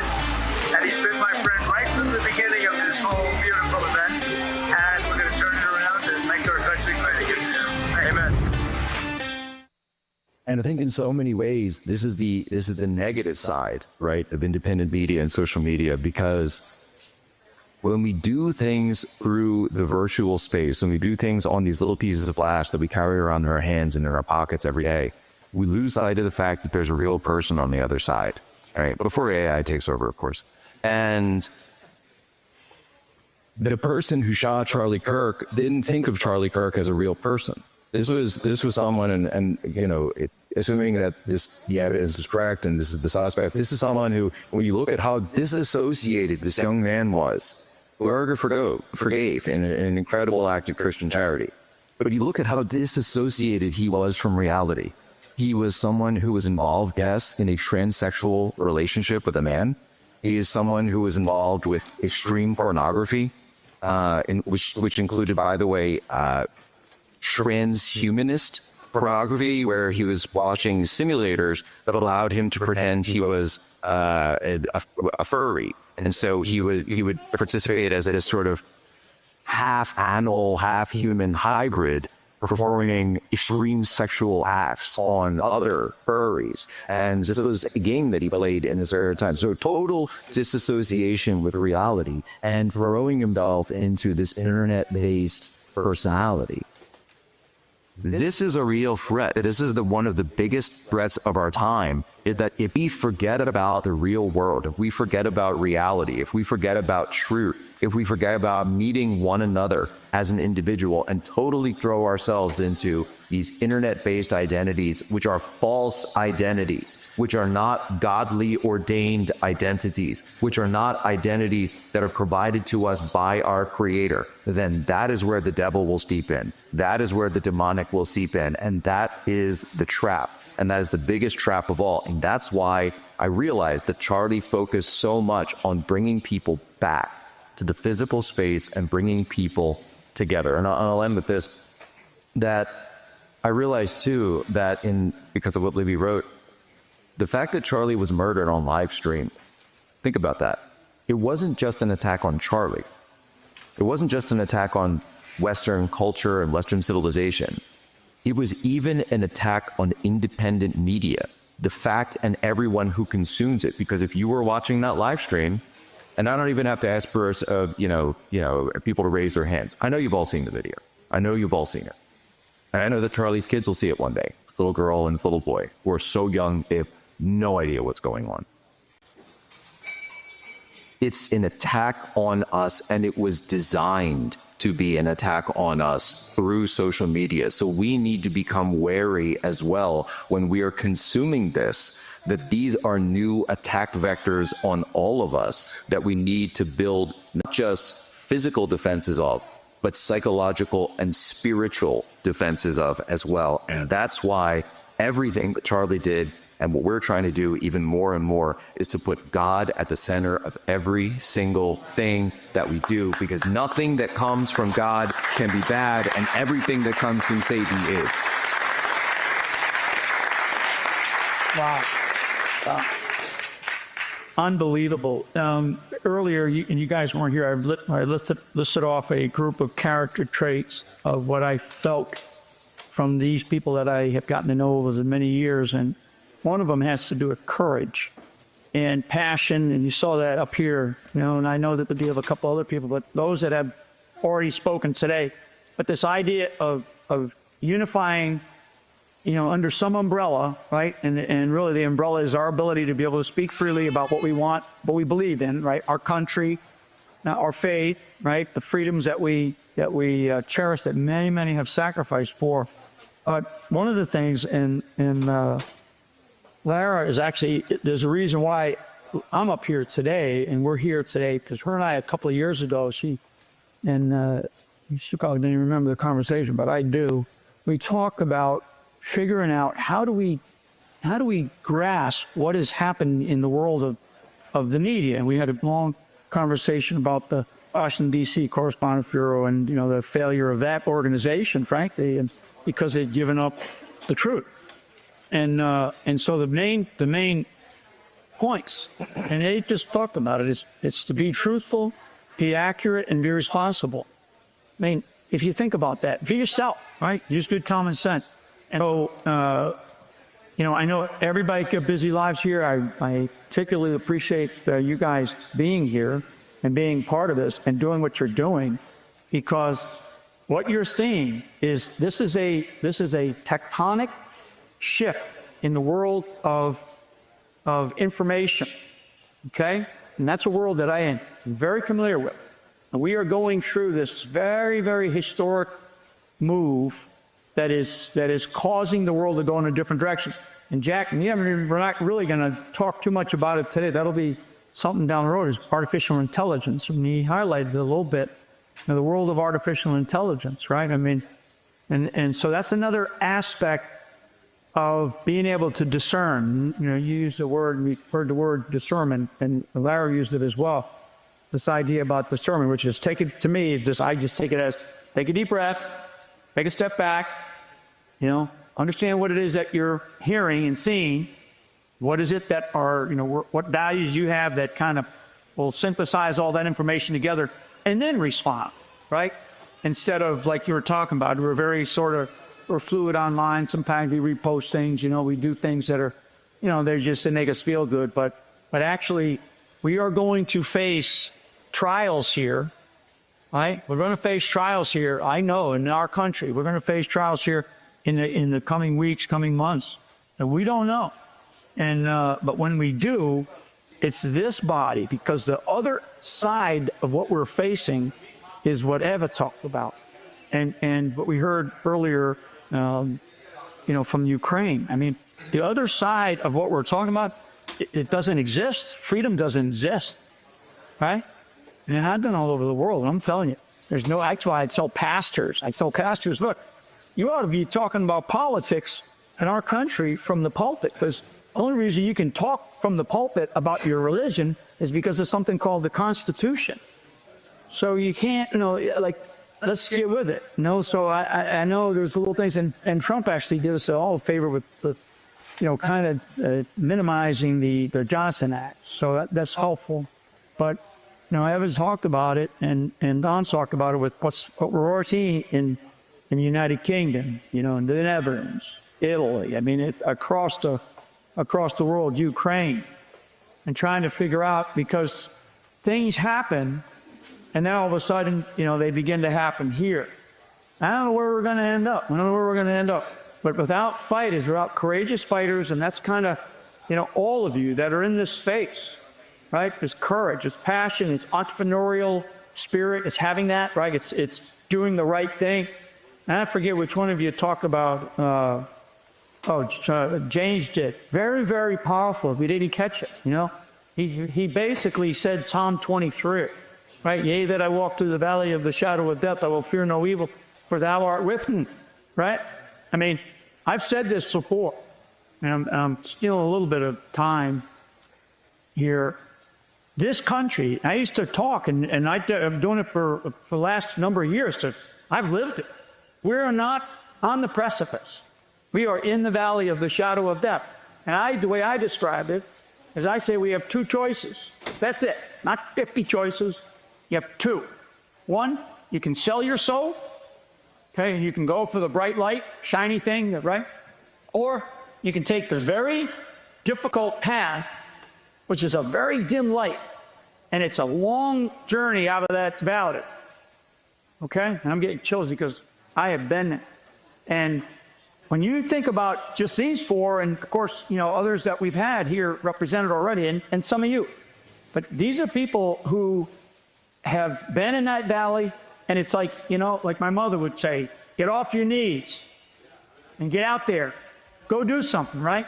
And so these are people that are warriors, fighters in that valley. And I am so, grateful for you guys for taking the time and just being here, all right? And everything that you're doing. So God bless. Big night, And remember, we're winning. They are losing. Even in the rise of social media, and of course, Charlie was on every social media, dominated every single platform he ever even thought about. He never lost sight of trying to connect with people in person, in the physical space on those campuses. And when he would bring someone up to the front, and he would always say this, and we saw JD and Erica were down at University of Mississippi, Ole Miss last night. 10,000 people came out last night, by the way. We had 7,000 in Montana. We had Nebraska. We had Indiana. Thousands upon thousands. Biggest events we've ever had. But Charlie wouldn't care about the numbers. If there was someone in front of him, he would care about that person. And for that moment, he would even tell people, say, hey, don't heckle. Don't cut them off. Don't yell. I want to connect with this person individually in real life, not through a screen.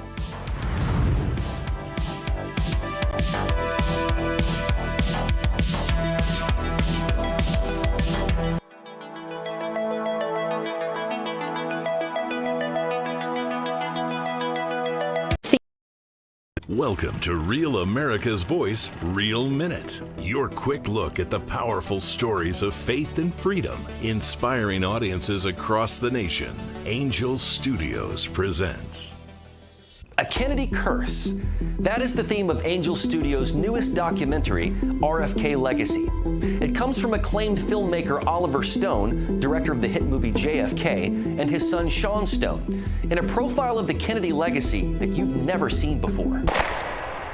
I want to ask you about your father's assassination. Anybody who reads that report will understand that Sirhan could not have killed my father. It's a dirty story. It explores the Kennedy legacy as told through the eyes of Bobby Kennedy Jr., who reflects upon his life and memories, his time on Cape Cod, his uncle's assassination, his own father's assassination, and his early interest in nature and the environment. This time you have a drug addiction. How does that play out? I wanted to be working with nature. He was appalled at what he saw. This is how he became the leading environmental lawyer in the United States. There's no right to pollute. The polluter pays. My views are constantly misrepresented. This compelling documentary profiles our current Secretary of Health and Human Services and dives deep into why Bobby Kennedy is who he is, why he cares so much about health in this country, and how his family legacy continues even after family members pass on far too soon. I don't know if there's a curse. We do what we're supposed to do. The outcome's in God's hands. To see RFK Legacy, go to angel.com/Rav, join the Angel Guild, and watch today.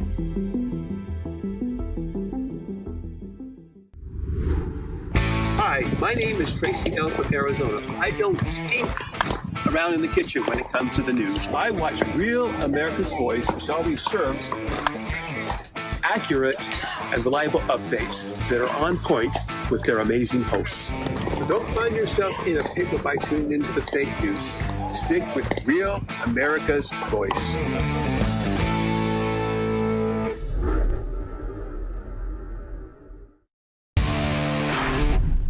Hi, this is Chris from Wisconsin, and I love Real America's Voice because they have great news and a Jack is a great guy. He's written a fantastic book. Everybody's talking about it. Go get it. And he's been my friend right from the beginning of this whole beautiful event. And we're going to turn it around and make our country great again. Amen. And I think in so many ways, this is the negative side, right, of independent media and social media, because when we do things through the virtual space, when we do things on these little pieces of flash that we carry around in our hands and in our pockets every day, we lose sight of the fact that there's a real person on the other side, right? Before AI takes over, of course. And the person who shot Charlie Kirk didn't think of Charlie Kirk as a real person. This was someone, and you know, assuming that this evidence is correct and this is the suspect, this is someone who, when you look at how disassociated this young man was, Berger forgave in an incredible act of Christian charity. But you look at how disassociated he was from reality. He was someone who was involved, yes, in a transsexual relationship with a man.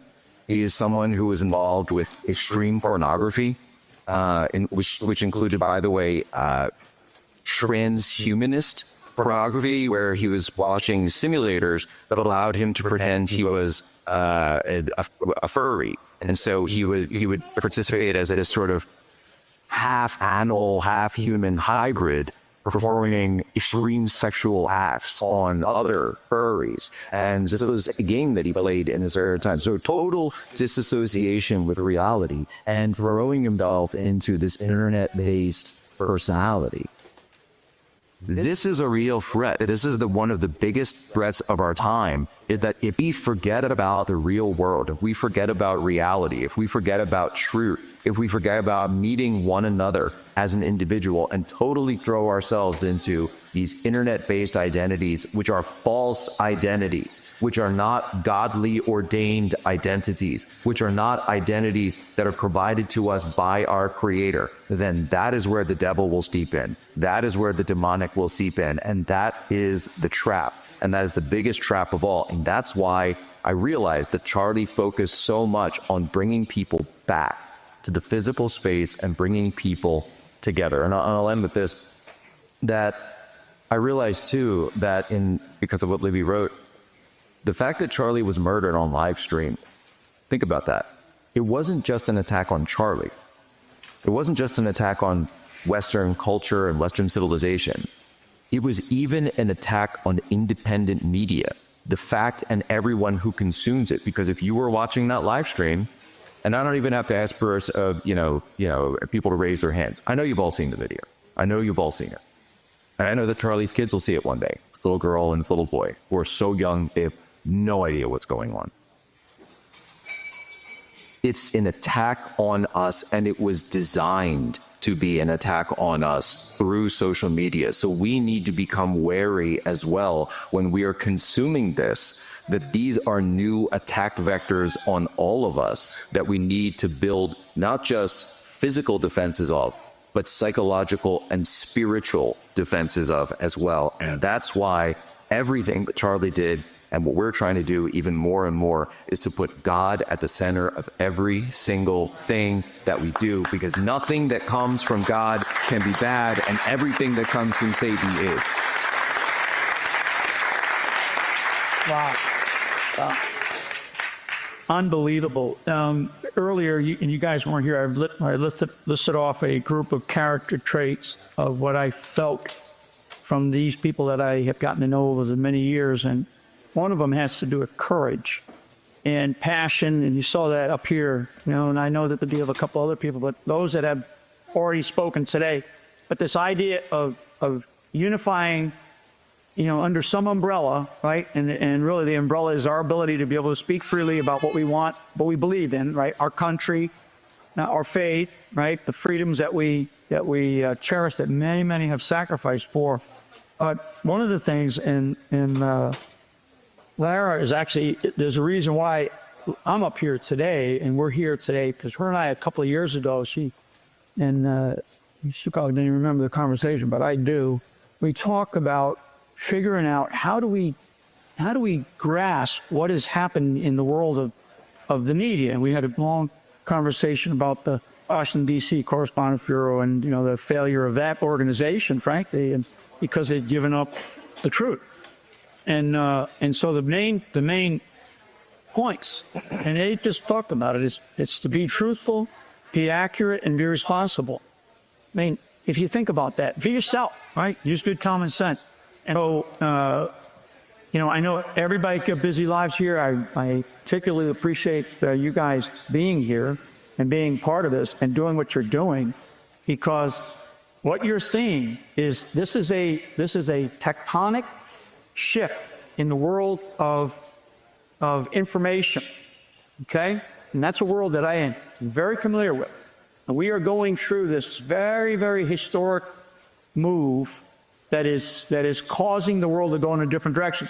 And Jack, we're not really going to talk too much about it today. That'll be something down the road, is artificial intelligence. And he highlighted it a little bit, the world of artificial intelligence, right? I mean, and so that's another aspect of being able to discern. You used the word, we heard the word discernment, and Larry used it as well.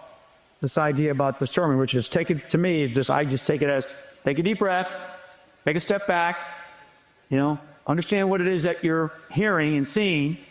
What is it that are, what values you have that kind of will synthesize all that information together and then respond, right? Instead of, like you were talking about, we're very we're fluid online. Sometimes we repost things, we do things that are, they're just to make us feel good. But actually, we are going to face trials here, right? We're going to face trials here. I know in our country, we're going to face trials here in the coming weeks, coming months, that we don't know. And but when we do, it's this body, because the other side of what we're facing is what Eva talked about, and what we heard earlier, from Ukraine. I mean, the other side of what we're talking about, it doesn't exist. Freedom doesn't exist, right? And it has been all over the world. And I'm telling you, there's no. That's why I tell pastors, look, you ought to be talking about politics in our country from the pulpit, because the only reason you can talk from the pulpit about your religion is because of something called the Constitution. So you can't, let's get with it.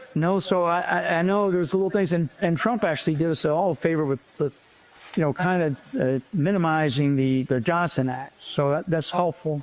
But, Evans talked about it, and Don talked about it with what we're already seeing in the United Kingdom, in the Netherlands, Italy. I mean, across the world, Ukraine, and trying to figure out, because things happen, and then all of a sudden, they begin to happen here.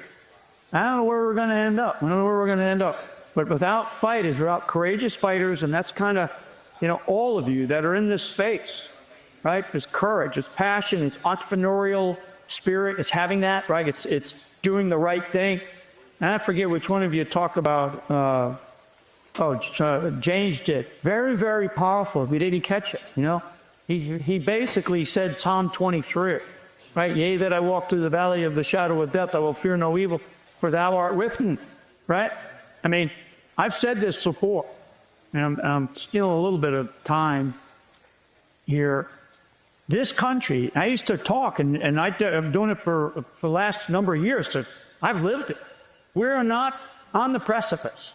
We are in the valley of the shadow of death. And the way I describe it is I say we have two choices. That's it. Not 50 choices. You have two. One, you can sell your soul. Okay, you can go for the bright light, shiny thing, right? Or you can take the very difficult path, which is a very dim light, and it's a long journey out of that valley. Okay, and I'm getting chills because I have been there. And when you think about just these four, and of course, others that we've had here represented already, and some of you, but these are people who have been in that valley, and it's like, like my mother would say, get off your knees and get out there, go do something, right?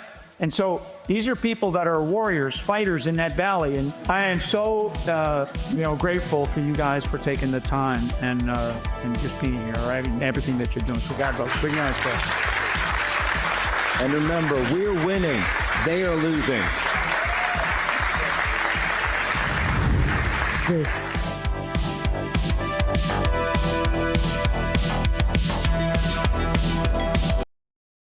Welcome to Real America's Voice, Real Minute. Your quick look at the powerful stories of faith and freedom, inspiring audiences across the nation. Angel Studios presents. I'm Bo Davidson with your Real America's Voice, Real Minute. Did you ever wonder what truly happened in the COVID-19 pandemic and whether Anthony Fauci would ever be held accountable? I think we all have. Filmmaker Jenner Furst has an upcoming documentary that searches for truth, transparency, and accountability called Thank You, Dr. Fauci. Governments lie. Anthony Fauci put everyone on the planet at risk without their consent. It's beyond suspicious. Research caused a pandemic, killed 20 million, and cost $25 trillion. Fauci would prefer a lie. Public trust, national health, and global security are at stake as this documentary digs through thousands of pages of documents and interviews with former officials and whistleblowers in the most controversial narrative of our time that may also be one of the largest cover-ups in modern public health history. There was a cover-up. Why would he trade the Chinese the most advanced biotechnology in the world? He's a spy. It's insane. I don't think this is going to be foolproof. Things are going to slip through. Fauci knew and lied repeatedly. Rather than being a partisan hit piece, Thank You, Dr. Fauci is an honest look at the origins of COVID-19 and a potential bioarms race with China. It streams exclusively on Angel Studios app and site starting on October 23rd. And all you need to do is go to angel.com/Rav to stream it. So be ready to watch, question, and share as the quest for truth and accountability continues.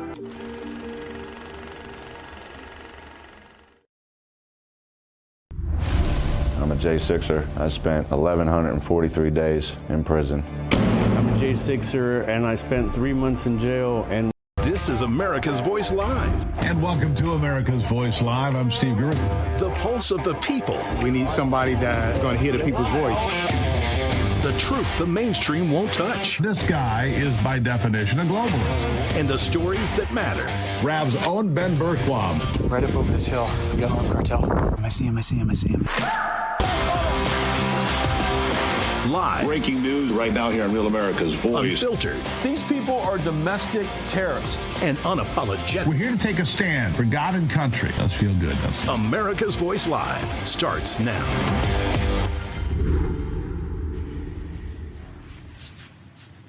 Welcome to America's Voice Live. I'm Steve Gruber. Today is Friday, thank God, the 7th of November in the year of our Lord 2025. Let's get to today's top stories. As always, thank you for joining me here on Real America's Voice. We truly appreciate it. California Democrats just pushed through a redistricting plan that's designed to lock in their power, sparking a federal lawsuit and raising new alarms about gerrymandering in multiple states. I'll bring on Congressman Ralph Norman to discuss that today. Also, with President Trump in charge, the border is secure and ICE agents are allowed to do their jobs despite death threats and attacks by protesters. Ben Bergquam will be here, who has a brand new episode of Law and Order airing tomorrow. Details of his adventures with ICE. More on that as well. And then later, a federal judge has ordered that the Trump administration fund SNAP benefits for the month of November despite the government shutdown. Quite ironic considering the Democrats are to blame for the longest shutdown in American history. Details and updates for you today. But first, I want to start with this, a bit of a personal story, all right? A bit of a personal story. I want to take you inside a conversation I had with a friend just here recently, or possibly a former friend. I don't know. Maybe. I think it's perfectly representative of the arguments I'm seeing made on the internet every day when people don't look at the whole picture and think we should be ashamed of who we voted for. I'm not. My friend, who will remain anonymous, called me deaf and blind for not throwing the Trump administration under the bus over tariffs that affect farmers, SNAP families losing out on benefits during the government shutdown, changes to the Affordable Care Act, and President Trump's decision to build a ballroom. I'm not deaf or blind, actually. It feels like I'm the only one seeing the big picture most days. Let's start with the assertion he made about farmers getting screwed by Trump's bad tariffs affecting agriculture and specifically soybeans. That China was not buying soybeans and the prices are now higher than they were last fall. Not much, but little. Seems my friend missed the whole memo. In fact, the 52-week low on prices for soybeans came December of 2024. That's when Joe Biden was still in the White House, as I recall, but he doesn't. Here are the numbers. Soybean futures closed at around $10.42 per bushel at the end of October, up about 3% from the prior month and roughly 5 to 6% higher than October 2024, when levels were at about $9.95 a bushel amid harvest pressures and lower global demand. As part of my daily programs, I hear the Ag Report here every morning. I keep up on what's happening with farmers quite closely, and based on what my friend was saying, it doesn't seem like he does, which sadly isn't unique. Many of the loudest critics don't seem to read or pay attention at all to important things they claim to know about, which they don't, and it's obvious. And I'm not sure how many soybean farmers you know, but I know several. This past week, I spoke to a couple from Michigan and Arkansas. They both told me the same thing. Soybean sales are fine. New markets like biodiesel in Japan are opening up rapidly, and they're making a bit more money than they did last fall. And now, of course, Donald Trump has made a deal with China. Every one of them is cheering what Trump is doing because he is opening up more options so they are not beholden to China alone. Every farmer I've spoken to this year wants to be less reliant on the whims of the CCP. In fact, they would be happy never selling to China again, but they're going to at the moment. America's trade deals needed an overhaul, but of course it comes with bumps in the road. A couple of bruises too, but Trump's track record is a strong one on trade. Here's what he expects in the days to come. They're paying tremendous amounts of money to us as in the form of tariffs. As you know, they're paying 55%. That's a lot of money. They never were paying anything over years and years and years. But they were like anybody else. A lot of countries took advantage of the U.S. They're not taking advantage anymore. No, China's paying 55% and a potential 155% come November 1st, unless we make a deal. And I'm meeting with President Xi. We have a very good relationship. We're going to be meeting in South Korea in a couple of weeks, and we'll see what we can do. We have a very good relationship with China, but, you know, it's been probably a little bit like your relationship with China. They try and take advantage, but most countries do. I mean, I can say the European Union took advantage, but not anymore. We worked out a very fair trade deal. Japan, we worked out a very fair deal. South Korea, where I'll be meeting President Xi, we worked out a very fair deal. And I expect we'll probably work out a very fair deal with President Xi of China. Which, of course, they did. Does that make me blind, deaf, and dumb? No, I knew he would get it done. How about those SNAP benefits? We hear a lot about that. Let's be clear. They could be in place today if not for the minority party in Congress having a tantrum. 38 days, is that where we are with it? Democrats have now voted at least 14 times to keep the government closed down. I've lost track, to be honest with you. It could be more. But it takes 60 votes in the Senate to make that happen. But Chuck Schumer is on tape saying about the shutdown, it gets better for us every day. I'm not sure who us is. Certainly not the people that don't have food on the table today. Trump isn't much of a king when the minority party can make outlandish demands and then refuse funding the government when those demands are not met and keeping it closed for a record number of days. Yes, they voted yes 13 times previously, but now think they have a political advantage by keeping food away from the poor. The number 3 Democrat in the House, Katherine Clark, said suffering for American families is just leverage for Democrats. Here she is. I mean, shutdowns are terrible. And of course, there will be, families that are going to suffer. We take that responsibility very seriously. But it is one of the few leveraged times we have. They take the responsibility so seriously, they've kept the government closed as we head toward Thanksgiving. Clark and her colleagues don't care about poor people. Honestly, they never have. They care about what? Power. And just a couple of days ago, in the latest move against ordinary, hardworking Americans, Chuck Schumer and his minions rejected a bill that would have guaranteed people in the military, TSA, and air traffic controllers would get paid. That didn't happen. The Democrats, of course, said no. And Democrats blame Trump. Not only is that odd, that's completely dishonest, which brings me to the ACA, or Obamacare, if you will. My friend pointed out that as a self-employed worker, his rates have gone up. Well, guess what? I'm self-employed too a good part of the time. My rates have skyrocketed for years. In fact, my rates went up double digits every year that Joe Biden was in the White House. Double digits. I'm sure the same was true for him and probably for you too, right? This is not President Trump's fault. It is a direct result of the very predictable failure of Obamacare. It was never about affordability or care. It was always about paving a path to a single-payer health care system through an insurance scheme. I was among those from day one saying it was not sustainable, could never work, and would always fail. And guess what? I was right. Several others were as well. It was always going to be a failure. That was the design. Despite that, Republicans have already offered to extend the subsidies for another year, and those offers have all been rejected too. And the shutdown, as we sit here today, continues. Thank you, Chuck Schumer. Thank you, Hakeem Jeffries. Thank you, Katherine Clark. Press Secretary Caroline Leavitt hits the nail on the head right here. I'll just point out the irony in Democrats holding the government and the American public hostage over a healthcare system that they created. The healthcare system was called Obamacare. Why? Because Democrats and President Obama implemented. And Republicans have always said it's a broken system, yes, but they caused it. And now they want to shut down the government to fix it. We need to open the government, and then we can have these very important conversations about healthcare. Reading deeper into the emotional, hysterical letter I got from my friend, he says that the claim that all liberals care about is the illegals is bull. It's a common refrain these days, of course.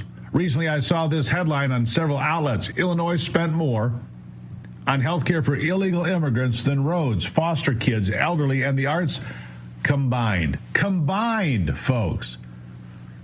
So maybe my friend is right. It's not all liberals, but it's a whole lot of them, isn't it? Enough to make that big of an impact on Illinois' budget. All the while they're in Illinois, they ignore the thousands of people being shot and hundreds killed just in Chicago alone, while calling Trump's efforts to stem crime in major cities as tyrannical.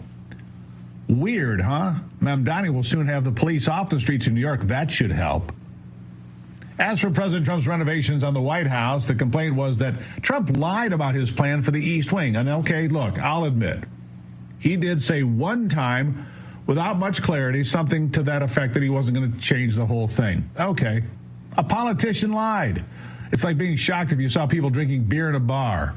All right, but I see how that can really irritate some people. I do. But how about we compare that one vague comment to the 37 times that were very clear and on tape, 37 times, that Barack Obama told everyone, if you like your plan, you can keep your plan. If you like your doctor, you can keep your doctor. 37 times. But I guess it's time to blame somebody else when that scheme failed, as I predicted, and others did as well. And what's worse, lying about a renovation to the White House or to millions of people about their health care? You decide. Of course, the Democrats and their media lackeys are trying to shove this made-up scandal down everyone's throats, while my friends with kids in the National Guard are going without a paycheck again and again, and now again, thanks to Democrats.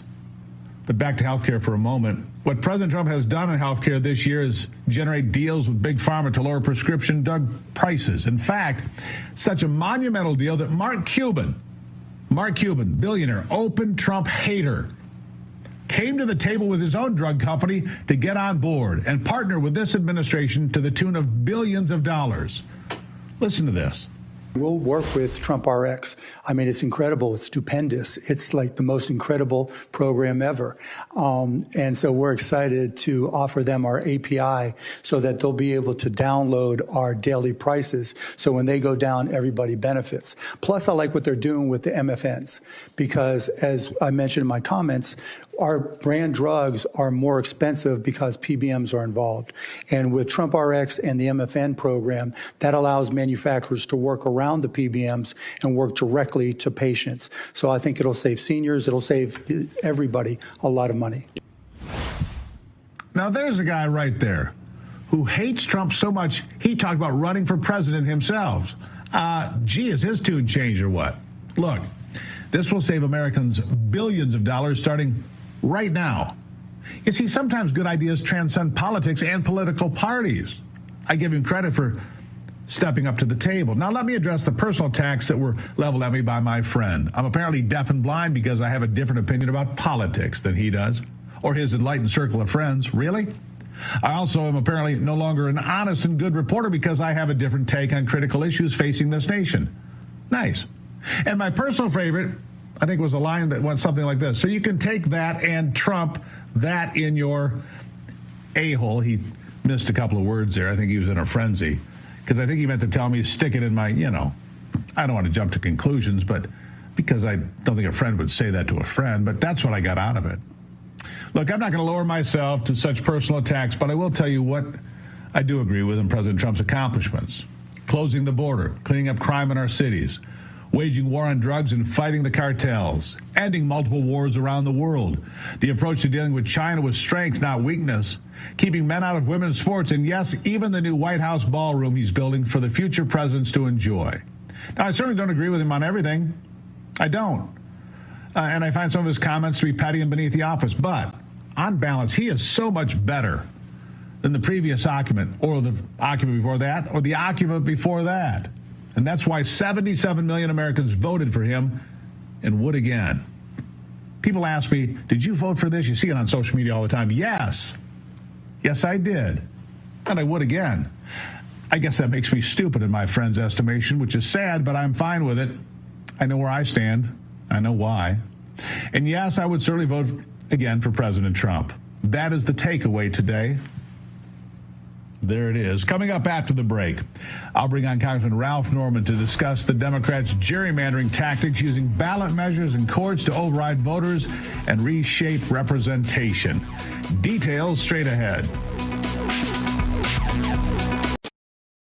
Welcome to Real America's Voice, Real Minute. Your quick look at the powerful stories of faith and freedom, inspiring audiences across the nation. Angel Studios presents. I'm Bo Davidson with your Real America's Voice, Real Minute. Did you ever wonder what truly happened in the COVID-19 pandemic and whether Anthony Fauci would ever be held accountable? I think we all have. Filmmaker Jenner Furst has an upcoming documentary that searches for truth, transparency, and accountability called Thank You, Dr. Fauci. Governments lie. Anthony Fauci put everyone on the planet at risk without their consent. It's beyond suspicious. Research caused a pandemic, killed 20 million, and cost $25 trillion. Fauci would prefer a lie. Public trust, national health, and global security are at stake as this documentary digs through thousands of pages of documents and interviews with former officials and whistleblowers in the most controversial narrative of our time that may also be one of the largest cover-ups in modern public health history. There was a cover-up. Why would he trade the Chinese the most advanced biotechnology in the world? He's a spy. It's insane. I don't think this is going to be foolproof. Things are going to slip through. Fauci knew and lied repeatedly. Rather than being a partisan hit piece, Thank You, Dr. Fauci is an honest look at the origins of COVID-19 and a potential bioarms race with China. It streams exclusively on Angel Studios app and site starting on October 23rd. And all you need to do is go to angel.com/Rav to stream it. So be ready to watch, question, and share as the quest for truth and accountability continues.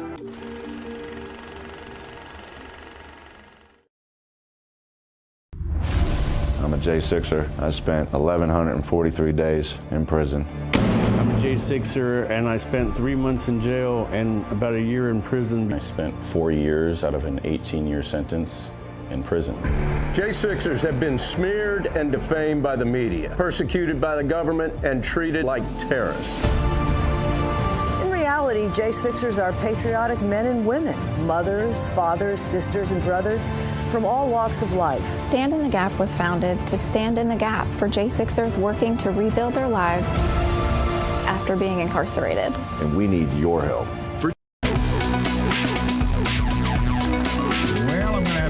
Opportunity for you here in a second. I'll tell you about that. But first, in California, voters approved Prop 50, a measure pushed heavily by Governor Gavin Newsom and Democrat allies, of course. The proposition redraws California's congressional map, aiming to create more Democrat-leaning districts, about 5 maybe, potentially flipping several seats, like I say. But the move sparked immediate backlash. California Republicans filed a federal lawsuit arguing the new maps unfairly use race and partisan gerrymandering to engineer election outcomes, calling it yet another example of Democrats manipulating the system to maintain power. And this fight isn't isolated to California, of course. Redistricting battles are unfolding nationwide, with both parties using map drawing to secure future political control. Another example, in South Carolina, Democrat Governor Wes Moore is seemingly trying to push for redistricting, that's Virginia, which will eliminate Republican Congressman Andy Harris's seat. It's clear Democrats are escalating the issue using ballot measures in courts to override voters and reshape representation. Here to discuss all of it, Congressman Ralph Norman from South Carolina's 5th Congressional District. Congressman, nice to see you. I think the redistricting battle is something they're going to lose for a variety of reasons. First of all, Texas started. That's about 5 seats red. California will get about 5 seats blue. So those are basically off the table. North Carolina then could pick up 1. Indiana could pick up 1. Ohio could pick up 2. Missouri could pick up 1. These are all states. Virginia could switch a couple to the blue side. But now I'm hearing Florida might get in the game. That would be 5 to the Republicans. And then, of course, the Supreme Court decision on all of this racial gerrymandering would push about 12 seats to the Republicans. I mean, I guess I would say to my Democrat friends, careful what you wish for. What do you say, Congressman? Well, you look at what's happening in California, Prop 50, the reasons why California is pushing this was, as you mentioned, to negate the 5 that Texas picked up. But what ought to be a wake-up call to every American is, in California, one, the illegal aliens that occupy that state is unbelievable. And secondly, 29% of the early vote came in before within a short period of time. And I guess thirdly, the amount of money Soros and others put in there dwarfed the campaign to not redraw the districts. We've got one here in South Carolina that we need to basically redraw because it's a fair thing to do. It's currently held by Jim Clyburn, who's been there 31 years. This isn't about Clyburn, it's about fairness, and hopefully we'll get that done. Yeah, and so South Carolina is also on the board, and there you have it. Meanwhile, as you see the elections around the country, we talked about this in the break, and I wanted to touch on this. People that are in real estate in South Carolina are having a pretty good week. Apparently, the folks are flooding out of New York. They're flooding out of California. The blue states are flooding the red states. I just hope they leave their politics behind. What do you think?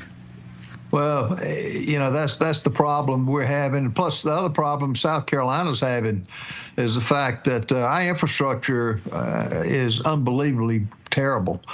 Some of the roads and bridges ought to be condemned. We're not ready for the growth that we're having. But, what's not to like about South Carolina? And people are coming there, not just from New York, but Oregon, California. I see their tags everywhere I go in and around South Carolina. So they can't, in many cases, they bring to politics, and that's why they left the state that they left. So hopefully we'll keep control of that. Yeah. I hope that that's true. Infrastructure is a concern all over this country, something we could address.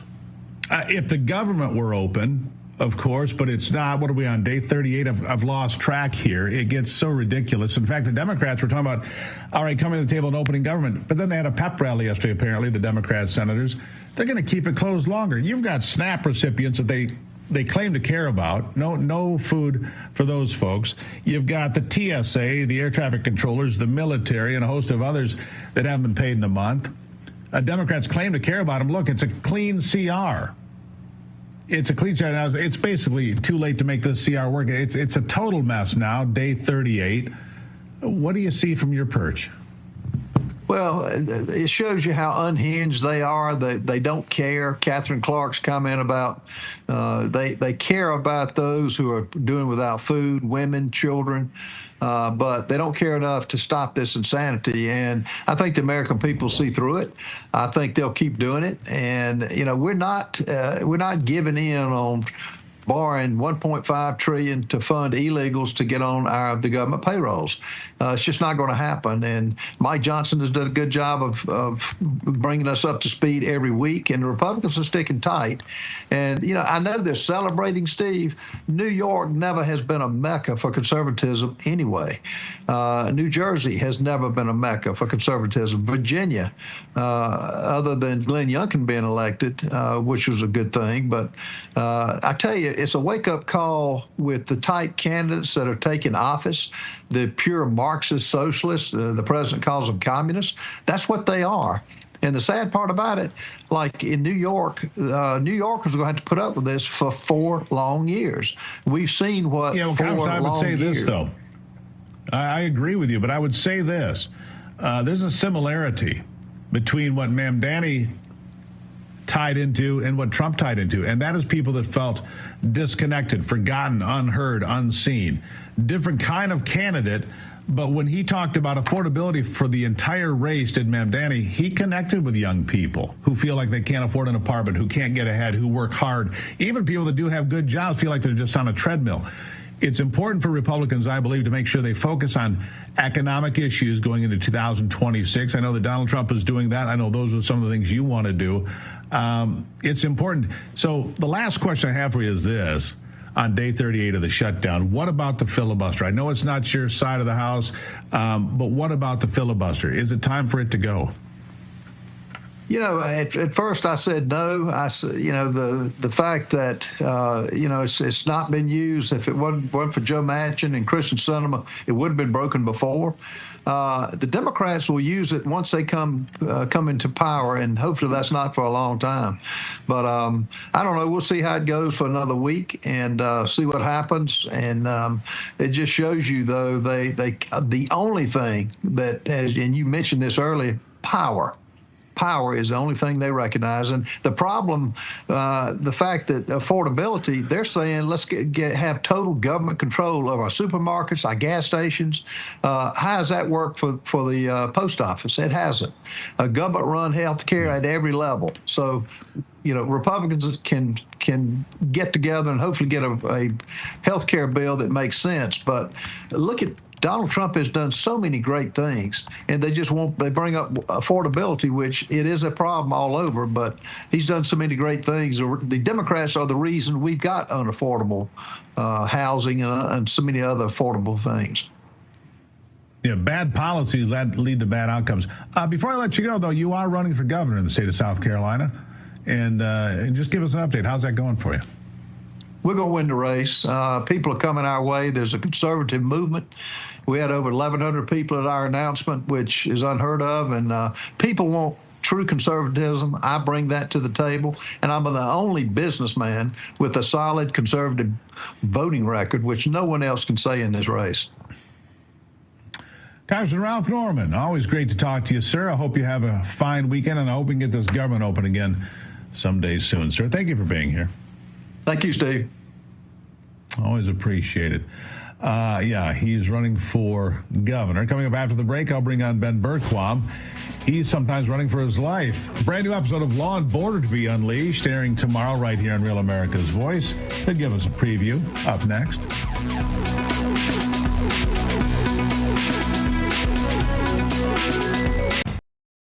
Welcome to Real America's Voice, Real Minute. Your quick look at the powerful stories of faith and freedom, inspiring audiences across the nation. Angel Studios presents. I'm Bo Davidson with this Real America's Voice, Real Minute. It's fall, and that means America's favorite sport, football, is back.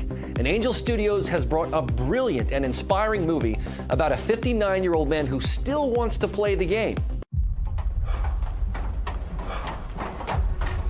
Knock me down, I don't feel pain. Mike, you're right, you always will be, but you can hit.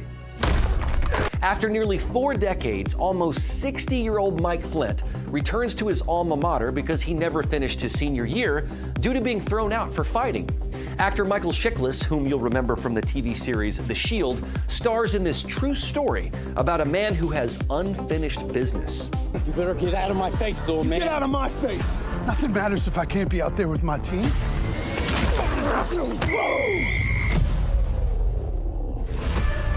He has a chance to redo his senior year. Flint believes that we aren't defined by our successes, but by our regrets. And he says he's had a lot of them, as a teammate, as a husband, and as a dad. The senior reminds us that it's never too late to get in the game and turn things around. You can watch The Senior by going to angel.com/Rav and joining the Angel Guild, a community of like-minded viewers who want to see superb quality content. So get back in the game, relive your dreams, and head on over to angel.com/Rav.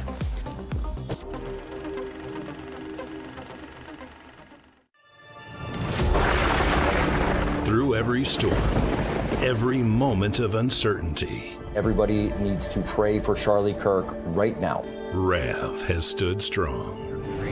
We're not going to tolerate this stuff anymore. Turn that anger into motivation to save this nation. When we move together, there is power. The cries of this widow will echo like a battle cry.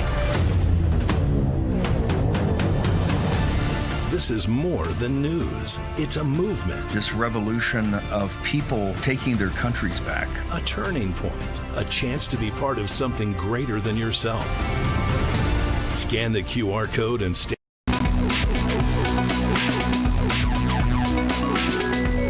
Well, our frontline correspondent, Ben Bergquam, exposes the cartels in the Darien Gap, reports on Vermont's border surge, and faces down traffickers and protesters. Law and Border airs Saturday and Sunday on Real America's Voice. Ben's back with a new episode airing tomorrow. Let's get a sneak peek. Here it is. This time on Law and Border, we'll ride with ICE in Houston, Texas, Indianapolis, and Gary, Indiana. Starting out in Houston, Texas, Ben and the team roll out early to catch the worst of the worst in what's known as targeted enforcement operations. That's a huge number, in my opinion, of crimes that we prevented. And we'll go from the streets to the detention facilities and ask the same question. Why are the Democrats so opposed to us deporting these illegal aliens? About 60% of the folks in this facility right now have criminal convictions. Then we'll visit a neighborhood right outside of Houston, Texas, that was believed to have been built for the sole purpose of harboring illegal immigrants. Yeah, definitely sensing a trend. From Houston, Texas, we head to Indianapolis, Indiana, to show how every city in America has now become a border city since the Democrats betrayed our nation, incentivized illegals, opened up the floodgates, and allowed us all to be overrun. And for a little icing on the cake, we'll end at a deportation flight that's leaving out of Gary, Indiana. And as usual, the left continues to attack ICE, Border Patrol, and anyone else who is standing up for America and her sovereignty. So stick around for an episode of Law and Border that you don't want to miss. Well, it was night, and now it's day. Never miss an episode, my friends, because you miss a lot. Join me now to discuss this, the man himself, Ben Bergquam. Ben, nice to see you. Hey, it's great to see you, Steve. All right, where do we find you today? Just out of curiosity, where are you today in your role? I'm in lovely Missoula, Montana. I don't know if you guys have ever been to Missoula, but it's a pretty cool place out here. We're heading down with the family. I was speaking in Utah, riding with ICE earlier this week in Houston, and then was speaking in Utah just outside of Salt Lake City, then went up. Actually, we were in Canada yesterday and now heading back down south. So kind of a nonstop journey as we speak. Ben, I've been there. Went to college in Montana. A river runs through it, based right where you're standing. Great movie. Right. Won the Oscar for Best Cinematography. Just a little side note. All right, so tell me about this episode.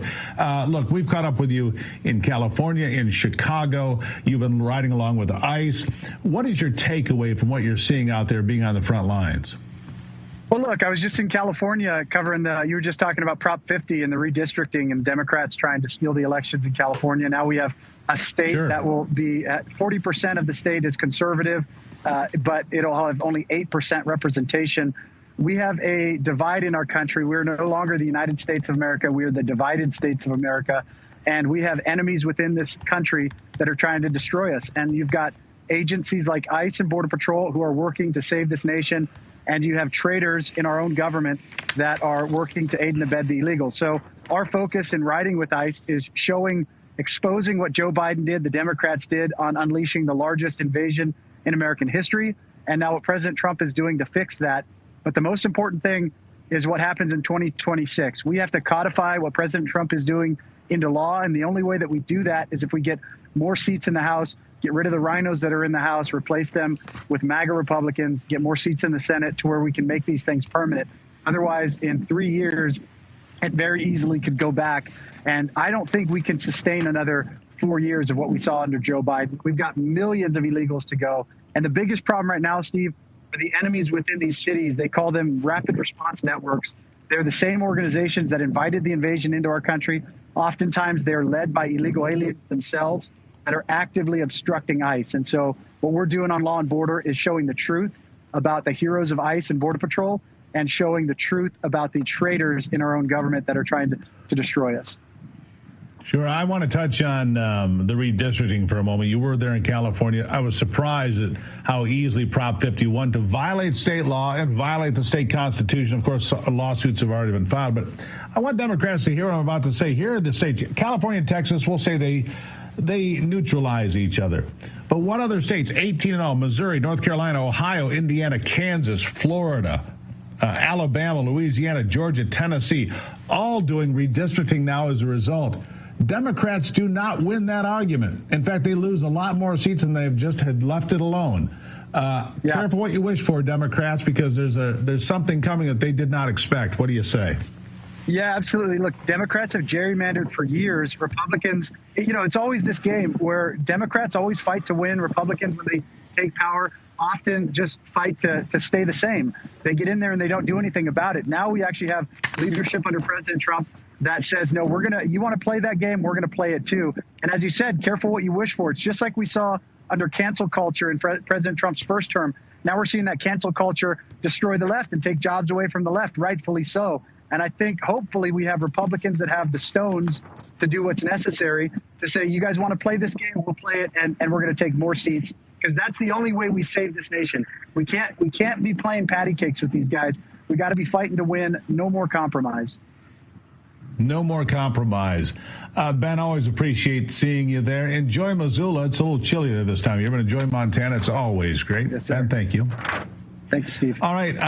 We're going to take a break here. We're going to come back on America's Voice Live. After the break, a federal judge has ordered the Trump administration to pay SNAP benefits for the entire month during the shutdown. I don't know the legalities, but we're going to sort it out with somebody who does straight ahead.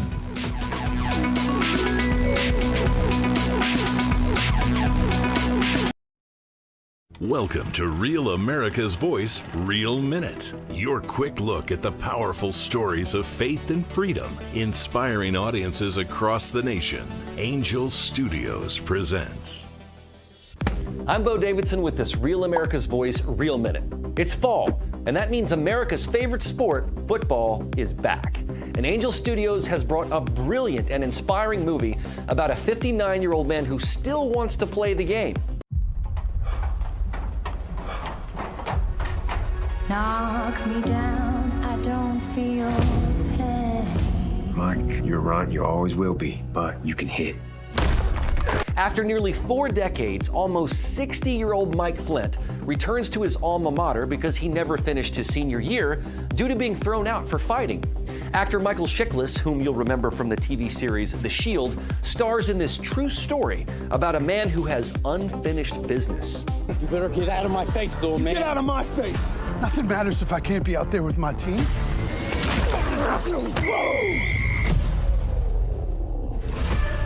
He has a chance to redo his senior year. Flint believes that we aren't defined by our successes, but by our regrets. And he says he's had a lot of them, as a teammate, as a husband, and as a dad. The senior reminds us that it's never too late to get in the game and turn things around. You can watch The Senior by going to angel.com/Rav and joining the Angel Guild, a community of like-minded viewers who want to see superb quality content. So get back in the game, relive your dreams, and head on over to angel.com/Rav.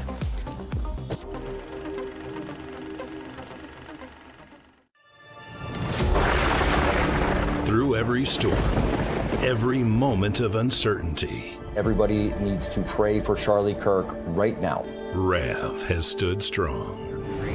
We're not going to tolerate this stuff anymore. Turn that anger into motivation to save this nation. When we move together, there is power. The cries of this widow will echo like a battle cry. This is more than news. It's a movement. This revolution of people taking their countries back. A turning point. A chance to be part of something greater than yourself. Scan the QR code and stay. Well, the Trump administration pushing back against a federal judge's order that it would force the government to immediately dump billions of dollars into the SNAP food aid program. Lawyers for the Justice Department asked the First Circuit Court of Appeals Friday to temporarily block the ruling, arguing that the court shouldn't force such a rushed decision. The order comes from Rhode Island Judge John McConnell, who demanded $4 billion in contingency funds be used to fully fund SNAP through November, saying the needs of 42 million Americans. Critics say the ruling overrides Congress's authority to manage federal spending and risks setting a dangerous precedent for judicial overreach into government budgeting. The administration is arguing it is working to ensure assistance reaches those in need without forcing hasty, potentially unplanned spending. Here to discuss this further is the host of the What's Right show and legal expert with over 30 years experience, Sam Rajowski. Sam, nice to see you again. Look, how can they force SNAP to be funded when the military doesn't get paid, when TSA doesn't get paid, when air traffic controllers don't get paid, when a whole host of other things don't get paid? Congress gets paid. Sam, that must make you feel better. Congress gets paid. But the legal question is this: how can they force SNAP to pay?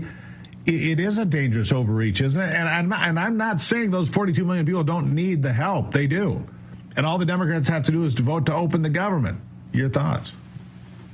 Well, I think it's an absolute, this district court order is absolute nonsense legally, because what it is a single federal court judge is putting himself in place of Congress and ordering that that federal funds allocated by Congress be moved around, because where the money is supposed to come from is from Section 32 and the WIC program. So this judge essentially is telling the Trump administration that they have to take funds from one area, rob Peter and pay Paul over here just to keep the SNAP benefits flowing. And no federal judge is able to do this. This is a power exclusively in the hands of Congress, and then the executive branch needs to make those payments. In fact, Trump can't move that money around without risking, violating the law himself. It's such a mess, isn't it? What are we, 38 days in? It's mind-boggling considering all the Democrats would have to do is say, yes, let's open the government. You want to debate health care? Okay, let's do that. You want subsidies? Let's debate it. In fact, why wouldn't the Republicans put forth a bill that says, yes, we can extend the subsidies, but only for American citizens? Put that in there. Let them vote on that. I mean, throw it out there for them. How about that? Well, that's a great idea. And look, to me, this judge wants to pay SNAP benefits because that's what helps the Democratic base. This judge is literally showing the extent of his activism, his political engagement in this. You pointed out the troops that aren't getting paid, the air traffic controllers. Here in Las Vegas, we're going to have 120 Southwest flights alone today that start canceling. This is a lifeblood for our city, and this is happening at scale across the country. It will have global effects. And yet this judge is hung up about SNAP benefits because he knows that this is one potential vulnerability for the Democrats from their own base. So I find it just so just despicable that these judges continue to meddle politically where their noses don't belong, where their power clearly doesn't take them. And I hope this judge gets overruled quickly, and I'm glad that the Trump administration has filed this appeal. I hope you're right. I have one other ruling that came down today that maybe you're aware of, maybe you're not. The Sixth Circuit Court of Appeals, that's Michigan, Ohio, Kentucky, has ruled that no, students cannot be compelled to use pronouns of people trying to identify as something that they are not, just handed down. I think that's kind of a big decision in the wars of gender and so forth. What are your thoughts? Well, I think it's a huge decision. And remember, Steve, yesterday the Supreme Court came down with another ruling about U.S. passports. The Trump administration, in fact, can require you to declare yourself either a male or a female. So this is now two days in a row pushback on this lunatic transgender agenda, and I think it's all good news. I think it's all good news as well. In the end, the people that care about science are apparently conservatives. I greatly appreciate you being here, Sam, as always. Thank you, Steve. Always a pleasure to be with you. All right. Now, let me be blunt. Gold's up, 48% so far this year. That's not speculation. That's reality. And if a portion of your savings isn't diversified into gold, you are missing out. Here are the facts. Inflation's still too high. The U.S. dollar is still too weak. And the government debt is ridiculously high. This is why central banks are flocking to gold. They're the ones driving prices up to record highs. But it's not too late to buy gold from Birch Gold. Get in the door now. Birch Gold will help you convert an existing IRA or 401k into a tax-sheltered IRA in gold, and you don't pay a dime out of pocket. Just text America to 989898. Claim your free information kit right now. There is no obligation, just a lot of useful information. The best indicator of the future is the past, and gold has historically been a safe haven for millennia. What else can say that? Text America to 989898 right now to claim your free information kit on gold. That's America to 989898. Protect your future today with Birch Gold. Don't go anywhere. America's Voice Live will continue after a brief commercial break where I'll discuss the Center for Medicare and Medicaid Services decision to revive Biden-era skin substitute regulations. I'll explain coming up. Welcome to Real America's Voice, Real Minute. Your quick look at the powerful stories of faith and freedom, inspiring audiences across the nation. Angel Studios presents. I'm Bo Davidson with this Real America's Voice, Real Minute. It's fall, and that means America's favorite sport, football, is back. And Angel Studios has brought a brilliant and inspiring movie about a 59-year-old man who still wants to play the game. Knock me down, I don't feel pain. Mike, you're right, you always will be, but you can hit. After nearly 4 decades, almost 60-year-old Mike Flint returns to his alma mater because he never finished his senior year due to being thrown out for fighting. Actor Michael Chiklis, whom you'll remember from the TV series The Shield, stars in this true story about a man who has unfinished business. You better get out of my face, old man. Get out of my face! Nothing matters if I can't be out there with my team.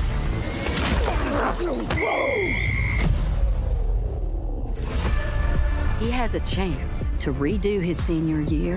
Flint believes that we aren't defined by our successes, but by our regrets. And he says he's had a lot of them, as a teammate, as a husband, and as a dad. The senior reminds us that it's never too late to get in the game and turn things around. You can watch The Senior by going to angel.com/Rav and joining the Angel Guild, a community of like-minded viewers who want to see superb quality content. So get back in the game, relive your dreams, and head on over to angel.com/Rav.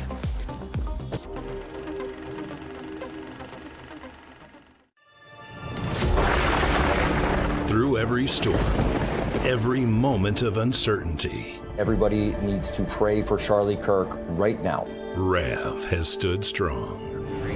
We're not going to tolerate this stuff anymore. Turn that anger into motivation to save this nation. When we move together, there is power. The cries of this widow will echo like a battle cry.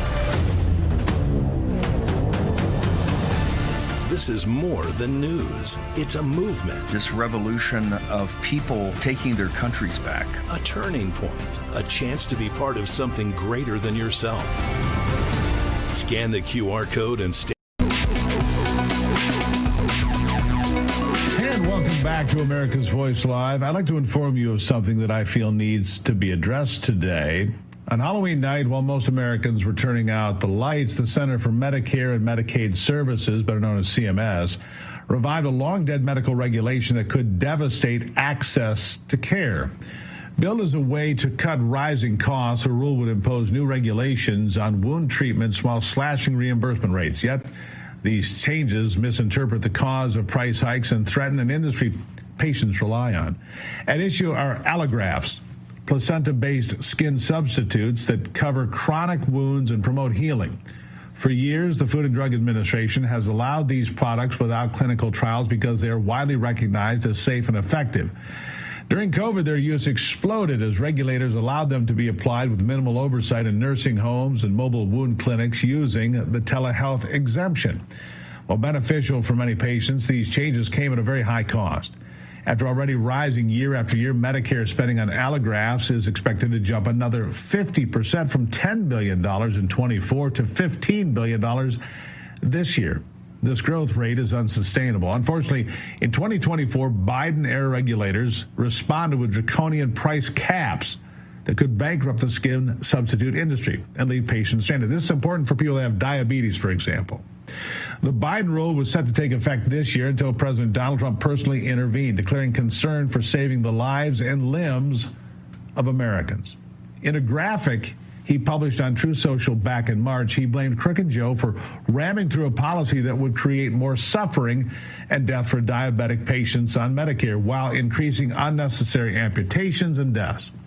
President Trump made it clear this policy would never be implemented, not on my watch, he declared, warning the Biden-era rule would not only kill innovation but lead to more ER visits, more amputations, and more mortality. At first, his administration appeared to heed his call. CMS quickly paused the rule until next year to determine a better policy and best path forward. Patients and producers breathed a sigh of relief until bureaucrats used the confusion of a government shutdown to resurrect the Frankenstein regulation with even harsher restrictions. You heard me right. Under the new final rule, CMS would reimburse all skin substitutes based on the smallest possible graft size, a price so low only a few of America's 50 skin substitute makers could survive financially. While this would artificially reduce prices in the short term, it would leave only the least innovative companies selling the cheapest, limited-use products in the marketplace. CMS then inexplicably made the problem worse by allowing an arbitrarily defined subset of skin substitute companies that previously supplied clinical data to receive higher reimbursement rates starting in 2027. Not only would this lift prices back up from the government-induced low of 2026, it would effectively provide state sponsorship to a small number of chosen medical providers and manufacturers. And it is a chosen group. Most companies reasonably decided not to spend millions on trials that the FDA didn't require. If those companies now wish to supply data and access fair rates in 2027, they can't. CMS hasn't explained what data these trials must show, even while the FDA still deems these products safe without them. Crazy, right? When the industry tried to reason with CMS and Congress tried to exercise oversight, CMS ignored the request. Meanwhile, in an unbelievable coincidence, one of the companies vying for a government favor, Extremity Care, donated $5 million to President Trump's super PAC earlier this year and another $2.5 million to the White House Ballroom Fund, a red flag of pay to play. If this all sounds like a communist-style Politburo picking winners and losers behind closed doors, I don't think you're far off.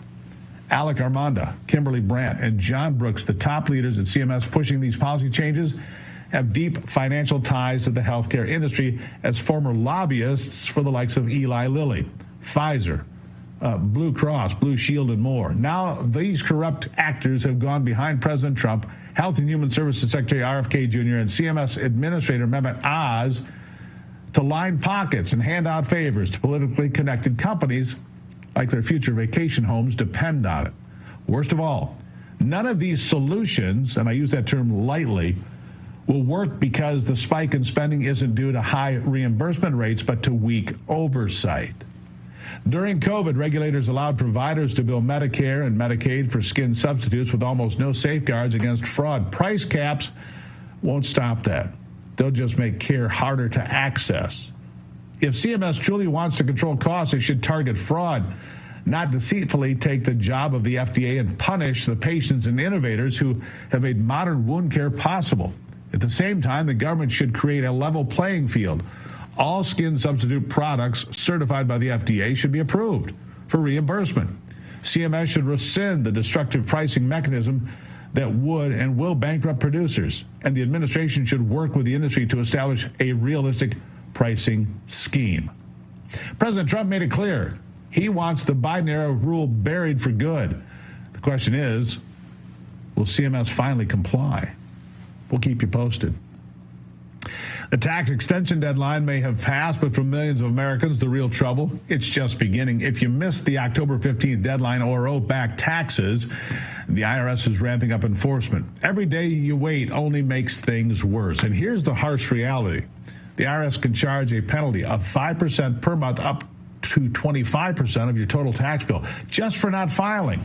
That's in addition to what you already owe. The good news, there's still time for Tax Network USA to help. If you're self-employed or a business owner, even if your books are just trash, they've got you covered. Tax Network USA specializes in resolving financial chaos and getting you back on track fast.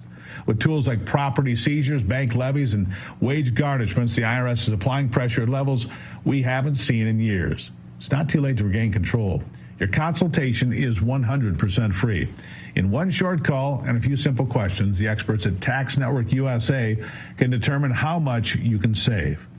Call 1-800-905-8000 or visit tnusa.com/RAV. Let Tax Network USA help before the IRS makes the next move. The decision is yours. After the break, we'll have a story that reminds us of how wonderful America is. Don't go anywhere.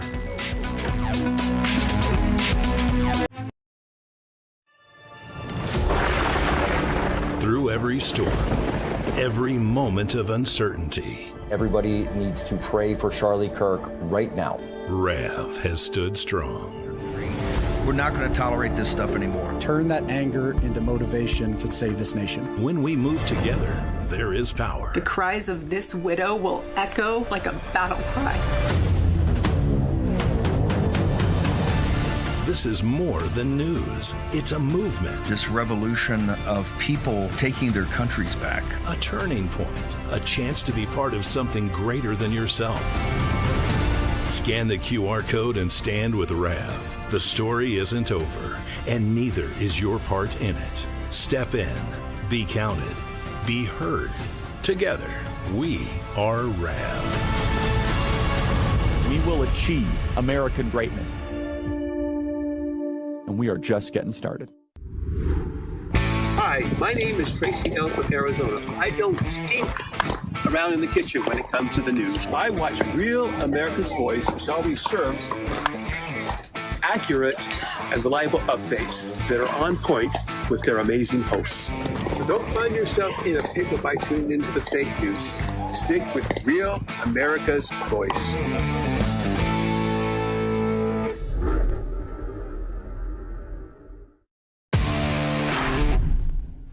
Andy M., and I love Real America's Voice, where my voice counts and your voice counts.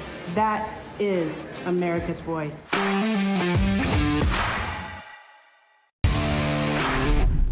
This is Giselle Chaffin. I'm from North Carolina. I'd like to let you know that RAV News is the best news. Number one news. Truth seekers seek to find the truth. It'll set you free.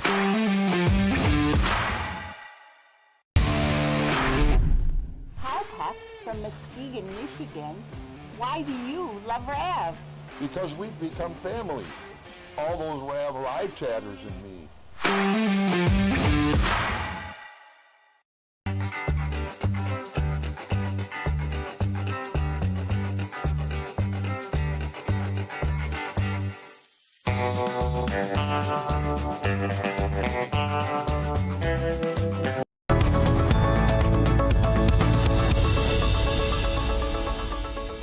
Well, what makes America wonderful? We do it every day with the hope of putting a smile on your face before you go on your way. Today's story comes to us from Staten Island, New York, where a GoFundMe campaign allowed a deserving individual to take a much-needed break. Staten Island resident Andy is a familiar face along Highland Boulevard as he pushes his candy cart up and down the busy street, rain or shine, 6 days a week, despite living with cerebral palsy. What's more is that those who have interacted with Andy note that he's a kind individual who puts a smile on their face. That's right. One individual by the name of Jennifer Romaro was so moved by Andy's determination to get after it that she decided to open a GoFundMe campaign where she noted that Andy reminded her of her late brother who also had cerebral palsy, and that this was an investment for someone who is truly spectacular. And quite an investment it was, as the campaign has raised over $30,000, ensuring Andy can take some time off once in a while.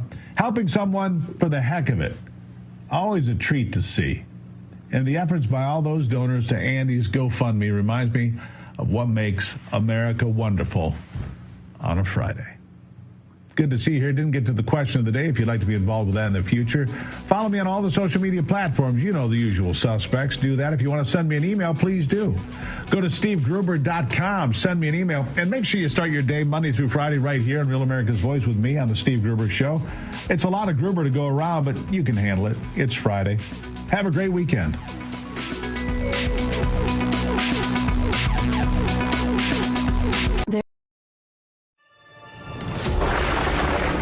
Through every storm, every moment of uncertainty, everybody needs to pray for Charlie Kirk right now. RAV has stood strong. We're not going to tolerate this stuff anymore. Turn that anger into motivation to save this nation. When we move together, there is power. The cries of this widow will echo like a battle cry.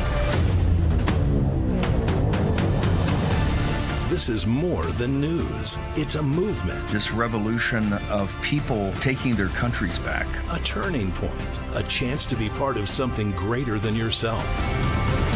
Scan the QR code and stand with RAV. The story isn't over, and neither is your part in it. Step in. Be counted. Be heard. Together, we are RAV. We will achieve American greatness. And we are just getting started.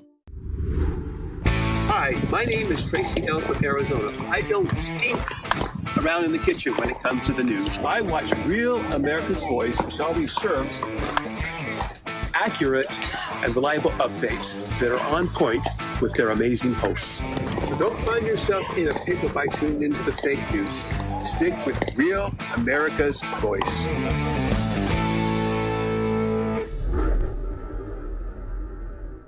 Every person who has taken me on this road to that prison is a friggin' Democrat and a Trump hater. When former White House advisor Peter Navarro stood on principle, he never imagined it would land him behind bars. They demanded that I break the law. But he refused to betray Donald Trump or the Constitution and paid the price as a political prisoner. Locked inside a Miami federal prison, Peter found two lifelines, postcards of hope to his fiancée Bonnie Pixie Brenner, and a hidden multi-million-dollar prison scandal he's now exposing. I went to prison so you won't have to. Peter and Pixie share a riveting prison diary, a heartfelt love story, and a shocking look at injustice in America's prison system. Stand with Peter. Scan the QR code now or go to Amazon.com to order your copy. I went to prison so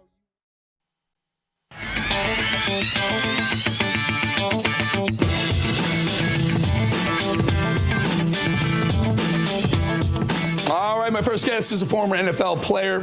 Played for the Giants for a while. He turned to sports broadcasting and now is the host of the Unafraid Show on YouTube. Happy to have George Wrighster join us. George, really good to have you on, my friend. Before we jump into some of the other topics, we just are getting word as time is coming here. Marshawn Kneeland, the Cowboy, passed away. They haven't announced an official cause of death. Some people are saying possible suicide. George, what do you know? What do you think? And any insights on this at all? Yeah, from the reports that have come out, it appears that there was a wellness check made with him.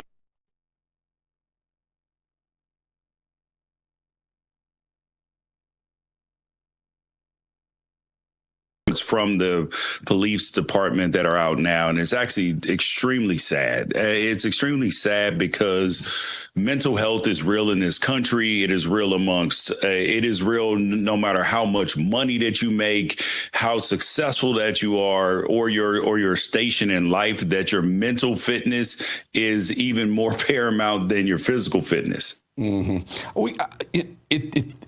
Brett Favre is a very, very close friend of mine.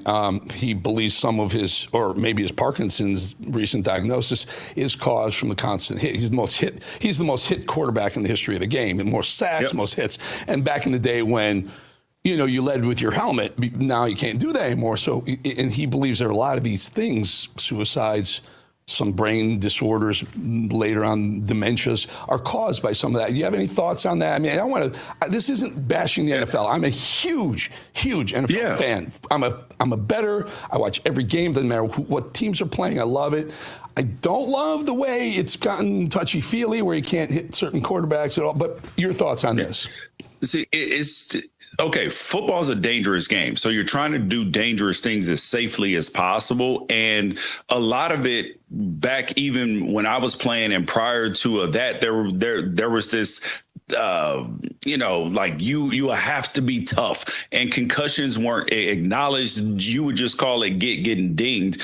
And so I sit on the Harvard Football Players Health Study, and we've had a chance to examine brain health and CTE and all of these things. And a lot of it, it's not even so much if you get one bad concussion, because if you sit out and allow yourself to heal and treat it like you broke your arm, then you are likely to do better. It's the repeated head hits, and a lot of that had to do with the way practice was held. And now that a lot of the contact is taken out of practice, guys are going to be doing a lot better in their post careers. But a lot of this starts with, honestly, is with youth football, because you have so many kids playing youth football, and all of the coaches aren't prepared to deal with head injuries. And then you have parents and other people pushing kids to play, and you have second impact syndrome and all of these things that impact them later on in life and their cognitive abilities and everything else.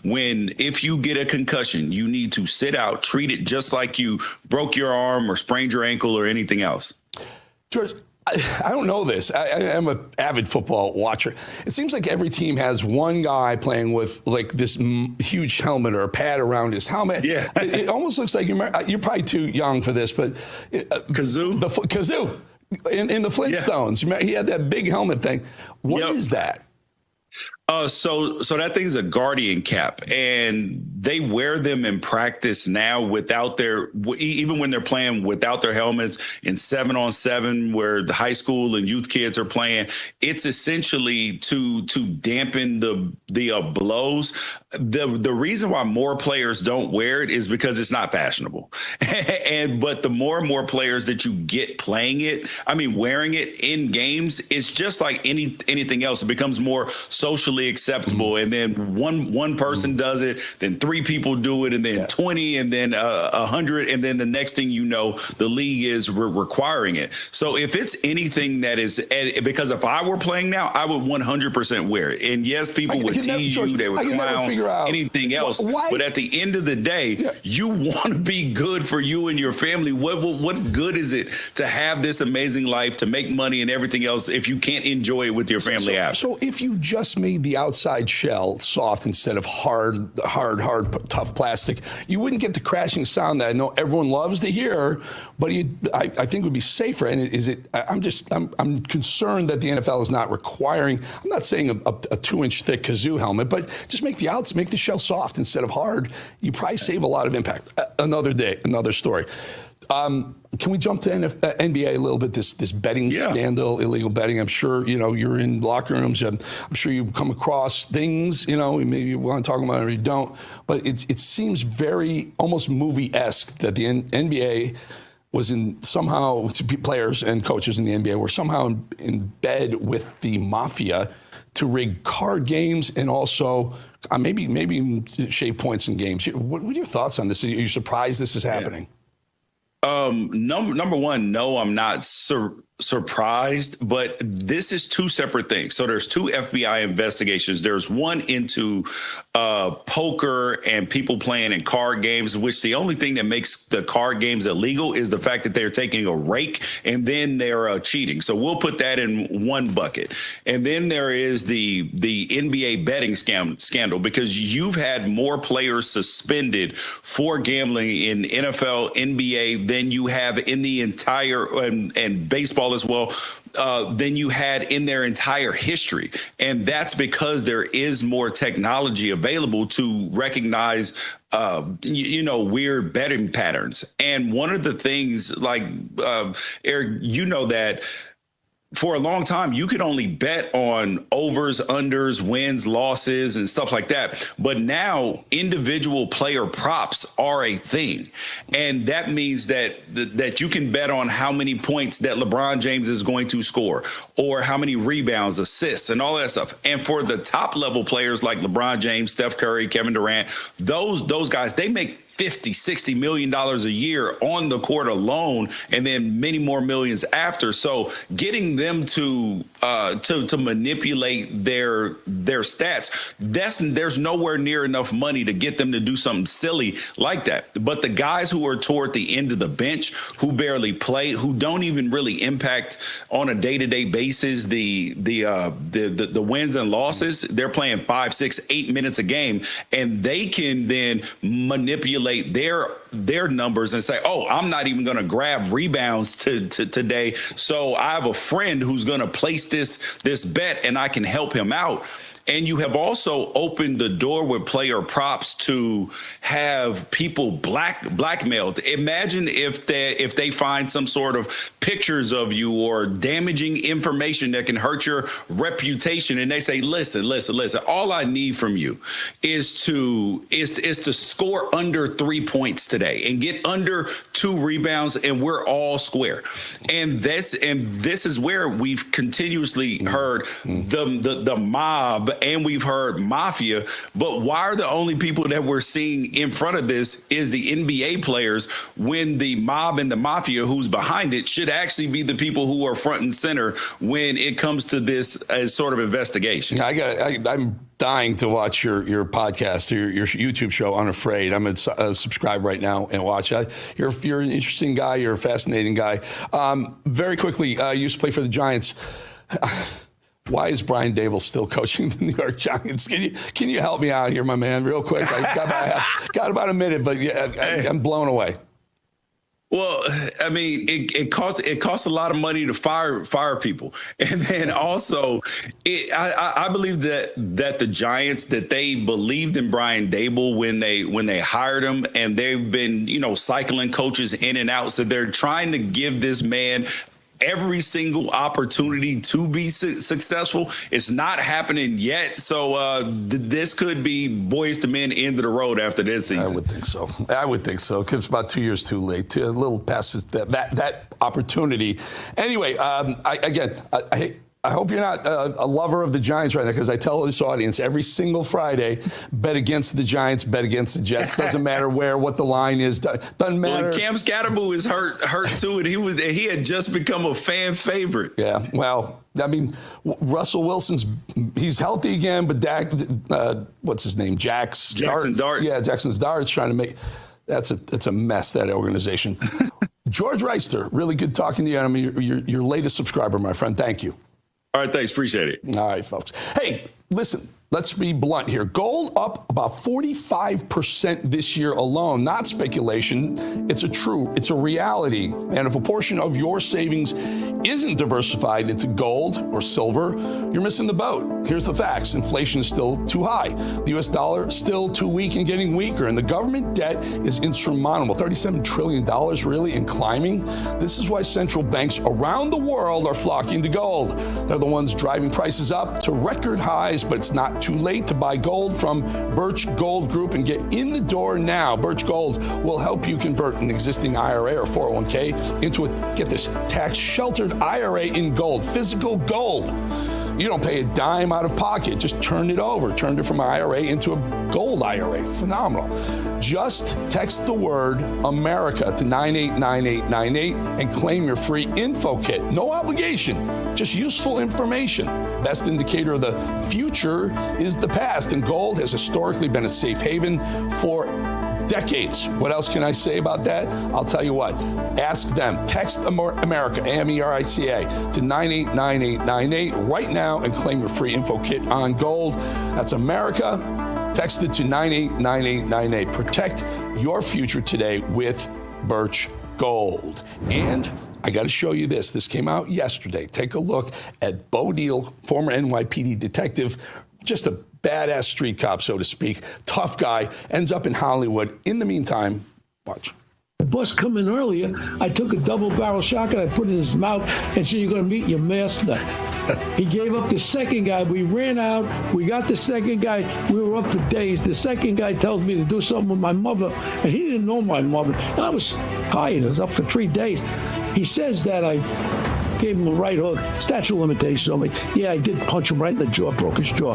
He told me to do something to my mother, and he didn't know my mother. So, I mean, I was a real street cop out there. It goes on and on. He talks about meeting DiCaprio, about getting booked, getting hired as Leonardo DiCaprio's co-star in Wolf of Wall Street. He was in Goodfellas with De Niro. He's been everywhere. These stories go on and on. Gotta subscribe. Hit that button right there.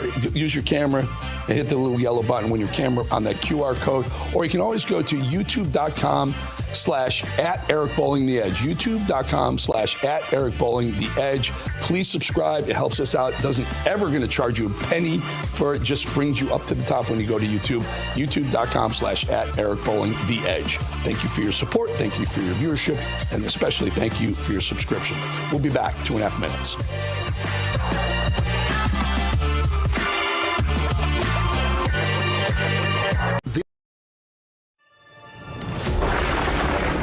Through every storm, every moment of uncertainty, Everybody needs to pray for Charlie Kirk right now. Rev has stood strong. We're not going to tolerate this stuff anymore. Turn that anger into motivation to save this nation. When we move together, there is power. The cries of this widow will echo like a battle cry. This is more than news. It's a movement. This revolution of people taking their countries back. A turning point. A chance to be part of something greater than yourself. Scan the QR code and stand with Rev. The story isn't over, and neither is your part in it. Step in, be counted, be heard. Together, we are Rev. We will achieve American greatness. And we are just getting started. Hi, my name is Tracy L. from Arizona. I don't stink around in the kitchen when it comes to the news. I watch Real America's Voice, which always serves accurate and reliable updates that are on point with their amazing hosts. So don't find yourself in a pickle by tuning into the fake news. Stick with Real America's Voice.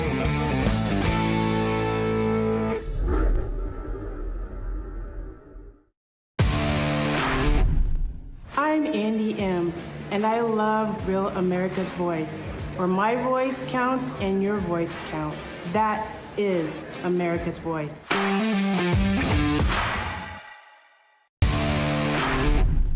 This is Giselle Chaffin. I'm from North Carolina. I'd like to let you know that RAV News is the best news. Number one news. Truth seekers seek to find the truth. It'll set you free.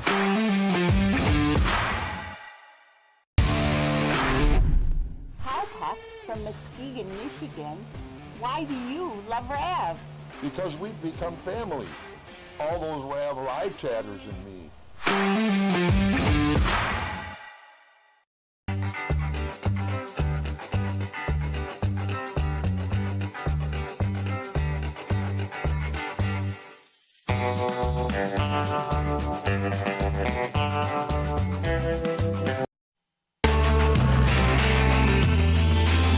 Well, what we're about to witness in New York will be like nothing they've ever seen before. COVID sent out plenty of the wealthy New Yorkers, the draconian lockdowns, the crime, the way the city just tumbled into dystopia. People fled to Florida, to Texas. They ran to places that were going to provide safety, freedom, and where taxes weren't going to run their bank accounts into the ground. But I think what we're about to witness will be like nothing we've ever seen in modern history. Mamdani's socialism, communism, and affinity for jihad will push out the wealthy people of New York, the businesses, and everything good within it. Grab the popcorn, folks. The hellhole that New York City was in the 1970s when Carter was president, drugs in the streets, graffiti, crime. Well, I think we all know where they're headed right now under Mamdani, right back there. Even the left admits that they're concerned. I'm very concerned about what he once said about defunding the police. I'm calling 911. I'm being real with you. I'm calling 911. That's what I'm doing. I don't want to see less police officers. I want to see more police officers. I heard him talk about mental health experts in the subway system. I don't care about that. Yeah, we know it's going to be bad. And New Yorkers are plotting their exit with Mamdani making socialist promises. His plans, which include rent price freezes and a millionaire's tax, have struck fear into the hearts of wealthy New York residents and businesses who are now fleeing the state. This will be Detroit 2.0, and it's a no-brainer. When businesses leave, so do the jobs. And yes, the crime will get worse. And yes, the taxes will have to go higher. And yes, illegal migrants will have a home where they're taken care of by a so-called leader who puts their needs first. Those things are all true. But there will be yet another reason for the New York exodus, because what we're talking about and what everyone is so damn afraid to talk about is what else will happen in New York City. I'm not making it up. You just have to hear it right from their own mouths. Sharia law starts now. Absolutely. Zohran Mamdani, Islamic Caliphate, our brother in Islam, Islamic Caliphate of New York starts today, baby. The name is Mamdani. M-A-M-D-A-N-I. The name is Mamdani. M-A-M-D-A-N-I. And all you need to know is that this is part of their whole plan. Omar Fattah may have lost in Minneapolis, but that city is already far gone. Represented by Ilhan Omar, it's a breeding ground for Sharia law and terrorists who hate America. Dearborn, Michigan? Well, that terrorist breeding ground is represented by none other than Omar's fellow squadster, America-hating Rashida Tlaib. We've already seen New Yorkers embracing terrorist regimes merely 2 decades after terrorists killed 2,000 plus New Yorkers by flying 2 planes into the World Trade Center. I watched it myself. Having enemies on your own soil who believe in a society that is completely counter to our constitutional republic, that's dangerous, but it's far more dangerous now. I believe that we are staring down the barrel, so to speak, ignoring one of the biggest dangers this country has ever seen, the power and, more importantly, the spread of Islam here in America. Europe, already infected. Londonistan, Paristan, Berlinistan. Countless cities throughout Europe are unrecognizable, and New York, not far behind, especially now. Listen to this imam say it out loud. We are in a gold mine. This is a deep water where if we have to launch big ships, Islam, Dawah of Islam, this is a right place. No restrictions on Dawah. No restrictions on Dawah. Even if you go to Saudi Arabia, you cannot do Dawah. You will be caught. This country, I can stand in the middle of Manhattan and I can call people, nobody can stop it. Trump cannot stop it, Biden cannot stop it. Hear what he said? He's in North Carolina. He's here in America.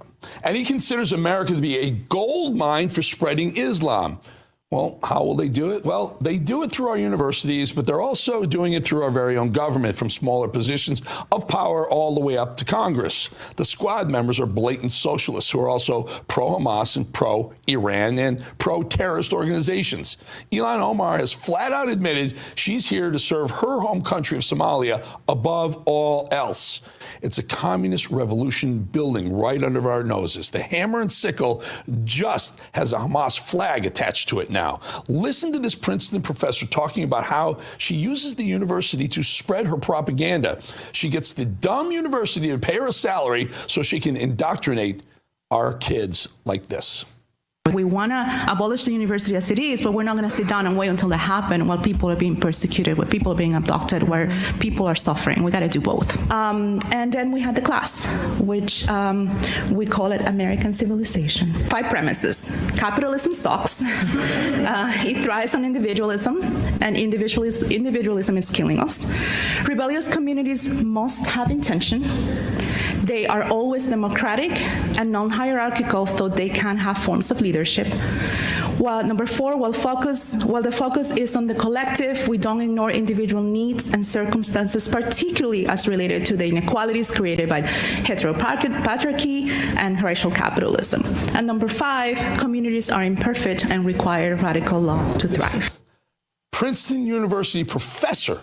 You imagine your kid going to, I don't know, finance class with her? She proved my point. Capitalism sucks, she said. Needs to go. And we need radical law to thrive. Radical law is a dog whistle for Sharia law. Believe me, that's what she couldn't say, didn't want to say. That's what she was getting at.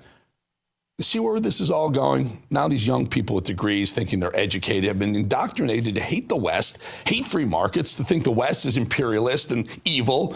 And hey, you know what's great? Why not shift to Islam quietly when no one's looking? Because they're peaceful, right? And they're victims. What a joke. You think they're coming here to adhere to our laws, to our way of life? Well, they're not. And we need to wake up to that fact. This is America. This is Dearborn in Michigan. They're here by invitation, but they're on a mission. Muslims marching for justice. This is all part of their calculated and deliberate plan where they play victim. They're here not to assimilate, folks. They're not here to coexist. And we need to wake up to that fact now. Listen to their words, the words they're telling us. We do feel like we're not doing enough. We do feel like change needs to come, because change must come. And in the form that it must come is that this empire, the American empire that's been hurting our people since the beginning, the imperial Western powers that have been hurting our people since the beginning, they must fall. And inshallah they will fall. And my message to the people of Gaza and the oppressed peoples across the world is that there are people here, both young and old, who are going to be willing to fight and are willing to put their lives and everything they can on the line. Dearborn in Michigan, in the United States of America, right there. He's here in America saying America must fall. Do we get it? Do we care? Does no one care that this is going on? And they're not shy about wanting to increase their power. They're not shy at all about taking over our government. Again, listen carefully.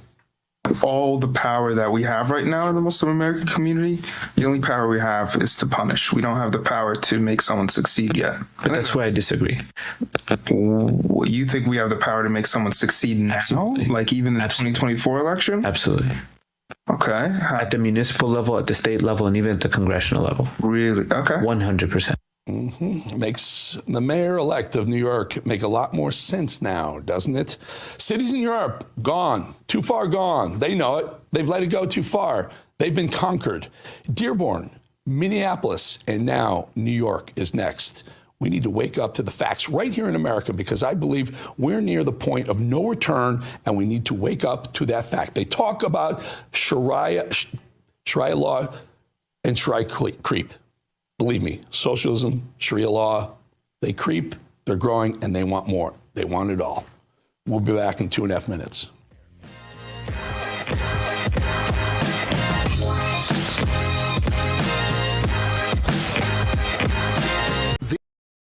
Welcome to Real America's Voice, Real Minute. Your quick look at the powerful stories of faith and freedom, inspiring audiences across the nation. Angel Studios presents. I'm Bo Davidson with this Real America's Voice, Real Minute. Most people know the biblical story of David, the shepherd boy who fought Goliath and became king. Well, Angel Studios has created a new animated film called David that tells the story of Israel's greatest king. There's a light I've always followed when I'm looking for the way, when I'm searching for the answer. In the moments I'm afraid, there's a whisper in the wind and a story in the sky. When I'm looking for a lantern to illuminate the night. If you want the secret of freedom and feeling alive, you gotta follow the light. Follow the light. For those who love great animated classics like The Lion King and Prince of Egypt, David is an awe-inspiring animated musical that depicts David as a spirited boy who fought lions, giants, and even betrayal, depicting how one boy's faith could lead him to be king of Israel. David will be released in theaters just in time for Christmas on December 19th, but your family can get a head start by watching the prequel to the film, Young David, which is streaming exclusively right now on Angel. It's perfect for the entire family and has memorable music. So once you join the Angel Guild, you can start watching Young David right now and prepare the fam for the David film in theaters in December. And by joining the Guild, you'll guarantee 2 free tickets to see it. And it's a great value. Let's be honest, going to the movies isn't all that cheap. But if you're a member of the Angel Guild, not only do you get those 2 free tickets to David, but you'll now have access to every single film or TV series on Angel at your convenience anytime. So just go to angel.com/Rav and join there.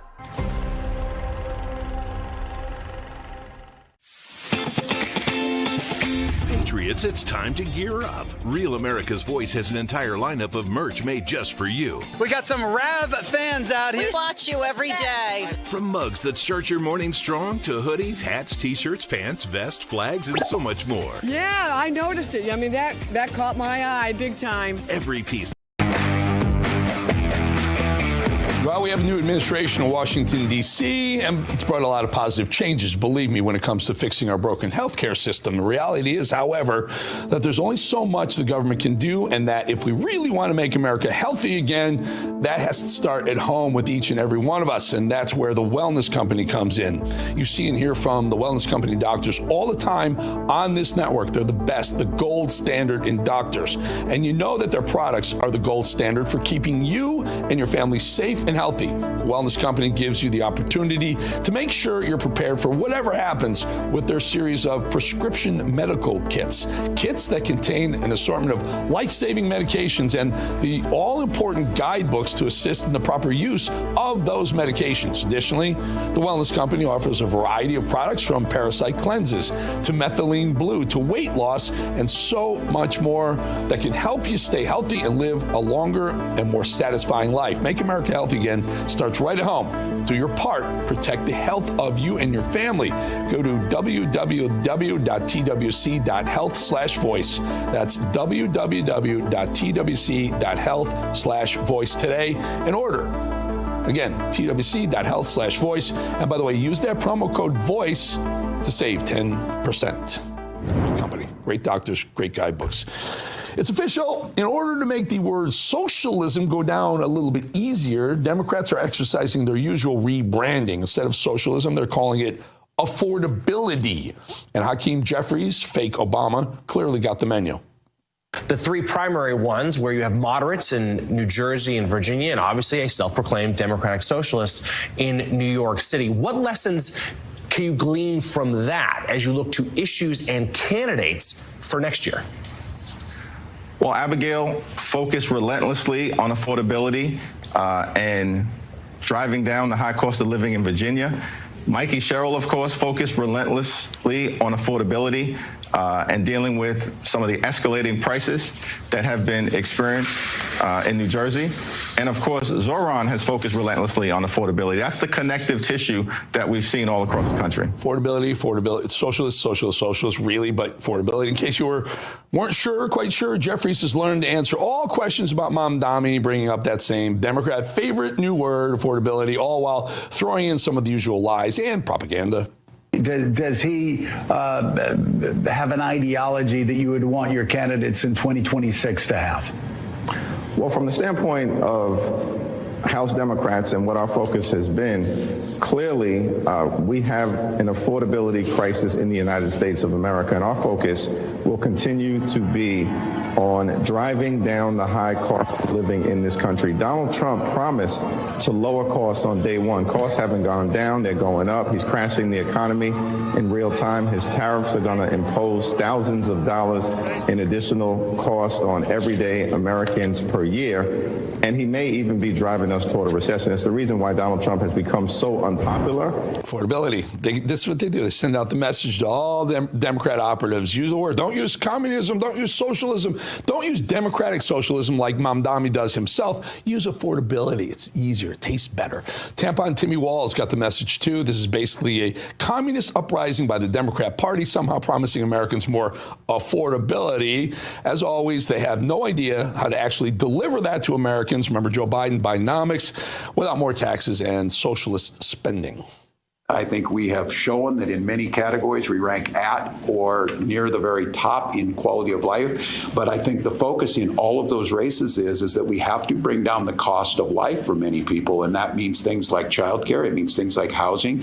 And it certainly means things like food and the food insecurity issue that we saw. And again, I don't know. For what it's worth, my pro tip to the president would be is don't hold Great Gatsby parties on the night before you're going to punish people for being hungry. It is not a sin to be poor.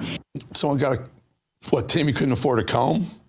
Things got a little heated between Republican Senator Bernie Moreno and Democrat Senator Jackie Rosen. Just another example of Democrats who've repeatedly voted against ending the government shutdown. They vote against it, but they love to pretend that the shutdown is, well, clearly not their fault. Much like, for example, expose the fact hypocrisy. That you get paid, you get a paycheck, but you walk by, you get a paycheck. I'm donating my paycheck, sir, and I would happily be on legislation what do you say to them? to give. What do you say to the staff? What do you say to the TSA workers? What do you say to the air traffic controllers? What do you I say am to the saying military? to you is What do you it's say to the the Capitol Republican Police? shutdown, my friend. You are in control of the White House. You are in control of the House, and you are in control of the Senate. Does it and take if 60 you went votes? home Does to it a take 60 food bank votes? instead of going to Mar-a-Lago Does it to take 60 eat votes? at a gold-plated dinner while people are starving, you might see and hear your constituents, sir. You are blind to the suffering of your people. Does it take 60 votes? It takes you listening and coming to the table So to it have a does take discussion. 60 votes. You want to have this? Come talk to me in private, sir. Okay. Just go negotiate. Just show up. They voted against showing up. They don't even want to show up to negotiate. How's it Republicans' fault? I don't know. While many in the Democrat Party are embracing the far leftism of the likes of Bernie Sanders, AOC, and Zoran Mamdani, it's fun to watch the Democrats who aren't quite sure or quite on board try to dance around the issue and squirm when they're asked whether socialism should be the future of their party. Zoran Mamdani is a democratic socialist. That is not your brand of politics in the Democratic Party, but has people saying that he is or should be the direction that the party is going. What do you think of his win, and do you think that he is a leader in the Democratic Party? I think what we're seeing is it's less about what people call themselves and more about what they're focused on. They don't know what to do. They have nowhere to go. The Democrat Party is dying a slow death. This is breathing life into them, but the problem is the life they're breathing is socialist communist life. It's going to really backfire on them. When it comes to the far left, the Democrat father of socialism is making it very clear that his socialist ideology is not only here to stay, but it's the most powerful element of the Democrat Party right now. Bernie Sanders making it clear that Zoran Mamdani is their new poster child. After seeing the results of last night's election, you have said that this is not just a New York City thing, which some people have dismissed his win as. Do you think Zohran Mamdani is a leader in the Democratic Party now? Well, of course he is. He's going to be the mayor of the city of New York. Thank God this guy wasn't born on American soil, because they'd be elevating him for president in 28, unless they try and somehow go around that. And if they're going to do that, we might as well put Trump up and win anyway, right? This is scary stuff right here. The replacement of Americans, an Islamic imam detailing plans to take over America from within by putting their candidates in positions of political power in our country. It's been in motion for a while.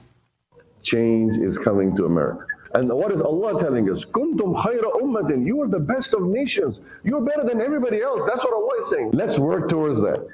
Let's work towards a Muslim mayor. Next election that comes in, nominate people for the school board of education. Next election that comes here, nominate people for the local township. Begin the demographics change. You know, they did it in Europe. They lifted the restrictions of immigrants coming from Syria, and 1 million Syrians went to Germany, and now they have a massive, massive problem with raping the women, because they bring their culture over, folks, and they take over. This is what they do. It's called Sharia creep. They creep. They don't come in and try and assimilate to your society. They bring theirs, and they want everything to go. I remember years ago, I was at Fox News, and we're talking about no-go zones in London. There are actually areas where the police were not going into neighborhoods because they're ruled within Sharia law within those neighborhoods. And everyone thought that was crazy. I was nuts. We were crazy. And now there are no-go zones. There's Sharia areas. Dearborn, Michigan, Minneapolis, New York City now, North Carolina. It's creeping. It will continue to creep. They don't want to assimilate. They want to take over. Do you understand, in Islam, anyone who doesn't believe in Allah is an infidel and doesn't deserve to live, to be alive on the planet? This is what these people think. And they don't want to come here and become one of us. They want their own country. They want this country with their laws. Very dangerous. Very, very dangerous. Thank you, New York. You got their ball rolling for them. We'll be back in 2.5 minutes.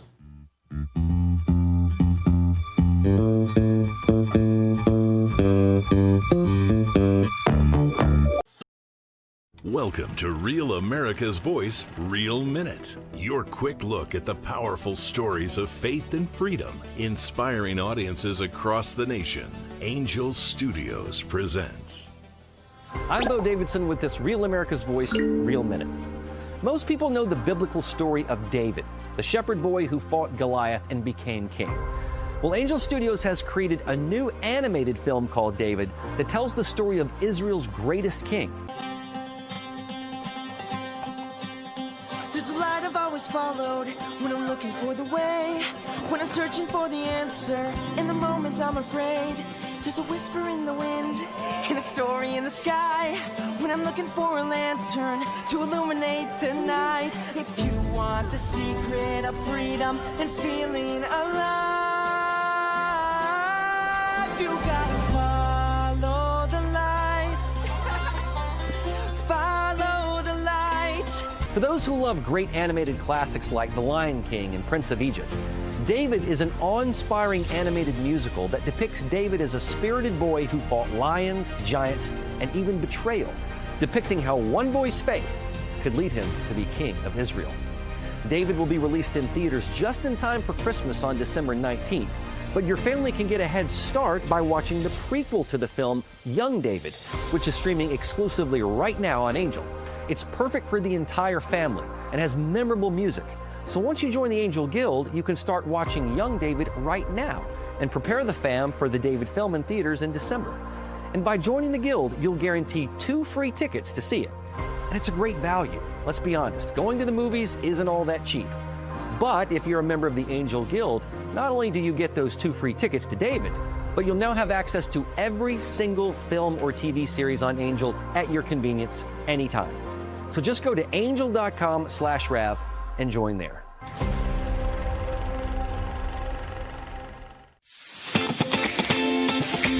Patriots, it's time to gear up. Real America's Voice has an entire lineup of merch made just for you. We got some Rav fans out here. We watch you every day. From mugs that start your morning strong to hoodies, hats, t-shirts, pants, vests, flags, and so much more. Yeah, I noticed it. I mean, that caught my eye big time. Every piece.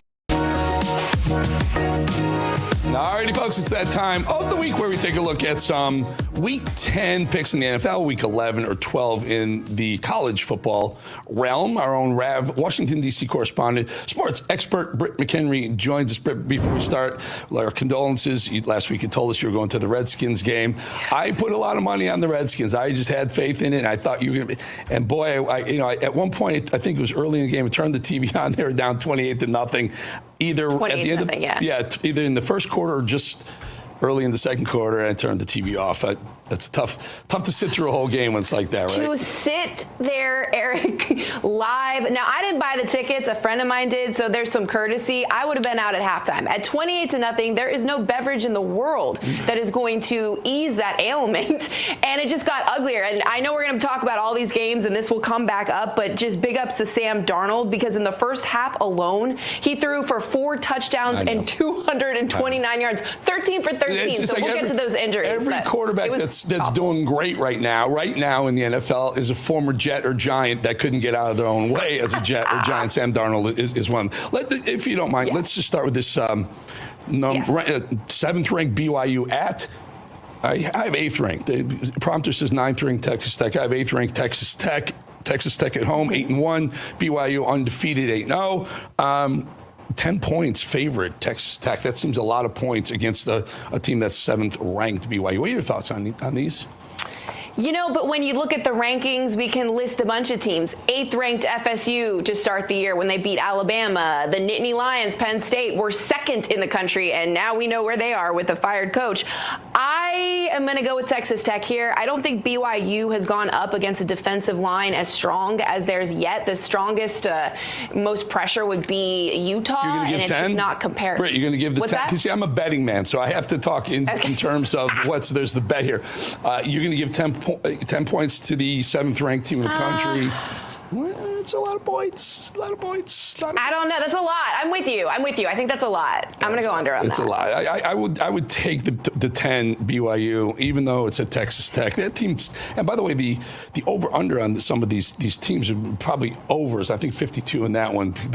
BYU's, remember all these great quarterbacks that come out of BYU? They're just gunslingers. So I would take the over on that. That is true. All right, let's jump over to the NFL, if you don't mind. Okay. Your Redskins, Commanders, we'll put them aside for a little while.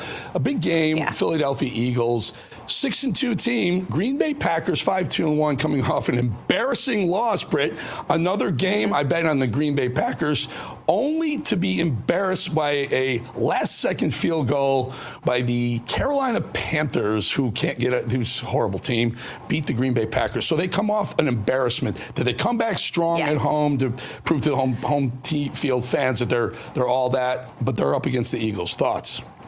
Lambeau Leap, baby. First of all, my bias aside of just never wanting to bring up the Eagles, great team still, right? A lot of critical pieces they have intact, great defense. Saquon Barkley struggling this year for the Eagles. I actually like this. I like taking the Packers coming back from that loss. That was embarrassing, as you mentioned, but the Carolina Panthers are kind of, they're middle of the pack. It's not as embarrassing as it would have been last year, for example. I kind of like that upset in primetime. I do. I like the Packers. Look, I saw the Packers in week 2 on Thursday night, and you want to talk embarrassing, just rout the Commanders when they were at their best, coming off an opening game win. So I think they have the pieces, especially defensively with Micah Parsons. I like it. Now, I won't touch the bet Eagles. I agree with you. I think the Eagles are a tough team. Green Bay has we were embarrassed last week. Let's show the Lambeau we're not all that bad, but they're giving 2.5 at home. I like the 44.5 over. I just like it. I think Jordan Love is seeing the field great, and Jalen Hurts. Do you know what we have here? Do we have this again? Jordan, get this. My favorite picture when Jordan Love and Hurts are standing together. Love Hurts. Love hurts. I love this game. This is my favorite game. Love hurts all the time in my life, Eric, so I can understand that perfectly. Yeah. I'll take the over on love hurts. How's that? That's a good one. Yes, I like that. Patriots at Tampa Bay. Great team, Tampa Bay.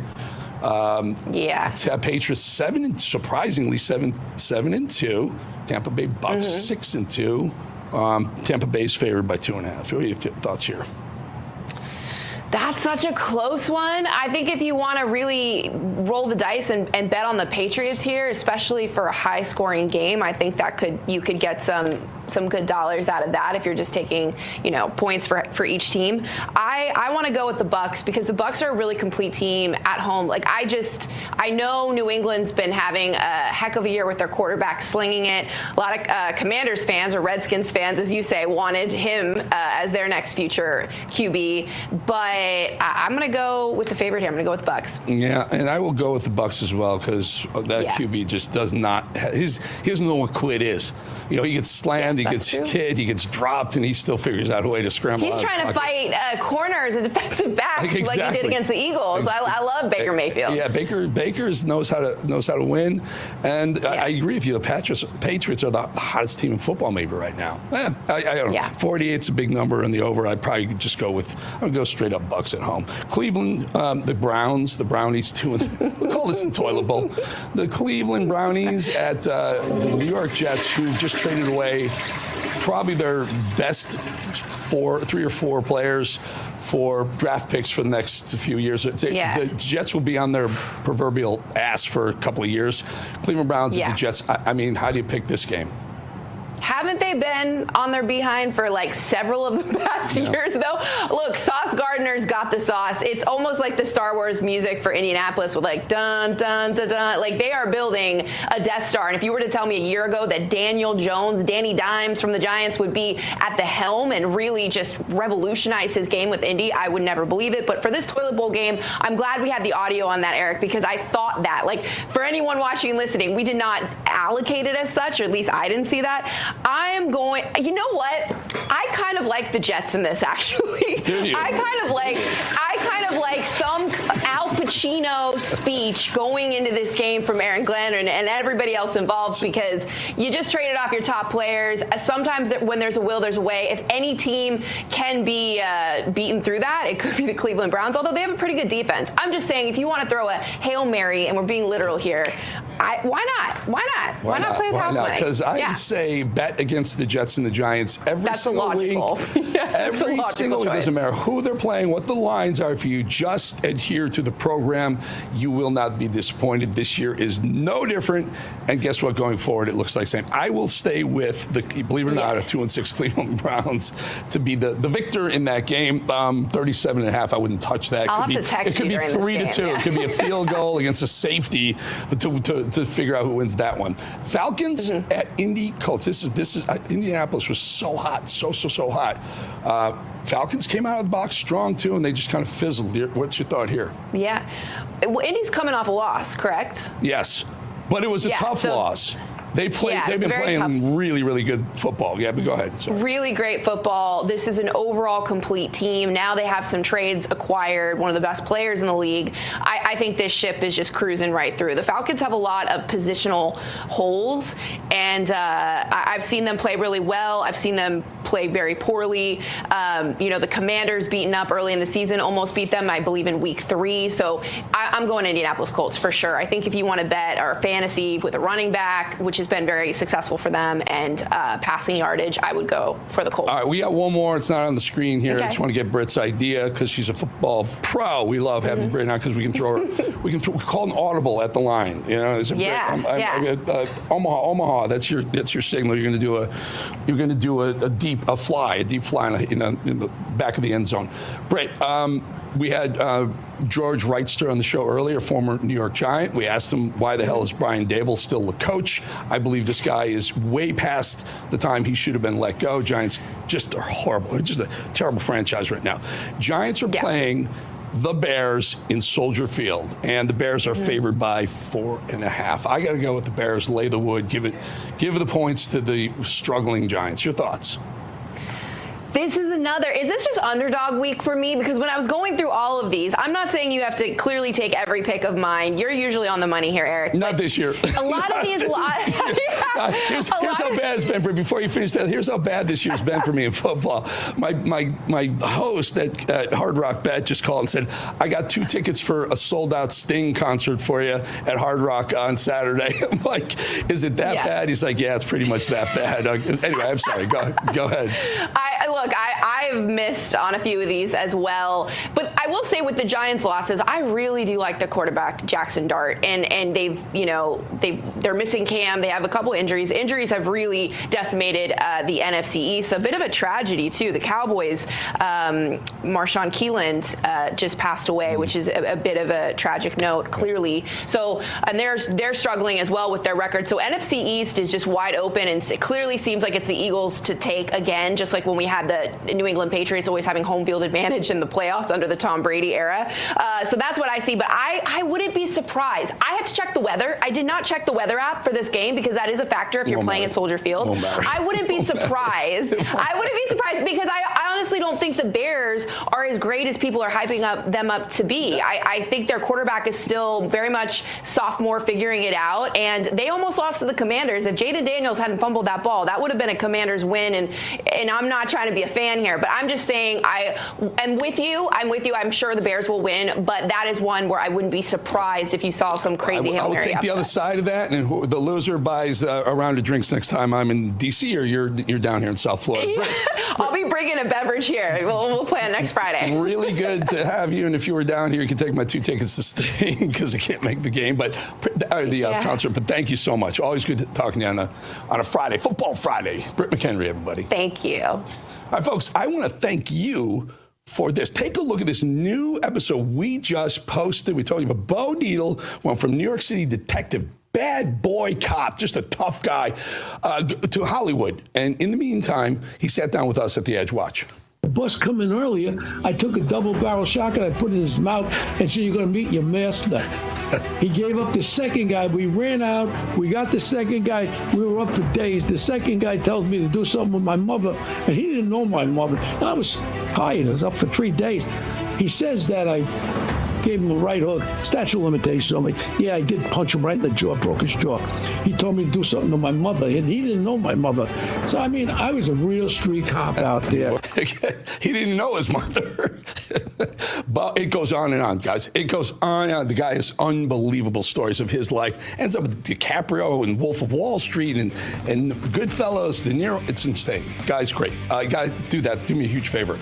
Show your camera to that QR code. Hit subscribe when it gives you the little yellow line there. Just subscribe immediately. Put us right to the top. I really, really, really appreciate your subscriptions. Helps us out a lot. Thank you so much for your support, your viewership, and your subscription. Back in 2.5 minutes.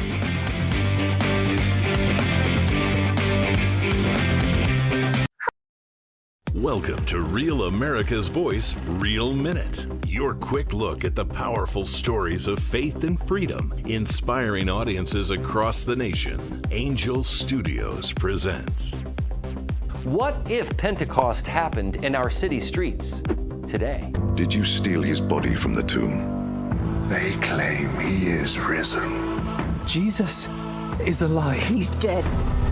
Angel Studios' newest series, Testament, is a modern reimagination of the book of Acts, in which early Christians put their faith to the test. Although a biblical story, it presents some universal themes and principles. All of the wonder of the book of Acts, from miracles to courage, are dropped right into today's world. It's something old, yet something very new as well. Stephen, you're too smart for this. I just know it's true. It's something old, and yet something new. Blasphemy, insurgency, inciting revolution. Blasphemy, insurgency, inciting revolution. These are not unfamiliar concepts in today's world. And Testament delivers an authentic account of the Bible if it happened today. From belief to baptism, Testament the series will have you asking what faith actually is. This has nothing to do with our faith. It has everything to do with it! It's the story of a small group of believers who turned the world upside down. Testament, the series, is streaming only on Angel Studios, and you can catch it by heading to angel.com/Rav to join the Angel Guild.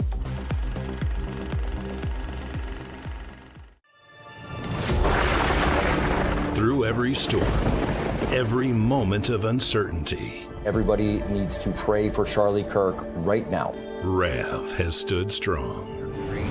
We're not going to tolerate this stuff anymore. Turn that anger into motivation to save this nation. When we move together, there is power. The cries of this widow will echo like a battle cry. This is more than news. It's a movement. This revolution of people taking their countries back. A turning point. A chance to be part of something greater than yourself. All right, favorite time of the show. We got some great voicemails. Again, I'm working through them all. Keep them coming. 888-601-0032. Let me know what you're thinking. What's on your mind? Mad Dog, what's going on? Give me some voicemails. This viewer says, Mr. T, Year of the Dog. Okay. Off any subject except for Mr. T, the golden man. No wonder I like him so much. Year of the Dog. Year of the Dog. The fire dog. Keep on trumping. Keep on trumping. Absolutely. I don't know how to respond to other than yeah, you're right. Mad Dog, Year of the Dog. Is that the Chinese Year of the Dog or something? Like last year was Year of the Snake. Is this Year of the Dog? There's a rat. This is Year of the Dog. At least I'm the Mad Dog. And you're the Mad Dog. That's right. Did you know Mad Dog was a DJ? Mad Dog, Diggity Mad Dog. I used to be a DJ. You did? Okay. Well, how about DJing us another voicemail? Sure. Viewer has something to say about who's allowed to leave NYC. Thank you. I will have a great day. Hi, Eric. Great show. Just wanted to comment on all the people that voted for Mamdani, that's mandatory that they have to stay in New York City because that's what they voted for. The only people that are allowed to leave are people that didn't vote for him, and they can move to red state. And continue to pray for the Republican rhinos. They're always ruining everything.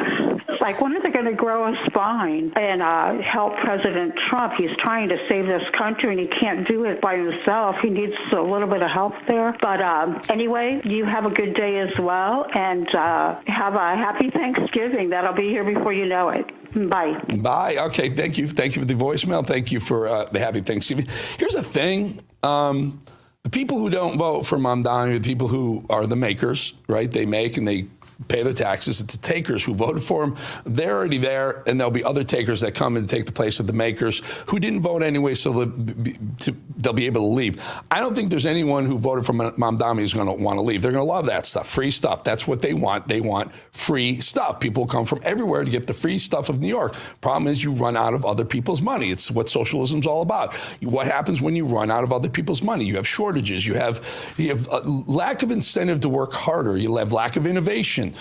People don't go to New York or these places to innovate, start businesses, and create a tax base that pays for the people who are at the low end of the spectrum who need help. Some people need help. Got it.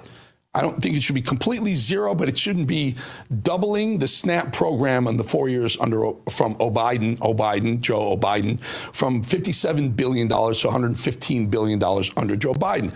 Makers will leave. They'll flee when they're told to pay more taxes. Takers will flock to those areas. That's what New York started. My problem is with the Sharia, with the Muslim push. These people do not want to assimilate. They want to spread their word, so to speak. There's where the danger comes in. Mad Dog, you got another one? Yeah, viewer wants to know how you'll serve with Mamdani. Survive.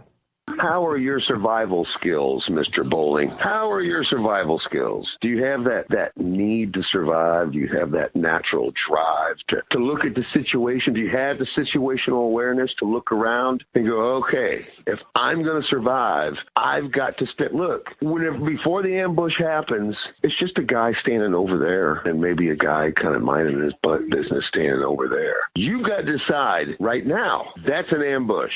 Because if you go any further, You can't do anything about it. Well, I thought maybe that was an ambush, but okay, well, you're dead now. Okay, we're in a kill box. After last night and Mamdani and watching that whole thing and hearing what he had to say and tallying up the number of Muslims across this nation that just won into office on the Democrat side and looking over at Great Britain and London and what's going on with that, where they stop blowing up, okay? Whenever they stop blowing up, it's because they're winning and they switch over to raping your daughter, okay? So here's the thing. How are your survival skills, Mr. Bowling? Can you avoid the ambush before it happens? Can you see it now? Number one, Islam is not a religion. There is no legitimate home or role for a Muslim in any free society, okay? That's number one.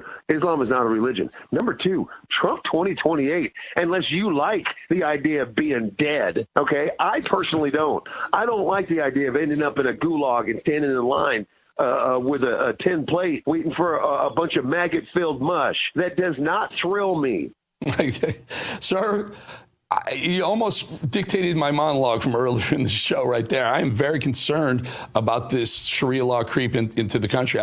We showed you imams and people, Muslims around the country who are loving this idea that they've got the mayor of the biggest city in America, but most financially important city in the world as a Muslim in that seat. It's scary. It's not going to stop. They're not here to assimilate. They're here to expand. And you're right. I'm not sure it's going to get to waiting in lines with a tin plate for mush, but I do think it will grow and it will spread. And already in Dearborn, Michigan, you're hearing the ringing bells a couple times a day, and same with Minneapolis.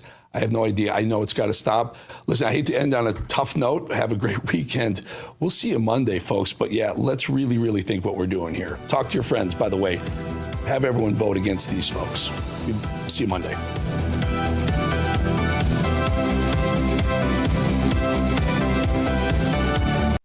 Democrats are ready to clear the way to quickly pass a government funding bill that includes health care affordability. Leader Thune just needs to add a clean one-year extension of the ACA tax credits to the CR so that we can immediately address rising health care costs. That's not a negotiation. It's an extension of current law, something we do all the time around here, as we all know. But we also offer this. Let's create a bipartisan committee that will continue negotiations after the government reopens on reforms, ahead of next year's enrollment period, to provide long-term certainty that health care costs will be more affordable.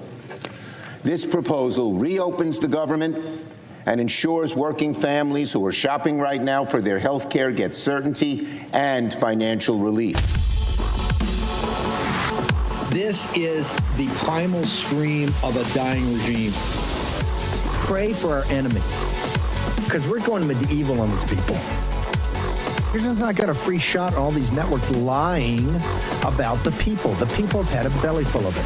I know you don't like hearing that. I know you try to do everything in the world to stop that, but you're not going to stop it. It's going to happen. And where do people like that go to share the big lie? MAGA media. I wish in my soul, I wish that any of these people had a conscience. Ask yourself, what is my task and what is my purpose?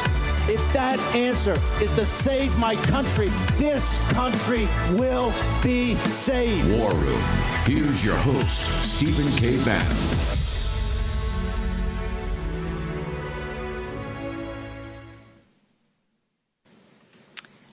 Good evening. My name is Claire Dooley. We're live from the CHD conference in Austin, Texas. Today is November 7th, 2025, year of our Lord. Before we get started with some of our guests from the Children's Self-Defense Conference, I wanted to actually bring in Mike Howell to talk a bit about the government shutdown. Mike, thanks for joining us. Hey, thanks for having me. Thank you so much. So let's talk a little bit about this new article that we just had come up. I think we saw that on CNN. I don't know if we have it. But we wanted to talk about the government shutdown when it comes to the latest updates. Yeah, so Schumer put out what I guess people are going to call a offer. It's not much of a deal. If we were playing deal or no deal. I think you'd smack that no deal button pretty hard. He basically said, we'll reopen the government if you extend Obamacare. I don't know in what world anyone thinks a victory for Obama is going to get us out of the shutdown. It seems that every Republican on the Senate side has completely rejected it. But working on the other side of this equation, obviously, is President Trump calling for Republicans to end the filibuster, to reopen the government unless they can secure a deal, and they shouldn't leave town until they do that. So pause right there and say, he controls the FAA. If you wanted to shut down airspace over DCA, he could do that. So that could be an interesting plot twist. But look, the Republican senators, they're not going to end the filibuster. I think we all know this. This is the same kind of contingent that stood by Mitch McConnell for so long. You got to dance with the girl you brought to prom. And unfortunately, a lot of the people at this prom are not on President Trump's side. And even more unfortunately, a lot of them have been endorsed by President Trump over the course of their careers. And you look at, the primaries coming down the pike, and it's the same cast of characters, whether it's, Lindsey Graham or types like him that'll still get the Trump endorsement, but not do what he says here. It's mind-boggling. Absolutely. In your opinion, what do you think is going to come of this? Yeah, I think the government will remain shut down for much longer. I don't see a path out of this. I don't think they have the votes to end the filibuster. And I don't think after, however long it's been, Republicans can look at American people in the eyes and be like, this is what we fought for. We fought to extend Obamacare for you. That's a political loser. Another element of this is the shutdown, does have bad effects for rolling the agenda out. And so what we're really seeing now is the exposure of a massive divide in the Republican Party. That's playing out in a lot of stories right now, by the way. There are people trying to wait out President Trump who hate the America First agenda, but are happy to have America First consultants and, pollsters try to help them speak it so they can stay in the Senate and outlive President Trump's administration. But that's where we're at. We can expect much more of it. It's time we actually get people in D.C. who stand for the things they say on the campaign trail and just not incumbents that can benefit from all of this to just stay in the swamp forever. It's getting old. Everyone's sick of it.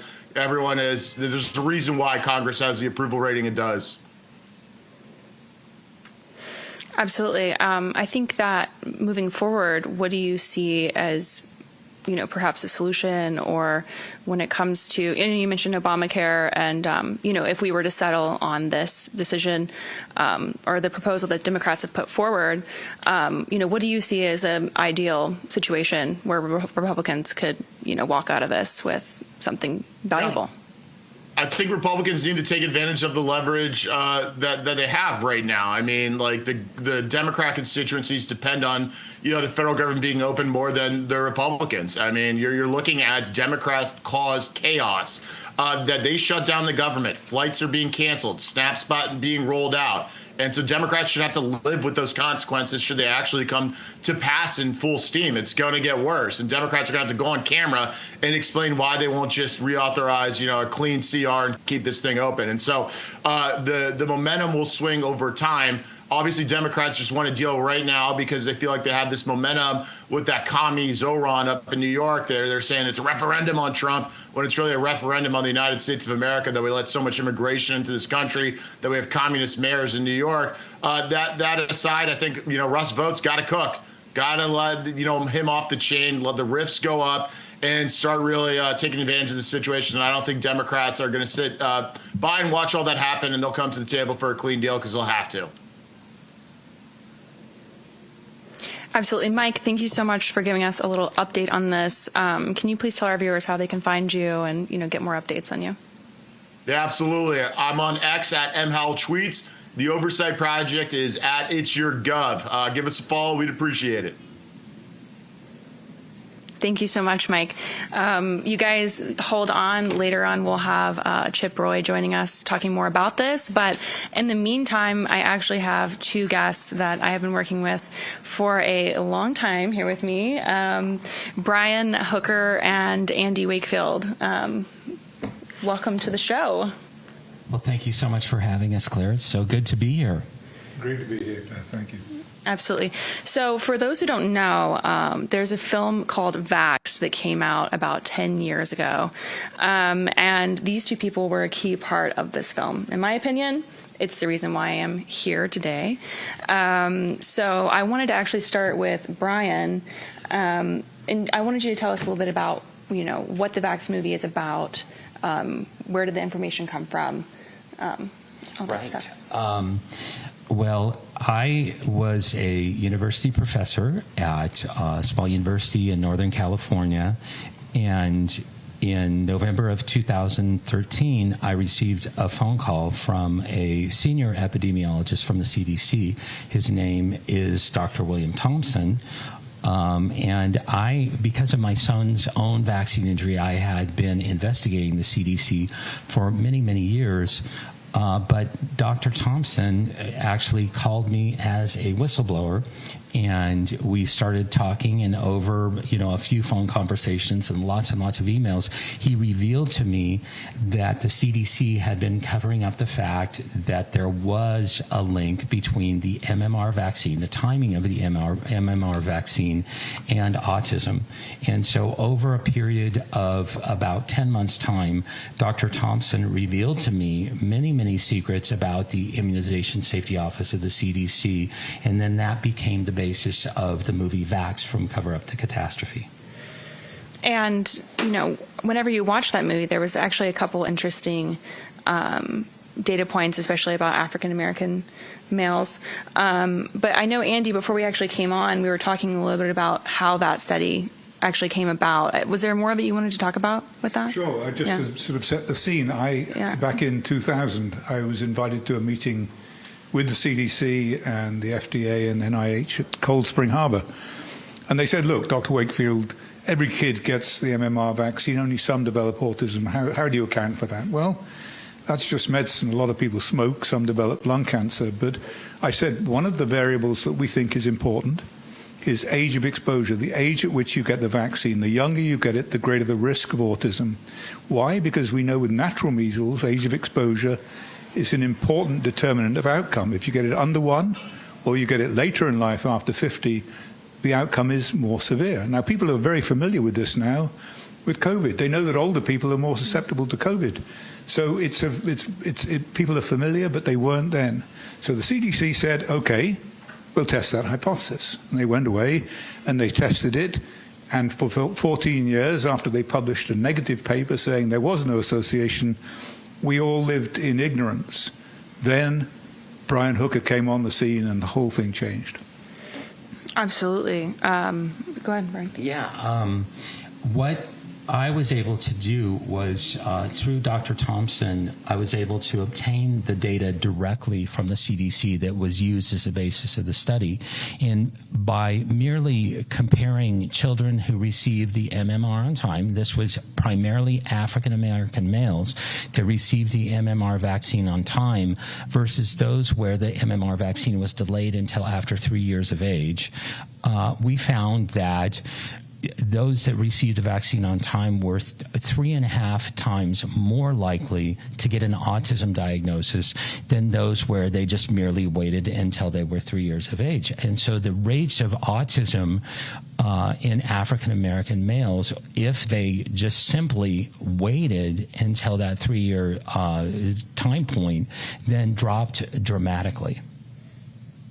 The significance of this, Claire, is that for 14 years, they knew, and they put millions of American children at risk of serious permanent neurological disease to protect public confidence in vaccine policymakers.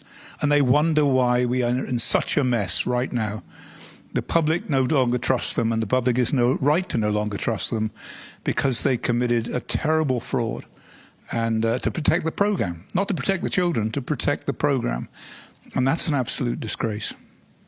Yeah, I actually remember one of the segments I worked on for CHD TV was the Simpsonwood meetings.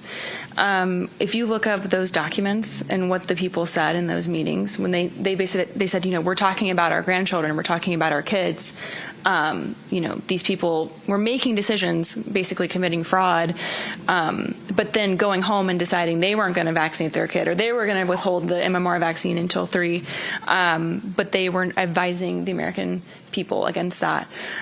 So we're going to have about 2 more minutes. I just wanted to wrap up before we run into the next break, but I want to talk about how the Vaxxed movie how did you guys get together? How did you hear about this? We'll start with that. Well, I actually contacted Andy while I was still working with the CDC whistleblower, and I had primarily been researching thimerosal, the mercury-containing preservative that used to be in many of the vaccines, and still, up to this point has been in the flu shot that they gave it in pregnant women. But I was no expert in the MMR whatsoever, and so I called Andy and filled him in on the story of the CDC whistleblower and said, look, you are the MMR guy. I do not know what I'm doing here. Does this make any sense to you? The answer is absolutely, and we decided at that stage that we had to record the conversations. It was coming firsthand from senior scientist at the CDC. Brian, because he's more honourable than I am, was initially a little reluctant to do that, but he did it and used to drive 3 hours north so that he could legally record the conversations, and the film came out of it. Now, people said, well, you just made that up, or it was false, or if we had committed defamation, if one word of that film had been wrong or mistaken, we would have been sued to the moon and back again. There was not a whisper. Not a whisper, because they knew that it was true. It's been 10 years since that film originally came out. And I am just very honored to be sitting here with these two men who have made this incredible film. We can dive deeper into the conversation about it, but I just wanted to, reflect on being a 15-year-old, going to the CDC to protest, watching Vaxxed for the first time. When we come back from the break, we're going to show you guys the trailer. You get to see the film at a later date. We have it for free on CHD TV, so if you want to watch it there, you're absolutely welcome to.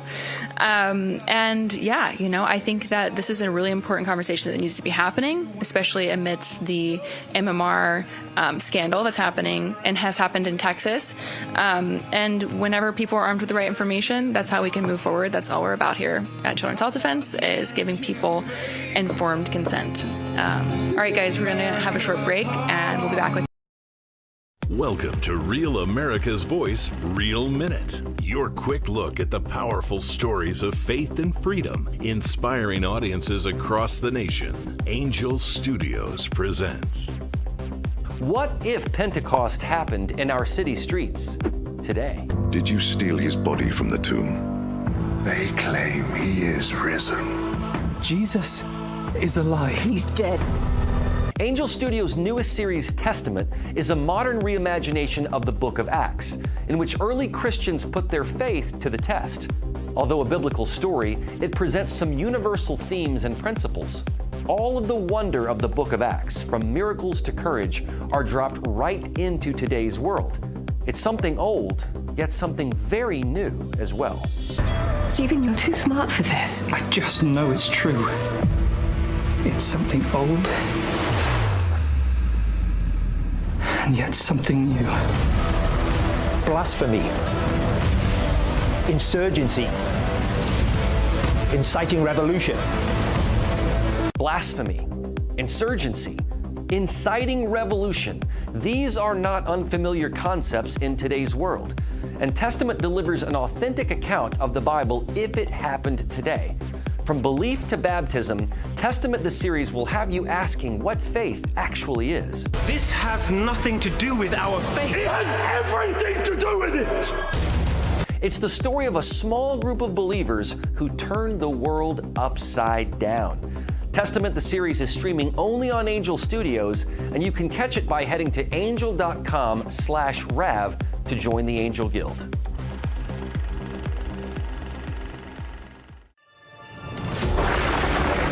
Through every storm, every moment of uncertainty, everybody needs to pray for Charlie Kirk right now. RAV has stood strong.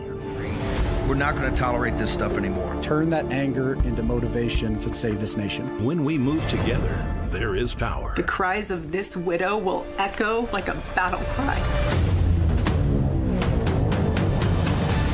This is more than news. It's a movement. This revolution of people taking their countries back. A turning point. A chance to be part of something greater than yourself. Scan the QR code and stand with RAV. The story isn't over, and neither is your part in it. Step in, be counted, be heard. Together, we are RAV. We will achieve American greatness. And we are just getting started. Hey, y'all. It's Nancy from Texas. Real America's Voice gives us truth. Real America's Voice family. Are you on Getter yet? No? What are you waiting for? It's free. It's uncensored, and it's where all the biggest voices in conservative media are speaking out. Download the Getter app right now. It's totally free. It's where I put up exclusively all of my content 24 hours a day. You want to know what Steve Bannon's thinking? Go to Getter. That's right. You can follow all of your favorites. Steve Bannon, Charlie Kirk, Jack Posobiec, and so many more. Download the Getter app now. Sign up for free and be part of the movement. My phone rings, and it's Dr. William Thompson. You and I don't know each other very well. You have a son with autism, and I have great shame now. There's a whistleblower from the CDC who's going to come out and say that the CDC had committed fraud on the MMR study and that they knew that vaccines were actually causing autism. My oldest son, Ian, was walking and running. After the vaccine, he was no longer able to do that. So I called the clinic and I said, I think my child's had adverse reaction to those shots. And then came the head banging, the constant banging against anything that he could find. Right now, I'm sitting in a very pretty position in terms of providing you a lot of information. The first thing that Thompson did was to plot a graph. Now, if there's no link between early MMR and autism, those two lines should track together. Now, they do track together until they get to 15 months. Then they separate, and they continue to separate thereafter. And they sliced and diced the data in an effort to get rid of that effect. The relative risk of receiving an autism diagnosis was astronomical. Wow. The CDC had known all along there was this MMR autism risk. In CDC's judgment, the best public policy is to continue vaccination unchanged. You who run our health agencies in this country, you have an obligation to make sure that these studies are complete, thorough, so that we have all the facts. Oh my God, I cannot believe we did what we did. But we did.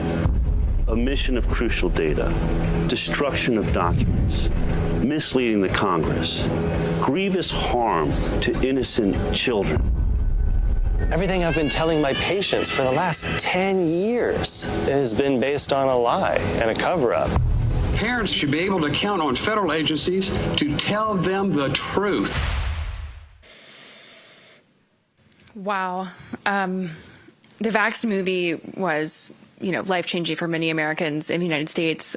This film is, in my opinion, one of the most important films that has ever been made. My name is Claire Dooley. I'm a documentary filmmaker. I first interacted with Steve Bannon during the trucker convoy that was protesting vaccine mandates. I was reporting live on the road for CHD TV and came on the show doing that. And now, a couple years later, we're here at the Children's Health Defense Conference. MAHA is blazing, and I'm here with Brian Hooker. He's a scientist, and Andy Wakefield, Dr. Andy Wakefield, who was a gastroenterologist. Is that correct? Or is one. So I wanted to get back to the Vaxxed movie. I want to talk a little bit more about that. These are the guys behind the movie. We have a couple others that are going to be joining us later. Polly Tommy, who's one of the characters in the movie. We're going to have Brian Burrows and Del Bigtree. But right now I'm sitting with Brian. I'm sitting with Andy. And I want to talk a little bit about, it's been 10 years since this film was made. Could you have ever known the impacts? I mean, what was going through your minds as you were putting this film out? Were you thinking, no one's going to listen to this? Or is the public going to be receptive? And then also in the wake of what is happening today, did you ever think that we would be where we are now? If Andy, you want to start, and then I'll come to you, Brian. Sure. It was going to be dynamite, whatever happened. And we decided that we would put it into one film festival, and that was Tribeca, a preeminent film festival in North America, run by Robert De Niro and Jane Rosenthal. And we put it in, it got in. The film got in on its merits. notwithstanding the fact that Robert De Niro has himself got a vaccine-injured child with autism. And I was home one day and I got a call from Dell a few weeks later saying they pulled our film from Tribeca. And this is, I think, the first time in the history of Tribeca Film Festival that a film had been censored. And they came up with some cockamamie story about why it was done. Other directors were going to pull their film from the festival if they played our movie. That is garbage. There isn't a director in the world who would pull his film from Tribeca Film Festival on principle. They don't exist. They're not on this planet. What is Tribeca Film Festival known for? I mean, what's their... Sorry? What's the Tribeca Film Festival overall vibe? You know, what kind of films go through there? Is it activist filmmaking? Documentaries, feature films, the whole lot, you know, the best of the best. And so it was a bad few days. And then Robert De Niro came out and he went on the morning show and Good Morning America. They have a week where they devote, you know, discussion about the film festival. And he said we shouldn't have done that. We should have played that film. Everybody should see it and make up their own mind. And they tried and tried to move the conversation on to the films that did play. All he wanted to do was talk about the film that didn't play. And it blew up. It blew up worldwide. It was the most extraordinary thing. We call it the De Niro effect. And if it had played at Tribeca, maybe 200 people would have seen it. It would probably come, then it became a worldwide phenomenon. And I toured all over Europe with the film, and it was extraordinary. And it did, as you say, it woke so many people up to the issue, because it wasn't me, and it wasn't Brian, and it wasn't Del Bigtree, the producer, giving our opinion. It was the CDC senior scientist saying, we did this. We did a terrible thing, and here is the evidence. And it's sickening because it's something that affects, you know, millions of children. I mean, Brian, do you know any numbers on how many?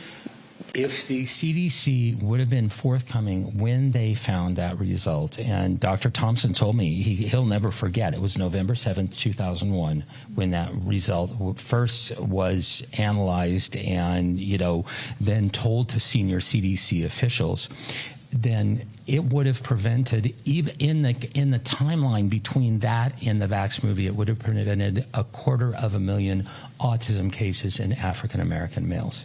And that's a conservative figure. And so, you know, that's like, you know, half of Sacramento, half of Austin, Texas. And what kind of autism are we talking about, right? We're not talking about a couple folks who are good at math or, you know, a little quirky. Can you tell us about, you know? This is profound autism. This is probably the bottom 30th to 40th percentile of autism spectrum disorders. So these are children that will need a lifetime of care. Many of them, like my son, don't speak. They don't have a spoken language. Many of them will never be able to correctly use a toilet or be able to go to school. None of them will essentially go on and get married and have children. This is severe regressive autism, and it's a phenotype that we see over and over and over again. And knowing that someone had the information that could have prevented this and it was withheld is a crime against humanity. I mean, there's really no other words for it. And I'm very proud to be sitting beside two of my heroes and mentors. I mean, I've actually known you guys for about 10 years now. Andy, you've gone on to make several other films. I wish we had time to dive into them, but please tell everyone where they can find your website. You know, how can they get connected with you? Sure. You can see all 6 films that I've made at wakefieldmediagroup.com. wakefieldmediagroup.com. So please go and take a look. We've just shot a movie in Thailand, a COVID movie, another feature film, and we've got another film lined up to go. Wow. Yeah, I can't wait to see it. I know it's been in works for a bit. And Brian, what about you? Where can people find you? You can find me at childrenshealthdefense.org.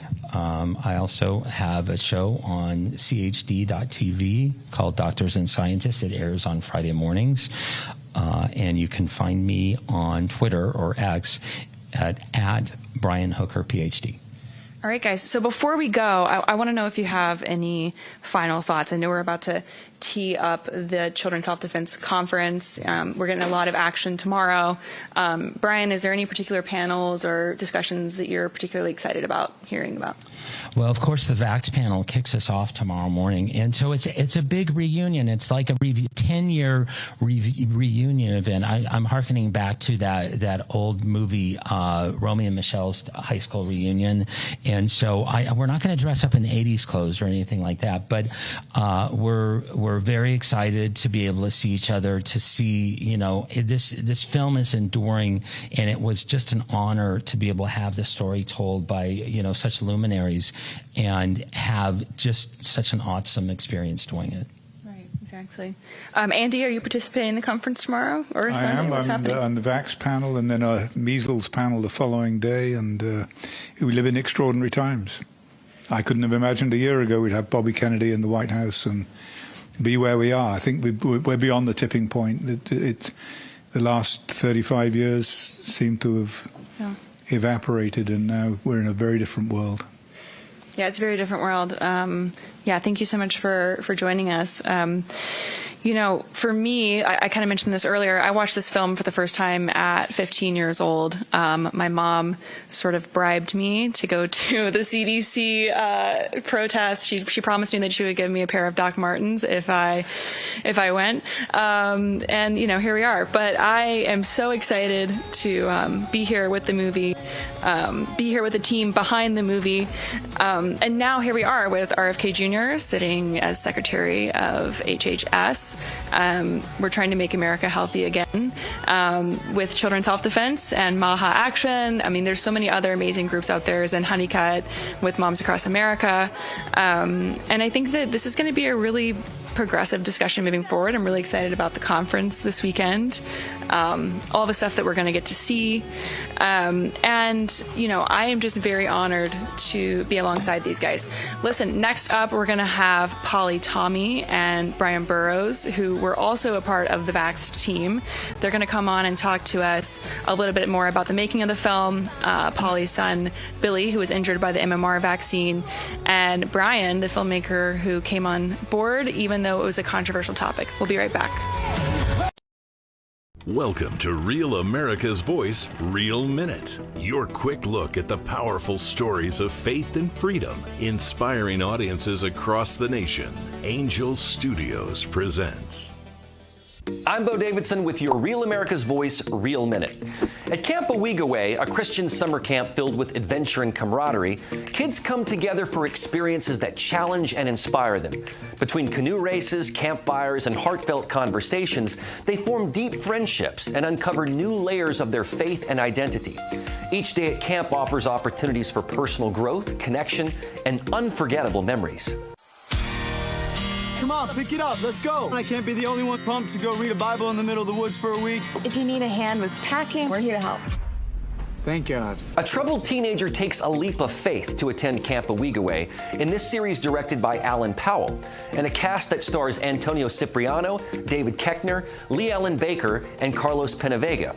It has music from the same producers who created High School Musical and Camp Rock. 3, 2, 1, more.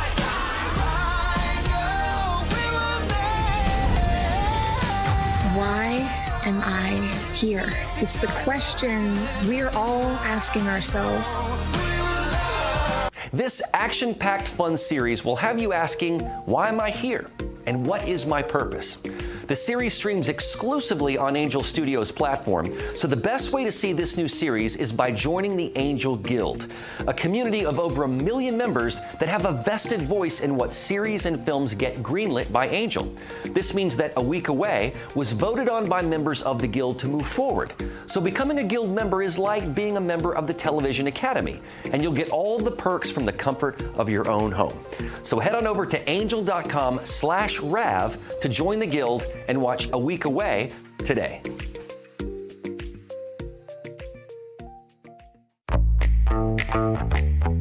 Now is the moment to put your brand in front of an engaged, loyal audience through Real America's Voice. When you advertise on Real America's Voice, you're not just running an ad, you're partnering with trusted voices like Steve Bannon, Charlie Kirk, and other influential hosts. Backed by millions of monthly listeners. What's happening? Because of a Real Voice, man. I watch it all the time. Real America's Voice rocks. Real America's Voice gives sponsors the chance to put their product front and center, displayed on screen and highlighted by our anchors during exclusive segments and live events. Head to freetrumpknife.com. This means your brand becomes part of the conversation as it happens. Secure your spot before it's too late. Join us today and make your brand part of the news conversation that America's viewers trust. Real America's Voice, where your message is seen, heard. War Room. Here's your host, Stephen K. Bannon.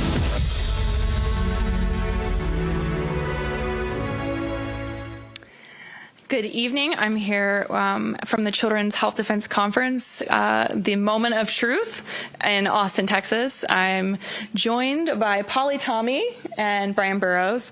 I don't even know how to begin to describe Polly Tommey. She's been an activist for many years for her son, her autistic son. And Brian is a filmmaker. And we just talked a little bit about the film Vaxxed, From Cover Up to Catastrophe. And these two amazing people, who are also my heroes, were on the team that made that film. So in the trailer, you kind of saw a little bit about Billy Tommey, her son. I wanted to talk with you first, Polly, about what happened to Billy. Yeah, of course.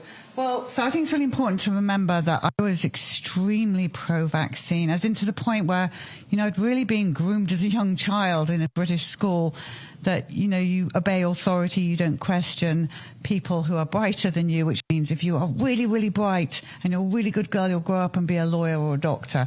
So, I mean, I went to France, bought an organic crib for my child. I did all of the things to be the perfect mummy, but I didn't think once to question. And even when a friend of mine said, on the day there's this doctor saying there's something wrong with the MMR, I kind of, to this day, we've still fallen out because I said, why would I question a doctor over you? A doctor has a medical degree. I don't have a medical degree. So I think it's important people know that because they throw anti-vax at us out the whole time. And you really can't call us anti-vaxxers because we vaccinate ourselves and our kids. We are ex-vaxxers. Yeah, absolutely. I was actually just about to mention that. You know, that's something we say a lot. You know, you can call someone an anti-vaxxer if they just completely reject all vaccines, but you went down that path. Yeah, let's talk about that, Brian. Well, I want to go back a little bit and talk about when you first got connected with the team behind Vax. I don't even know how that happened. Did you get connected with Andy, Polly? You know, what went down? I was working on a film here in Austin. I was shooting behind the scenes, and a lady said to me, she said, she was a producer on the film, and she said, I want you to go meet this gentleman who has need of somebody that does what you do. Film, edit, do motion graphics. And so I just had Cruz at the time, my son, in 2009, and my wife decided no vaccines whatsoever. And I was actually freaked out about that. You know, I'd heard the same thing, you know. You don't vaccinate your child's going to come down with a horrible disease. And so we had Cruz. Very soon after he was born, I realized this kid is actually doing okay. And I ended up going to this meeting with Andy Wakefield, and my mother had just sent me an article about this horrible British doctor who was going to bring down everybody. And I'm sitting across the table from him, and halfway through I said, oh my God, you're the guy. My mom now is completely on board because of how well my son's doing, and she's loves Andy to death. So that's how I kind of got to meet this team. Well, I'm so glad that you came on board and shared your skills with everyone. I want to pause real quick, and I want to throw to Chip Roy, who's going to be joining us. We're going to talk a little bit about the government shutdown, and then we'll come back to you, Polly and Brian. Chip, are you there? I am. Great to be on. I'm coming to you from Austin, Texas. Ah, amazing. That's where we are. Thanks for joining. Yeah, so we wanted to throw to you for a little bit and talk about the government shutdown. What updates are there? You know, what can we expect in the coming weeks? Well, first of all, let me just say, I mean, I've got a lot of great respect for all the work the administration's doing. And Bobby Kennedy's a good friend on this issue on health freedom, vaccine freedom. And, these things, they throw these things around like anti-vax. My dad had polio. Like, I'm far from anti-vax, but getting to the truth and getting to know what's actually happening and testing this stuff is critically important. So let me just give a shout out to you all for being down there and having those conversations. They're important, but I know you don't have me on to talk about that, but it is important. And the shutdown, look, Democrats are playing games. Yeah, well, it's a really important issue, and this is one of the things that I think we need to do a better job of messaging on, that this administration is seeking truth wherever it may lead. Bobby Kennedy's doing that. The administration's doing that, and Democrats are now playing political games. And now Schumer's offered this absurd deal. It's not a deal. It's just a freaking joke that would have, we want these insurance enriching subsidies to put $400 billion in the pocket of insurers. We want a 1-year full extension of that, and we will maybe open the government back for a few weeks. And, we want all this other stuff that's ridiculous. And it's a terrible offer, and it should be rejected out of hand. And let's be very clear. The president is correct to be rattling about the need to reform the filibuster and the extent to which his agenda is being blocked. But Republicans have got busy in Congress. Have got to get busy putting forward an agenda that would put forward health care freedom and things that would drive the prices of health care down and empower patients and doctors instead of insurance companies and bureaucrats. And look, I was talking about health care freedom long before COVID, long before all the vaccine stuff, because healthcare freedom means patients and doctors are in charge, not the bureaucrats in Washington or corporate boardrooms. And I think that's what we got to remember. The Democrats have taken our healthcare system hostage. Now they're holding the American people hostage with their government so that they can spend more money to enrich insurance bureaucrats. And we should say no, but we should also say yes to healthcare freedom and to lowering prices for healthcare for the average American hardworking family. Yeah, absolutely. Americans spend more on healthcare than most of the other developed countries, yet we have worse health outcomes. So I'm totally on the same page that, if we're just going back into, if we accept this proposal, it's not actually going to make America healthier. What would you like to see happen, Chip? Well, I'd like to see Republicans stand alongside the president. We need to play hardball with Democrats. We need to go on offense with what we believe we would do for health care for the American people.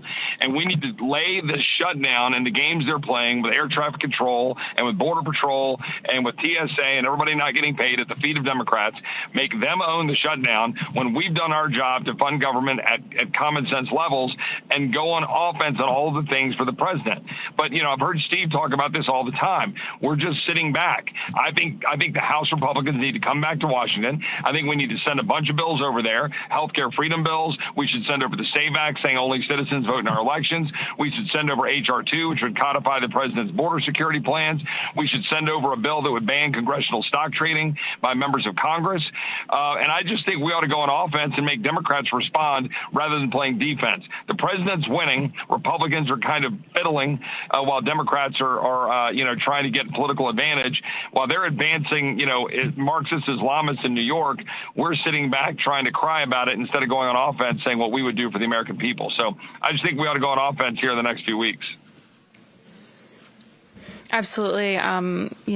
We are so lucky to have you on the show to talk about this with us. Chip, where can everyone find your information? How can they get to you? Yeah, sure. ChipRoy.com, ChipRoy.com, and ChipRoyTX on, X/Twitter. Great to be on the show. God bless you all being at that conference. It's such an important one. This issue of freedom with respect to our health care is critically important, whether it's vaccine health or whether it's being freedom from insurance bureaucrats and reclaiming our ability to take care of our families. So God bless you all and enjoy your time in Austin. God bless you. Thank you so much for joining us. This kind of reminds me of the the all-family pharmacy. If you need antibiotics, hydroxychloroquine, ivermectin, you can call them. They have doctors. You can order online, get your prescription. They ship really quick. And if you use the code Bannon, you get 10% off. So you go to allfamilypharmacy.com/Bannon and you get 10% off whatever you need. It's actually really funny. My grandma has been getting ivermectin from India. shipping it to me. I think this seems a little bit more reliable. So yeah, definitely check out All Family Pharmacy, you guys. I want to hop back to Polly Tommey and Brian Burrows. Thanks for waiting with us. Brian, I wanted to go back to the making of Vaxxed. I wanted to hear what your perspective was before the movie versus now. It seemed like one of the things that Vaxxed, I think, did was bring the health freedom movement together. It was remarkable. When I started working with Andy and Polly, it seemed like there was all of these little factions of groups, and anytime somebody started gaining traction, it seemed like there was a lot of infighting. And Vaxxed, after it came out, it seemed like it just kind of brought everybody together, and everybody started fighting on the same team, and it seemed like we gained like tons and tons of momentum. So I think it just had like an amazing effect. Yeah. I want to jump in there too. So that was actually something that eventually was talked about in the movie Vaxxed 2. So you guys didn't just do Vaxxed and move on with your lives. This team went on to make the Vaxxed 2 movie and Vaxxed 3. Polly, I want to talk to you about Vaxxed 2. Set the scene for us. You're traveling the country with the Vaxxed movie. You're touring. What did you find? I mean, really, so the following Vaxxed, Dal and myself, because Andy was traveling around Europe promoting it there, and Dal was very much into the politicians, really good at doing the politicians, and I was taking the parents' stories because they recognized Billy's story was in Vaxxed, and they recognized from that something in their own child. So it was the first time that these parents, including myself, had a voice for our children. For years, every time we go to the doctor or wherever we go, you're slammed down. That it's not the vaccine, you're ridiculous, you're mad, off you go. And so this is what happened following Vaxxed. We decided to get a bus and we travelled around, and this is where it really hit us. And I have to say this is the best education I've ever had in my entire life, and I'm pretty sure the people watching on Periscope would say the same thing. I mean, I knew the MMR was a problem. I had no idea that babies died after their 4 months vaccinations. I had no idea about the HPV Gardasil that was shutting down the ovaries of these people, all the crippled children, the children in wheelchairs, the paralysis. I mean, we'd never seen anything like it. And you're talking about vaccines in general, not just the MMR, but there's many different vaccines. So we thought we were just going to get MMR stories because that was what the Vaxxed one was primarily about, the MMR and the fraud. But what we saw when we got out there was that actually there is no such thing as a safe and effective vaccine. Actually, these are the unvaccinated families that are super healthy, really bright. You could see their eyes light up. You could see the dullness and the heartbreak in the families that had the vaccine injured. And that's what shocked us, was how many Americans are living with vaccine injury, and they're living in utter desperation. No help whatsoever out there. So Vaxxed 1 gave us the opportunity to make Vaxxed 2, which was about telling the stories of the American families who were injured. And that film ultimately had a huge impact. I mean, I think before maybe people just thought about delaying the MMR, but moving forward, it turned out that there was actually a lot more issues with a lot of different shots. And I think that was one of the beginning films that started that conversation. Polly, Brian, thank you so much for joining us. Can you tell me and the audience, where can we find you? Where can we follow you? What's your website? Tell me about CHD TV. Well, I'm actually still really banned from pretty much. I think I'm only allowed on Instagram. I can't even get on X. But if you follow CHD.TV, we're out every single day, 7 days a week, 10 o'clock Eastern, 9 o'clock Central. We have Brian Hooker. We have some fantastic experts. None of us are professional hosts. But I tell you what, the shows are really good, and they'll bring you truth. They will break down the media and bring you truth. So CHD.TV and more Children's Health Defense. That's where you find me. And you can find all the movies there as well. And we're making 2 more now in the next year for CHD TV, so which we're very, very excited to announce. And what about you, Brian? Is it www.Tommy Burrows Productions? Yeah, Tommy Burrows Productions, but pretty much everything we're doing now goes through Children's Health Defense. Okay, yeah. We're really looking forward to that. They're going to be breaking some news tomorrow at the conference. We'll be plugging in, telling you about their new film, but I can't tell you any secrets yet. But thank you so much, Brian and Polly, for joining us, and I'm sure this will not be the last time we hear from you. Sure. Welcome to Real America's Voice, Real Minute. Your quick look at the powerful stories of faith and freedom, inspiring audiences across the nation. Angel Studios presents. I'm Bo Davidson with your Real America's Voice, Real Minute. At Camp Owigaway, a Christian summer camp filled with adventure and camaraderie, kids come together for experiences that challenge and inspire them. Between canoe races, campfires, and heartfelt conversations, they form deep friendships and uncover new layers of their faith and identity. Each day at camp offers opportunities for personal growth, connection, and unforgettable memories.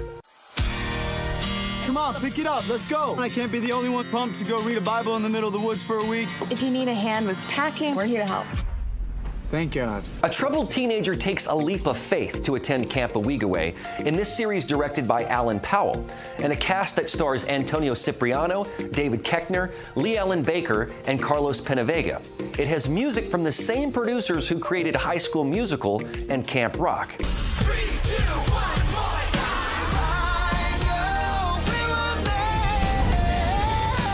Why am I here? It's the question we're all asking ourselves. This action-packed fun series will have you asking, why am I here? And what is my purpose? The series streams exclusively on Angel Studios platform, so the best way to see this new series is by joining the Angel Guild, a community of over 1 million members that have a vested voice in what series and films get greenlit by Angel. This means that Owigaway was voted on by members of the Guild to move forward. So becoming a Guild member is like being a member of the Television Academy, and you'll get all the perks from the comfort of your own home. So head on over to angel.com/RAV to join the Guild and watch Owigaway today.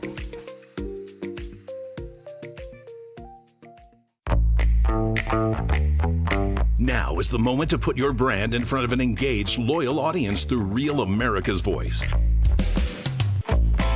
When you advertise on Real America's Voice, you're not just running an ad, you're partnering with trusted voices like Steve Bannon, Charlie Kirk, and other influential hosts.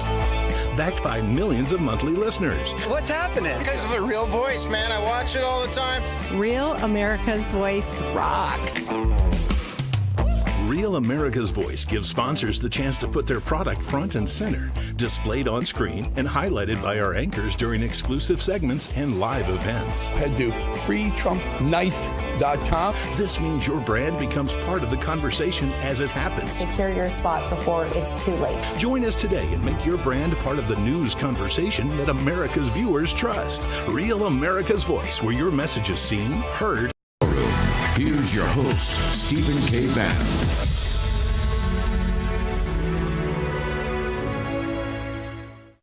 All right. Welcome back. Before we get started, I have another guest for you guys. I'm Claire Dooley. I'm a documentary filmmaker. But I want to talk to you a little bit about Birch Gold.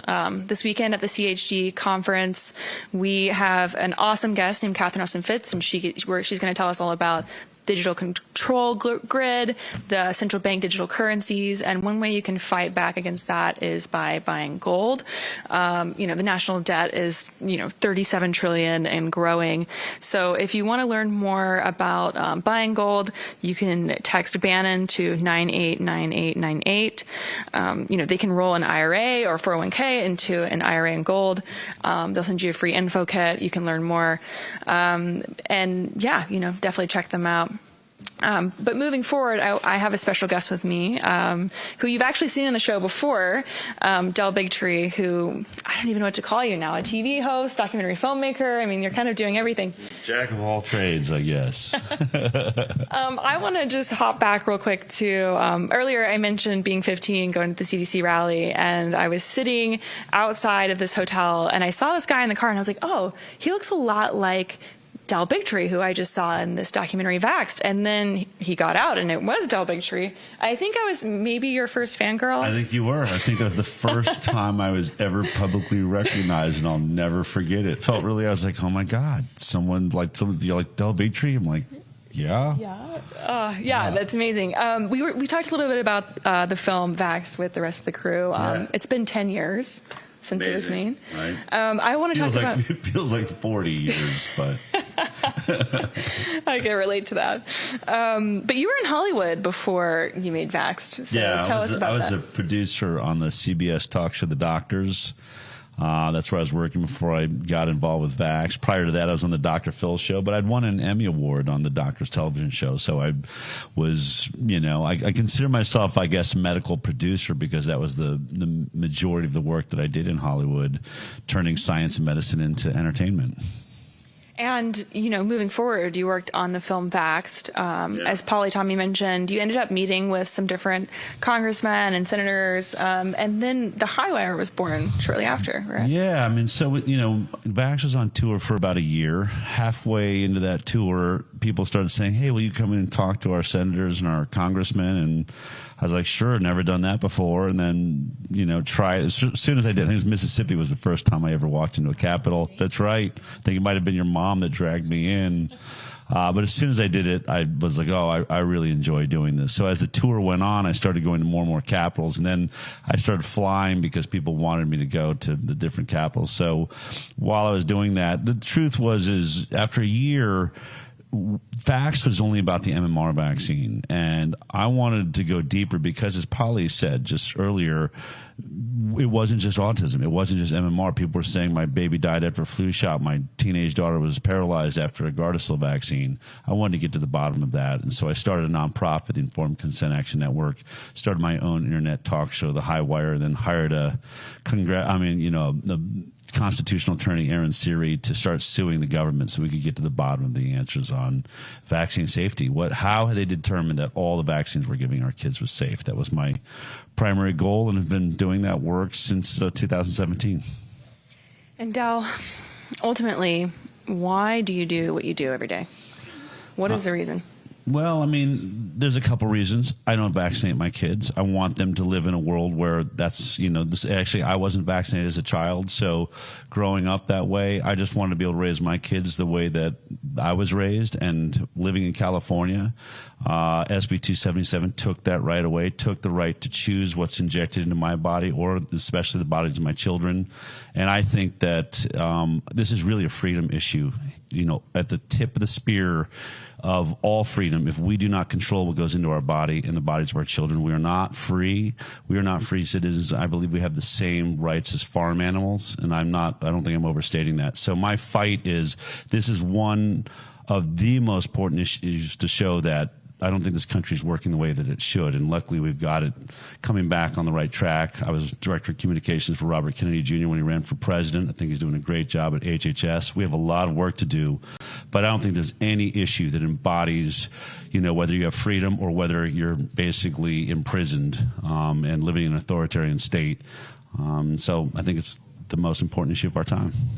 Yeah, absolutely agree. It's the most important issue of our time. And to me, it's something I think we're all on the same page. We're going to dedicate our lives to it until we see it done.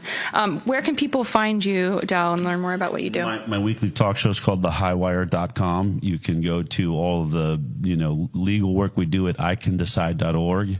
And I have a film out right now at inconveniencestudy.com, which people can watch for free. I'm really excited about An Inconvenient Study and your release of that. I'm really glad it's out for free. So everyone should check it out. Thank you for joining us, Dal. Thanks for having me. Have a great weekend. Yeah, you too. You guys, I wanted to move to talk real quick with Mike Lindell. Mike, are you there? Can you hear me? Yep, I'm here. Claire, how you doing? Oh, I'm doing great. Okay, so what do you have going on, Mike? Tell me what's up. Well, we're doing our big Made in the USA sale, everybody. This is what you guys have responded to. Right now, all the stuff that we make in the USA, in my factory, you have our beds. You see there the beds with our patented technology, our My Pillows with our patented My Pillows, and you're going to save up to 80%. But here's another part we're adding to it. Free shipping if you go to mypillow.com. There it is, the Made in the USA sale. Free shipping no matter what you buy. And we're doing it for today, and we'll run it through tomorrow too. So you got the My Pillows. Remember, they help you get the best sleep of your life. The mattresses, the beds. Now's the time to get that for the biggest sale price plus free shipping. We have all of the the little mini pillows, the travel pillows, you guys, but all of the stuff that we make at our factory. We have, remember everybody, we've got the crosses that I wear, 100% made in the USA. And we have over 200 products, you guys. And so if you call 800-873-1062, and you're going to get a person right here in the USA answering those calls. And also mystore.com. You can also use the best promo code ever, War Room, there too. So the biggest sale ever made in the USA, promo code War Room. Nothing more important than buying Made in the USA. I can personally vouch for Mike Lindell's sheets. They got me through my postpartum experience. They are the best. Anyways, thank you so much for joining us, Mike. You heard him, Made in the USA. Check out his sale. And thank you so much for joining us to watch a portion of the Vaxxed movie and the CHD conference. You can find us for 6 o'clock on Rumble. Thanks so much, you guys. Welcome to Real America's Voice, Real Minute. Your quick look at the powerful stories of faith and freedom, inspiring audiences across the nation. Angel Studios presents. I'm Bo Davidson with your Real America's Voice, Real Minute. What was George Washington like before he became our nation's first president? The brand new film, Young Washington, tells the untold story of Washington's early life, his failures, and how that shaped his path to become the leader that would spawn America's independence. It's a bold, authentic story that is neither woke nor watered down, and it's directed by John Irwin, who brought the world I Can Only Imagine, American Underdog, and Jesus Revolution. Take a listen to Irwin talk about the project here. First of all, it's an incredible story. It's a story that not many people know. What's interesting about George Washington is it wasn't his greatest victory that defined him as a young man. It was his greatest failure and how he responded to it that made him George Washington. What if watching Real America's Voice was just the beginning? Proud to introduce the RAV Ambassadors, the new grassroots platform that turns viewers into leaders, connecting directly with hosts like Steve Bannon, Dr. Gina, and more. Built by Patriots for Patriots. Inside the RAV Ambassadors Hub, you'll get exclusive updates, challenges, and behind-the-scenes missions straight from the people shaping the fight for faith and freedom. Every action you take, every share, post, and mission earns you points, badges, and ranks. Compete with Patriots nationwide. Unlock rewards, exclusive gear, even chances to appear on air or attend live RAV events. But this isn't just about watching, it's about doing. Joining campaigns, volunteering locally, standing for truth. This isn't just a fan platform, it's a movement, one voice at a time. Scan the QR code or go to ravambassadors.com to join now. Because America's voice is your voice.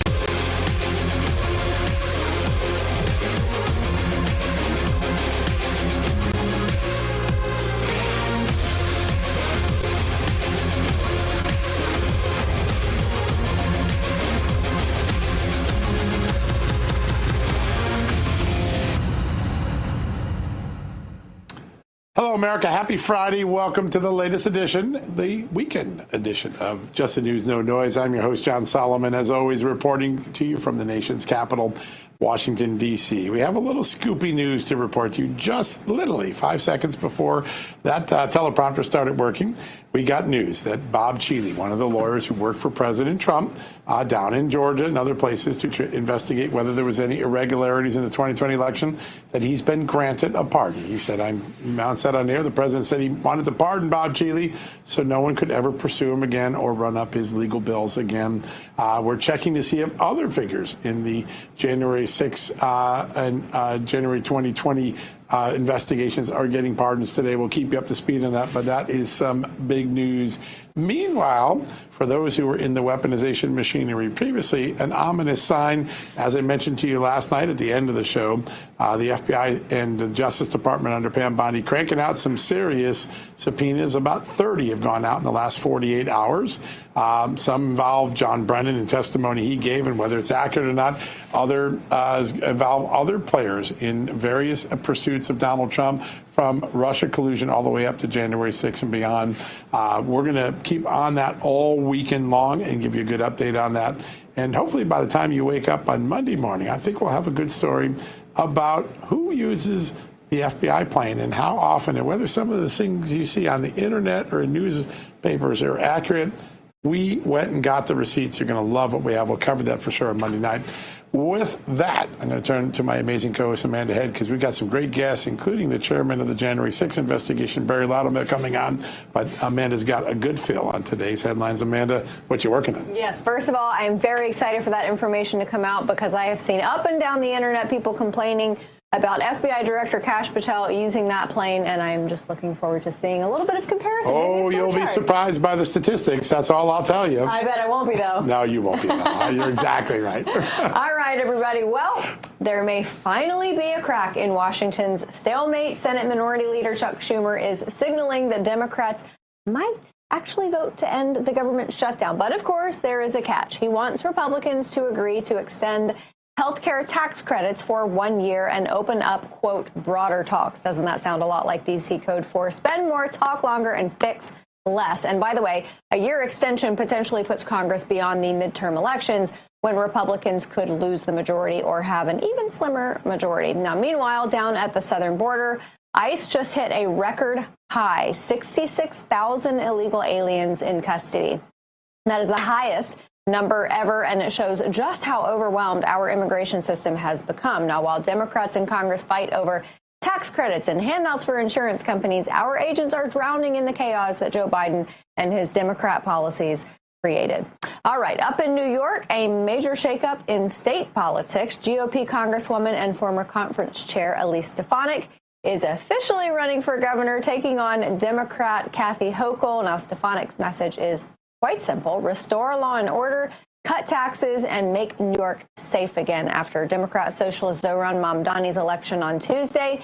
As the next mayor of New York City, I think that whole state may be yearning very soon for someone with a very different set of goals and values. So while Washington argues and the border is slowly being fixed, at least one Republican is stepping up to bring common sense back to America's bluest states. John, I'm excited to see that for her. I think she would make a bang-up governor in New York. Yeah. As I'm sitting here, I'm reporting, and I am also able to confirm that Trump pardoned the former Tennessee House Speaker who had been convicted a couple of years ago in a corruption case. I have a funny feeling it could be a Friday pardon night. We'll see. Or pardon me Friday night. How about that? All right. I can't think of a better way to get tonight's investigations or discussion kicked off than to turn back to a man who has relentlessly pursued the truth when it comes to January 6th. The original stories we were given, a lot of them were just simply not true. And the more that Congressman Barry Loudermilk, Chairman Barry Loudermilk, I should say, digs into it, the more we get some incredible truths. And I have a sneaking suspicion, Amanda, he's got some new truths to deliver to us tonight. Joining us, the chairman of the House Judiciary Special Committee on January 6th, Chairman Barry Loudermilk. So good to have you on. John, Amanda, as always, it's a pleasure to be with you, especially during this time frame when we have an administration that actually wants to get to the truth. It is amazing the amount of information that started flowing and the truths that we're starting to get that we were denied. Now, the last time we talked, you were hoping to go in and take a look at some of these informant reports. We had 26 FBI informants in the crowd, and it looks like they were informing quite a bit beforehand. Now, I know some of this is classified, so you can't give us specifics, but were those informants providing more stark information about the dangers that could have happened on January 6th, and was that not getting to the right people? Well, that is the question that we had when, first of all, that I went and I looked at redacted copies of these confidential human sources reports. And then the FBI stepped up and allowed me to come over to the FBI building. It's actually been during the shutdown that I went over and was able to sit down. And if there's been any positive side of the shutdown, it's that I've actually had more time to spend on this investigation. So I spent a good part of the day at the FBI looking at the unredacted reports. And what we want to look for is, what did the FBI know? When did they know it? And what did they do with the information? And what was the information? And I can tell you unequivocally, they had to know that there was something not only bad going to happen, but the reports coming from these confidential human sources, not just one, multiple sources from multiple organizations across multiple field offices across the nation were reporting the same thing, that not only was there going to be violence in Washington, D.C. at the Capitol on January 6th, most of the reports were it was going to be a whole lot worse than what actually it turned out to be.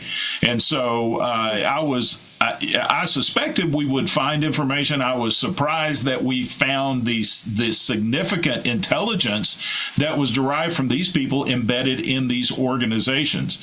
There is no way that at least the Washington field office or the FBI headquarters was not aware that there were elements, not the entire crowd, there were elements of people coming to Washington, D.C. with the intent of attacking the Capitol of the United States. What I also found out is that is really the only intelligence that we can see that the FBI relied upon, because I've asked several times, what other intelligence did they derive? Did they get intelligence from other agencies like as Homeland Security, Department of Defense, the CIA, the intelligence community as a whole? And the answer I'm getting is no. And then my question was, what intelligence reports were sent out? And that's what we're looking for right now, because we're really having a hard time finding really any tangible reports that were sent to the Capitol Police or other agencies. And so my question is, what did they know? When did they know it? And what did they do with the information? We do now know what they did know. The question is, what did they do with it? So I want to just follow up quickly, just from the reporting I've done the last couple of weeks. It seems to be that there might have been more suggestions that there could be armed resistance, armed insurgency, armed insurrection, that these informants were hearing and telling the FBI. And two, I've also heard rumblings that maybe Antifa was a concern that the FBI had on that day. Could you shine any light without violating the confidences that you have to keep? Right, because the main thing about the confidentiality here and the classification is protecting who the sources are, right? So the information, I think we're at liberty to share the information that they had, and you're exactly right. There were elements, not every group that was there, but there were certain groups that were planning on an armed attack of the Capitol, and even against law enforcement if they got in the way.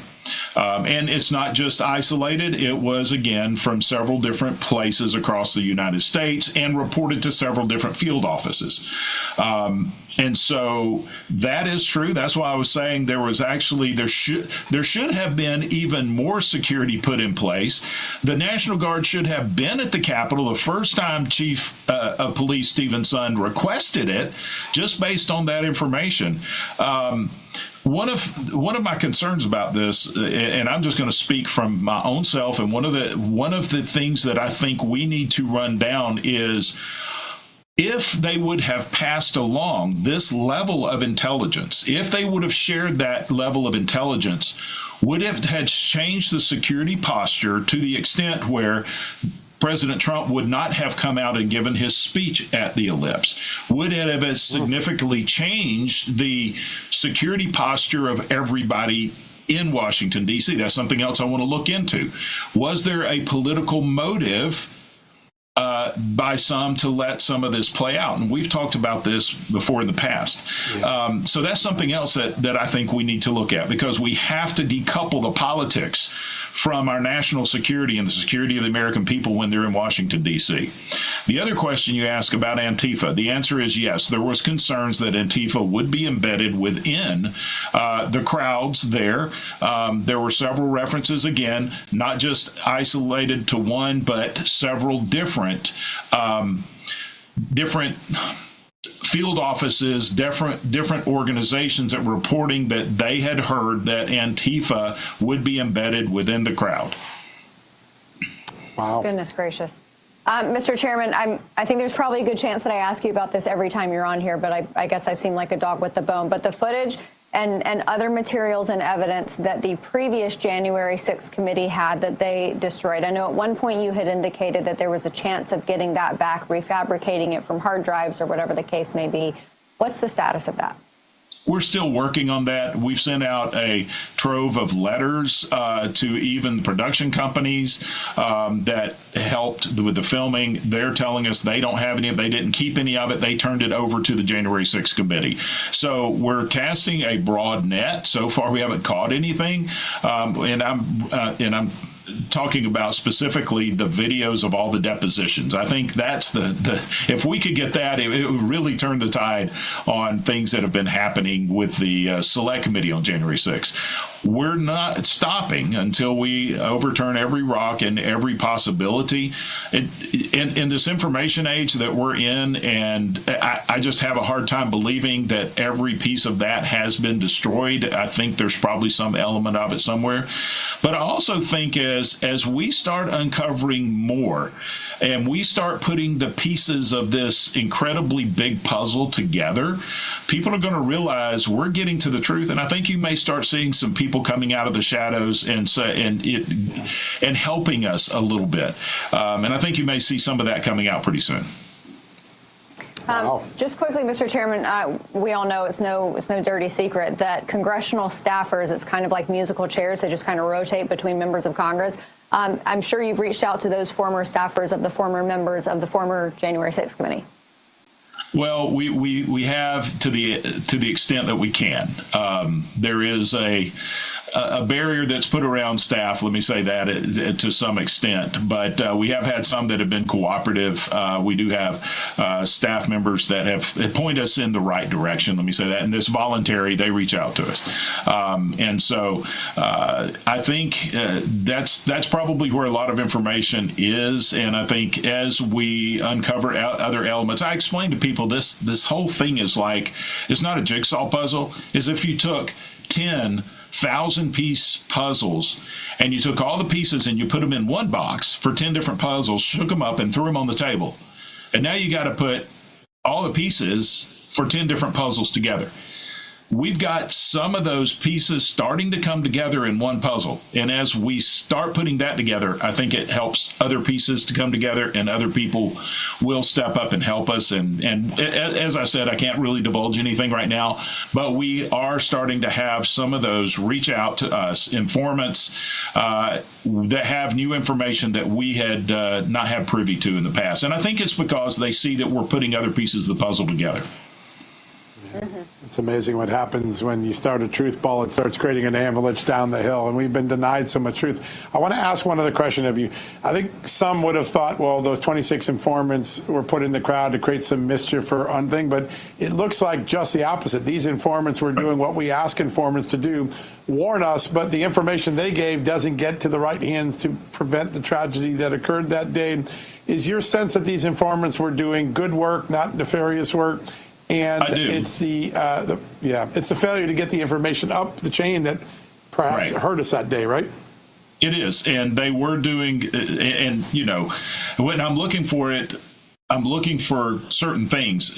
Are you having somebody, just one person, that's coming out with this rogue statement that isn't corroborated by anyone else? That's not the case. You're seeing the same story playing out in different versions across the entire country, and some you can tell there's more violence threatened from certain areas, but yet that's replicated in other places. They are all reporting the same thing, and it's just not prior to January 6th. Some of them are reporting during January 6th and post-reporting. And so that's what I found enlightening is they continue to report what was going on, which increases their credibility, in my opinion, is that they were trying to do the right thing. But there's a couple of reports that I think we're going to hone into a little more and a little deeper, and they relate to what some groups were actually doing by going in the Capitol or being around the Capitol that's different than what the Select Committee and the media has told us that they were actually there to do. Look, I've never been one of these that denied that there was violence. Yes, there was violence at the Capitol. But yet, some of the reporting is that maybe some of these groups, their intent was different. They were actually trying to help the law enforcement hold back some of these people, but yet they still got convicted. Wow. That is some pretty powerful stuff. Sir, you just are relentless in your pursuit of the truth, and I think the country owes you a great debt of gratitude. We have learned so much because of your determination to get the American people the truth. It's a great honor to have you on the show today. Well, we appreciate you both being willing to get the truth out. That's just something that has also been a challenge that we faced, is the news media that just either they won't cover it or they will cover it to push their own political agenda. But we appreciate you getting the truth out. Yeah, facts have no agenda, and we're so grateful you've been able to help us get that out there, sir. Thank you so much for joining us. All right, thank you. God bless. Yeah, wow. God bless you. Wow, what an amazing stuff. Amanda, the president's about to arrive, and I think we're going to go to that footage in a second.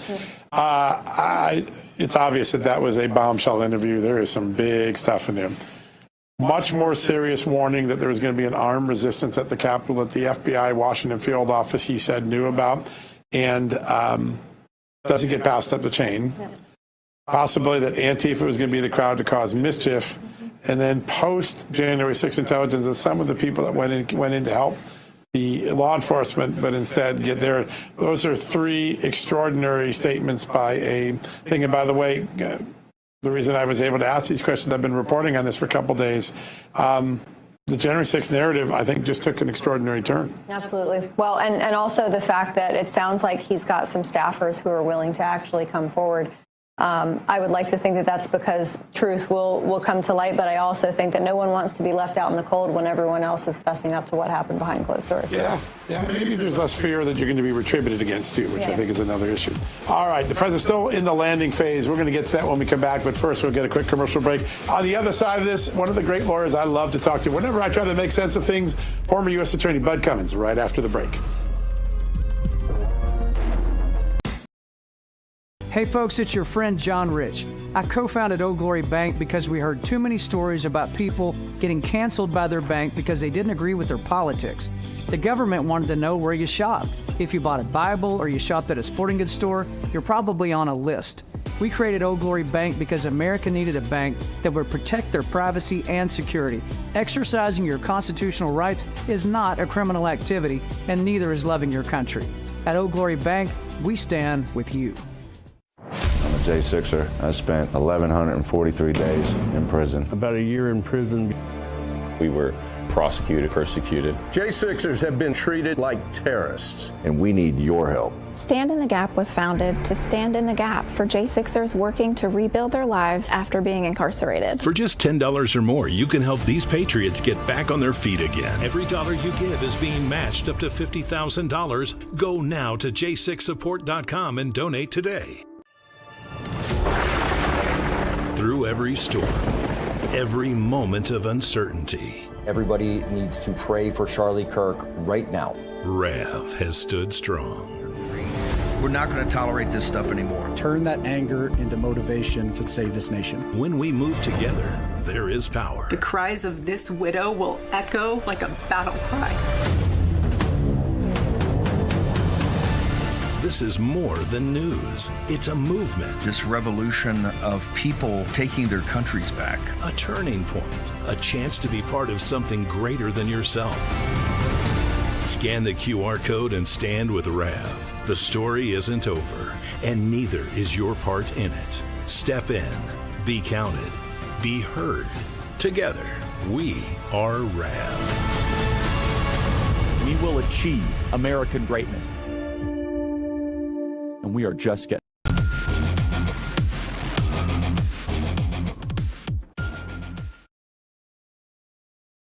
Welcome back, everybody, to Just the News, No Noise. Big developments tonight in the ongoing Russiagate saga. A grand jury has issued new subpoenas as the criminal case against former FBI Director James Comey moves closer to trial. Now, prosecutors say that fresh evidence has come to light linking key players in what they are calling a coordinated effort to weaponize federal power against President Donald Trump. Now, as we have talked about, we've talked about this many times on the show, but before we bring in our guest, John, I know you've got a statement that you want to read. So yeah, the Georgia attorney I told you at the top of the show got pardoned. He just sent me a statement confirming it.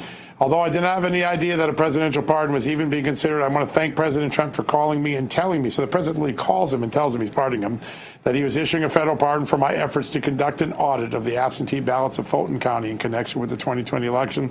The only thing I ever wanted was transparency from Fulton County. If the county has nothing to hide, it should allow DOJ to examine these ballots. But there are some pardons dropping right now. We got 2 of them confirmed at the top of the show. But this statement from Bob Cheeley, really prominent and well-respected lawyer in Georgia who was put through hell in the Fulton County episode. So more news to come, I suspect. Another pardon, Mike McMahon, whose wife Martha McMahon we had on the show to talk about his case. That's another one. That's exactly right. Yep. Yeah, I forgot that. All right, so let's have a pardon talk with a former U.S. attorney as well as the person who actually alerted the FBI to the Hunter Biden bribery allegations all the way back in 2018. One of our favorite lawyers to talk to, Bud Cummins. Bud, thanks so much for being here.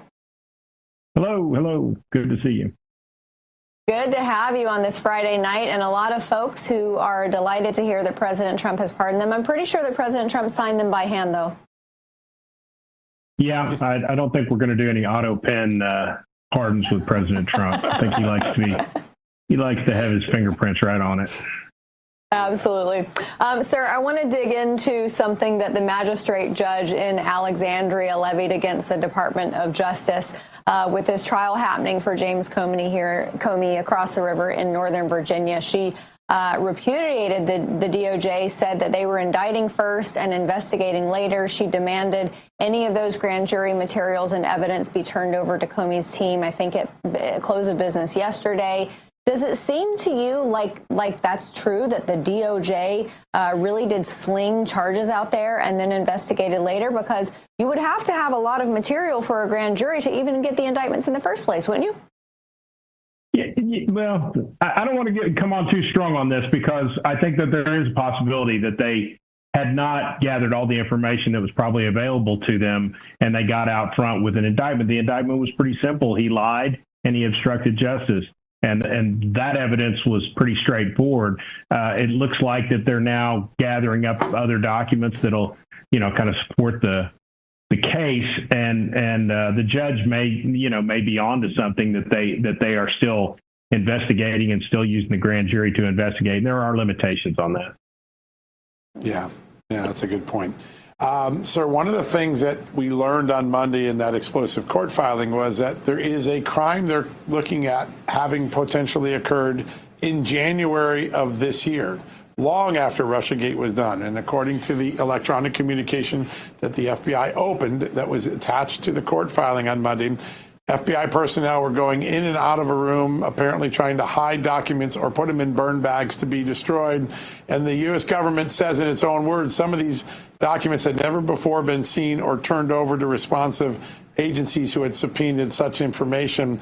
Does that sound like years after Russiagate or these other things, there might have been a cover-up going on? Oh, I think absolutely. You know that some of the people that had their fingerprints on, this going back to 2016, 2017 and on are still in the building. And I'm sure there's still some sympathizers in the building. So it wouldn't shock me at all to learn that people have been trying to bury evidence. What happens to those employees if they are still with the department? What happens to them? I mean, they get fired, right? But charges for them?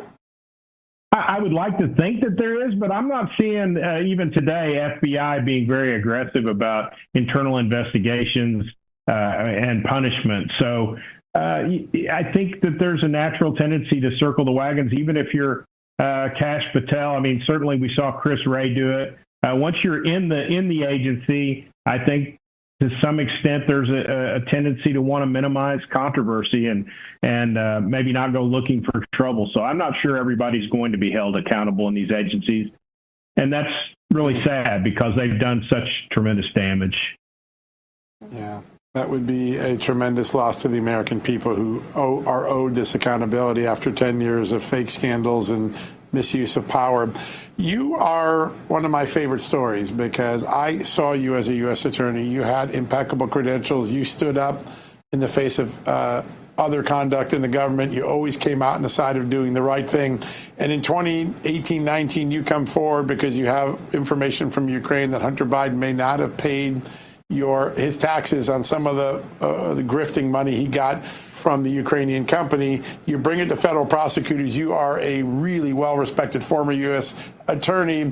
They don't pursue it, but you later learned that you were retributed against and that you were actually targeted for doing the right thing.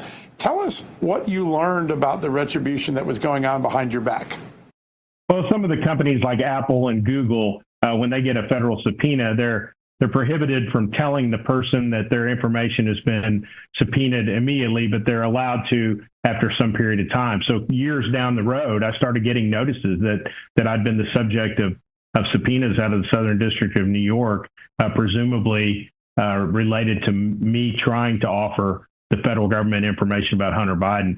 I've always said I don't really have a problem with them trying to take a look at me and seeing who I'm talking to and what's motivating me to come forward with this extraordinary offer of evidence.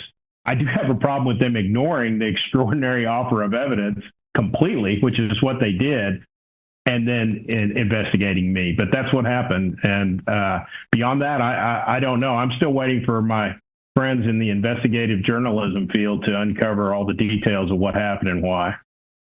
All right, we're going to work on this because this is a big deal. And you find out like 4 or 5 years after the fact, right? You're in the dark for 5 years that they were rifling. Yeah, that's just, it's insane. You're a former prosecutor. Was there anything that you did that would have given you, as a prosecutor, grounds to go after yourself or to look at someone like you bringing information forward? Well, like I said, I mean, I think it would be, I would have been naturally want to know, well, you know, who gave this information to Bud and asked him to, because obviously they had it in their minds. It was rife throughout the agencies that there was some kind of conspiracy, Russian collusion, whatever you want to call it. You know, were the Russians paying me to come forward with some kind of fake allegations against Hunter Biden? Yeah. I don't have a problem with them trying to verify my credibility, but the way they turned a blind eye to the offer of evidence is pretty astounding. Yeah. But over your years in the law field and in working with the FBI hand in hand, I want to ask you about something that you said a moment ago about not wanting to stir the pot, not wanting to bring about any type of scandal for the FBI. Before Kash Patel became the director, he made a joke, and he said afterwards that it was a joke, but he said that he wanted to gut the FBI building, something to that effect, gut it, and turn it into a museum exposing the deep state. Again, he was joking, but he does seem to have this mentality that it is an agency that needs to be cleaned out. Does it surprise you that you haven't seen more of those internal investigations bring forth some of those scandals that maybe existed prior to his tenure? Yeah, and I don't blame him. They have had so much on their plate. I think it's kind of a product of the deep state, the bureaucracy underneath him.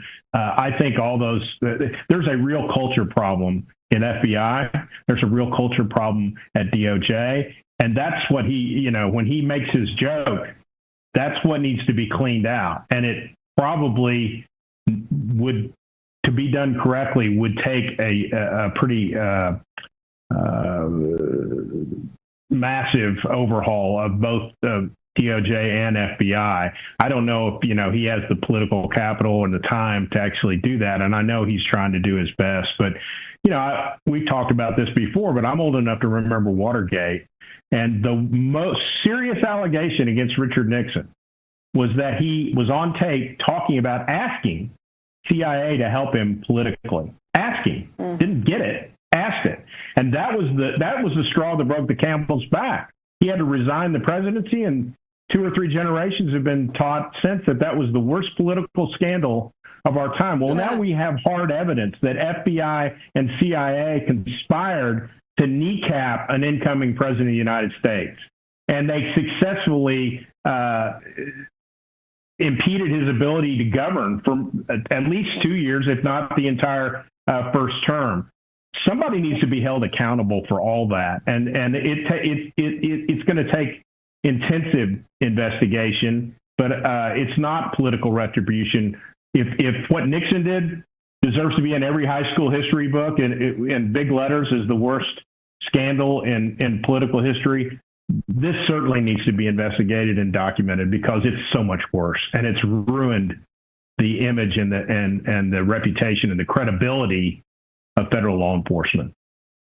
So we just got about 45 seconds left. An allegation that you brought to them was that Hunter Biden was cheating on his taxes, specifically on payments he got from Burisma. 3-4 years later, when the whistleblowers come forward and they confirm exactly what the information you brought to prosecutors was accurate, that they had also confirmed he had not paid taxes on his Burisma money, what did you think?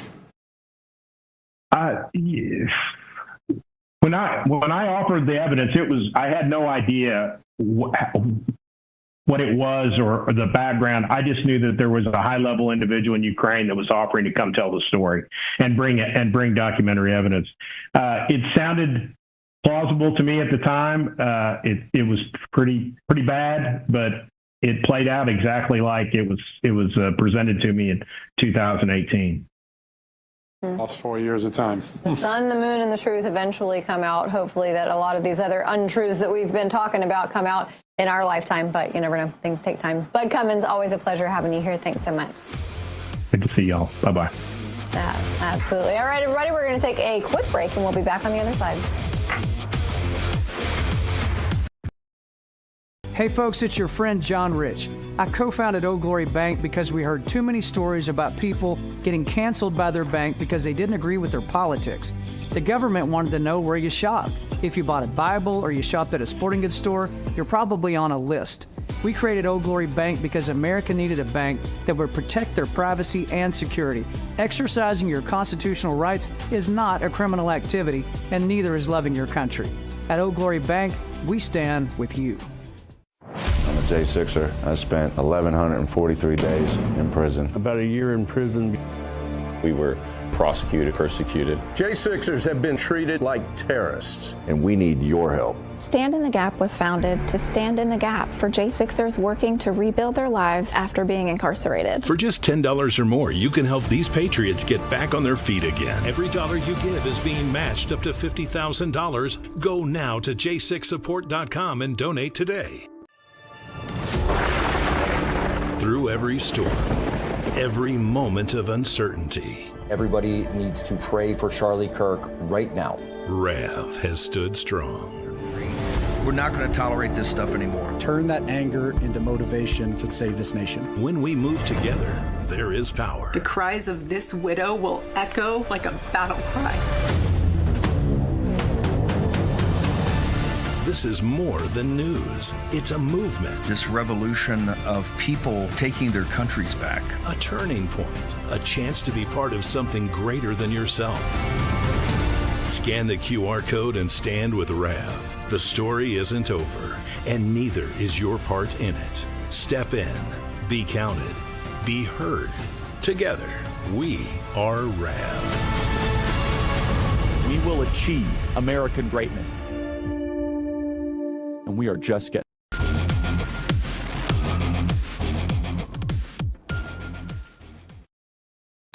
Welcome back, America. Next week, we're going to give you a really fun project we've been working on. Healthcare companies make lots of money from Obamacare subsidies. In fact, it's the driving source of their profits the last 10 years. And then they become increasingly more Democratic donors, rewarding the party that gave them those subsidies. We got a similar story for you to tell you right now. Joining us to break it is the Executive Director of Protecting American Consumers Together, Lauren Zelt. Lauren, great to have you back on the show. Thank you so much for having me. It's great to be here. I always love when we capture one of these you scratch my back and I pad your wallet stories. Trial lawyers have a plan. They make some money on it. And what do? Tell us the story of lawfare against Trump and how it ends up in the Democratic coffers. Certainly. So we're seeing new reporting from Legal Newsline about how trial attorneys, specifically billboard attorneys, the ones that you see advertise on the highways and on your televisions in your home, are targeting President Trump with lawsuits. And what they do with this is they often end up turning around and donating the profits from those lawsuits to Democrat politicians. But how does it really work?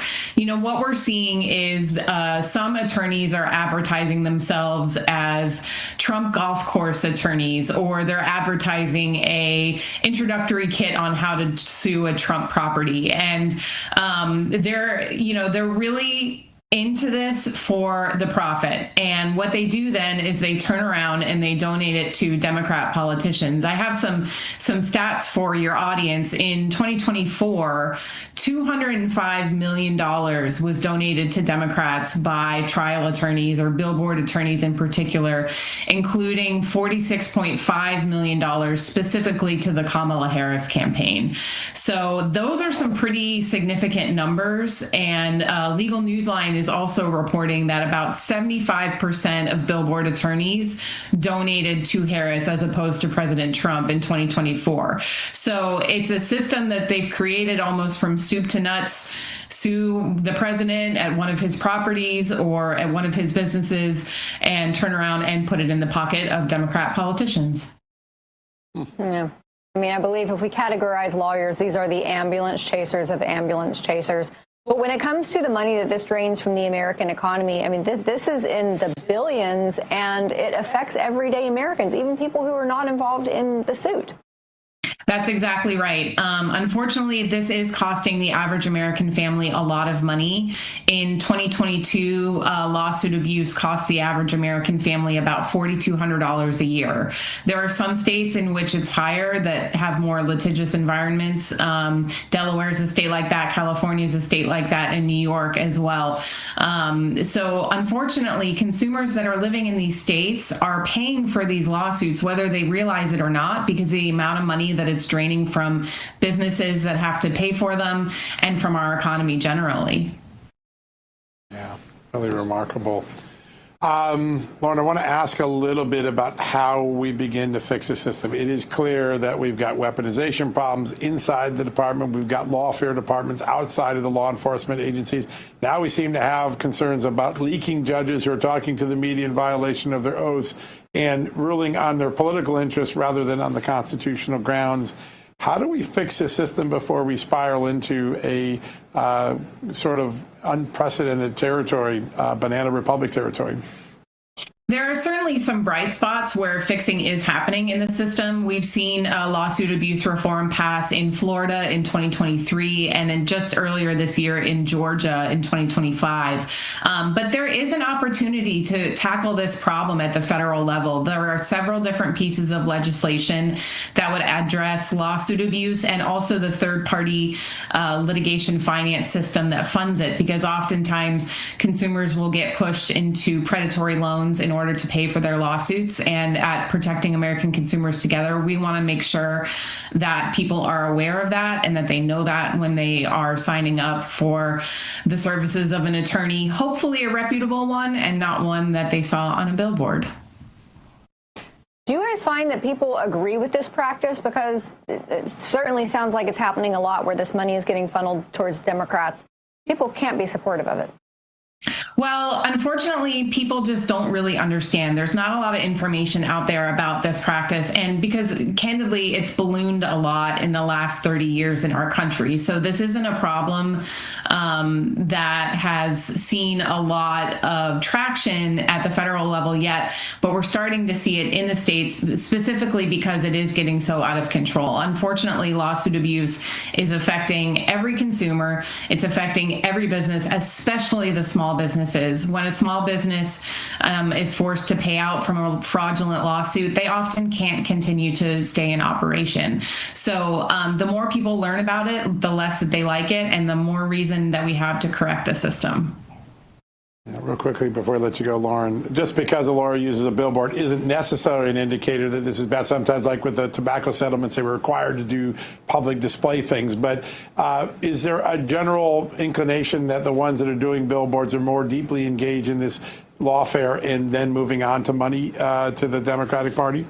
Yes, absolutely. And unfortunately, what we're seeing a lot is the targeting of these advertisements are targeted to low-income communities. So those people in low-income communities are often signing up for lawsuits that they don't maybe understand. They're being forced to take out predatory loans. They're being forced into medical procedures that they don't need, all in the name of upping the amount of the settlement so that the attorneys can do whatever they choose with their profits from the settlement.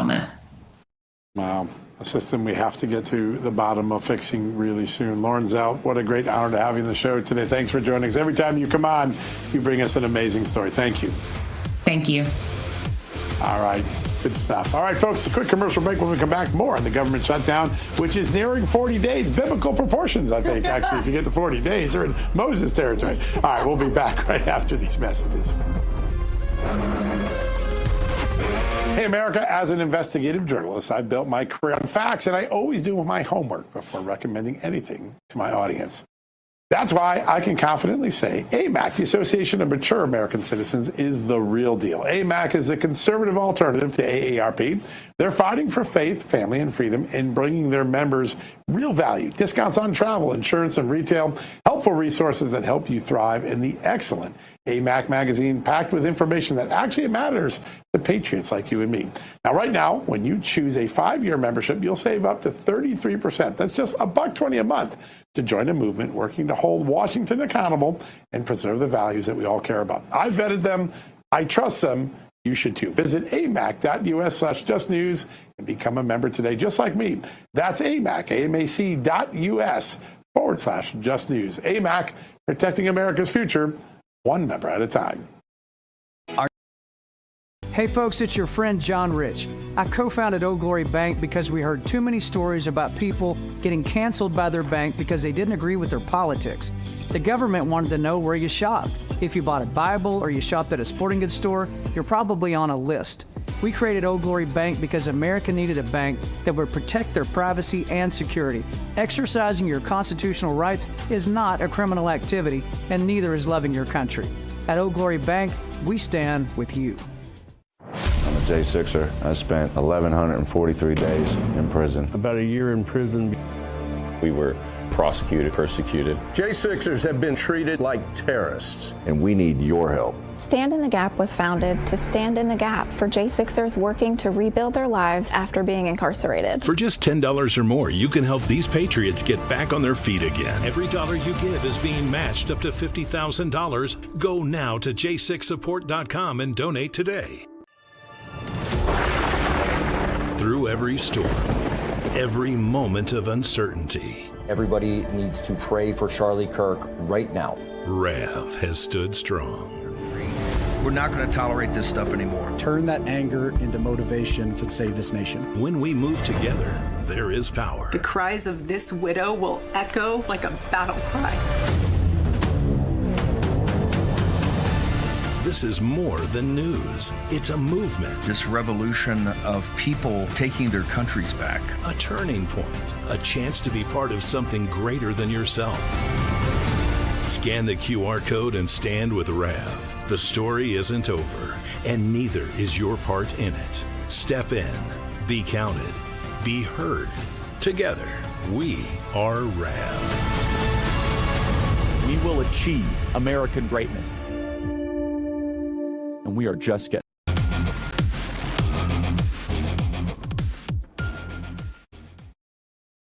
Welcome back, everybody. We are now near 40 days, as John said, biblical proportions of a government shutdown, and the ripple effects are being felt practically everywhere. Hundreds of thousands of federal workers remain furloughed or without pay, leaving everything from veterans benefits to national park services in limbo. So joining us now to discuss those major economic challenges and his proposition to overcome them, welcome to political writer and businessman Joe Penland. Joe, thanks so much for being here.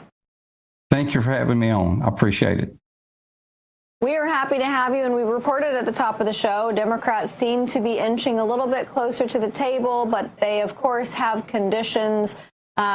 This has got to end soon, and I know that you've got some ideas as to how to get our economy under control.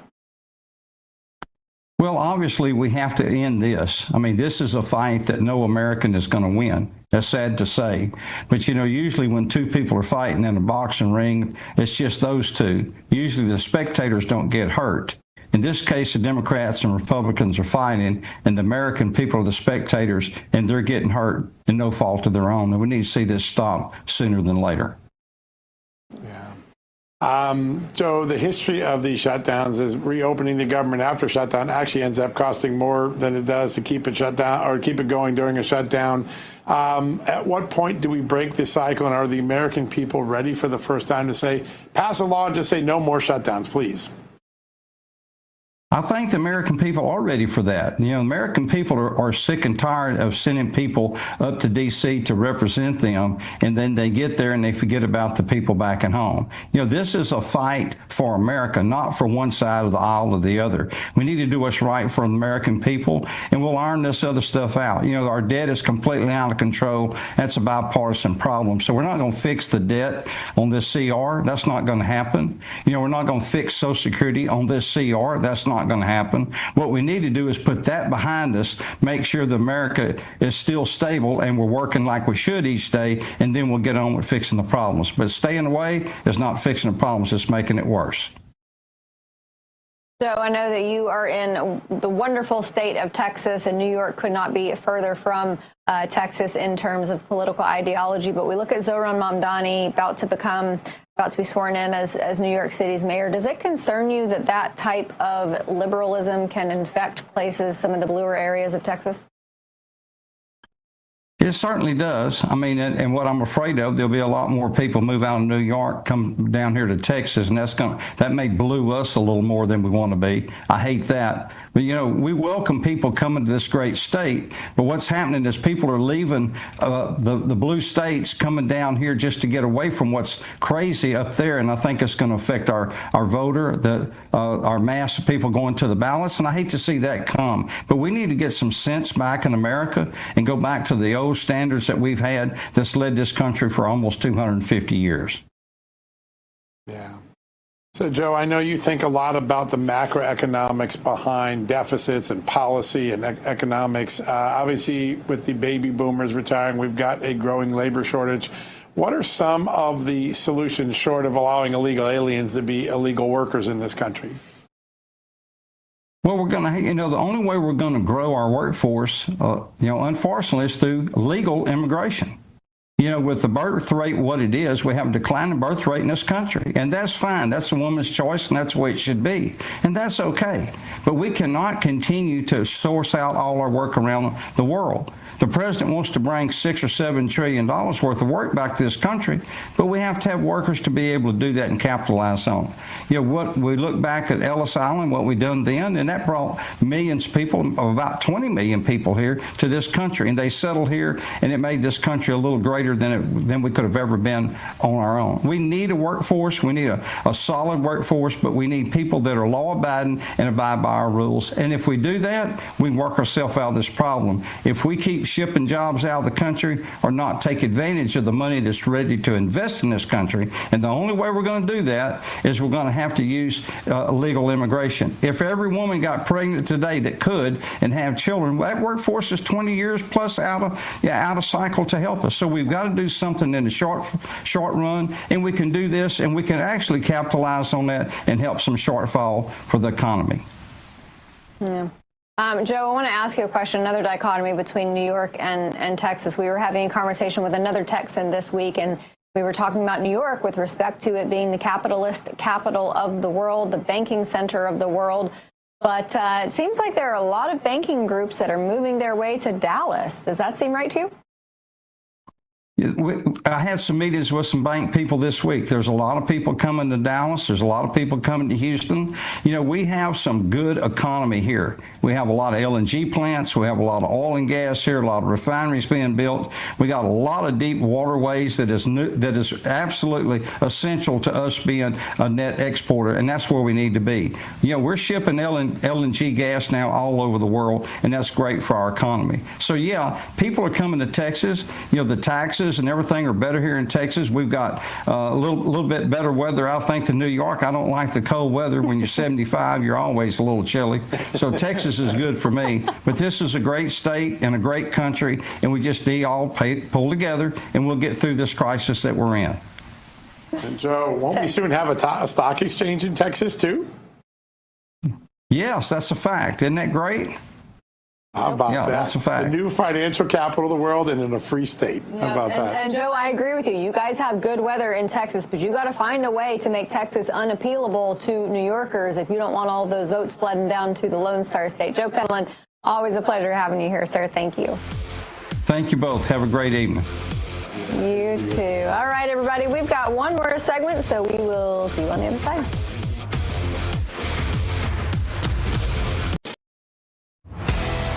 What if watching Real America's Voice was just the beginning. Introducing RAV Ambassadors, the new grassroots platform that turns viewers into leaders, connecting directly with hosts like Steve Bannon, Dr. Gina, and more. Together, we're turning belief into action. Inside the RAV Ambassadors Hub, you'll get exclusive updates, challenges, and behind-the-scenes missions straight from the people shaping the fight for faith and freedom. Every action you take, every share, post, and mission earns you points, badges, and ranks. Compete with patriots nationwide. Unlock rewards, exclusive gear, even chances to appear on air or attend live RAV events. But this isn't just about watching, it's about doing. Joining campaigns, volunteering locally, standing for truth. Together, we're not just a network, we're a movement. One voice at a time. Scan the QR code or go to ravambassadors.com to join now.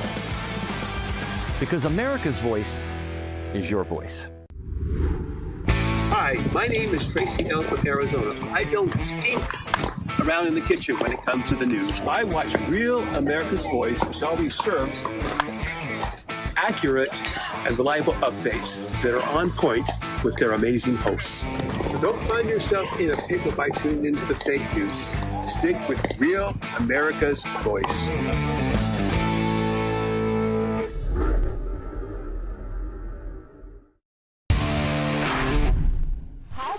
From Muskegon, Michigan. Why do you love RAV? Because we've become family. All those RAV live chatters and me.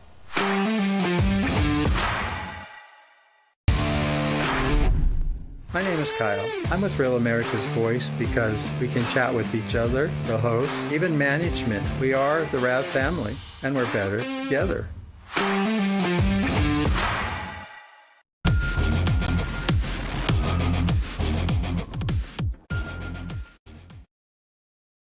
Welcome back, everybody. I want to touch on a dire topic before we head into a few more fun things for the weekend. These 7 plaintiffs who are suing ChatGPT, who have family members who died by suicide. These family members went on ChatGPT and they were just using it for general knowledge, help out with, homework assignments and things like that, and ultimately ended up committing suicide. I think that this is going to be a major case and could set precedent for how ChatGPT operates in the future and their responsibility.